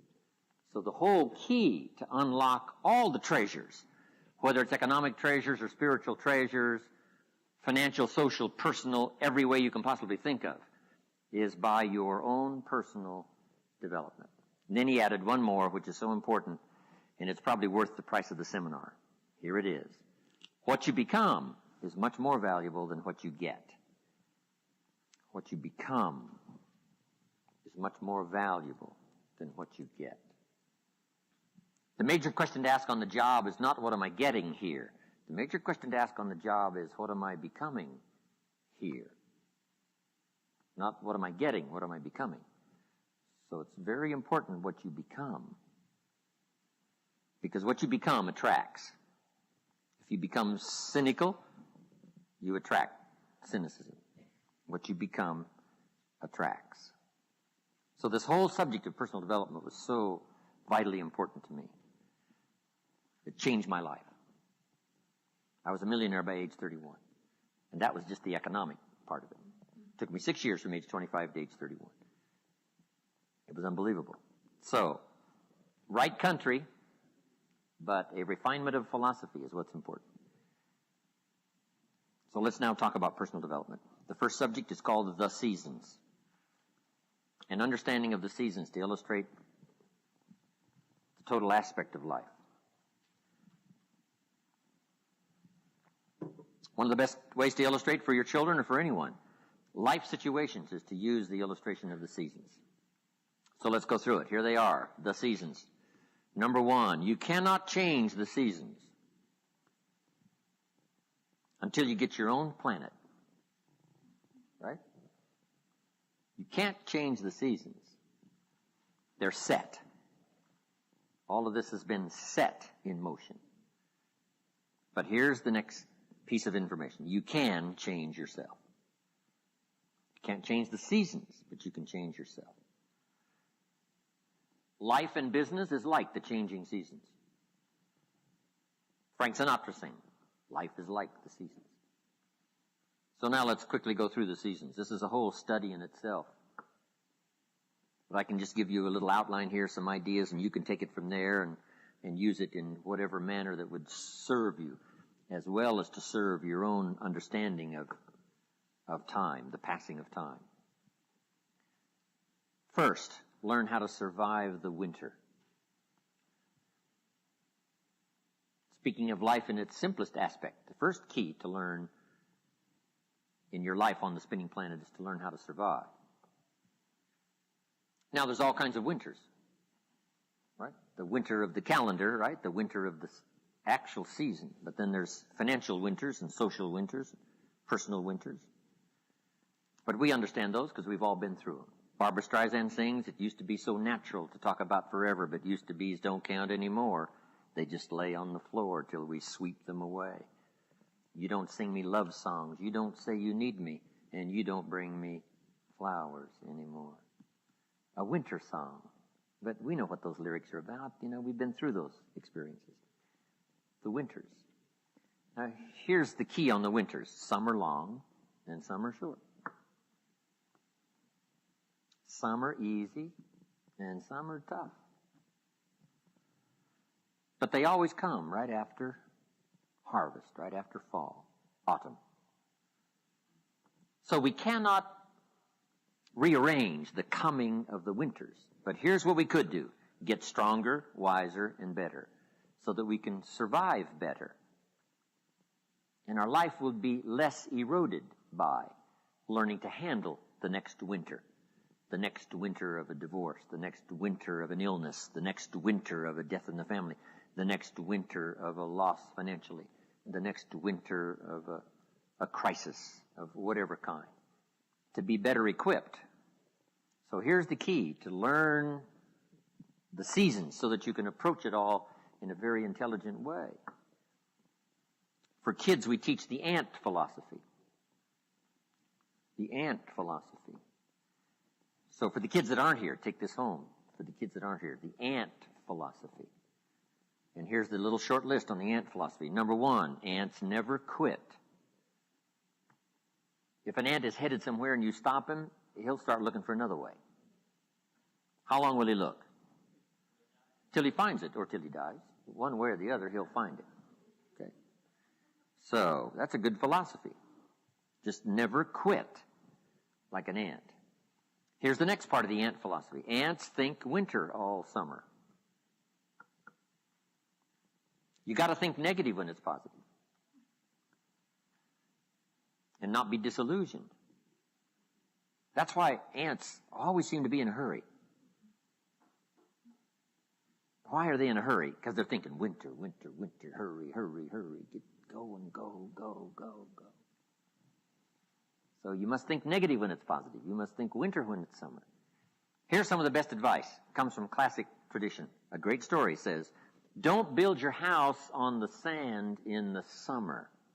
Why be given that advice? Because it's easy to get faked out in the summer. Right? Blue sky, fleecy clouds, nice weather. So you build your house on the sand. You say, no, you must not be faked out when it's nice. You must think storm in the summer and not get faked out. And if you think storm, now you'll look for a rock on which to build your house. Now you're going to be safe. So you can't think nice when it's nice. You got to think storm when it's nice. And if you haven't been through one of those storms, you got to find somebody and say, have you been through one of those storms? Scare me to death, if you will, please, so I will not be faked out here, and I will keep searching, right? Not to quickly build on the sand because it's nice, but to build on a rock because it's not always going to be like this. The seasons are going to come and change. And if you're not educated to that degree, now you suffer a great loss. So the ant thinks winter in the summer. Now here's the next philosophy. I'm sure the ant thinks summer in the winter. The time to think positive is when it's negative. Why? Because the negative won't last long. How long is the winter? Isn't that long? So the ant thinks summer in the winter. This won't last long. We'll soon be out of here. Just hang on. It's not going to take that long. How long is the night? It's only a few hours. Come on. There's never been a double night. Couldn't you make it a few more hours? And the story says, yes, the night just can't last. For sometimes it seems like it's going to last forever. And when you have insomnia, right, it seems like the night will never pass. But I'm telling you, sure enough, it will pass. So learn to think day when it's night. And then you must learn to think night when it's day. An old prophet said, work while it's day. Work while it's day because the night's coming. Right? This was before Thomas Edison and the light. You got to work when it's day because the night comes when you can't work. Of course, now we can work day and night, but back then you couldn't work when the night came, so you had to get it going, get it in before the night came. So this is a good idea now. Learn to think negative when it's positive. Learn to think storm when there is no storm. Learn to think winter in the summer. But then we must learn to think summer in the winter. We can make it through a few more hours, right? A few more days. It won't be that long. Hang in here. The spring will surely come. Okay. So the winters of life, learn to express those to other people, help them understand that as well as to try to understand it yourself. Now here's the next season, the spring. Spring is called opportunity. Not a guarantee. It's guaranteed the spring will come, but it's not a guarantee of a harvest. Here's the key. You must do something with the spring. Take advantage of the spring. Read every book you can get your hands on what to do with the springs of your life. Take advantage of the day, because the day follows the night. It's an opportunity now to turn things around. It's an opportunity to have a better one than the last one. It's an opportunity for a new beginning, a new spring, a new day, a new beginning. In business, we learn to create an artificial spring. Because in an industrialized society, right, it seems like, the seasons just don't mean that much. When you're a farmer out there, they mean everything. But when you're not, working on the line, whatever. So sometimes you got to create an artificial spring. We're going to take the next 90 days and we're really going to pour it on. Like if you're in sales, the next 90 days I'm going to make every contact possible. You just create an artificial spring. Next 30 days, next 90 days. Right? Bargain with your family. Say, look, I know we were going to do some things the next 90 days, but if you'll postpone those for me, I'll really pay back because I want to use this now as a springtime to go for it, go for it, go for it. So spring is the chance to take advantage of another opportunity.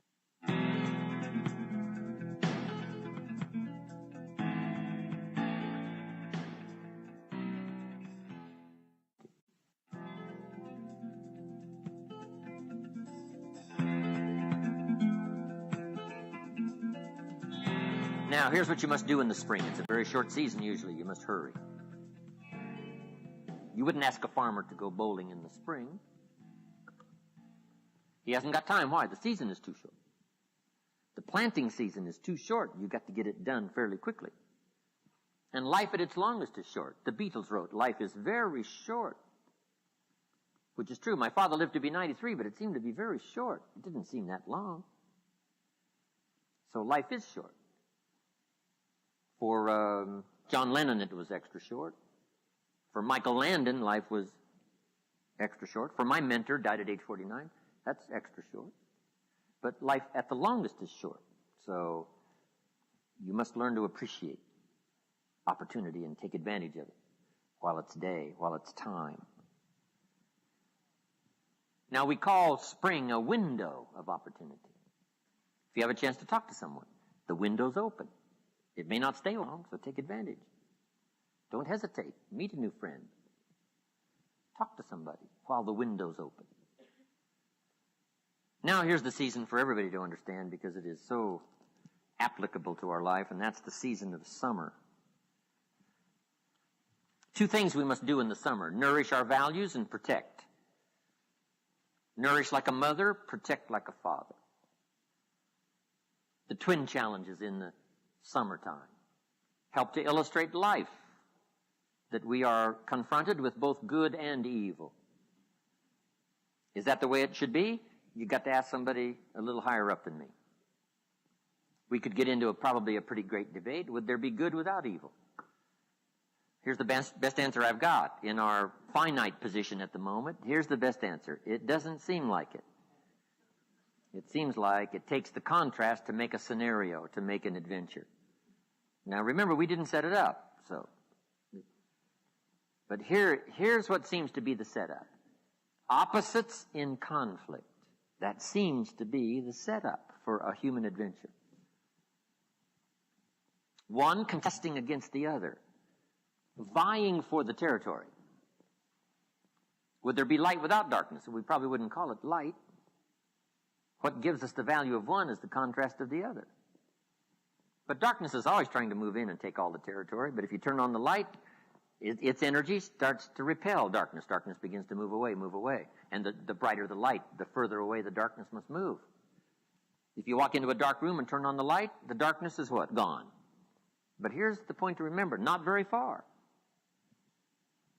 The darkness seems to be, yes, it's gone, but it's waiting for its chance.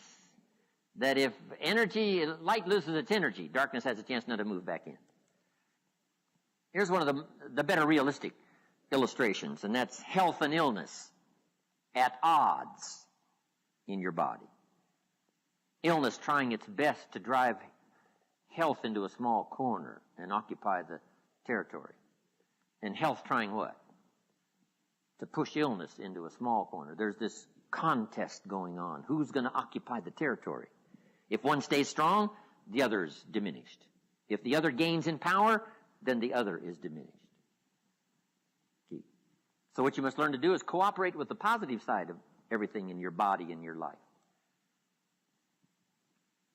Sometimes we sabotage our own best interest. The body needs a banana, you send it a Coca-Cola. And the body says, what is the deal here? I'm health trying to drive illness into a small corner. I ordered a banana, you send me a Coca-Cola. So the body could rightfully say what? Whose side are you on? Give us a break here. We need every tool we can get to keep illness at bay. Because if we get weak, I'm telling you, it moves in, takes the territory. So we're in the middle of this contest, and here's what it's called, opposites in conflict. Here's one of the bigger conflicts, liberty and tyranny. Liberty is the absence of tyranny. But even though tyranny is conquered, it's not very far away. The same goes on in your bloodstream. Red corpuscles to nourish like a mother and give life. White corpuscles to fight and kill like a father. White corpuscles say, just show me some infection, I'll kill it. If I don't kill it, what? It killed you. Somebody's going to get killed. In this contest, right? Good, evil, liberty, tyranny, right? Health, illness, winning and losing, right? There's the struggle going on. But here's the key. It's the only way, it seems, it's the only way to create a human adventure. It doesn't seem to be any other way, currently. Now, some speak of a new heaven and a new earth, and maybe the whole arrangement will be different. Could very well be, but in this current experience, it seems like to create an adventure, to create a unique human scenario, we need opposites in conflict. And that's the deal. Thank God for white corpuscles that think negative all day. Tyranny and liberty. Saddam Hussein takes over Kuwait. What should we do? Somebody says, well, Kuwait, what do we care? Well, what if next he wants Saudi Arabia? You say, well, it's a pile of sand, what do we care? Well, what if next he wants Israel? You say, well, little Israel, what do we care? Well, what if next he wants the rest of the Mediterranean? You say, well, yes, I guess we've got to draw a line somewhere. Yes, somewhere.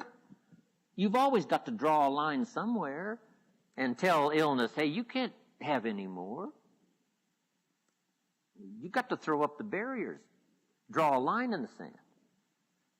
Our President George Bush was right to draw a line in the sand, put together the coalition, and put together 500,000 troops and go kick Saddam Hussein out of Kuwait.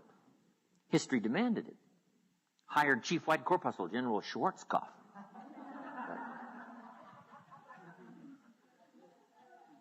I met the general a couple of times.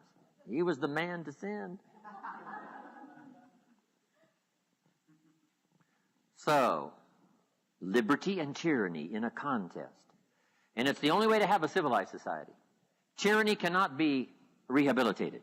Tyranny can only be restrained. So for Saddam Hussein, we put a no-fly zone on top and a no-fly zone on the bottom. Right, to contain, so that liberty would have a chance. The citizens of the world would have a chance, that the world would have a better chance. And we've got to fight these skirmishes. We've been fighting them forever. We've got to fight them forever. Whether they're inside your own body or whether they're in politics, no matter where they are. We must play this game. We must fight this game. But here's what it creates, a great adventure. Let me give you the ultimate now. Could you win if you couldn't lose? And the answer is no, it doesn't seem like it. You couldn't call it winning. You can't win if you couldn't lose. So that's the deal now. Negative, positive. Would there be negative, positive without negative? No, it doesn't seem like it. It seems like this is the current setup, for the foreseeable future. It looks like it's been that way as long as we can remember and as long as the history tells us. So here's what you want to do if you want the adventure. You must learn to play this game, to work with all the positive forces to defeat the negative forces as early and as soon and as much as possible. To contain the ravages of disease that want to take you early. You got to fight back. You can't just leave it. Somebody says, well, I got my fingers crossed. Not a good philosophy. You got to take your vitamins. You got to do the stuff. You got to do the deal. Jump on the positive side of whatever you want and see if you can't help out in this warfare and this push-shove match. That's the key. So in the summer, here's what you must do. Nourish the plants and the garden. Nourish your values like a mother. Give life. Whatever you start now, you must nourish it and give it life. Don't neglect a new life if you've started a new life. What if you said to a brand new mother, where is your baby? She says, I have no idea. You would say, no, that isn't right. If you start a new life, you must care for it. You must protect it. You must give it life, give it nourishment. Now here's the other part. You must protect it like a father. That's why the old wise man said, we must learn to love and hate. So underline that. You must learn to love and hate. And the illustration he used was, you must learn to love good and hate evil. To deal with the weeds in your garden, you've got to hate weeds. You've got to hate them enough to what? Kill them. You can't say, well, poor weeds. Say, no, this ain't the deal, poor weeds. Don't go soft on this stuff now. You've got to hate evil. You've got to hate the weeds that are out to destroy your garden and rob your children of the nourishment they deserve. So, here's the deal. Love like a mother, hate like a father. And here's the rest of it. Give life like a mother and take life like a father. You've got to take the life of the weeds or they will take the life of your garden. Somebody's going to get killed. Remember? So you must be like a father. Any father would say to whatever threatens his family, take 3 more steps toward this family, you'll cease to exist. I'm father. I kill. So send out the warnings. Send out the signals. Both mother and father reside here. Mother nourishes and father gives protection. And yes, it's possible to love like a father and hate like a mother, just so you get both done. In fact, nothing more dangerous than an angry mother, especially in the animal kingdom. Mess with Mama Bear's cubs. If you're a threat to her cubs, she'll kill you. That's that female mother instinct. Kill first, talk later. Okay, you got that now? This is good advice. We're going to learn in communication shortly. You've got to learn to put love and hate in the same sentence, because it's vitally important. Sometimes you must say to your children, what? I love you, but I hate what's going on. They got to know what you love and what you hate. You don't hate them, but you hate what's going on. You hate the dangers. So, learn the good, evil. Summertime. Now, here's the greatest battle in the mind. Here's what you must not become in the summer in your mind. A victim of yourself. What is that insidious voice inside your own head that says, you're too short, it'll never work for you, you're too tall, right? It's over for you, right? It's never worked for you before. What gives you any idea that it'll work for you now? You've never been able to rise up and take charge of your life. What makes you think you can do it now? There's going to be too many obstacles out there. You'll never overcome them all. What is that insidious voice? It's the same game going on inside your head that's going on in the world. Liberty and tyranny in a push-shove match. And here's what you've got to do. Cooperate with the positive side of your life and let faith drive out doubt, right? Let winning drive out losing. Let positive drive out negative. But you've got to get into the contest. And why get into the contest? Because that's how you create an adventure. There is no other way. It takes both. You've got to learn to laugh, yes, but that's not what the wise men only said. You can't just learn to laugh and keep on laughing. No, that's silly. It says there's also a time to cry. You've got to learn to both laugh and cry. Then it said you must be so sophisticated as not to laugh when it's time to cry.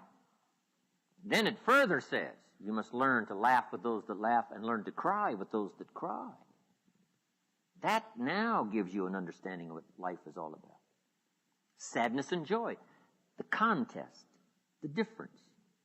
And yet it creates the adventure. What if you went to listen to the symphony orchestra and the symphony only played little happy high notes all evening, just little pleasant happy high notes? How much of that could you take? Say no. Don't you want to hear the crash of the cymbals that scares you to death? Don't you want to hear the minor key of the music that shows you the tragedy as well as the triumph? And the answer is yes, play me the whole orchestra. I can handle it, because that's what life is all about. Positive, negative. What if the minister only prayed happy prayers every Sunday? How much of that could you take? Happy, happy, every Sunday, happy, happy. How much could you take? Who's going to pray angry prayers?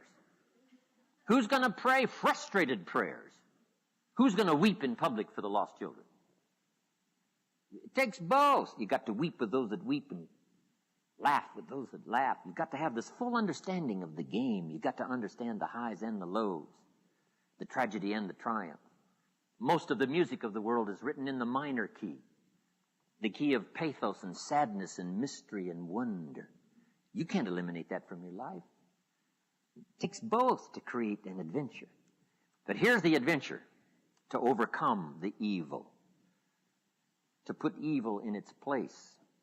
Just like in your mind, you've got to stand guard at the door of your mind and see if you can't suppress, see if you can't do battle with the negative forces. Don't become a victim of yourself. Beware of the thief on the street that's after your purse, but also beware of the thief in your mind that's after your promise. And see if you can't engage in this mental contest and win the day. That's the summer. Now here's one more season, and that's the season of harvest. Here's the key to remember harvest time. In due season, in due time, when it's time. And part of this is to develop the patience so that when it's time, it will come. But you cannot be impatient. Patience is part of the game here. You can't plant the seed and 2 or 3 days later dig around and say, where's my crop, where's my crop? Say, no, come on, that's foolish. It will take you away to some safe place. You got to plant and what? You got to plant and wait and exercise patience. And then when it comes time, you give it nourishment and you give it care and you give it protection, and then you got to wait some more and you got to wait some more and you got to wait some more. But here's what it says: in due time, in due season, when it's ready, when it's time for you, whatever it is, financially, socially, personally, economically, whatever the time, when it's time, your harvest will come. The old wise man said what? Run the race. And the prize will be yours if you don't faint. And sometimes, in the summer, it's easy when the sun is hot to faint, to spend less time. But if you faint not, if you're there ready after this activity of summer, do the summer work. Just make the little note. Do the work of summer. Nourishing, protecting. Whether it's family, whether it's business, the work of summer. Now, the harvest.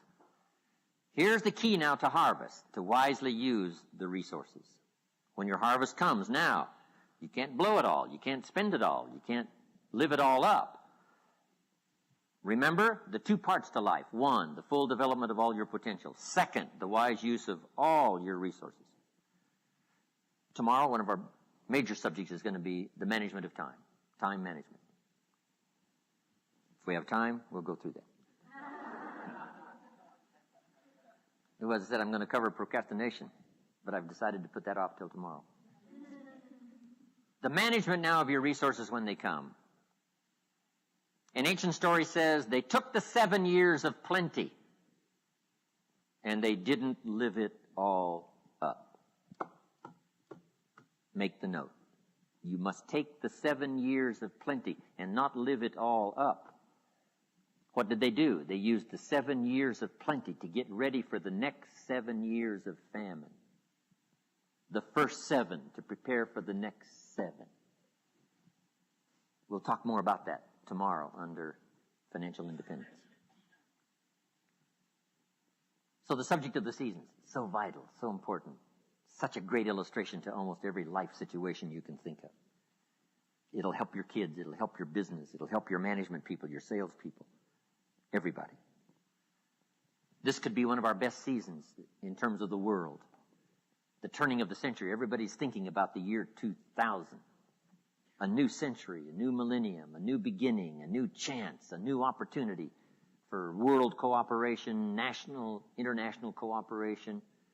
What can we do to play our small part in the whole wide-ranging scheme of things?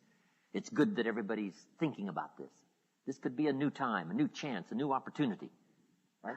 Yes, we've blown it in the past, and we've messed it up in the past, but maybe, just maybe this time, there's enough technology and enough sanity and enough spirit and enough righteousness and enough rightness, enough stuff to make this, the opening years of the next centuries, some of the most promising years in the last 6,000. Wow. Now, make these quick notes and we're going to take a break. The 4 steps to success. These personal development subjects are just vitally important. The first step to success is good ideas. You must be a collector of good ideas.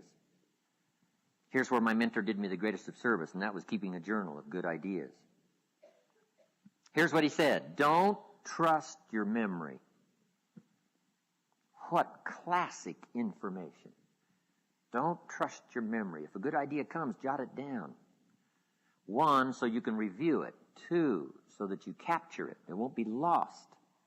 So all those years back then, I started keeping a journal. I got journals you wouldn't believe. Little cheap ones when I first started.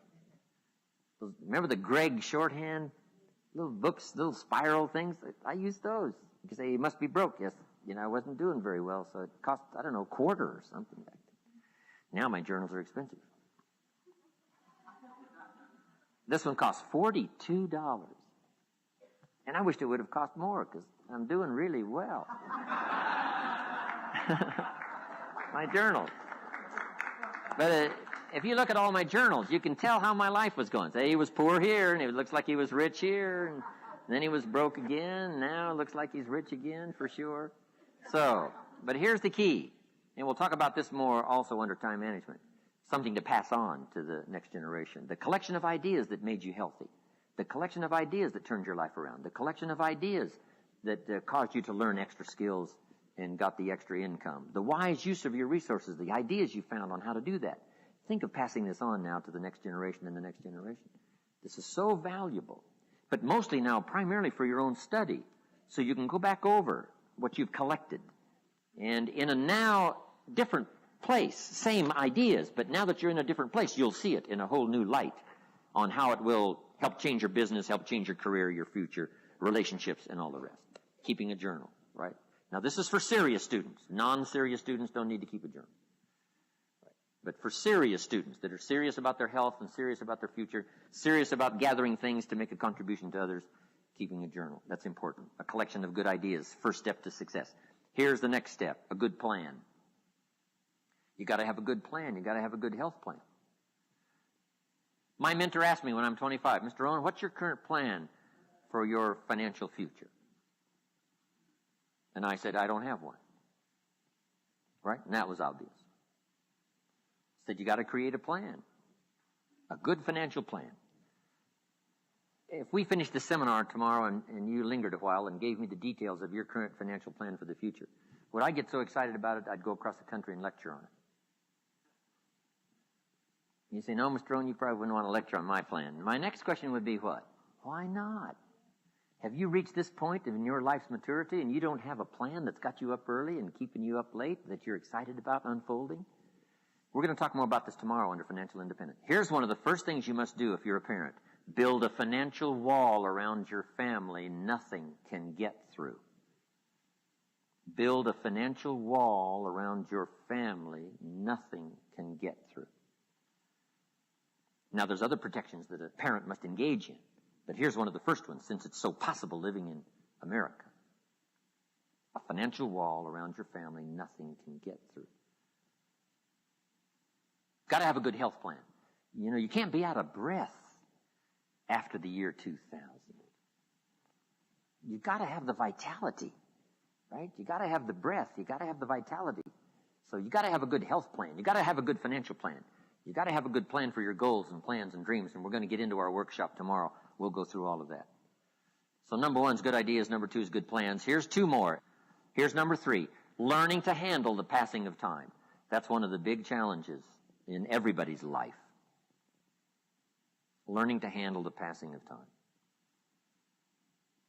And then here's number 4, the solving of problems. And that's what life is all about. Taking them on, finding solutions, executing, recording progress. To receive more information on Jim Rohn's speaking schedule and products, please visit his website at www.jimrohn.com, where you can also subscribe to receive free the weekly Jim Rohn Easy newsletter. Or you can call Jim's office at 800-929-0434. In the Dallas-Fort Worth area, please call 817-442-5407. All mail should be directed to Jim Rohn International, 2835 Exchange Boulevard, Suite 200, South Lake, Texas, 76092. Thanks again for listening, and make it your best year ever. Here's to your success.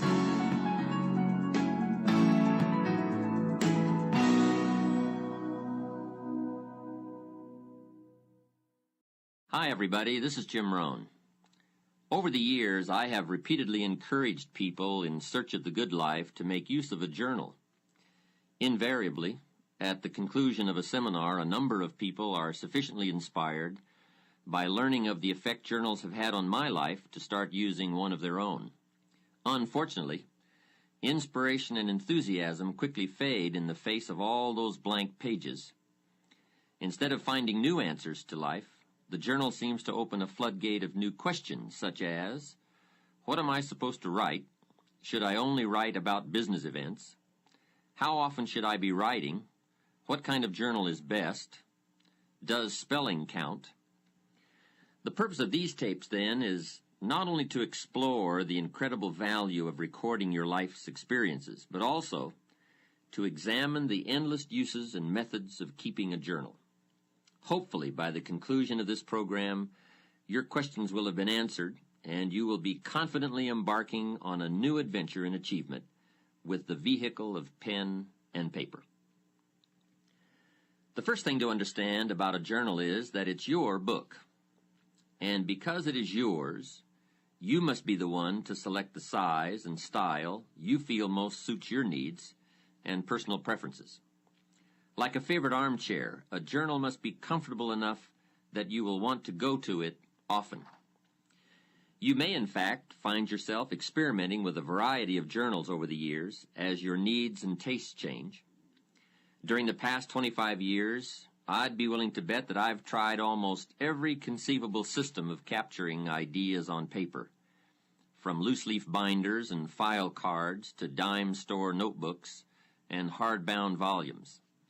I've had big journals and little journals, journals with lined pages and journals with blank pages, all of which met a certain need at a certain period in my life. And believe me, you too will undoubtedly go through half a dozen different methods over the years, and that's to be expected. As you continue to grow and develop, you will soon discover that last year's systems won't likely meet this year's needs. You see, one of the keys to success is flexibility. We must always be on the search for more effective methods to facilitate and accommodate new ideas. But let's face it, in the beginning, the only thing that matters is that you develop the journal habit. The journal we've included with this tape program may or may not be exactly what you're looking for, but just start using it. Like ordering Chinese food for the first time, the only way to find out which dishes you will or will not like is to try a few. By using this journal to get you started, you will not only develop the journal habit, but you will also discover in the process of using it what you like or do not like about it. Then when you've finished, you can always look for a journal that is more tailored to suit your specific needs. And I would suggest that when you go to buy your second journal, that you take the time to get just the right one. Remember, the use of anything received will always be in direct proportion to how it makes you feel when you use it. The color and material of the binding, the texture of the paper, the width of the lines or the absence of lines are important considerations. If you feel lines tend to restrict your creative flow, then go with blank pages. If you feel uncomfortable with blank pages, then choose line pages. Hey, it's your book. Make sure it reflects what you are. My latest journal is a leather-bound volume for which I paid handsomely, but it's worth every penny I spent. The richness and the smell of the leather in themselves are enticing. It's enjoyable just to hold it in my hands. And, too, it's important to me to know that unique ideas are being stored in a suitable place. Somebody once asked me why I pay as much as I do for an empty book, and my answer was simple. I intend to put something valuable in it. Let's face it, you wouldn't store precious gems in an empty cigar box, so why put $1 million idea in a 10-cent book? Just one bit of advice, however. Bear in mind that a journal should be capable of going wherever you go. A journal that requires more space than your briefcase permits or more room than your desktop allows for you, more often than not, it will be left at home, gathering dust instead of thoughts and cobwebs instead of observations. But let's get to the heart of the matter. Buying a journal is the easy part. The real challenge lies in filling it up. And that's what we want to deal with now. What should go into a journal if it is to have meaning and value in your life? Perhaps the best way to answer this question is to consider the purposes and functions of a journal. Once the matter of why we should write is clear, then the what we should write will become immediately apparent. There are so many functions performed by a journal that I could conceivably spend the remainder of this tape and a half a dozen others discussing them. But since more important than listening to my reasons for why you should be keeping a journal is getting busy actually using your journal, I'll try to limit the list and merely highlight some of the majors. One of the unique characteristics of a journal is that it offers you an effective way to figure it all out. To figure out life, to figure out people, to figure out business dilemmas, and most important of all, to figure out yourself. There is something magical about writing down a problem. It is almost as though in the very act of writing what is wrong, you start to discover ways of making it right. Perhaps the source of this magic lies in the objective perspective that writing affords you. Even though you are describing your problem, your challenge, your life, your uncertainty, and your indecision, The fact that you are writing about it, as opposed to mentally pondering it, creates a space between you and the problem. It is within this space that solutions have room to grow. You see, writing about events and circumstances that occur helps you to clarify exactly what is happening. When we describe life to ourselves only in our minds, our imaginations tend to feed false or distorted information about how things are, positive or negative. When we describe a situation in writing, however, we become more factual, more accurate, and certainly more realistic. Then, as we reread what we have written, we create a new picture in our minds to replace the distorted picture we have been working with. And once we finally see things as they are, rather than as we think they are, we can then see our way clear to make them better. At the conclusion of this program, you might in fact want to use this process to get your journal started. Write about a current dilemma you are facing. Perhaps it is a personal problem, a business matter, a family issue, or a financial problem. Whatever it is, take the time to capture it on paper the way it really is. But remember, writing out the problem is only the first step to creative problem solving and effective decision making. The next step is to carefully analyze what you have written. Here are some of the key things to look for. First, exaggerations or distortions of the truth. Are you really telling it like it is? Take another look. Perhaps your concern is making it seem worse than it is, or your enthusiasm is making it seem better than it is. Second, a tendency to blame circumstances or someone else for your problem instead of seeing yourself as the cause. You see, most of our difficulties are the result of either failing to do what we could have done or in doing in haste what we should never have done. Third, a tendency to expect circumstances, or still worse, other people to change in order for your problem to be solved. Let me remind you one more time that things get better when you get better. Passive hope never has and never will improve human circumstances. And finally, look closely for weak points in the obstacle where you might attack to bring that obstacle to its knees. Remember, David slew Goliath with but one small stone.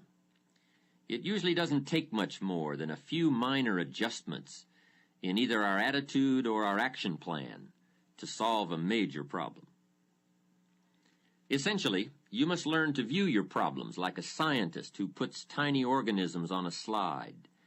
Examine your circumstances through the lens of the microscope of truth to see their real nature, their real perimeters, and their real composition. And two, as you examine your problem, do as any scientist would do. Record your observations. You see, as you continue to refine your statement of the problem, of the way it really is, you will begin to move closer to the solution. And speaking of solutions, be sure to record the ultimate conclusion to your dilemma. If it worked well, then it is worth remembering. And if it didn't work well, as you had hoped it would, then it is even more essential to record the outcome, lest you should find yourself repeating mistakes instead of learning from them. Mistakes in judgment are nothing to be ashamed of. Surely most of our personal growth comes as a result of our errors. But what is truly unforgivable is to make the same mistake twice. Every mistake has its own price tag, but the most costly error anyone can make is an error unlearned and often repeated. If something didn't work, it may be too late to undo the mistake, but it's never too late to make adjustments and revisions in your thinking.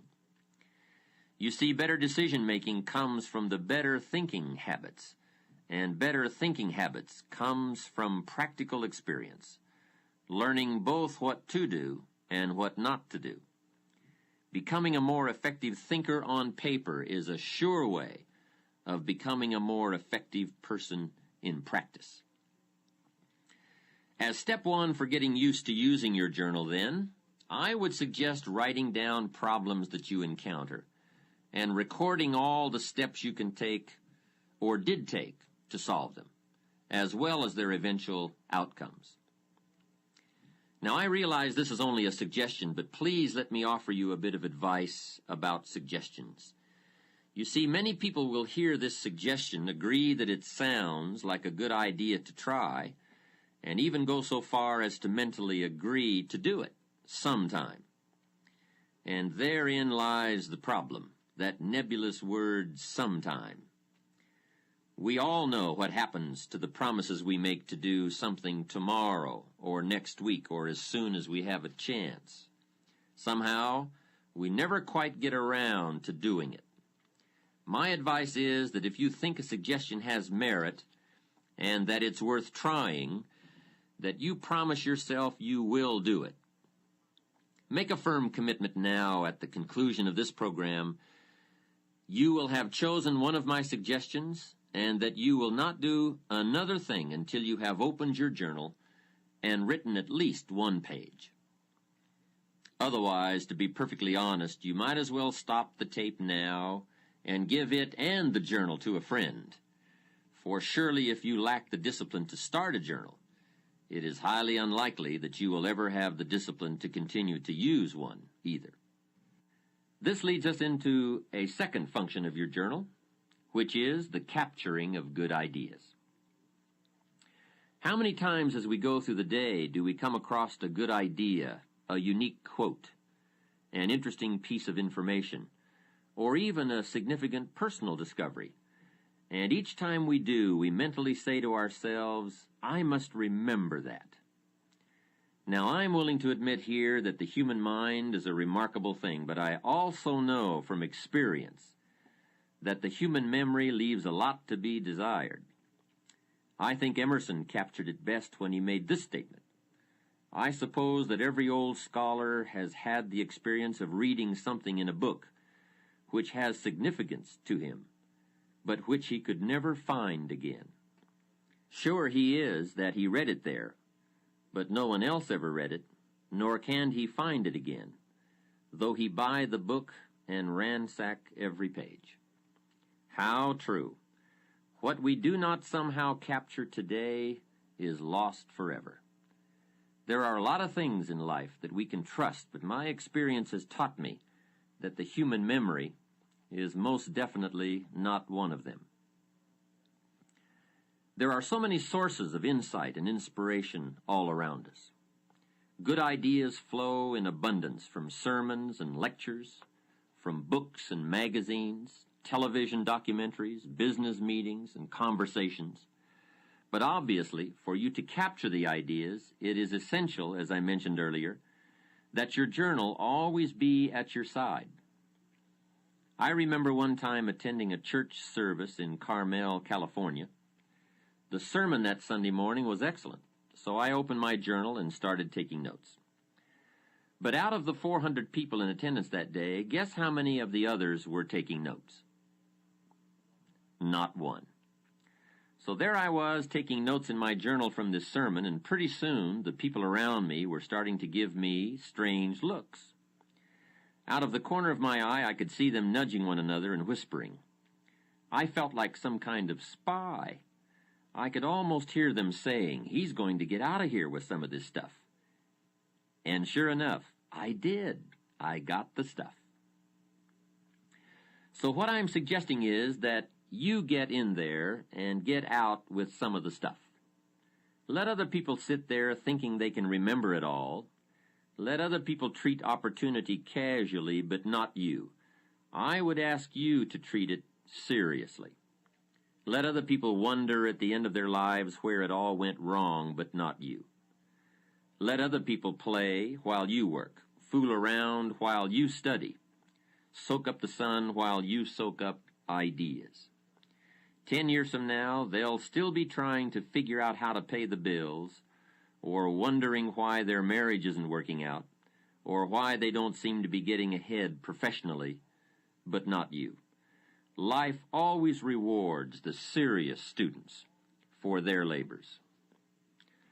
So, since we all know that it's nearly impossible for most of us to remember the exact phrasing of an inspiring line, or the specific details of a business conference over an extended period of time, we've got to get serious about capturing it now. Generally, if we wait until the end of the day to describe events and happenings and conversations in our journals, the specific details have already escaped us. At best, we are left with scattered fragments, and it's hard to build an exciting future from mere bits and pieces of the past and present.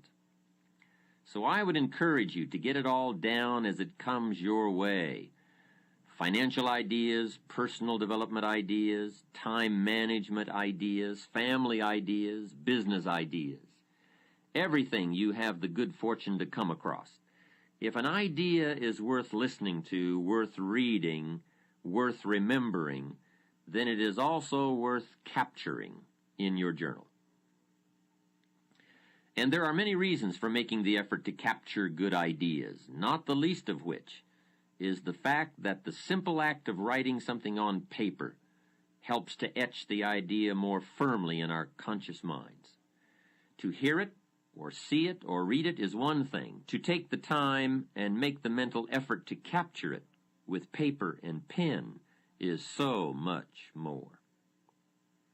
Second, every idea has its time and place. As Victor Hugo once wrote, there is one thing stronger than all the armies in the world, and that is an idea whose time has come. Perhaps the ideas you capture today will not have any specific meaning or purpose in your life at this moment, but ultimately at some future point in time when you march into battle, the armory of ideas you have carefully and conscientiously assembled over the years will serve you well. Here's another interesting phenomenon about ideas. As we collect a variety of thoughts on any given theme or subject, there is a tendency for these individual ideas to come together and form themselves into a whole new idea, much as the single flakes of snow, when gathered together, can be formed into snowballs and snowballs into snowmen. Or perhaps a more graphic example would be that of the igloo, which is, after all, a dwelling built entirely of tiny snowflakes, which have been compressed by their weight and frozen together over a period of time, such that whole blocks of them may be cut out to build a structure. The successful human being is one who has learned to diversify his interests and gather knowledge from a variety of sources. Gather enough good ideas in one area of life, and you will form a solid block. Gather enough solid blocks together, and you can construct a whole new life. But be aware of one thing. The mental storage bank of good ideas is very much like the bottom drawer of our desks or the extra drawer in the kitchen that holds a collection of valuable items gathered over the years, none of which can ever be found when we go to look for them again because of the chaotic manner in which they were stored. We pour information into our mental computers much like we dump old letters and store coupons into the extra drawer, helter-skelter, and hence irretrievable.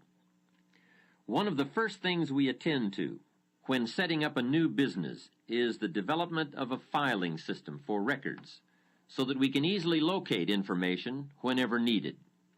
When we move into a new home, we carefully pack all of our possessions in clearly labeled boxes so that we can find something again in a hurry if needed. But when it comes to facts, to ideas, to observations, we have no system, as though they are incidental rather than essential to our better future. Your journal, then, provides you with the means of logically assembling and storing the pieces of information that come your way. Now, there are many ways to assemble the data in your journal for easy reference. For example, you might find it helpful to keep an index at the back of each volume so that you merely list the highlights of your entries so that your index might read like this: Financial Ideas, pages 5, 53, 96, and 104. Or Ideas for Increasing Company Efficiency, pages 46, 82, and 111. At one time, I used to keep 3 journals, one for personal observations, one for business notations, and a third for creative ideas for a book I was writing. Of course, it didn't take me long to discard that system. Carrying 3 journals around the world is no easy task. Then I tried using 3 colors of ink in the same journal, so that at a glance I could focus on any one of the 3 areas. While it was certainly easier carrying 3 pens than 3 journals, it was still somewhat of a cumbersome system. When the ideas are flowing fast and furious, you don't always have the time to search for a red, a green, or a blue pen. The method I finally settled on was setting aside certain sections of my journal for specific uses. For example, at the back of my journals I have a separate section for recording my goals, for listing interesting quotes, and for thoughts on new speech material. Perhaps you may want to set aside part of your journal for specific ongoing projects or interests that you feel might warrant a section of their own. Choose one of these methods or devise a new one, but make sure you set up some kind of system. Remember, failure more often than not is attributable to lack of information about how to succeed. Each of us has the capacity to seek out the information we require to achieve our goals. Unfortunately, we do not all have the discipline required to gather the data systematically so that the raw material is easily accessible and ready to be put into practical use the moment opportunity presents itself. How sad it would be if opportunity came knocking on your door, but you had to keep him waiting while you rummaged through drawers and files for the key. Undoubtedly, by the time most people have finally located the key, opportunity has long since become impatient and gone on to knock on the door of someone else. Next, by taking the time to capture and assemble information in our journals, we now have the added benefit of being able to review these ideas whenever we wish. You don't have to run back to the library to reread the book you borrowed last year, or call a friend on the phone and try to reconstruct the conversation you had last month. If you've captured the essence of the conversation or the highlights of the book in your journal, it will always be there for you to refer to. And here is the key point. For your journals to have their greatest value, they must be frequently reviewed. You see, writing in journals is merely a way of capturing information, but it is by rereading our journals that we begin the process of translating information into practical knowledge about ourselves, our environment, our relationships, our businesses, our financial affairs, our dreams, and our own better future. I would strongly urge you to set aside a day each week, or at the very least each month, to review your recent entries. And then once a year, take all of your journals off the shelf and read them from cover to cover. What you read will probably make an incredible story of personal growth. You see, more than anything else, a journal is a place to document the development of your own life. It is a textbook of self-discovery and self-awareness. In fact, sometimes what you don't write can be as revealing as what you have written. A friend of mine recently shared with me the discovery that in rereading her journals, she realized that everything she had written centered around other people's lives, their accomplishments, their failures, their dreams, their needs. I finally realized, she said, that I had spent most of my adult life as a mirror reflecting everybody else's existence, rather than as a human being living a life of my own. In the pages of a journal, our innermost feelings and dreams are revealed, as are our strengths, our weaknesses, our positive attributes, and our negative habits and characteristics. If not in the words themselves, then at least between the lines of what we have written are the shadows of self-doubt, pride, envy, jealousy, and anger. Just as actions speak louder than words, so too will journals often say more than what we have written. A journal, then, should also capture your observations and reactions, for somewhere between what we see and what we do will be revealed what we are. Capture on paper the events, the circumstances, and happenings of your life. Describe the near miss you had while driving to work on the freeway. Outline your observations of people's behavior at the office party. Paint the picture of your day at the beach, the pounding surf, the soaring gulls, the distant sails. And then, when you have written about what your eyes have perceived and your ears have heard, go one step further and describe your feelings, your emotional responses to life. Describe your feelings when you learned that John got the promotion that you felt was rightfully yours, or when you learned that Sally is getting married next month to your ex-husband. Describe it all. Don't miss any of the events of your life. Capture the joy of your victories as well as the agony of your defeats. And remember, it doesn't have to be a monumental occurrence to be worth capturing. Truly, most human lives consist of and evolve around minor happenings. So even a minor event and your response to it can have a major impact on how your life turns out. You see, part of the human experience, perhaps the most important part, lies in learning to translate these events which occur outside of us into words and emotions within our inner worlds.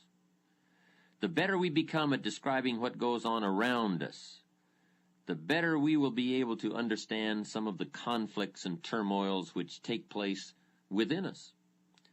Cause and effect always go hand in hand. Trying to understand or deal with the effects without a clear picture of the cause is a rather hopeless situation to be in.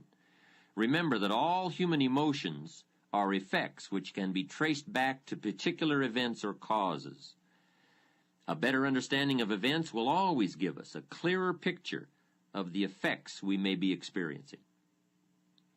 Also, on the subject of events and feelings, you will find as you begin to open up and really tell it like it is, that your journal becomes an excellent, empathetic friend, one who will listen to all you have to say about your joys, your pain, your fears, or your concerns. And I would strongly urge you to get these emotions out of your head and onto the page. For powerful negative emotions are diminished by writing, and powerful positive emotions become explosive. You see, writing about your fear reduces its strength, and capturing your excitement magnifies its power. And feel free to say it all.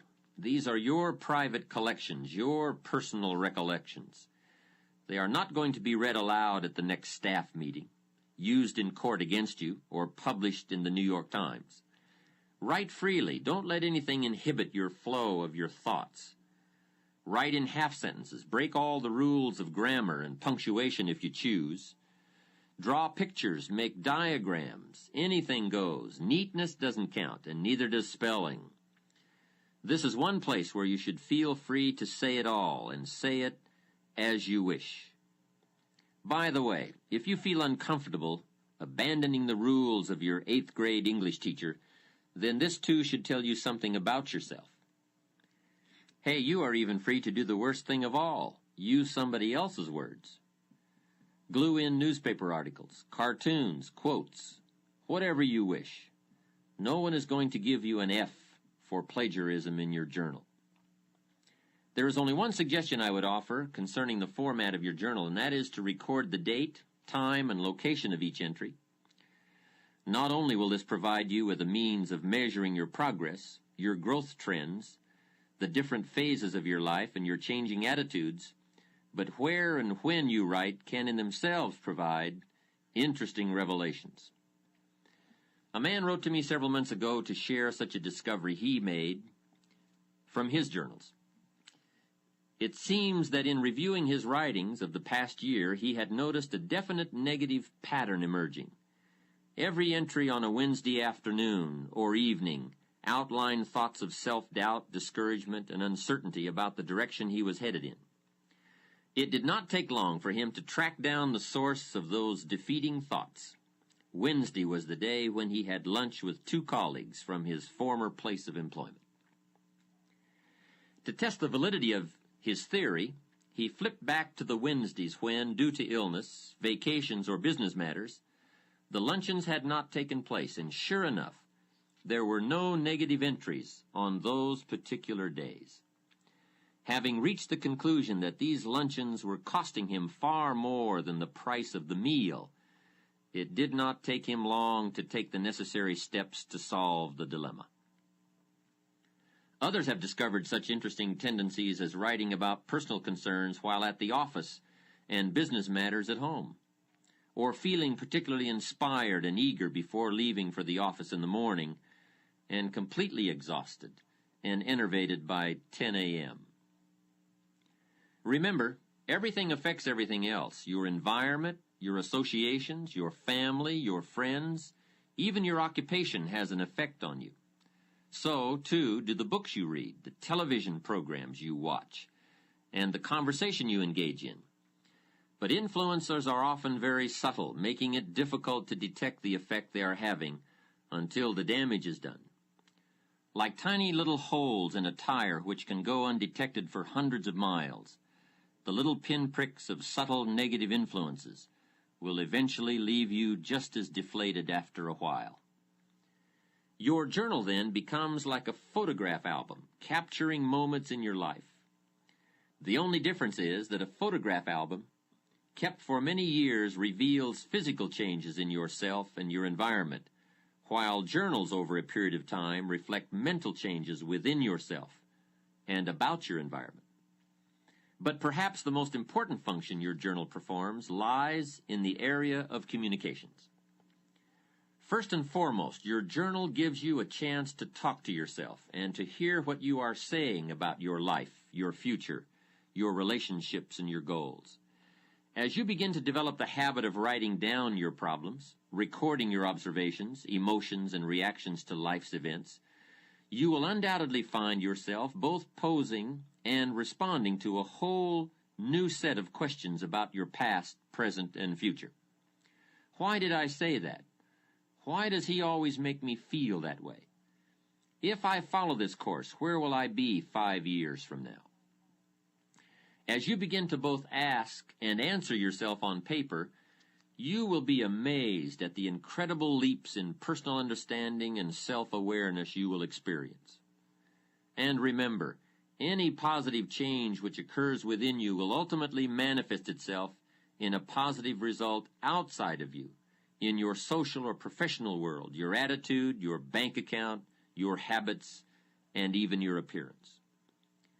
We stand forever exposed to life and to the endless variations that make up the human drama. Our task as human beings is twofold. First, we must effectively translate what is going on around us into terms we can comprehend. And second, we must effectively express what is going on within us into terms the rest of the world can understand. Despite the major technological advances enabling us to communicate globally and perhaps even extraterrestrially, I would suggest that while our means of communication has greatly improved, we are still living in the dark ages when it comes to saying what we mean and understanding the meaning of what is being said. As William James wisely observed, the most immutable barrier in nature is between one man's thoughts and another's. As much as we live together, work together, try together, grow together, discover together, explore together, and even pray together, man is truly an island unto himself, cut off from other human islands by the deep channels of non-communication. Writing in your journal is one of the best ways I know of to develop more effective communication skills. As you become better at describing life to yourself, you will find that you become better at describing yourself to life.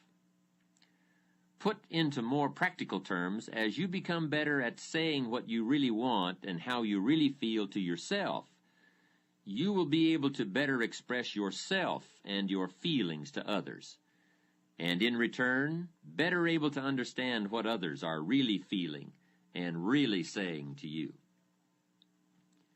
You see, communicating with people our own age, or who have similar educational backgrounds, incomes, professions, or beliefs, is a relatively easy process. But what about the two people who are, to all outward appearances, radically different? A teenager and a 40-year-old father, a high school dropout and a college professor, a successful lawyer and an unemployed auto worker. Now the real challenges of communication begin to manifest themselves. But they are challenges that using a journal can help us overcome. You see, regardless of the differences in our outer worlds, inside human beings are all basically alike. We've all known sorrow, maybe not from the same event, but we've all experienced the emotion. We've all known the joy of achievement, perhaps in different circumstances, but certainly the same feeling. Regardless of our outward differences, those basic human needs and emotions will always provide a common ground or build a bridge for effective human communications. You see, by the time we have reached adulthood, most of us have experienced almost every aspect of the human drama in one form or another. The problem is that most of the experiences have gone right on by us.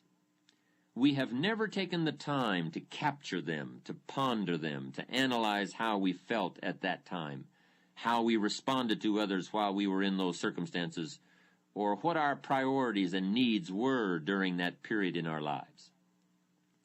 Suppose, however, that you took the time to capture the events and happenings of your life on purpose with paper and pen, so that you always had a wealth of experiences from which to draw.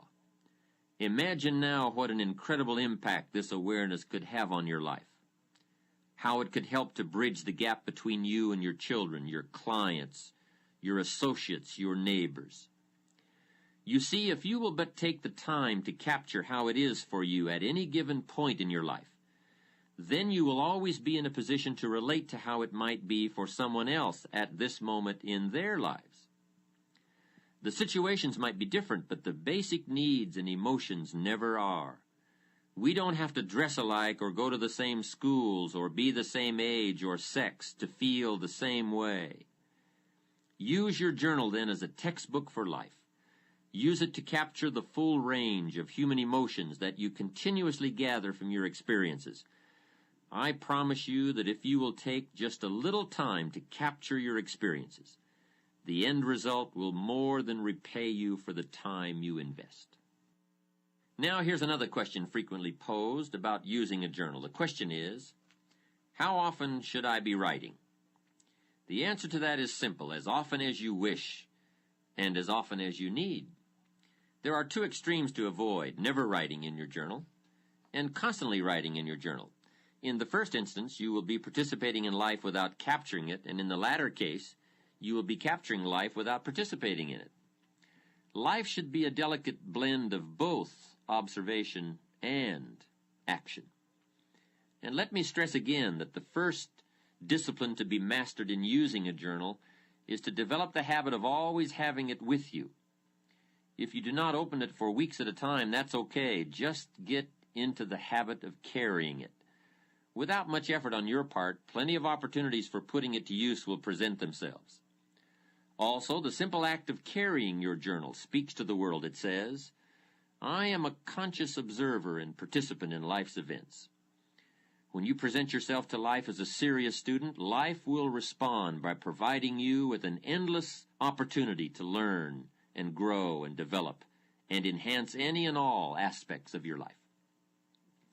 Remember, no tape program, no book, no seminar, and no encouragement from me can help you to develop the discipline to use your journal. Experience has taught me that the most I can hope to do is trigger your interest and enthusiasm. Recently, I had the chance to address a group I had spoken to several months before. The last time I had been with them, I had given one of my all-time best speeches on the importance of thinking on paper, with a particular emphasis on using a journal. They were an enthusiastic and responsive group, and it appeared from the many letters and cards that flowed in after my speech that my ideas had been particularly well received. However, just after I was introduced the second time, I asked the group one question: how many of you are now using a journal?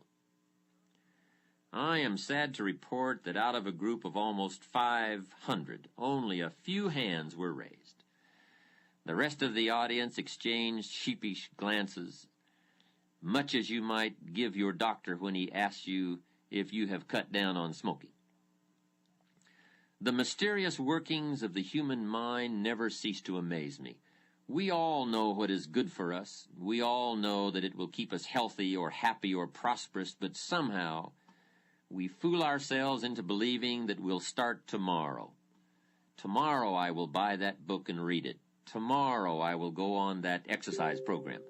Tomorrow I will speak to John about that problem. Some people will actually listen to this tape, agree that keeping a journal could indeed change their lives dramatically, and yet never get around to writing the first page. But don't let that be you. I assure you that by the time you have finished listening to this program, the only thing that will stand between your intent and your accomplishment will be your ability to discipline yourself to get started. And believe me, once you get started, once you make the effort to begin, once you develop the journal habit, you'll be giving your own lectures to friends and associates about its rewards. In the final analysis, whether you decide to start a journal, and still more important, whether you exercise the discipline to use it, the decision and the action must come from inside you. No wise counsel from any source will ever replace the intensity that comes from a personal commitment to excellence. It is often said that reality is the best beginning, and perhaps it might also be the best beginning for your journal. One of the first entries you will want to consider making is a complete account of how it is for you right at this moment in your life. What's got you turned on? What's got you turned off? How is it going at home, at work? Are you happy, frustrated, excited, perplexed, worried, doubtful, or any or all of the above? You may want to write a brief description of how it's going in each area of your life, and honestly tell it like it is. Perhaps in your writings you will uncover a particular void in your life that needs to be filled, or a major obstacle that must be tackled if things are to work out for you as you want them to. Use your journal to then chart out a course of action to eliminate whatever is standing between you and your better future. Examine your progress. Outline the steps you've taken or could still take. By the time you've dealt with these issues, your journal will have already become invaluable. If you find you are still having difficulty getting anything on paper, one of the first entries you might consider making is an explanation of why you bought the journal in the first place. If you will but pause to consider what you hope to achieve by using a journal, then what to put into its pages will be obvious. If, for example, you bought a journal to record your feelings, then write about your feelings. If you bought it to keep track of business developments, then write about your meetings, your clients, and the ideas you have about improving the products or services of your company. A journal should be used in response to a specific need, a need to express, to analyze, to ponder, to explain, to record, to consider, or to examine some or all of the elements and aspects of your life. And remember, there is no correct set of procedures for keeping your journal. Journals are as unlimited in possibilities as are the individuals who use them. Journals and life share one unique characteristic. Both provide you with a space to fill as you wish. And for those who are not yet sure how they wish to fill life spaces, a journal offers you a chance to paint mental pictures of the limitless paths you could travel. In a novel, an author places imaginary characters in imaginary circumstances and then predicts their behavior and responses to these events. So be the author of your own life. Create on paper a set of circumstances, then place you in the middle of them. How would you feel about doing that? What would it be like to live in that city? Being there, how would you feel having those responsibilities or those freedoms? Pick a direction and travel with your imagination to new environments, to new positions, to new opportunities. Create on paper an ideal job. Describe an ideal relationship. State an ideal income. Outline an ideal code of personal behavior. design an ideal lifestyle. Then take your dreams and transfer them into written goals with priorities and deadlines.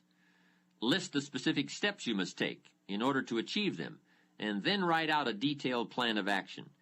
Take your dreams for your mind to the page, and then take them from the pages of your journal and make them happen in your life.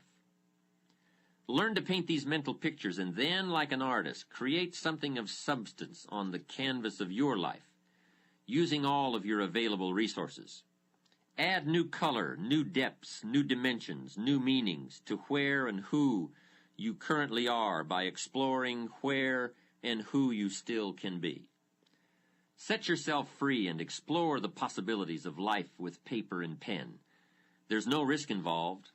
You cannot fail. Stretch yourself mentally, expand your inner horizons, and you will find that life will respond in kind by presenting you with new opportunities and associations, new experiences from which to grow and learn, and new circumstances in which you will become more than you had previously dreamed possible. Remember the advice of Napoleon Hill, who wrote that whatever the human mind can conceive and believe, it can also achieve. Ponder also the biblical suggestion that as a man thinketh, so he becomes. And know without the shadow of all doubt that whatever you create on the pages of your journal, you can, with enough belief, commitment, discipline, and desire, create in your life. In closing, I would like to share with you the following thoughts from Will and Ariel Durant's 100-page masterpiece, The Lessons of History. Civilization, they wrote, is not inherited. It has to be learned and earned by each generation anew. Consider education not as the painful accumulation of facts and dates, nor merely the necessary preparation of the individual to earn his keep in the world, but as the transmission of our mental, moral, technical, and aesthetic heritage, as fully as possible to as many as possible, for the enlargement of man's understanding, control, embellishment, and enjoyment of life. If a man is fortunate, he will, before he dies, gather up as much as he can of his civilized heritage and transmit it to his children. And to his final breath, he will be grateful for this inexhaustible legacy, knowing that it is our nourishing mother and our lasting life. Gather up all you can, the hopes, the sorrows, the lessons, the friendships, the achievements, and the disappointments. Gather it all that it may teach you, and in turn that the lessons you have learned may become perhaps part of the legacy that you leave behind for your children and indeed the world at large. Let your journals capture your personal history, and in doing so, they add to the history of all mankind and to our collective heritage. Truly, the most valuable treasure anyone can leave behind is the knowledge they have acquired in their one lifetime. It has been suggested that what we are, a unique creation of unlimited possibilities and potential, is God's gift to us, and that what we do with all that we are, the works we do, the lives we enrich, and the contributions we make, are our gifts to God. May your life be devoted to becoming all that you can become, and may your journals capture every moment of the adventure.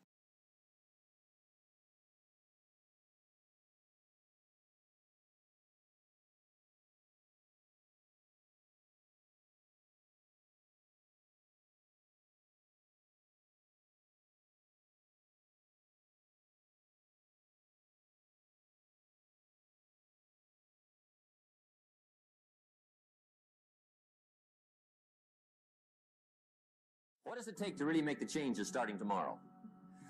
It takes more than philosophical pronouncement. I know that. It also takes more than enthusiasm. I know we're hearing a lot about enthusiasm these days, but see, that just won't do the job. We're still hearing the old cliches of the 30s, right? To be enthusiastic, you must act enthusiastic. But see, that's not going to help.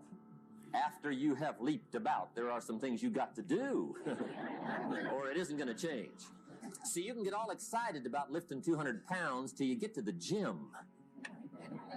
And then you need a new excitement. And the new excitement is called discipline.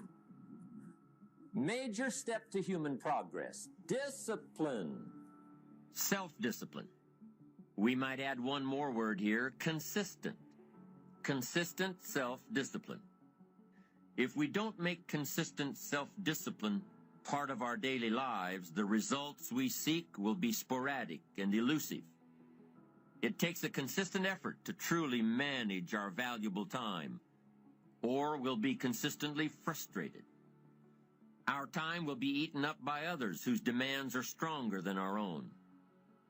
It takes discipline to conquer the nagging voices in our minds, the fear of failure, the fear of success, the fear of poverty, the fear of a broken heart. It takes discipline to keep trying when that nagging voice within us brings up the possibility of failure.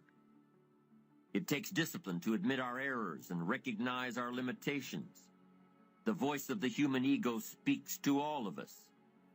It takes discipline to change a habit, because habits are formed a little bit each day, every day, every day. Once habits are formed, they act like a giant cable. They act like a nearly unbreakable instinct that only long-term disciplined activity can change. We must unweave every strand of the cable of habits slowly and methodically until the cable that once held us in bondage becomes nothing more than scattered strands of wire. It takes the consistent application of a new discipline, a more desirable one to overcome one which is less desirable. It takes discipline to plan. It takes discipline to execute our plan.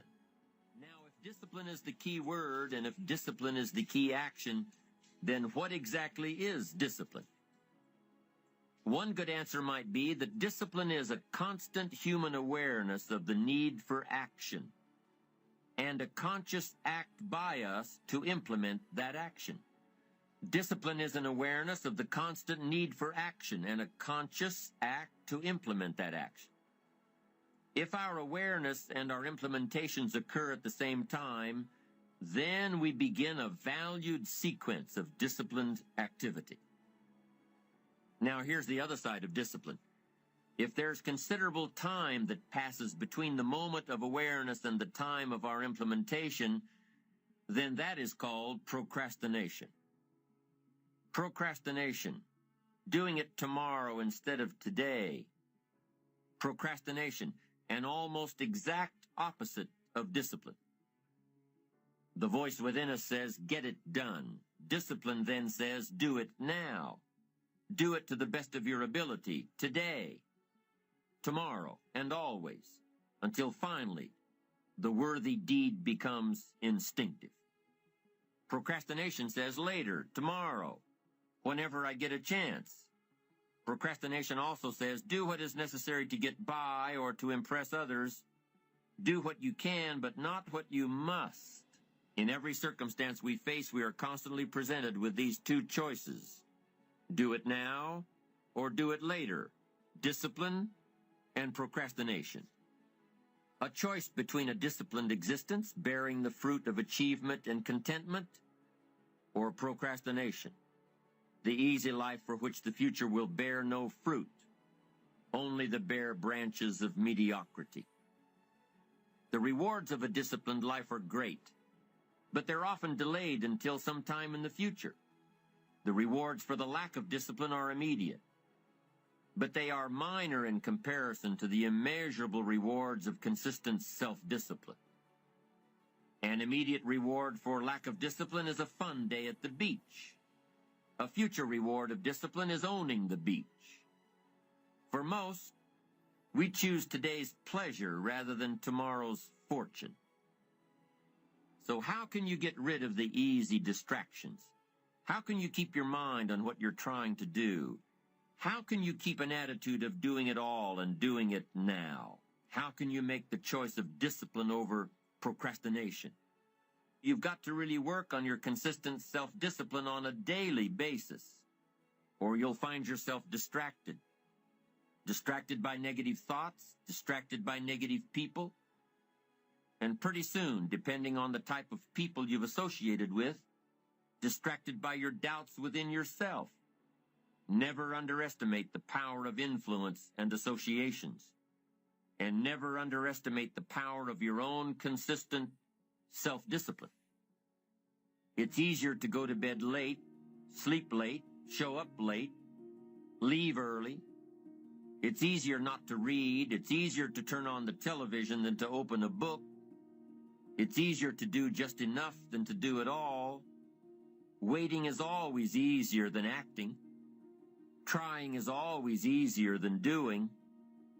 Imagine what life would be like if we didn't have to make our bed in the morning, or keep our garage clean, or pay our taxes, or show up for work tomorrow. Wouldn't it be fascinating if we didn't have to do these things? Wouldn't it be fascinating? What do you suppose would become of us? You're right. Not much. The system we live in and contribute to is designed to make the easiest things in life the most unprofitable. Profitable seems to be the most difficult. Our world is and always will be a constant battle between the life of ease and its momentary rewards and a life of discipline and its far more significant rewards. Each has its own price, the price of discipline or the price of regret. We will pay one or the other.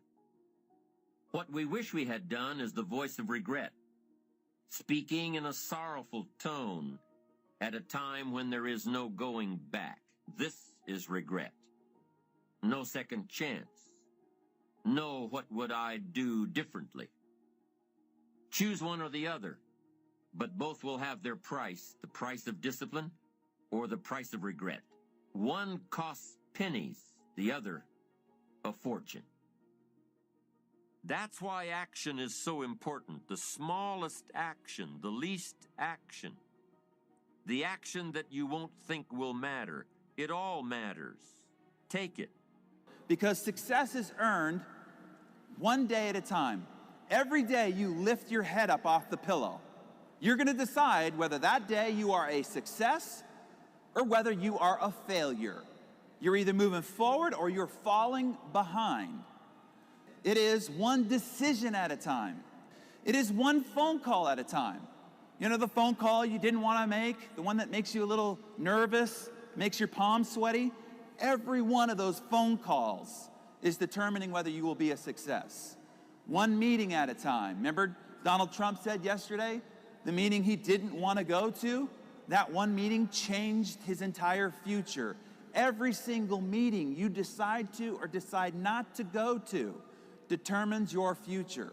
There's only one thing that will determine whether, at the end of a long life, you end up lonely, despondent, and broke, or you end up in a marriage of 50-plus years of incredible intimacy and great bliss. Only one thing will determine whether you get to send your children to the greatest universities in the world, or no matter what it is that they qualified for, they can't go because you can't afford it. Only one thing will determine whether you get to donate to your charity to your greatest heart's content, whether you get to travel the world in fantastic luxury. Your whole life comes down to one thing. What's the one thing? It all comes down to choices. Right now, your whole life is nothing but the accumulated compound effect of the choices you've made up to this moment. Right now, your waistline is nothing but the accumulated compound effect of the choices you've made up to this moment. The size of your business, your bank account, the intimacy of the relationships in your life are all just an outcome of the compounded choices you've made up to this point. So if we're going to change the trajectory of your life starting today, starting right now, we've got to go to where the control factor of it all begins, and it all begins with choices. What choices? Because we're presented with hundreds of choices all day throughout the day. What choices matter the most? Anybody here ever been bitten by an elephant? Well, what about mosquitoes? Anybody ever been bitten by a mosquito? Bill Gates says this is the most deadly animal on the planet for the human species. And it's also one of the smallest. See, nature provides clues. It's the little things in life that will bite you and kill you. so is it true about your choices. When you take a look at the 7 billion people on the planet, a question I'm asked a lot is, we only get to pick 12 people to be on the cover of Success magazine out of 7 billion. And I'm asked, what do these guys do to become so successful? What separated them from everybody else? Well, let me tell you what they did not do, because this is what everybody thinks they did to get to the cover of Success magazine. Success is not a result of some heroic feats. Nobody you see on the cover of Success magazine did anything heroic. It is not because of some grand act of bravery. You know, you do not leap and hope that the net appears. Don't do that. That ends in calamity. And they didn't perform any quantum leap. It wasn't just right place, right time, as Trump said yesterday. Yes, luck plays a part, but it only plays a part after you've worked your butt off. So it wasn't any grand act of luck either. Success is, if you're looking for the answer of what caused these people to get on the cover of Success magazine, success is a result of small, seemingly insignificant, moment-to-moment choices. The only thing that separates them from you is that accumulated compound effect of those little choices that created dramatic differences in results. Small little choices like at lunch, you're given a menu. And what is the menu? It's just a series of choices, right? Do you pick the hamburger and fries, or do you pick the salad? Now you're thinking, that doesn't seem like that big of a choice. I'm telling you, it is. Small little choices like, at the end of a long, hard day, do you stop by the gym and put in a workout, or do you rush home to catch your favorite sitcom?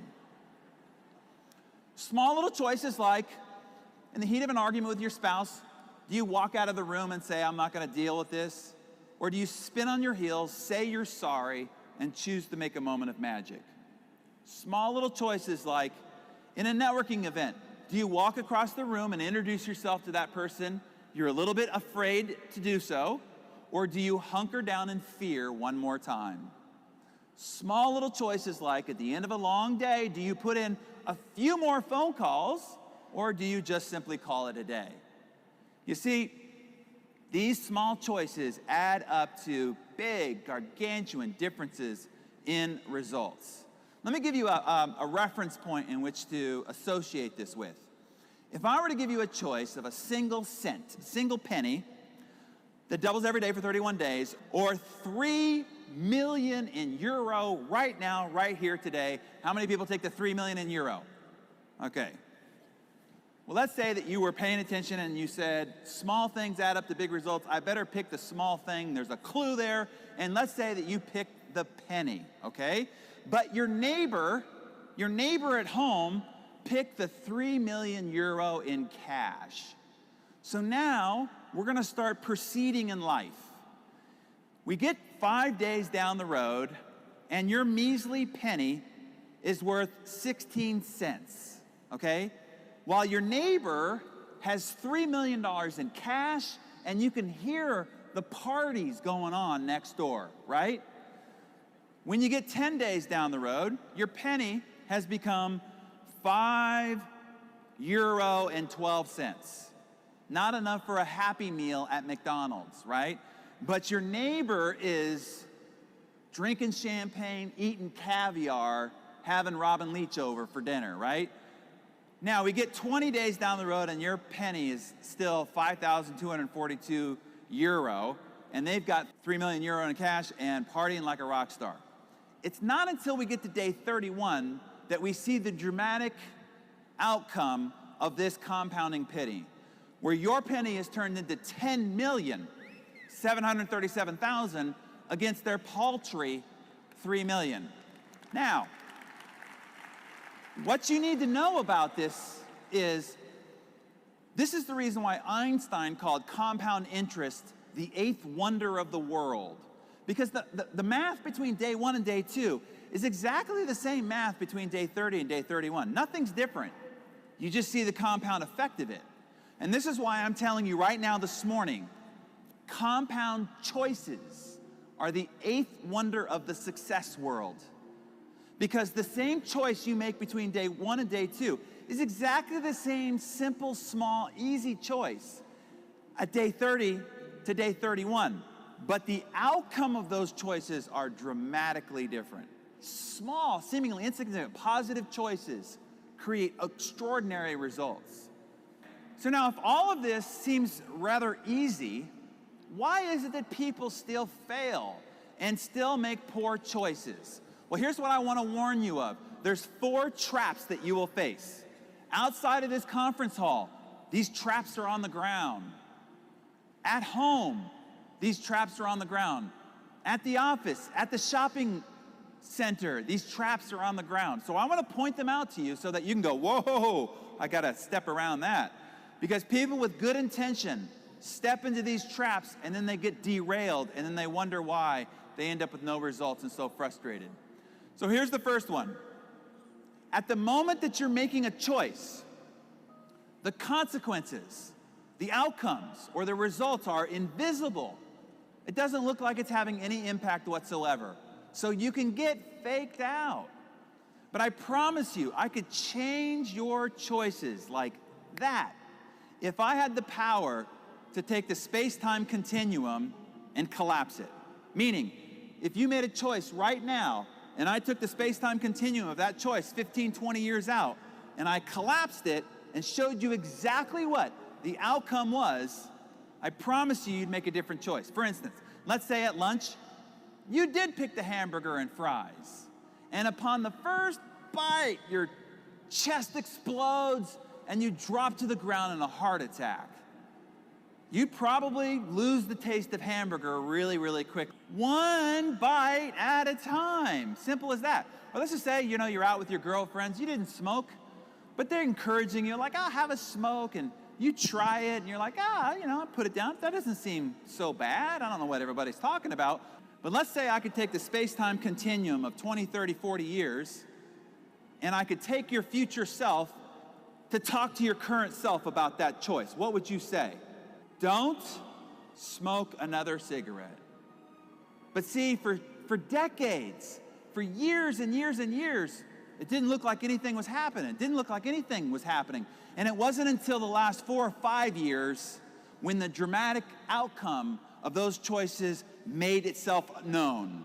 Or let's just say, you promised your spouse that you'd never go to bed angry. But tonight you're like, I just don't want to deal with this tonight. We'll talk about it in the morning, and you go and sleep in the guest bedroom. And I show you what that single choice looks like. And the next morning, you wake up to divorce papers, and you got to look your little girl in the eye and explain why you couldn't make a different choice. You see, every single one of these choices has what you can also call a butterfly effect. Y'all heard of the butterfly effect? Butterfly flaps its wings one part of the planet, and on the other side of the planet, there's a tsunami. This is what I'm telling you. One little itty-bitty choice over here, 10, 15 years later, and there's a tsunami in your life. Either positive or negative. So what do you do about this? Okay, what do you do about each of these positive choices you're now going to take? Well, the first thing you need to do is to just have patience. Even though you don't see the results in the moment, you have to know that the compound effect has been ignited. And every choice you make ignites it and fuels it. And it will stretch itself out over 10, 15, 20 years before it reveals its results to you. Second trap. When you start to change the trajectory of your life, that change is subtle and very, very deceptive. For instance, let's say that you're on a plane in Los Angeles, California, and that plane is headed towards LaGuardia Airport in New York. And while that plane is on the tarmac, its nose is pointed directly at LaGuardia. If the nose of that plane is off by only 1 degree, by the time that plane, 1 degree off, flies across the United States, it'll be 150 miles or 240 kilometers off its intended target, 2 states away. So here's what happens, okay? Here's what happens in people's lives. They're one day going along. 10, 15, 20 years down the road, they end up looking at themselves in the mirror going, what happened? How did I get so fat? How did I end up divorced? This is the person I said was the love of my life. How did I end up estranged from the people I said were most important to me in my life? Look, here's the reality. You might not have done anything really bad. You might have only been 1 degree off. And that 1 degree traveled over 10, 15, 20 years, and now you're 150 miles or 240 kilometers off your intended target. So what do you do about this? Well, a plane has what's called a gyroscope in the nose. So it keeps itself on track. So no matter what happens, weather, traffic, it's redirected, the computer keeps locking on to its intended target. So it can fly all the way across the country and then hit the exact runway it wants to over on the other side of the continent because it has a gyroscope.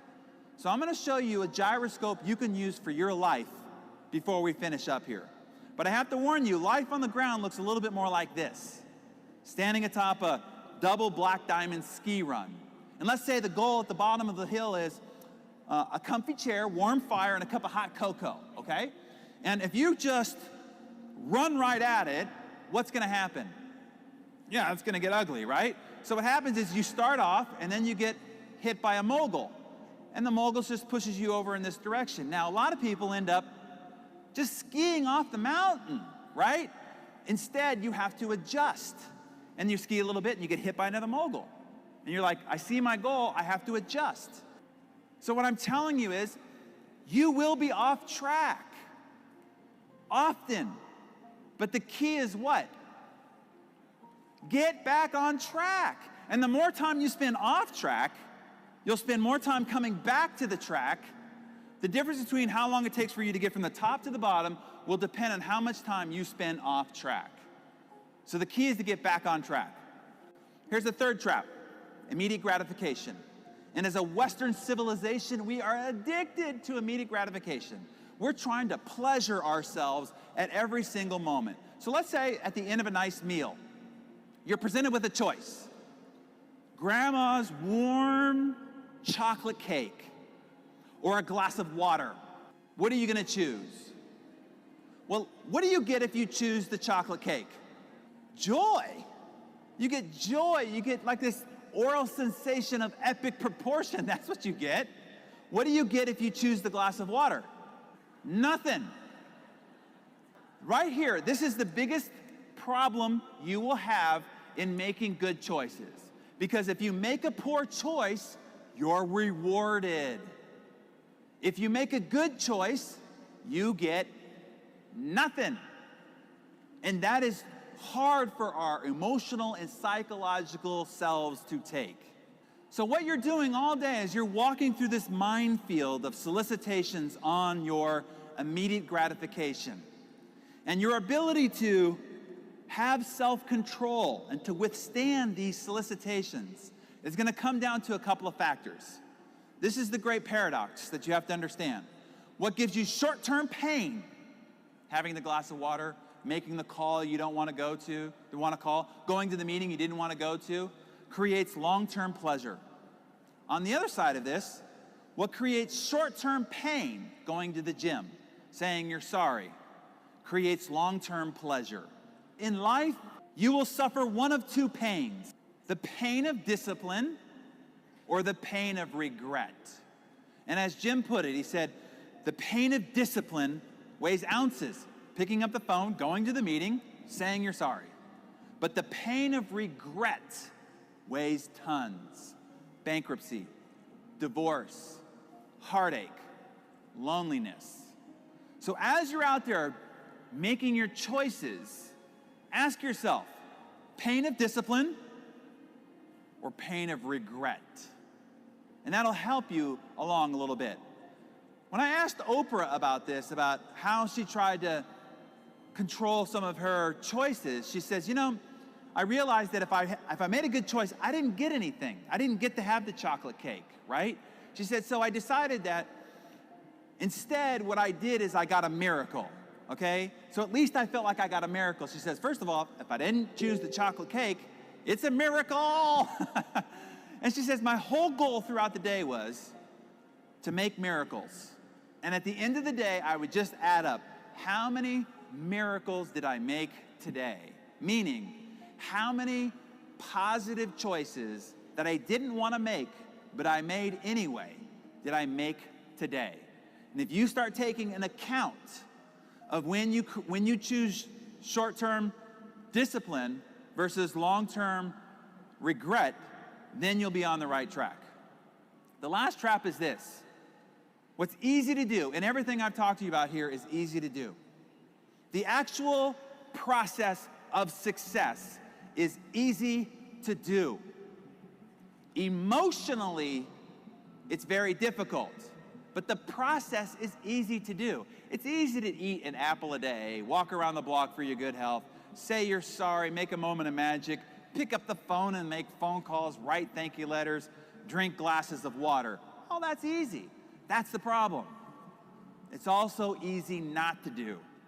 Because it's so easy, it's easily disregarded. You'll sit there and go, that's no big deal. And you won't do the easy things. And because you won't do the easy things, life will end up very hard for you. So realize there's a little bit of a trick in what's easy to do is the fact that it's also easy not to do. So I have a question for this intelligent audience. What do successful people and unsuccessful people have in common? Here's what they have in common, okay? They both hate to do what it takes to be successful. Successful people just do it anyway. Muhammad Ali, the great world champion boxing star, right? He said, I hated every early morning workout I ever had in my entire career, but I loved being world champion. You see, you don't have to like making prospecting calls. You don't have to like coming to the meeting. You don't have to like sitting here in the front row and agreeing with the speaker so that you're setting the example for everybody else. You don't have to like any of it, but you have to do it anyway. And when you do, you will separate yourself from everyone else. So get over the fact that you need to like it, okay? If we've got choices locked down, okay, I'm going to start making new choices. What has to happen after that? What has to happen after that is you got to get your butt off the couch, go out the front door, and make something happen. Behavior or action has to follow choices. Here's the biggest problem about your choices. 95% of the choices you make are unconscious.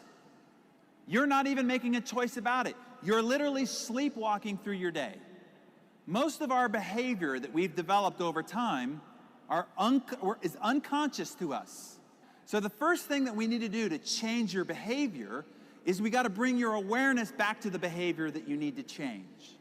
So I'll tell you when I first learned this. When I was 20 years of age, I got into the real estate business, and the first year in business, I did really well, and I'm meeting with my CPA, the accountant, to figure out my taxes. And he's pushing all these buttons, and the tape's going like this, and he's giggling, laughing, having a good old time while I'm sitting there waiting for his ultimate results. And at the end, he says, congratulations, son. You owe over $100,000 in taxes. I said, I'm only 20 years old, right? He's like, I don't have $100,000 just lying around. He's like, why? You earned several times that. Of course you set aside the money to pay your taxes. And I said, does this stupefied look indicate that I've saved the $100,000? And that's when he did a great favor. He pushed himself from his desk. He stood up and he pointed his finger at me and he said, son, you've got to stop it. I've seen this 100 times. You keep on this continued behavior, and you will dig your financial grave with your own wallet. You've got to get a grip. And then he put his finger on what has become the most powerful personal development tool I've ever discovered. He put his finger on a 50-cent notepad, and he slid it across the desk. And he said, son, I want you to write down every single penny you spend for the next 30 days. He said, I don't care if it's $2,000 for a new suit, You buy a pack of gum at the convenience store, you put 50 cents of air in your tires. You buy a round of drinks for your buddies. Everything goes on that notepad. And I said, yes, sir. And it wasn't but a week and a half after writing down everything that I was spending and then looking at it and went, oh my God, how money had just been pouring out of my pockets without me even knowing it. So I went from earning a lot of money to being worth a lot of money on the same amount of money because I changed my behavior and I didn't even know that my behavior was out of whack. So whatever you want to change, you want to change your diet? Start writing down everything you put into your face. You want to change your relationship with your spouse? Figure out what her or his love language is, and every time you do that, write it down. I'm telling you, you'll get an acute idea of exactly how your behavior has been off track and exactly what it takes to get it back on track. So awareness is the first step of change. Now, behavior repeated become habits. Now I'm telling you, this is the key point. Choices that you start acting on ultimately need to become habits. Your habits will determine your life and lifestyle. If I watch you for a few days and I notice your habits, I can guess your bank account within a few euro. I can predict your future. I can tell you the kind of relationships you have now and the kind of relationships you will have later when I observe your habits. Because habits are the expressions of who we are and how we live, and they determine all your results. So this is ultimately what we want to change, is changing your habits. Now, a habit is something, when you repeat a behavior, you develop inside your brain what's called a neurosignature. Or let's just make it less technical. Your brain is like gray matter, totally malleable, okay? You come into this world with no habits, none. You develop them over time with your repeated behavior. And it develops what's called a brain groove. And once you have that brain groove, once it's deep enough, now you can perform that act without ever having to think about it. That's how you can, 95% of your behavior becomes unconscious. And these habits, they start out like cobwebs and they become thick as cables. Now, the hard reality about changing your habits are good habits. They're hard to create, but easy to lose. You go on a 2-week vacation and don't run or work out, it's going to be really hard to start back up again when you get home. The other side of this equation is bad habits are easy to create and hard to lose. You go on a vacation with a friend who has this particular drink they like, and you start drinking it, and then you come home and you're still drinking it, and all of a sudden you're like, wow, I got this new habit that I never even wanted, and it's hard to break. What happens here is, when you try to break one of the neurosignatures in your brain of a bad habit, it's as difficult as if you have substance abuse, drugs and alcohol, that you're trying to go through withdrawals to get over. As physical, emotional, and psychological, it'll be as painful as that. And ultimately, it'll take about 300 repetitions of not doing the previous bad habit and doing the new good habit so that this one weakens and this one strengthens. Now that you know it's not going to be easy and how long you've got to sustain a new habit, at least you won't get disillusioned, okay? And the reality is that willpower will not work. Why is it that we have the biggest diet industry in the history of humanity, and yet as a species, we are more fat than we've ever been in the history of humanity? How can those two things exist simultaneously? And the reason is, they all rely on willpower, and willpower will not work. So instead, what I want to encourage you to find is what's called why power. So imagine I took a 300-foot steel beam and I laid it across the concrete floor here. And I said, hey, if you just walk on top of the beam from one side to the other, at the other I'll give you 20 euro for walking on top of it. How many people would do it? Yeah, easy 20 euro, no big deal. But what if I took that 300-foot steel beam and I put it atop two 100-story buildings. And now I said, if you walk on top of the beam from one side to the other, I'll give you 20 euro. How many people would do it now? But what if on the other building is your child, and the building is on fire, and if you don't go across that beam, they will perish and die right before your eyes? How many people will go across that beam now? Now, I just want you to observe something here, okay? The first time I asked you, you said, no way, no how. The risk, the danger's too great. Why would I ever do that? The second time I asked you, you shot your hand up, and I didn't even offer you 20 euro. The difference was the reason why to do it. Here's what I want you to get. When your reason why is urgent enough, important enough, critical enough, where you have a white hot burning desire to get to the other side, no danger, no risk, nothing can stop you. In order for you to achieve the kind of goals that you're capable of achieving, what's stopping you is you don't have enough reasons that are urgent, powerful, and compelling enough to have you overcome any danger, risk, or fear that you've got to getting there. And you will need this why power to sustain the changing of your habits. Now, I want to give you one last strategy. I get asked all the time after this, is there any way to speed this up a little bit? And the reality is, time has to take its course. But there is one strategy that can accelerate your success, okay? That can get you far beyond the pack, to have you break out from the peloton, so to speak. And here's what it is. I learned it when I first got into real estate. I went to a seminar. It's kind of a theme there.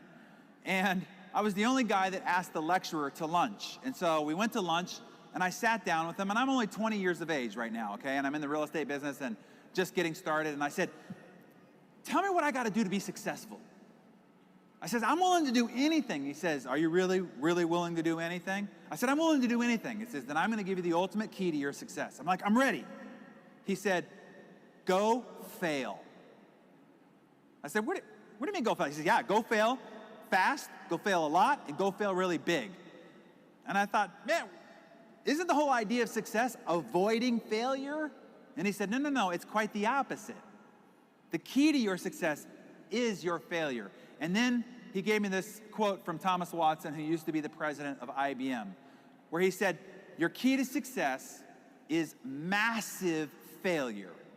Now, don't just hear that as some motivational line. Let that marinate on your brain a little bit. The key to success is massive failure. What if that's true? Now, based on the look on your faces, same look I had on my face, okay? So he explained this to me a little bit. He took a cocktail napkin and he drew out this analogy. He said, look, on one side of the pendulum is joy, love, happiness, and success. The other side is pain, rejection, sadness, and failure. He says, look, if you just stand still, you won't experience any pain, rejection, sadness, and defeat, but you won't experience any joy, love, happiness, and success either. He says, you can't live under a bridge. Eventually, you got to go and mix amongst people. So what ends up happening is people are only willing to experience so much rejection and so much pain and so much defeat, and so they only experience so much joy, so much love. And they end up just operating in what is called this comfort zone. And if anything is outside that comfort zone, they're like, oh, no. And they just stay right here in this comfort zone. But they complain, why don't I have more success? Why don't I have more love? Why don't I have more happiness in my life? He said, so you can't push the pendulum on the side of success.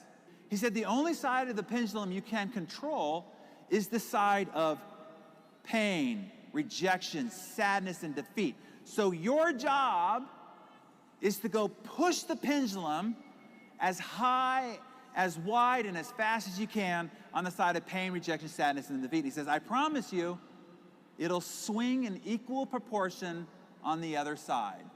Now, even to this day, if I get to the end of the month and I've not had some embarrassing defeat, rejection, or failure, I'm mad at myself. Why? Because I want more success than I have right now. Well, what is the key to that? More failure. So all you cushy, comfy, successful circle of champions, now's the time to push that pendulum even higher and wider. More failure, more defeat, more rejection. I want you to change your mindset about failure, about rejection, about defeat. I want you to learn to love it. You see, when you turn fear into fun, fear no longer has a grip on you.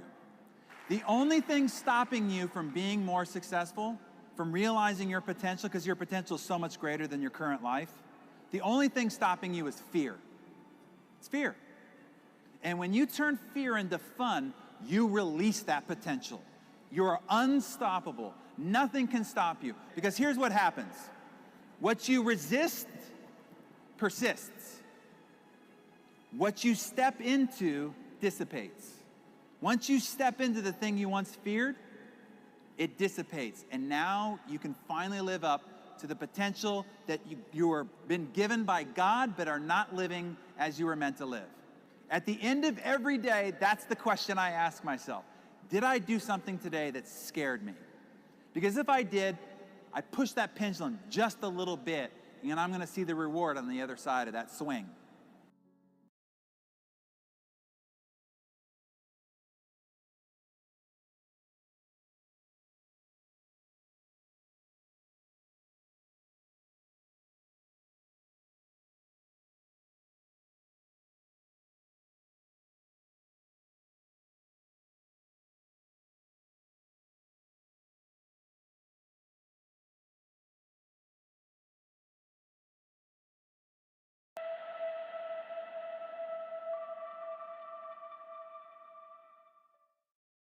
Get better. There isn't any of us that can't get better. So turn on this whole idea of personal development and personal growth. That was what my teacher shared with me that changed my life. Starting a few steps from here at that convention. I'm telling you, for things to get better, you got to get better. Don't ask for it to change out there. Ask for you to change here. Don't ask for a more favorable wind. We call that naive. Don't ask for better seed, better soil. This is the only planet you got. Just ask that you can get wiser and stronger and better and be able to take care of your own responsibilities. Get better. Learn how to handle the seasons better. Let's go through them. Just get better at handling the winters. You can't change the winter. You can't change the seasons, but you can change yourself. You say, well, what can I do about the upcoming winters of my life? The challenges that I know I'm going to face. Here's what you can do. You can get wiser and stronger and better. Just make a list of that trio of words. Wiser, stronger, and better. Go home smarter than you came. Go home with more ideas than you came with. Next, get stronger. You can develop the muscle. You can develop the courage muscle. You can develop the inspiration muscle. You can develop the dedication muscle. You can get stronger. There isn't anybody here that can't get stronger. Next time we see you, may not even recognize you. How strong you're going to be able to become in language, in style, in personality, the ability to cope, the ability to handle with anything that happens, no matter what happens. And the third one is get better. We can all get better. I've gotten better. First talk I gave, I stood up, my mind sat back down. But here's the secret to my success. I stood up and did it again. I stood up and I did it again. And I did it again and I did it again all those many years ago. I did it when I was scared, and I did it when I didn't want to, and I did it when I was ill. And I did it when it didn't work well, and I did it when they didn't appreciate it, and I didn't a lot of times when I didn't know much what I was doing. I just did it anyway. And now all these years later, I'm asked to walk on this stage with the greatest introduction I've ever had, greatest response and welcome I've ever had, the greatest opportunity I've ever had to touch this many lives with a mixture of words and heart and soul. I got better. I got better day by day and week by week and month by month, and I'm asking you to do the same thing until you can develop a long arm and a long reach, until you can develop influence that won't quit. Touch people next year you couldn't touch this year. Touch people now you couldn't touch before. Conduct a meeting now you couldn't conduct before. Heart and soul now mixed in there that wasn't theirs, missing before. I'm asking all of you to get better in spite of the winters, in spite of the downturn, the money downturn, the social downturn, the personal downturn, whatever it is. Just get stronger. Get better. The key is not to wish for a better winter.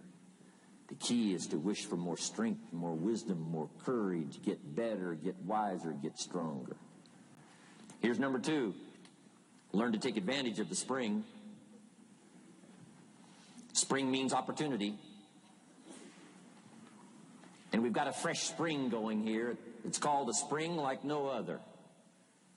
A spring, an opportunity like no other for you. But here's the clue. Spring is not a guarantee of a harvest in the fall and the autumn harvest time. Here's what you must learn to do. Underline the 2 words if you're taking notes. Take advantage. Take advantage of the spring. Don't just be faked out by the spring because the nice weather has come and looks like everything is going to be a lot better. The winter's finally passed. The spring is here. I'm telling you, that's not going to do it for you. Just because the spring is here, it's not going to do it for you. You got to seize it with your own 2 hands and take advantage. Read the books. Study the tapes. Go back through your notes. Get ready to cash in on the spring. And now there's a sense of urgency here. Here's why. Spring doesn't last that long. Let's take advantage of it. It's called take advantage of the spring. And there's also an urgency here. How many springs have you got in a lifetime? Not very many. Life is brief at the longest. The Beatles wrote, life is very short. And for John Lennon, it was extra short. For Michael Landon, it was extra short. But it is short. There's an urgency here. Don't waste your springs. Don't just let them pass, hoping the time will pass. Take advantage. Last year it was seize the moment. And I'm asking you now this season to seize the spring opportunity. You've got a new organization going, seize the spring. You've got a new distributor going, seize the spring. You've got a new life situation going, seize the spring. Take advantage of it. Don't let it pass without giving it the best of your 2 hands and your attention. Number 3, first, learn how to handle the winter. Second, take advantage of the spring. Number 3, in the summer, learn to nourish and protect. We've got some major challenges now come summertime. One is to nourish our values, take care of them, feed them. Don't let them go hungry. Don't let them go wanting in nourishment and care. And then here's something else we've got to do in the summer. Defend ourselves against the enemies. Summertime is a unique time. It's a time of opportunity. It's also a time of challenge. But whatever threatens you, I'm asking you to threaten it back. Take care of your responsibility, but don't take anything off of anybody. Somebody wants to destroy your chances for a good future by their negative talk, negative thinking, putting it all down. I'm telling you, walk away if you have to. Walk away. Whatever threatens you, threaten it back. Whatever threatens your opportunity, threaten it back. Now, some of our enemies are on the outside, but here's the most important thing to understand. Some of our enemies are on the inside. Let me give you a quick list. Indifference. You got to do battle with your own indifference. Boy, it's easy to coast. Especially if you've accomplished something, extraordinary. Now, somebody says, I got to relax. Here's the key. Not too long. The weeds will take all you plant if you rest too long. Don't rest too long. Indecision. You got to make those decisions. The ones that don't turn out to be good gives you experience to make better decisions. Don't let much time go by without making some decisions. The ones that you can make quickly, make them quickly. The ones that take time, take your time, but get those decisions made. Don't let indecision be an enemy, rob you of the future, empty your bank account, leave you with 0 in the purse. Don't let that happen. The next one is doubt. Sure, there's doubts on the outside. People doubt that America's going to make it. People doubt that Europe's going to make it. People doubt that Russia's going to make it, that Poland's going to make it, that Czechoslovakia is going to make it. They doubt the whole world is going to make it. But I'm asking you not to pick up all those doubts. I'm asking you to have some faith, have some courage, believe, drive your doubts into a small corner. Don't let them loose like a mad dog, drive you into a small corner. Don't doubt the future. Don't doubt the possibilities. Don't doubt the extraordinary gifts that your distributors bring to your organization. Don't doubt that. And here's the most important one of all. Don't doubt yourself. If I've got miracle working power to change my life, so do you. If I've got the ability to change, so do you. If I've got the ability to read, so do you. If I can discover, so can you. If I can grow, you can grow. If I can develop, you can develop. If I can get an invitation like I got 6 years ago, help take something around the world, so can you. If I can stand on this platform, Idaho farm boy raised in obscurity, so can you. If the millionaire team can do it, president's team can do it, walk off with the diamonds, the trophies, so can you. I'm asking you, don't sell yourself short. We haven't sold you short. That's why Mark, Larry, and Dr. Katzler and I have decided to invest a big share of our life these 4 days in being with all of you. If we didn't think you were worth it, we wouldn't have showed up. We don't need to conduct another meeting. We don't need to walk on another stage. We don't need to get up early like we get up. Don't need it. Except for the challenge and the opportunity to invest in this many people's lives who wouldn't get up early. To have a chance to work miracles and invest in this many people's lives and help turn the world upside down for better nutrition called Herbalife. To a lot of people, ambition is kind of a mystery. The dictionary says it's an eager desire for distinction, power, or fame. But what does that really mean? Well, let's start with the word eager. All by itself, eager is kind of exciting. Kids are eager for their birthday parties. They expect to be the center of attention, get lots of presents, eat too much. I guess grown-ups are eager for birthdays too. Unless, of course, they're embarrassed that the number of candles on the cake outnumber their achievements. But we can be eager to see a ball game, eager to see our kids in a dance recital, eager to see an old friend, eager to shop for a new car. Eager sounds like a lot of fun. But do you ever hear people say they are eager to live a better life, eager to have a better family, eager to make a lot of money? Probably not. And that's a problem. Because how I see it, living a better life, having a better family, and making a lot of money takes an eager desire. We have the remarkable ability to get exactly what we must have. But there is a difference between wishes and desires. We've all heard people say, "Oh, I wish I could just drop 5 pounds. I want to be a little lighter." And we've probably said it ourselves, especially after a big holiday dinner of turkey and homemade pie and every other thing we can possibly stuff ourselves with in one 8-hour period of time. And even though we may wish we could breathe a little easier in our clothing, we have to have the desire to exercise a little more and eat a little less. The "I wish I could lose weight" has to become, "I have the eager desire to lose weight." I'm also sure you've heard people talk about wishing they had more money to pay the bills, or take a vacation, or just to take a little pressure off of life. But before their lifestyle can change, their wish needs to become a desire. If they really desired change, they wouldn't spend their evenings just watching TV and wishing they were doing something more. The backbone of an eager desire to change is discipline. True ambition is disciplined, eager desire. It's that little part within us that says, if I want to be ready for that meeting tomorrow, I need to finish preparing for it today. If I want to make sure I can pay for my kids' college education, I need to start saving today. If I want a better life tomorrow, I need to start working on it today. Ambition is a minute-by-minute, day-by-day mentality. To have the ambition to work towards a better family life, a newer car, a bigger house, a financially secure future, you have to live it every moment. If living a successful life was easy, I'm sure more people would be successful. If just being ambitious was enough, I'm sure all of the broke and perplexed people in the world wouldn't be broke and perplexed.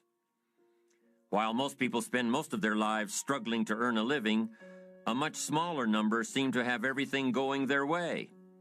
Instead of just earning a living, the smaller group is busily working at building and enjoying a fortune. Everything just seems to work out for them. And here sits the much larger group, wondering in awe on how life can be so unfair, complicated, and unjust. So what's the major difference between the little group with so much and the larger group with so little? Despite all the factors that affect our lives, like the kind of parents we have, the schools we attended, the part of the country we grew up in, none has as much potential power for doing good as the ability to dream. Dreams are a projection of the kind of life we want to lead. Dreams can drive you. Dreams can make you skip over obstacles. When we allow our dreams to pull us, they unleash a creative force that can overpower everything in our way. To unleash this power, though, your dreams must be well defined. A fuzzy future has little pull power. Well-defined dreams are not fuzzy. Wishes are fuzzy. To really achieve your dreams, to really have your future plans pull you, your dreams must be vivid. One of the issues Mr. James dealt with in his lifetime was, what does it mean to be a success, a significant person? After years of pondering this question, William James described success as a combination of two things. Number one, an inner ideal which is followed persistently with courage. And number two, outer achievement related to that ideal. Let's go back to number one, an inner ideal which is followed persistently with courage. I take that to mean defining a goal and having the resolve to complete it. No matter what, I'll do it or die. Promise yourself you'll read the books until your skills change. Go to the seminars until you get a handle on it.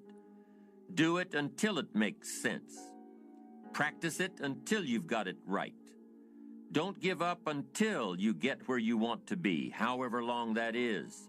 Step by step, piece by piece, book by book, seminar by seminar, do it until.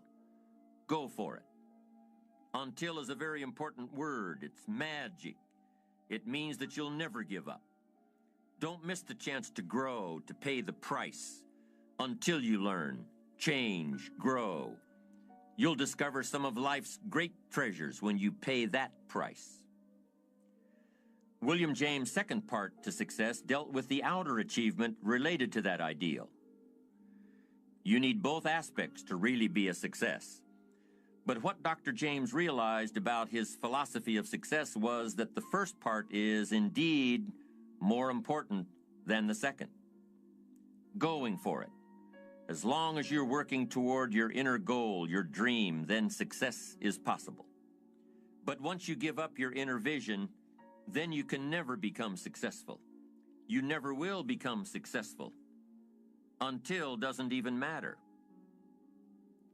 Now, maybe the person who's been working on a project for 10 years can be successful in his own right, if he's honestly working toward it, doing everything to make himself worthy of reaching the dream, really happy with where he is, doing it until.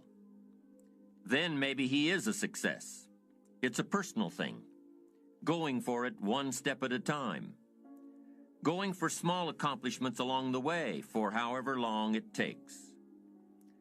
So let's think about this for a moment. What outside evidence or results or proof can be seen when you accomplish your goals one step at a time? You'll start to see things change around you, little things, not major things, but little everyday things, things you may not even notice unless you are paying attention. If you're one of those who'd rather stay up late and get up late, only to discover that your workplace doesn't fit your schedule, and you roll out of bed cursing the alarm clock every morning, Maybe you could start with the little change of going to bed half an hour earlier than normal. And maybe you'll see, in time of course, you can't train your body overnight, maybe you'll find out that you jump out of bed in a better mood, and that your day will start better, and that you'll get more done, and that the people around you that caused you problems aren't so hard to work with after all. It all starts by making one little change and adding to it every day. You see, you can't change what's going on around you without first changing what's going on within you. Start changing how you look at mornings, and sure enough, people will start changing how they look at you. When you start changing how you think, how you act, how you treat others, how you treat yourself, when you start responding instead of reacting to life, life will start responding to you. I'm telling you that you can do it with your lifestyle. You can do it with your sales career. You can do it with your management career. You can do it with any part of your life. You cannot believe what can happen in such a short period of time. So you ask yourself, what small changes can I start making today? Well, you can start in your car on your way to work. If you're sitting on the highway, stop and go traffic, moving at about 15 miles per hour tops, look at the guy or the lady sitting next to you and give them a smile, or thumbs up, or even wave. Now, some people might think you're a little strange, but hey, you'll feel better. And tomorrow, when you get into the office, how about a big cheery hello to the people at the front desk, and everyone you see on the way to your office? And when you get home tonight, how about giving your wife or husband and kids big hugs instead of collapsing on the sofa? When you start with the little things that make others happy, improve their day, you'll find that these little things add up to big ones. So what happens when you start taking charge of your own personal happiness, your own life? Do you think that these little things will somehow make a difference in meeting your goals? You bet they will. You can't do it alone. You can't be successful by yourself. It's hard to find a rich hermit, you know. The ambitious person realizes that each of us needs all of us. You all by yourself may have finalized the company's marketing plan, or finished up the sales projections, or even wrote the mission statement for the year to come. Even if you did this all by yourself, you really had the help of all of those around you who tolerated and supported your need to be undisturbed, or provided service to you during the project. Maybe you should thank those people every once in a while with a dinner certificate or a bouquet of flowers. After all, without your support team, you probably wouldn't be where you are today. You can't be successful by yourself, so thank them. Thank those around you, and let them know just how important they are to you. Be it your office personnel or your family or your friends, a thank you sure goes a long way. You don't have to worry about the winds that will most certainly blow around you, the obstacles, the negativity that will stand in your way. You don't have to worry about what other people will say. You just have to keep your mind on your course. Those winds may blow fast and furious, but if you know your path, if you know where you are going, they will help push you toward the dreams and goals and treasures that you have already decided you're going after. Your goals will push you forward, ahead of the stormy weather. There are some amazing people around that we can learn from today, people who have already braved the storms and come out on top. People who are still alive today. People who started with nothing and ended up with something great. Famous people, not so famous people. Maybe even people you know, but don't know their stories. People who had an early vision and ambition. People who turned their focused dreams into the reality of success. One of my friends tells this story about her dad. She thinks he's cheap. She gives him a hard time every time they go to one of those all-you-can-eat places, because he eats all he can eat. until he can't move, until he needs to take something for indigestion. But she knows where he came from, his history, and understands just why he is the way he is. He eats all he can eat because he was raised in an orphanage, a place where you had to grab all you could or you'd be hungry. But the real story behind her father is that he made himself a millionaire with nothing more than a dream. He watched his own father drown when he was 4, was taken away from his mother a few years later and put into an orphanage because he was so bad. Raised by other people, strangers. After growing up in foster homes, he decided to go out on his own. He barely finished high school, but he found a job as a vacuum cleaner salesman. He did well, really well. But the woman he loved didn't want to marry a vacuum cleaner salesman, and he really didn't want to be one. So he went to college, went on to medical school, prospered, really prospered, led a tremendously successful life as a radiologist, and is now retired, goes fishing, rides his Harley. Stories of success are all around us, everywhere. Take the time to talk to these people or read their stories. You might learn something. You might find out that they have already traveled the path you are now on. Many of these people have written books on their journeys. These books tell the stories and give the secrets that we can all learn from. Let's say you decided to take a trip, just a short one, maybe for a weekend. Let's say you want to go away to a place you've never been before. Wouldn't you want to find someone who had been there? Ask them a few questions? What's the best way to get there? The safest route? The quickest route? What do I need to bring to be totally prepared? What fun things should I look for on the way? What dangers do I need to avoid? By talking with someone who has already been there, it'll make your trip that much more enjoyable. It's the same thing with life. By listening to those who are farther along in the journey you are interested in taking, and learning from their successes and failures, you just might pick up something that will make your journey that much better. Listening to the stories of others can be motivating, captivating. They can provide that extra push you've been looking for. They can demonstrate what the power of ambition is truly all about. They've been there. Their knowledge is valuable. And when you use that knowledge and motivation to take action, you'll gain momentum. Eventually, you will find that the key to motivation, true motivation, is right there inside you. You won't have to look elsewhere to get pumped up, turned on, charged up. With the right knowledge behind you, you will learn how to motivate yourself. With the right knowledge, you will find yourself becoming inspired on your own. And in order to move forward, you must be motivated, inspired, ambitious. You must have dreams and goals that create ambition, good ambition, positive ambition. Now, ambition does not mean being greedy. It does not mean being selfish. It does not mean getting ahead at the expense of others. Ambition is not greed. Ambition is not avarice, an all-consuming desire for wealth.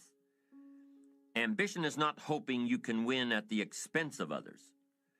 Do you suppose Judas was ambitious? He ended up with 30 pieces of silver, a fortune in those days. Was Judas successful because he had all that money? No, Judas sold out. Was Judas happy when it was all over with? No. The money didn't make him happy. What he did to get the money certainly didn't make him happy. What Judas became in the pursuit of his fortune caused him to end his own life. What drove him was not ambition. Ambition is not greed. Ambition is an eager desire to achieve, an eager desire to get ahead in life, to do more for your family, to prosper in health, wealth, and relationships. Now, desire does not always translate into ambition. Desire is what you want for yourself, A bigger house, a better car, a fatter bank account, a better life? I desire to have these things. Ambition is how you get there. Desire is sometimes healthy. Desire is sometimes unhealthy. Desire might say, I want the tallest building in town. The destructive side of desire might urge you to tear all of the other buildings down. I guess that's one way to do it. You might get away with tearing down the first one and maybe the second one. But in your desire to tear them all down, sooner or later, some guy is going to be standing out in front of his building saying, I'm on to you. Get out of here. And pretty soon you're no longer known as a builder. You're known as a destroyer. Now, the second way to have the tallest building in town is to see it, dream it, and plan it, and put your team on it, work on it. Go through all of the steps to get there. Do it right. Have the ambition to be the owner of the tallest building in town. And go through all of the right steps to get there. If you really want it, and have the skills to do it, and the patience to weather all of the storms, your ambition will lead you there. We get paid for bringing value to the marketplace. Now, it takes time to bring value to the marketplace. However, we do not get paid for time, so we cross that out. Mistakenly, the man says, I'm making about $20 for an hour. Not true. If that was true, you could just stay home, right, and have him send your money. So that's not true. We don't get paid for time. We get paid for value brought to the marketplace. Now, since that's true, here's one of the key questions of my talk to you today. Is it possible to become twice as valuable to the marketplace and make twice as much money in the same time? Is that possible? The answer is yes. Could you become 3 times as valuable as you might be right now to the marketplace and make 3 times as much money in the same time? And the answer is yes. 5 times, 10 times? Of course. America is unique. It's a ladder to climb. It starts down here, let's say, at $5 an hour, and it keeps going up. Top income last year, $80 million. The guy who runs Coca-Cola. Now, that's a heck of a ladder. That's why everybody wants to come here. Right? The boat people are not headed for Vietnam. People haven't plotted and schemed for 50 years saying if I could just get to Poland, everything would be okay. Not true. Everybody wants to come to America. And the reason is because we've got the best wind ever blowing in our favor. We've got the best economic opportunity anybody's had in 6,500 years. And all you have to do is understand it and take advantage of it. Now, there's some key questions to ask here. Why would the marketplace pay someone only $5 an hour? Very simple answer. They're not very valuable to the marketplace. Now, we must underline to the marketplace. This person might be a very valuable brother. Yes. Member of the family, valuable. Yes. Valuable member of the church, of course. Valuable citizen of the country? Yes. Valuable in the sight of God? No doubt. We're all of equal value in the sight of God. But if you're not very valuable to the marketplace, you don't get much money. You say, well, it shouldn't be that way. Well, then you got to start your own country. You know, this one's been in process for 200 years, and this is the best we've been able to come up with so far. But here's the key. You don't have to stay here. Now, there was a big debate in Congress last year that this $5 was not enough, should be 6, should be 6, should be 6. But we don't need legislation. 6 is already on this ladder. The next step up. You know, if you work for McDonald's, they'll pay you $5 an hour to take out the trash. If you whistle while you take out the trash, they'll pay you $6 an hour. So we don't need that legislation. You just need to take lessons on how to whistle. Have a good attitude. Now, as you begin to climb this ladder, why would the marketplace pay some people $50 an hour? Answer, evidently, they must be more valuable to the marketplace. 10 times more valuable. And is that possible for someone to be 10 times more valuable and earn $50 an hour instead of 5? And the answer is yes. That's what America is all about. Now, why would the marketplace pay some people $500 an hour? Evidently, this person must be much more valuable to the marketplace. That's what's important to understand, to the marketplace. And would the marketplace pay one person $80 million for 1 year's work? And the answer is, of course. If you helped a company make $1 billion, would they pay you $80 million? I'm telling you, it is possible. And that's why America is so exciting. That's why this financial ladder is so exciting.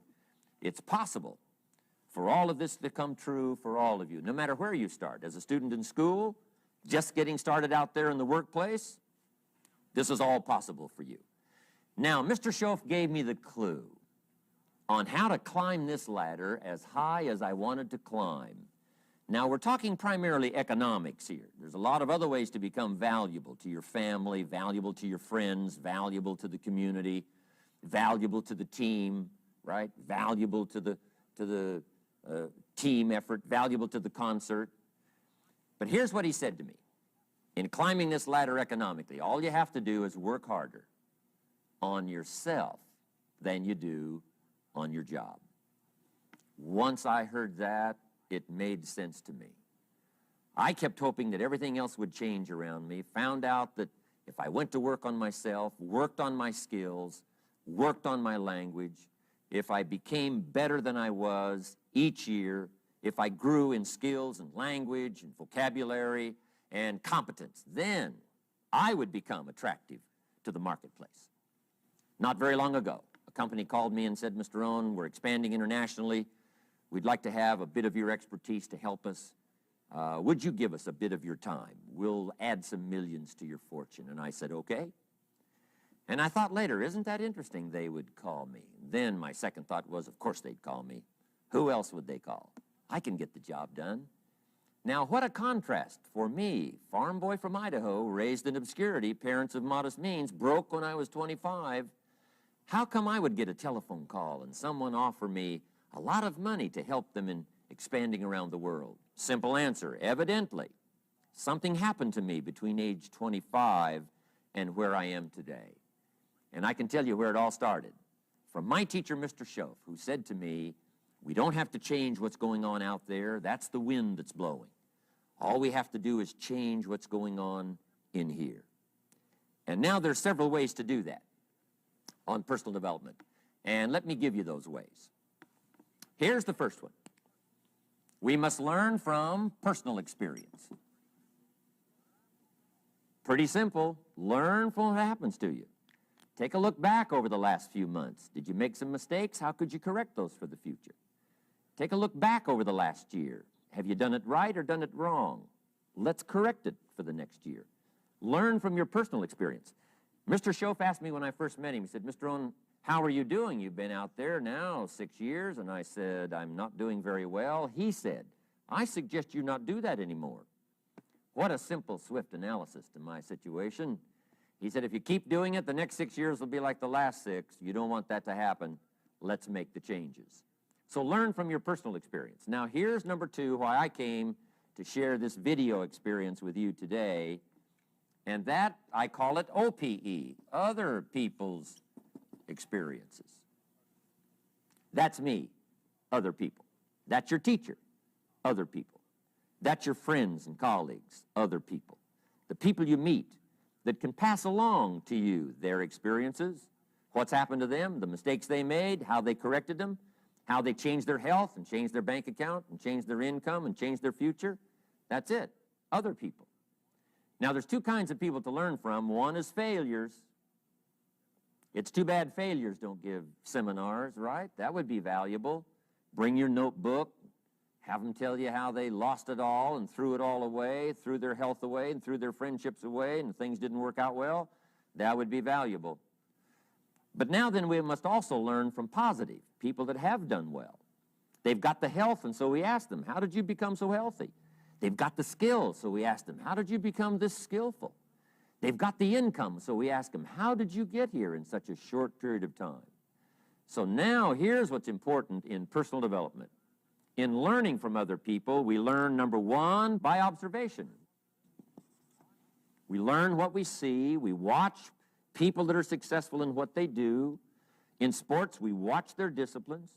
In business, we watch their disciplines by observation, what we can see. The reason I created this video is something that you could see someone's experiences translated for you.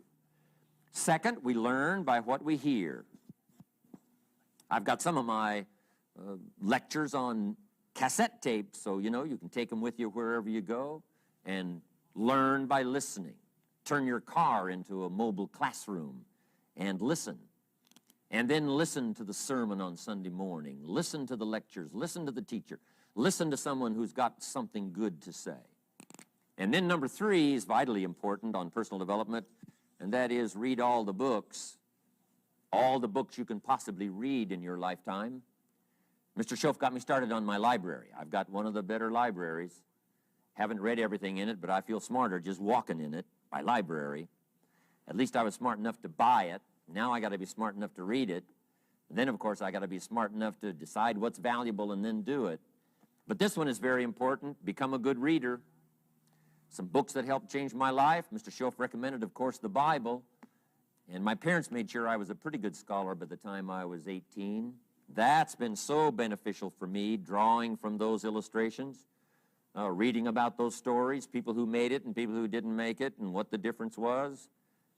And then other books that helped to really change my life. One called Think and Grow Rich by Napoleon Hill. And then a book that helped me become financially independent by the time I was 31. And that book is called The Richest Man in Babylon by George Clayson. And I'm going to share a little bit of that book with you when I get to financial independence today, our third subject. But I started reading the books, attending the classes, making sure that I got in front of people that had something good to say. And then I started keeping a journal. One of the major things my teacher taught me was to keep a journal. He said, don't trust your memory. If you hear something good, just make a little note and write it down. Now, at first I took, notes on pieces of paper and torn off corners and backs of old envelopes. And it didn't serve me well, thrown in a drawer. Then I learned to keep a journal, a bound copy of all my notes. So I would suggest you do the same. Things that impress you, a poem that impresses you. When you attend a class, some of the ideas that impressed you, jot them down. You read something in a magazine, right? Some ideas. Take those out, put them in your journal. Keep a good journal the rest of your life. This will serve you well. My journals make up a significant portion of my own library. And if you saw my library and saw my journals, I tell you what you'd have to say. This is the library, and these are the journals of a very serious student. No wonder Mr. Rohn is invited to lecture and speak on his experiences around the world. So I want the same thing to happen to you. Value captured that you can resort to later, go back over it and review it, and let it become valuable to you. So that's my first subject, personal development. Work harder on yourself than you do on your job. Develop the skills, learn the lessons, take the classes, absorb all that is being taught to you these days. And then later on, of course, you can sort it out, what's valuable to you and how to refine it for your business and for your life and for your future. But the main thing is to get it and start this process of personal change, personal development.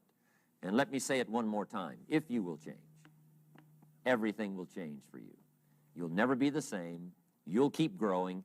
As you look back on a few months, look back on a few years, you won't believe the progress you can make. Economically, your relationship with your family, your friends, and whether you're in sports or economics or whatever, I'm telling you, that whole process of committing yourself for personal change, personal value, can really make your life unique and worthwhile.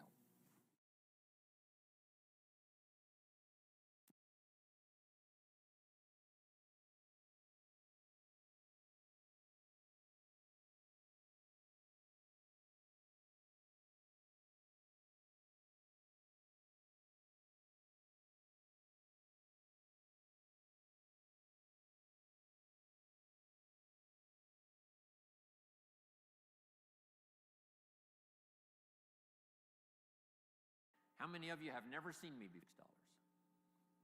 So that's philosophy number 1. Wait for the government to change the minimum wage. You say, well, that might take too long. Is there another philosophy? And the answer is yes. Okay. Here's the second philosophy. Wait for the company to pay you $6 an hour. right? You get a review how often? Every 6 months, let's say. You missed it, you waited a year, maybe you didn't make it then.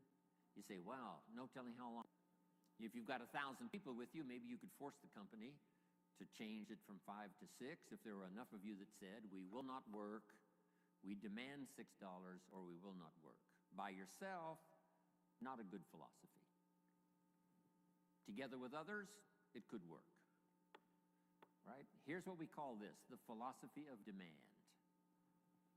I demand more money. Alone, too risky. Together, maybe you could get some progress. So now we've covered 3 philosophies. Number 1, wait for the government. Number 2, wait for the company. Number 3, the philosophy of demand, which is a bit risky. Here's the problem with the philosophy of demand. You can't get rich. If people only understood, starting at the lower end of the economic scale, that you cannot get rich by demand. Okay. Now someone says, well, in America, how could you become wealthy? And the answer is to develop a new philosophy. And let me give you that. It might be the best I've got for the whole day. It's called the philosophy of performance. The philosophy of performance. I will perform so well, it would be embarrassing for the company not to pay me $6. Then I would perform so well, it would be embarrassing for the company not to pay me $8 an hour, $10 an hour, $20 an hour.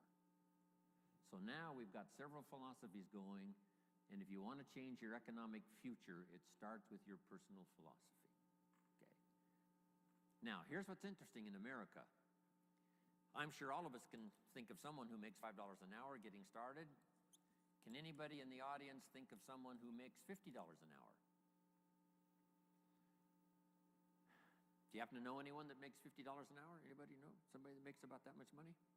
So jot this down now, because you've got to teach it to the children, because they're not teaching this in the ordinary schools. It's possible in America to multiply your income by 10. If you take nothing else home economically to pass on to your children or to someone else, just take that phrase home. Jim Rohn taught us it's possible in America to multiply your income by 10. It's possible. If kids knew it was possible, do you think they would ask, how can you do that? If they knew it was possible, wouldn't the next question would be, how could I do it? If it's possible, how can I do it? Now you just teach them how to do it. How to multiply your income by 10. Now jot this down.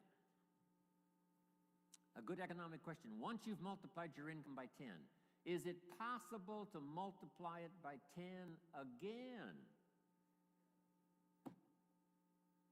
Not only to multiply it by 10, but to multiply your income by 10 again. Do you know anybody that makes $500 an hour? Can you think of someone? Makes $500 an hour? Right. My Beverly Hills lawyer makes more than $500 an hour.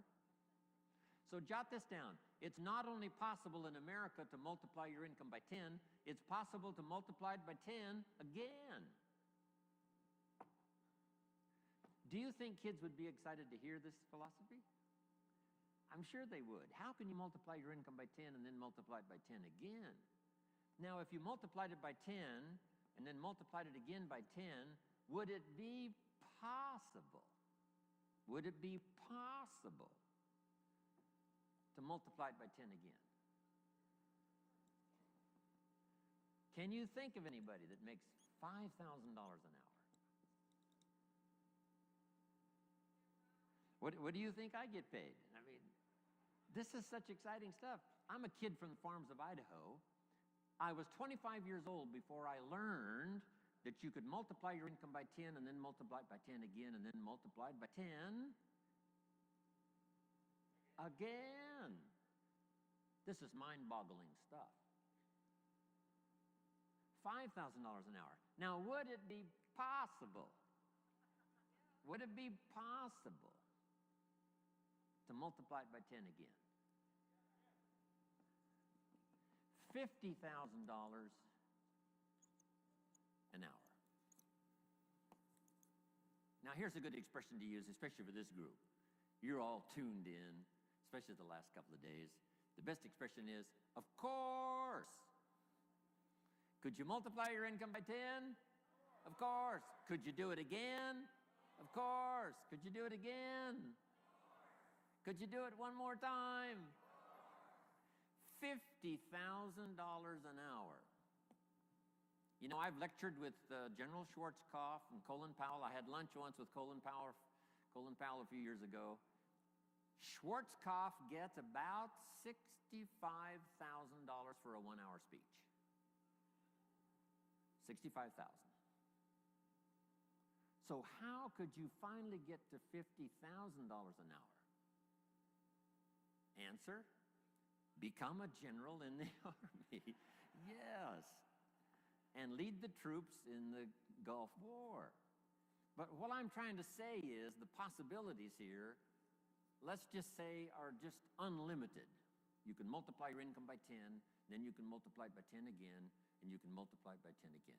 Now, we're only talking economic values. There's all kinds of other values in terms of personal development, but this is it. Now, to climb this ladder, here's the possibilities. 63 million last year, one person earned. The possibilities, we would have to say, in our country, is what we call unlimited. Now, to climb this ladder as high as you wish to climb it, jot this phrase down now, because I don't think I'll talk about anything more valuable than what I'm about to share with you. Here it is. To climb this ladder economically as high as you wish to climb it, here's all you have to do. Learn to work harder on yourself than you do on your job. Learn to work harder on yourself than you do on your job. Once I understood that philosophy, it totally changed my life. I made my first fortune by age 32, starting at age 25. And I've made and lost a few fortunes since then. That one simple philosophy, that it's possible to multiply your income by 10, and then by 10, and then by 10, by 10. And here's the simple way to do it. Work harder on yourself than you do on your job. Here's how it was put to me. If you work hard on your job, you can make a living, which is fantastic. If you work hard on yourself, you can make a fortune, which is super fantastic. At age 25, I went to work on myself. The difference in my economic future was so startling, even in the early years, that I never went back to the old ways. I never went back to the old philosophy. I never went back to the old disciplines. I accepted the new ones, and it changed my life forever. Unbelievable. Here it is in philosophical terms. Just jot this phrase down. This is a good one. Success is something you attract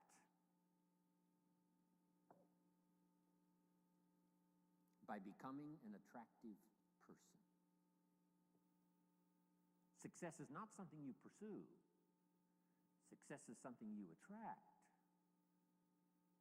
by the person you become, by becoming an attractive person. Now, what could you think of that would start to make you more attractive to the marketplace? This is such simple ABC stuff. Okay? Let me give it to you. Let me start with this. Jim Rohn's view of the 21st century. We've begun a new century, 21. We've begun a new millennium, number 7. Some scholars hold great significance to this 7th millennium. And I think it's probably true. It's going to be the most extraordinary time in the history of the human race, I think. And these opening years now of the new millennium and the new century, how could you take advantage of this extraordinary time in human history and make for yourself an extraordinary life? Because it's all possible. So jot this little quote down now. It's one of the best I've come up with, I think, lately. And I'll just quote it slowly so you can jot it down and take it home. Here it is. From testimonials and from personal experience, we have enough information to conclude that it's possible to design and build and live an extraordinary life. From testimonials and from personal experience, we have enough information to conclude that it's possible to design and build and live an extraordinary life. I'd like to have you think about that, not just here, but even after you've gone back home. Think about it at least often enough to say, I think that's true. From testimonials and from personal experience, we have enough information to conclude that it's possible, it's not a guarantee, but it's possible to design and build and live an extraordinary life. Now, if you believe that and accept it, you just simply use that as a foundation, as the fundamentals. So now jot this down. Jim Rohn's view of the 21st century. Number one, unprecedented opportunity. Unprecedented opportunity. These are probably going to be the most extraordinary times in the history of the human race, 6,000 years of recorded history. We got through the last millennium. We especially got through the last century, a bloody century, the 20th century. Hopefully those major wars of devastation and destruction are behind us. World War II claimed 50 million lives. 19 million of them were Russian. The devastation of the 20th century was unparalleled and unprecedented.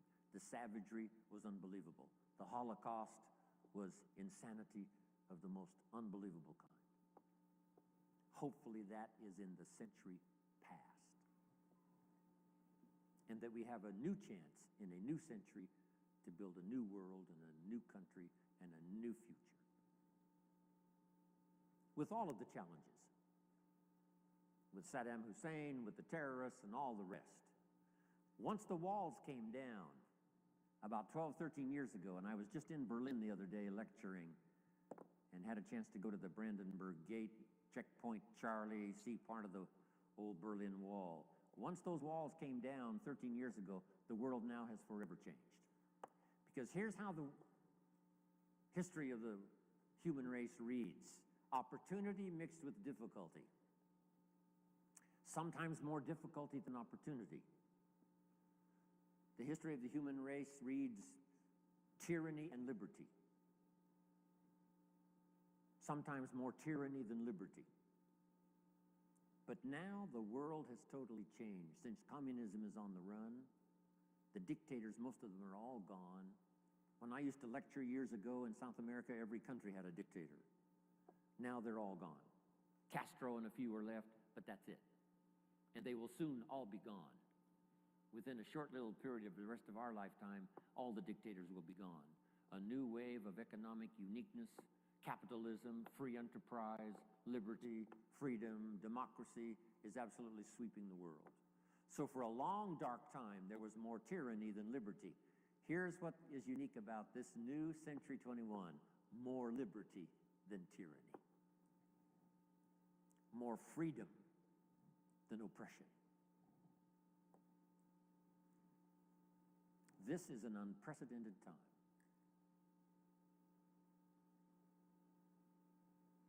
Unbelievable opportunity. We have the technology to accomplish the most incredible things.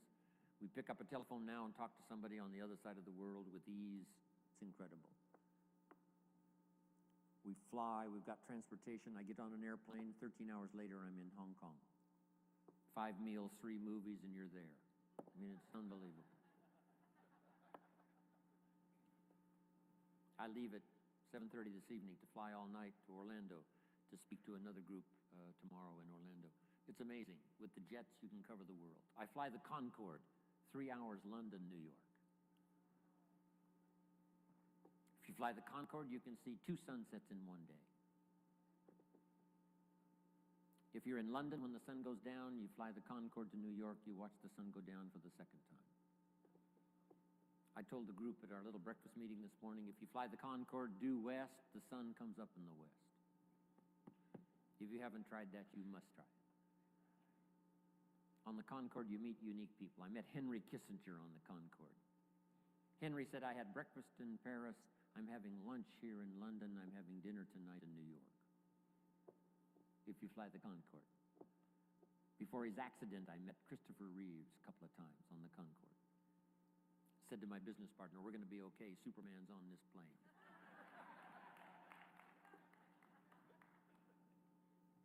This is unprecedented opportunity now, the 21st century and the beginning of the 7th millennium. These are extraordinary times. Now here's number 2. However, keen competition. World competition. We're dealing now with Iraq. A big part of it is competition. Hopefully the nations of the world will settle a big share of their differences so we can develop unique economic, social, personal prosperity for the future with limited conflicts. No more horrors, no more holocausts, hopefully. But with the human race, you always have to keep your fingers crossed. Who knows? But I think it's going to be a time of unprecedented opportunity, but unique competition. Now, to take advantage of the 21st century and this opening of the new millennium, how could you use the opportunity? Now that you've arrived, told me your story, I'm beginning to see the light. Words. The old prophet said this, words are like a lamp for your feet, so you can see where to walk. And words are like a light for your pathway, so you can see where to go. With words, you can show somebody where to step and where to go. Wow. I said a little prayer before I left my hotel room this morning and asked God to give me a little stronger gift of words today so that my words might have meaning. Maybe I've caught you at just the right time. Maybe this is the moment for you. And if I can say something uniquely enough, using the English language best as I can, words are sometimes clumsy when you try to express what's going on in your head, let alone your heart. But if I can do as good a job as I possibly can in the session we've got this morning and then again this afternoon, by the time I'm finished, maybe my words will help turn on another light for you. And you'll be able to see the possibilities better than you've ever seen it before. You'll be able to see yourself more successful than you've ever envisioned it before. If I can wisely say good words. Now I've put communication in 3 parts because all 3 of these parts now help me make more fortunes. Here's the first one. It's called training. Training is simply showing somebody how to do the business, how to do the job. If you get good at that, the pay is incredible, whether it's your own enterprise or whether you work for someone else. Training pays big money. Here's the next one, teaching. And I've divided the 2 just to make the point. Teaching is more teaching life skills. Teach somebody how to set goals. Gary mentioned, right, making the list and checking them off. Today he gets to check one off. Jim Rohn arrives in San Jose, Santa Clara. I'm so excited about that. Teaching leadership, teaching management, teaching how to become powerful, gifted, influential. Teaching father skills, mother skills. I've now, the last 15 years, learned grandfather skills. I set a goal when I became a grandfather to be one of the best grandfathers any grandchildren ever had in the whole wide world. I practice it. I think about it. How to use my newfound life as a grandfather and learn every skill possible to dazzle my grandchildren. I'm one of the best.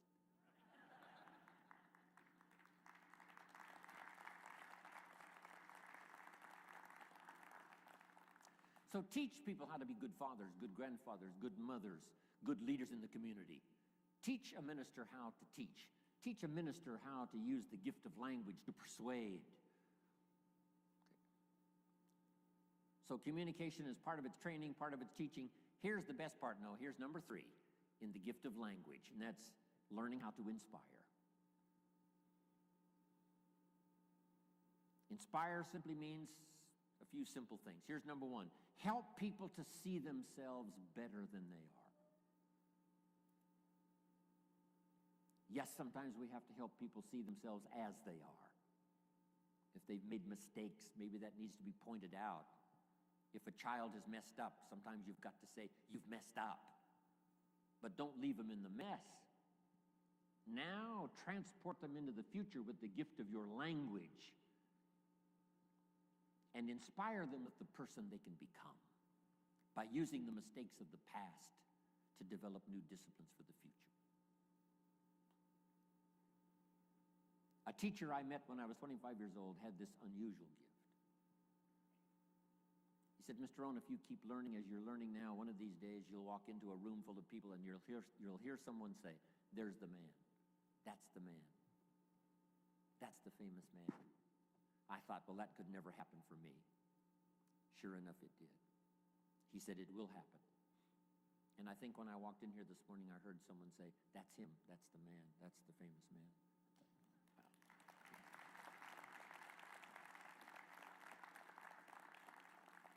You must transport your children into the future. Yes, you have to take them back to review their mistakes, but don't leave them there. Now transport them into tomorrow. Transport your children into next week. Help them to see themselves 30 days from now, 90 days from now, 6 months from now. Help them to see themselves successful. It's your gift of language that can do that. Help them to have faith for themselves and faith for the future. The sacred writing says this: faith comes by hearing words, good words. Somebody who well chooses their words and delivers them with uniqueness can inspire faith for somebody to believe the most impossible things can be possible. And that excitement of possibilities comes from hearing or reading unique words. One of the best phrases I could give you for the day, here it is: don't be lazy in language. Don't be lazy in language, because the gift of language can create a career. It can help somebody see the way into the future. It can help somebody change from who they are to who they would like to be.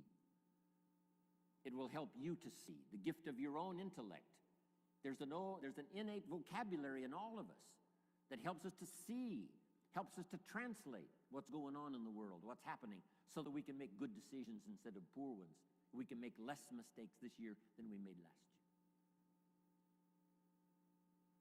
One of the major things to pray for is to be gifted in language, because it can have such a dynamic effect on your children. It can have such a dynamic effect on your business.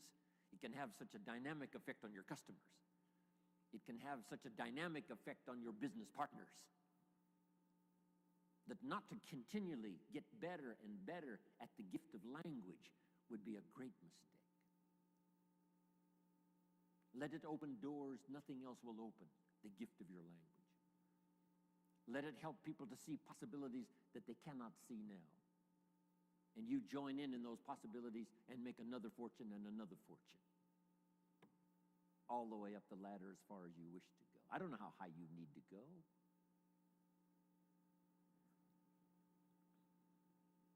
What were the instructions given to the first couple after the garden experience, Adam and Eve, according to the storyteller?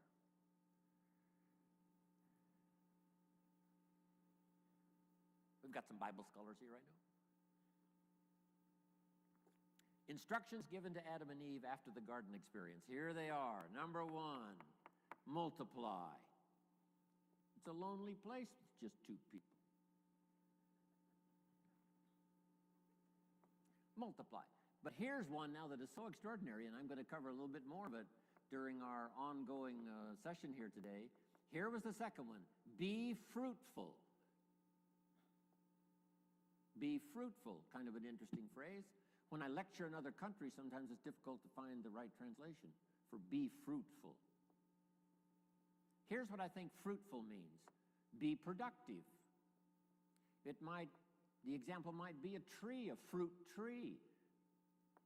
Plant a fruit tree. Now, why do that? It's very simple. Teach it to your children. Number 1, to survive. The first instinct is to survive. So be productive enough to survive.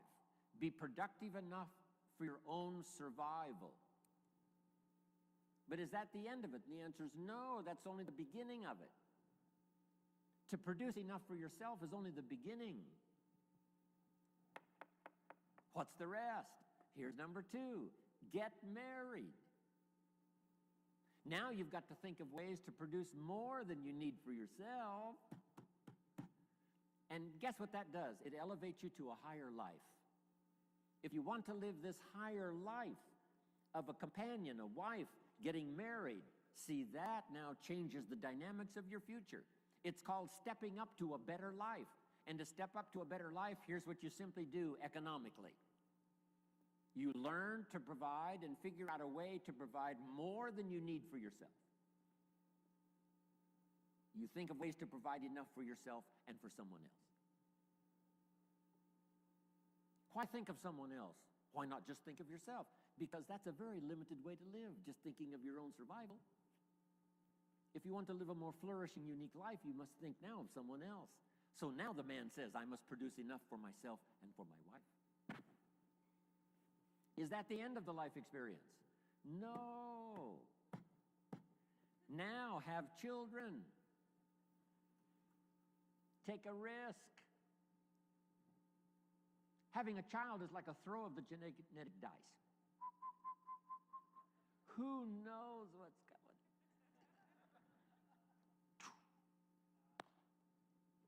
See what happens. But now a man who now wants the experience of having children must now think of ways to produce enough for himself and for his family. Someone says, why do that? Why not just take care of yourself? Because that's such a beginning way to live. Survival is okay, but it's not the good life.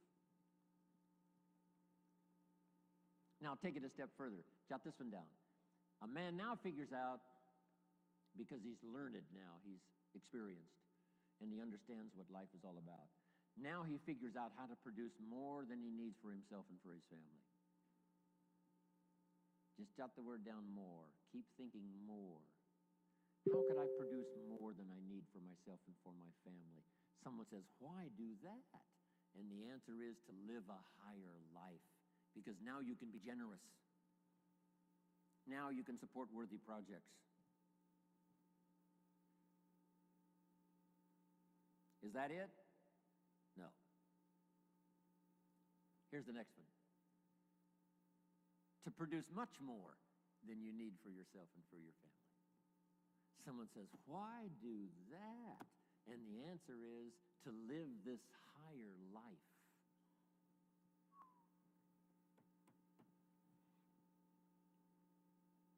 What if you earned $10 million one year and you and your family only needed $3 million? That would probably take care of the average family, $3 million. Some families are more expensive than others, but let's say $3 million would pretty well take care of most families. But you made $10 million, and you and your family only needed $3 million. Now you've got $7 million to give. Wouldn't you like to live that kind of life? Someone says, why do that? And the answer is, the possibilities of economics are so available that if you wish to, you can not only earn enough for yourself and for your family, you can earn more than you need for yourself and for your family, and if you really wanted to, you could earn much more than you need for yourself and for your family. Wow. Is that it? Let's take it one step further. Just jot this phrase down. Figure out a way to earn far more than you need for yourself and for your family.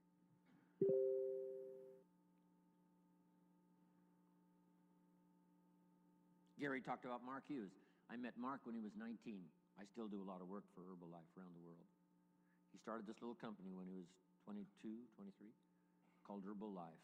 And he died just a couple of years ago. Mark Hughes, age 44. Guess what he left? Number one, a company worth $680 million, according to the new investors. Here's what he left his son, $350 million. Estimated wealth he created for those who worked for him during the 20 years he was alive, about $3.5 billion. Imagine having the zest and having the wish and having the desire to create billions in wealth, not just for yourself, but for others. 350 million, nice little nest egg for your son. Somebody says, why do that?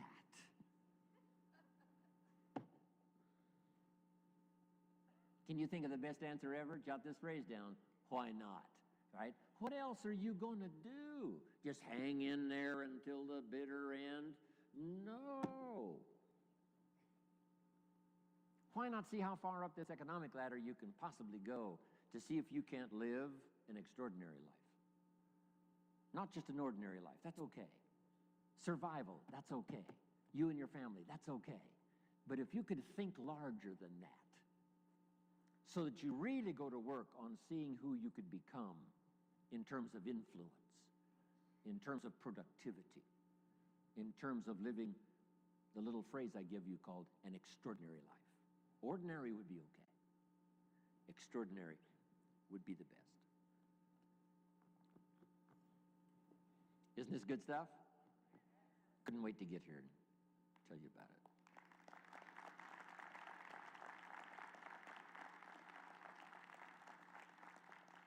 I could hardly wait to hear what I've got to say today.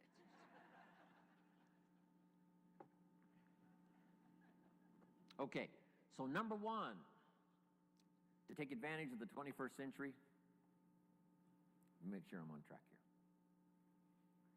To take advantage of the 21st century, learn multiple skills. Let me give you one more now. It would be useful to know more than one language. When I travel the world, I have to have translators. The only way I can speak to someone in Japan, or speak to someone in South Africa, or speak to someone in Israel, or speak to someone in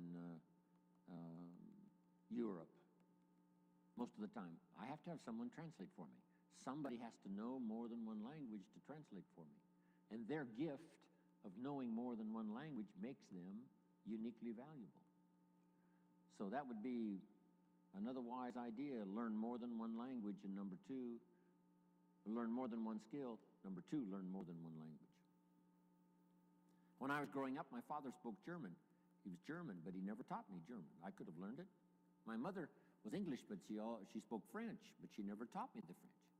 When I was growing up, they said, you know, leave the old world languages behind. This is America now, English, English, English. Now we know much better. My parents, I could have learned 3 languages as easy as one growing up. So, if you think the time has passed for you to learn that second, third language, make this note now. It's one of the best for the day. Give it as a gift to your children. Encourage them to learn the second, third language, as many as they can learn. I asked a teacher one time, how many languages can a child learn? And she said, as many as you will teach them. They don't lack curiosity. They don't lack capacity. They only lack a teacher. Don't let your child develop 10% of what they're capable of. Don't let them develop 15% of what they're capable of. Give them the opportunity to learn as much percentage as possible of what they're capable of. And for yourself. So, multiple skills, multiple languages. Now, what's the rest? Taking advantage of the 21st century. Jot these notes down. Have you got this? Don't want to erase it if you haven't got it.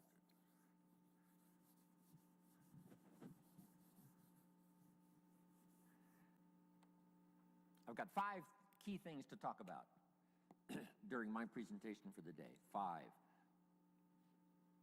good basic ideas. These are called basics, fundamentals. And it's interesting that I only have 5.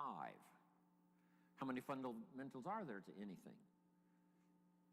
Here's a good phrase, just a few, meaning anybody can learn them. There's just a few fundamentals to being healthy. If someone says, I'm going to teach you the 50 fundamentals to good health, you say, well, that doesn't make sense. There's not 50 fundamentals to have good health. There's just a few. 6, 7, 8, that's about it. If you want to learn to play basketball, you got to learn the fundamentals. How many fundamentals are there to the game of basketball? Just a few. 5, 6, if you become extremely gifted, maybe 7, 8, that's it. That's it. Now here's what's interesting also about fundamentals and basics. There's no new ones. I mean, this stuff's been around for a long time. So beware of someone who says we've got new truths. Say, no, truth is old. It can be, more of it can be discovered, but there's no new truth. If someone says, I'm manufacturing antiques, wouldn't you be a little suspicious? Say, no.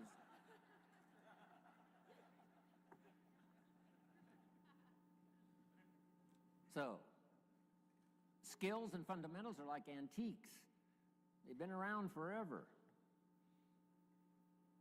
The law of averages I teach in one of my seminars. The law of averages. Here's what it says. If you do something often enough, you'll soon have a ratio of results.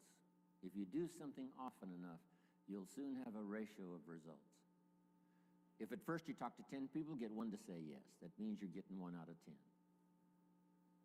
Talk to 10 more, get another one. Talk to 10 more, get another one. Talk to 10 more, get 2 instead of 1. Why is that? You're getting better. The law of averages works for anyone.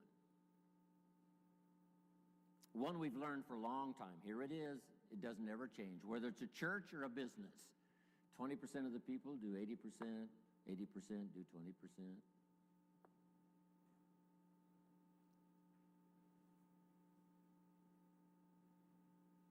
So here's what I learned in time management.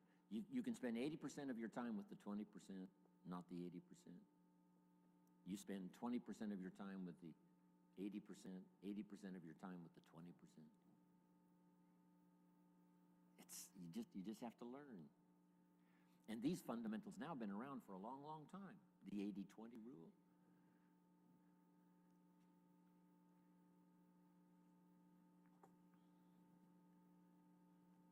We bring products, tapes, books, videos, right? Things to buy for your ongoing education. We bring books and tapes and CDs, and we bring all that stuff for how many people? You say, well, you'd bring enough for 100% of the people. No. No. No. 20%. You bring all the stuff for the 20%, not the 80%. Isn't that fascinating? 20%.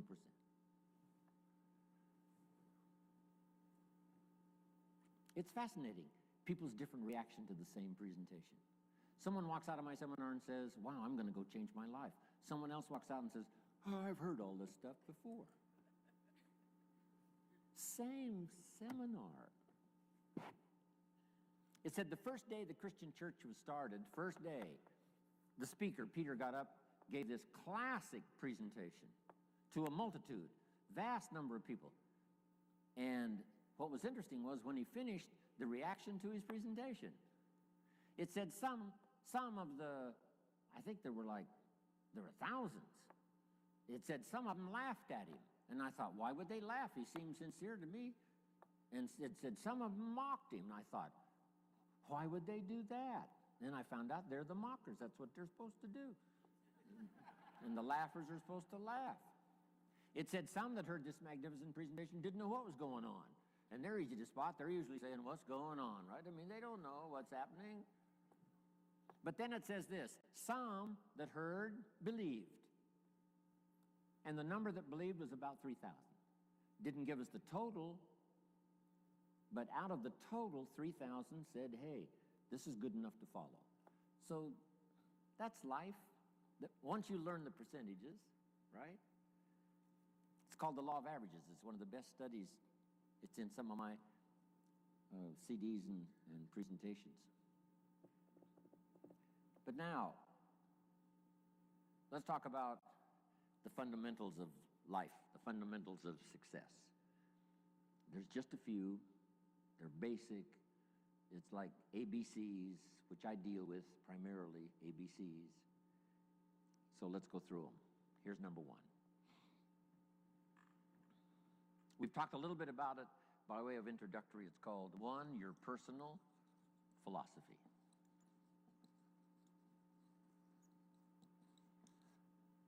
Philosophy is a big subject. Political philosophy. Here's what the communists taught, because I have to deal with it when I go to Russia. The communists taught, capital belongs to the state, not the people. We've taught all these years what? Capital belongs to the people, not the state. Wow, what a difference in economic philosophy. The communists said, people are too dumb and stupid and greedy to know what to do with capital. So you got to take capital away from all the dumb, stupid, greedy people and give all the capital to the all-wise, all-knowing state. And let the state run everything, and let the dumb, stupid people show up for their work assignment. That was the philosophy of communism. They devastated every country they touched with that philosophy. I was just in East Germany. Guess what it's taking just to clean up East Germany after the communists left? $1 trillion. They've spent $500 billion already, and they got another $500 billion to go, just to clean up one country devastated by such a philosophy. Capital belongs to the state, not the people. Wow. The consequences of philosophy are unbelievably either on the good side or on the bad side. Now, personal philosophy. You know, there's religious philosophy and spiritual philosophy, and there's economic philosophy and social philosophy, okay? Economic, political, all kinds of philosophies, right? Where did we come from, and where are we going, and what is the meaning of life? Right? Philosophy is a big tent with many different divisions. But the one I want to talk primarily about today, and then expand from that, is your personal philosophy. So jot this down, one of the best notes for the day. Each person's personal philosophy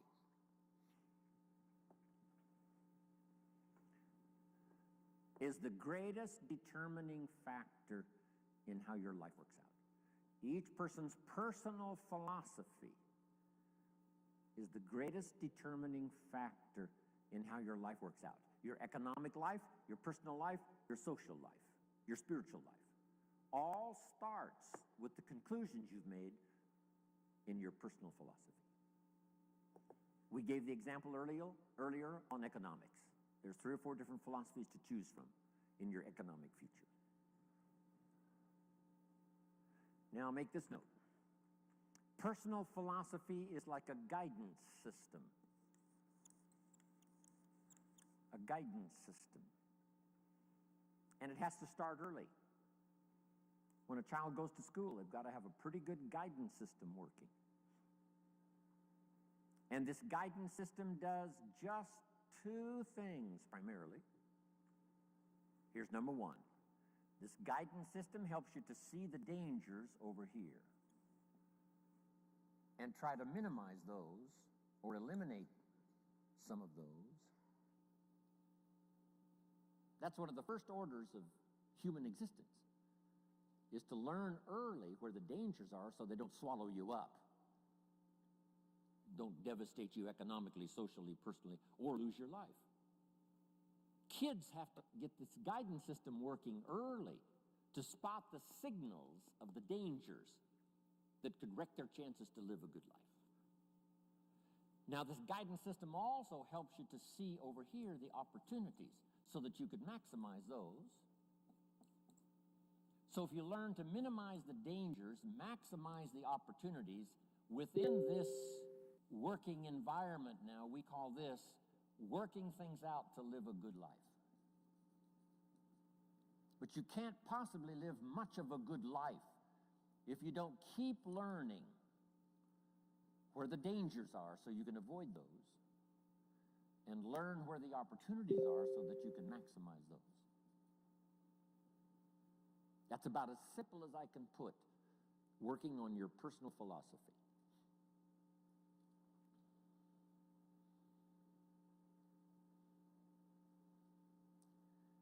Now, why is it this way?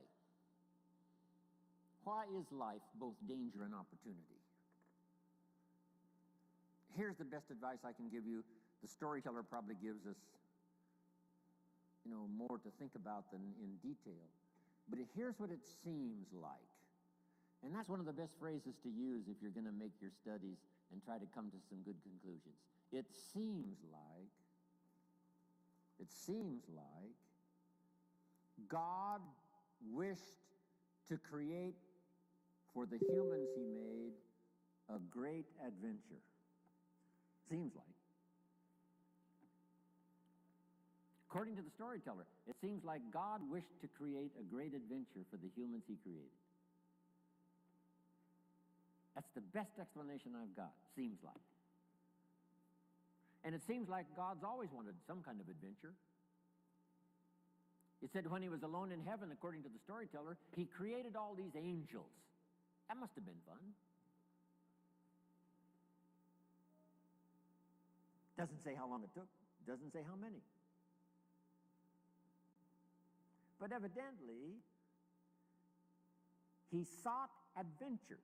Part of the adventure, I guess, in those early times before the creation, was in heaven with the angels he created. Now then, he also creates an angel that's the best and the brightest of the angels, called Lucifer. And so begins, according to the storyteller, one of the great adventures of all time. And along the way, the idea occurred to Lucifer that he could take over God's place, become God in his place. And he persuaded, according to the storyteller, he persuaded a third of the angels to go with him on this insurrection. So begins an unbelievable adventure. Seems like that's what God wishes, some great adventure. Not just sit up there and float around on a cloud. Create some angels, create Lucifer. Lucifer persuades a third of the angels to go with him in insurrection. Now they lose out, and uniquely enough, according to the storyteller, God doesn't kill them all. That would end the adventure. But rather cast them out of heaven down to earth. And so now continues this unique story of Lucifer and the third of the angels now cast to earth, creates another adventure. Interesting. The Bible is such a fascinating book, giving us seemingly, what God delights in, and seems like God delights in creating this unique adventure.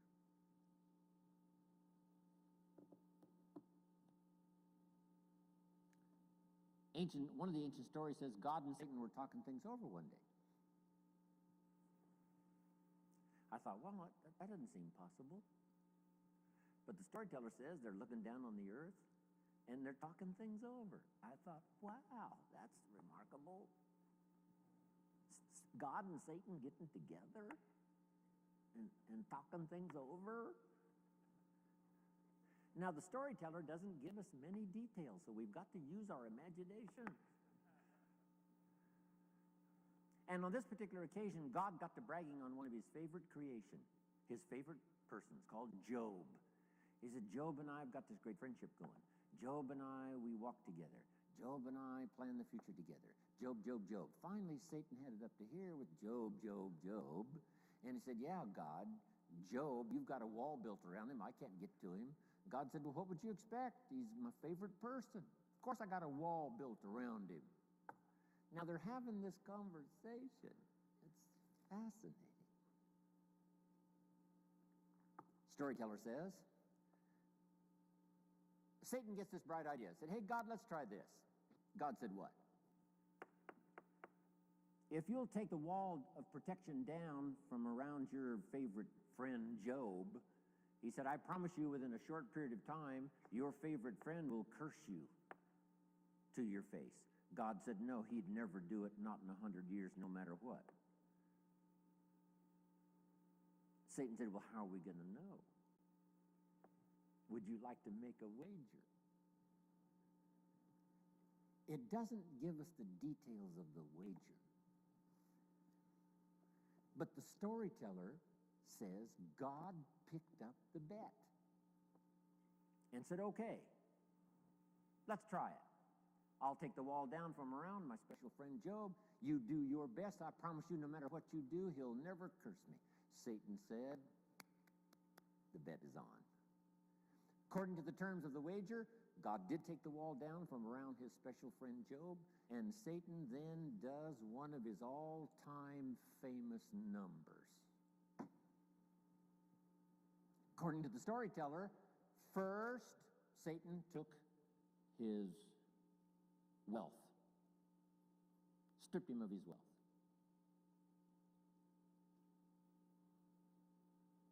Satan said, that'll do it. Where's your friend God? He didn't curse God. Satan said, well, number two, took his health. Blow number two. Surely now he'll curse his friend God. No. Blow number three, and the worst, took his family. His health, his wealth, and his family. Gone. Satan said to God, here's where he does it. And sure enough, Job's wife comes along and says, Job, looks like your friend God has long forsaken you. You might as well curse him and die. And Satan said, here's where he does it. And God says, well, he hasn't talked yet. And while they both listen, Job says, never would I curse my friend God no matter what happens. God said, I knew it. I knew it. And picked up the bet. Whatever it was, doesn't tell us. Isn't that a fascinating story? Now, I say all of that to illustrate this. It seems like God delights in great adventure. And the only way to have great adventure, it seems like, is to have both danger and opportunity, and us with the possibility of figuring it out. Jot this down. Now, it's a nice little list. On one from other people is to just pick up the signals. Part of it is by sight. Here's a good watchword for the 21st century. Pay attention. No use falling into the same trap somebody else fell into. No use living a mediocre life like somebody else has chosen. Take a look and say, is that what you really would like? Say, no. Here's somebody that never read the books, never made the changes. There was a class and they didn't take it, a skill and they never learned it, a discipline and they never tried it. And they blame the government and blame taxes and blame society and they blame circumstances and all the rest. They don't know. And the key is watch carefully. Don't you fall into that same trap. That's how we learn, from what we see. Here's next. If we learn from what we see, we put some of this on video so you can see it again and again and again. Next, you learn from what you hear. We put it on CDs so you can hear it and hear it, hear it. We don't ask you to come to just one seminar. We ask you to come and listen again, listen again. Here's what the early Christians were taught. Don't neglect the assembly. When we call an assembly, do your best to be there, because you never know which of these assemblies is going to change your life forever. You'll never be the same again. And you can't pick the one that's going to totally change your life. You just have to do like all of you I know do. Consistently go, consistently go, consistently go, consistently take notes, consistently go to seminars and lectures and all of the rest, because some of them will be life-changing. Maybe this one will be for some of you. The time is right, the words are right, the ideas are right, the moment is here. We don't know. We just come as many times as we can, be affected by as much language as we can, and see what that'll do for our sight and our ambition, our willingness to develop skills, be a leader, influential. Here's the next one. Be a selective listener. Don't just load up on stuff that isn't going to count. We all need a little humor, but not that much. Life is a pretty sober place. It's life or death. It's success or failure. It's flourishing or mediocrity. This is a serious matter. So, make sure that what you listen to gives you the full range, a good diet of things to listen to. The positive, yes, but the negative also. We need to hear it from both sides. Okay. Years ago, I saw an advertisement once on Roseanne. Tune into Roseanne, white chicks talking trash. I thought, oh, America needs more of that. Now, you don't need much of that, white chicks talking trash.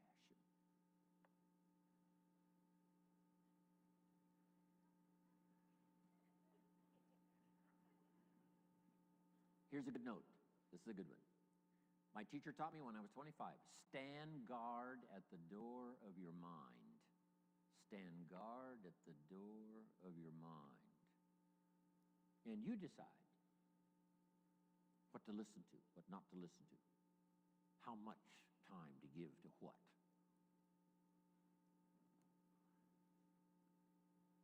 Now, the third one is important, and when we come back this afternoon, we'll continue it. But here's number 3. Read all the books.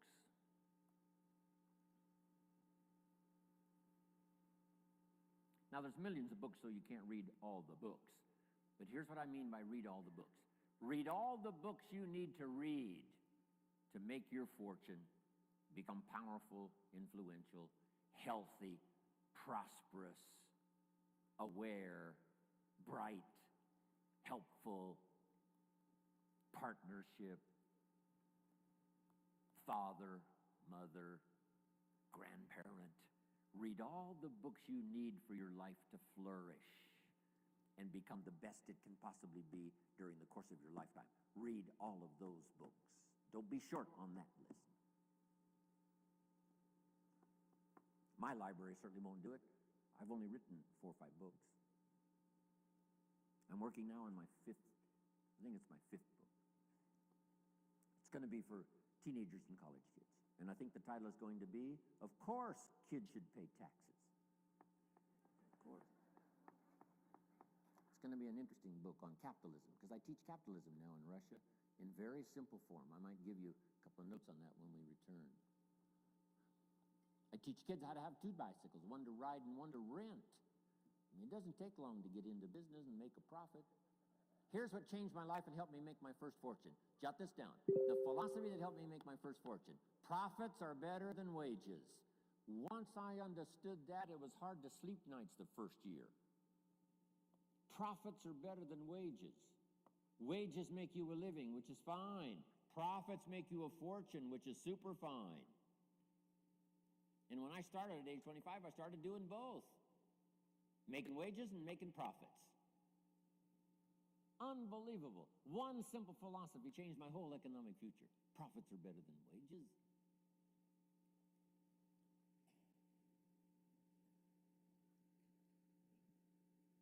Read all the books necessary. Now, I'm going to give you some that started my library. I've got one of the best. If you saw it, you'd be impressed. Haven't read everything in my library, but I feel smarter just walking in it. Right. Okay, Gary, where are you? Enough for the first go-around here. We'll be back this afternoon with some more. Thank you for your patience. Appreciate it very much.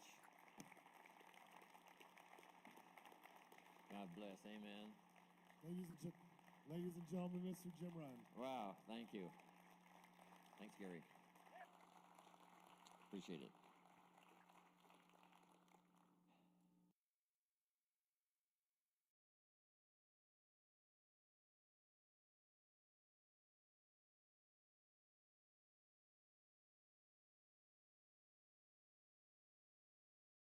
To a lot of people, ambition is kind of a mystery.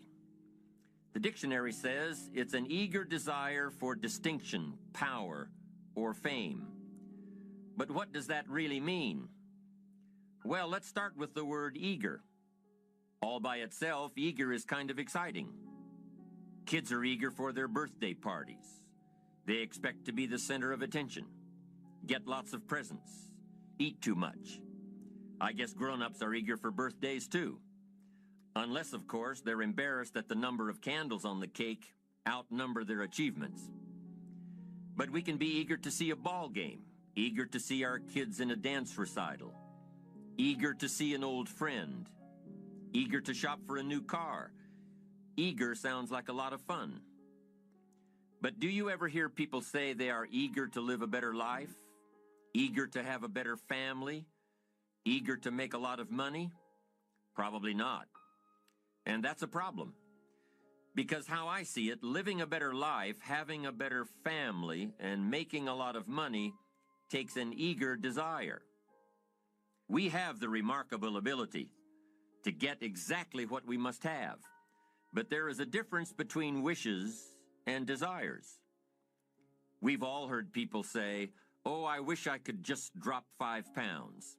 I want to be a little lighter." And we've probably said it ourselves, especially after a big holiday dinner of turkey and homemade pie and every other thing we can possibly stuff ourselves with in one 8-hour period of time.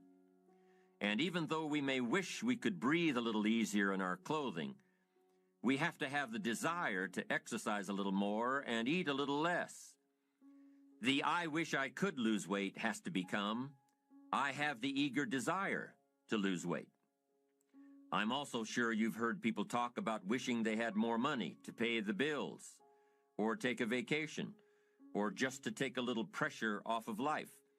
But before their lifestyle can change, their wish needs to become a desire. If they really desired change, they wouldn't spend their evenings just watching TV and wishing they were doing something more. The backbone of an eager desire to change is discipline. True ambition is disciplined, eager desire. It's that little part within us that says, if I want to be ready for that meeting tomorrow, I need to finish preparing for it today. If I want to make sure I can pay for my kids' college education, I need to start saving today. If I want a better life tomorrow, I need to start working on it today. Ambition is a minute-by-minute, day-by-day mentality. To have the ambition to work towards a better family life, a newer car, a bigger house, a financially secure future, you have to live it every moment. If living a successful life was easy, I'm sure more people would be successful. If just being ambitious was enough, I'm sure all of the broke and perplexed people in the world wouldn't be broke and perplexed. While most people spend most of their lives struggling to earn a living, a much smaller number seem to have everything going their way. Instead of just earning a living, the smaller group is busily working at building and enjoying a fortune. Everything just seems to work out for them. And here sits the much larger group, wondering in awe on how life can be so unfair, complicated, and unjust. So what's the major difference between the little group with so much and the larger group with so little? Despite all the factors that affect our lives, like the kind of parents we have, the schools we attended, the part of the country we grew up in, none has as much potential power for doing good as the ability to dream. Dreams are a projection of the kind of life we want to lead. Dreams can drive you. Dreams can make you skip over obstacles. When we allow our dreams to pull us, they unleash a creative force that can overpower everything in our way. To unleash this power, though, your dreams must be well defined. A fuzzy future has little pull power. Well-defined dreams are not fuzzy. Wishes are fuzzy. To really achieve your dreams, to really have your future plans pull you, your dreams must be vivid. If you've ever hiked a 14,000-foot peak in the Rocky Mountains, one thought has surely come to mind. How did the settlers of this country do it? How did they get from the East Coast to the West Coast? By foot. Carrying one day's supply of food and water is hard enough. Can you imagine hauling all of your worldly goods with you? Mile after mile, day after day, month after month? These people had dreams, big ones. They had ambition. They didn't focus on the hardship of getting up the mountain. In their minds, they were already on the other side. Their bodies just hadn't gotten them there yet.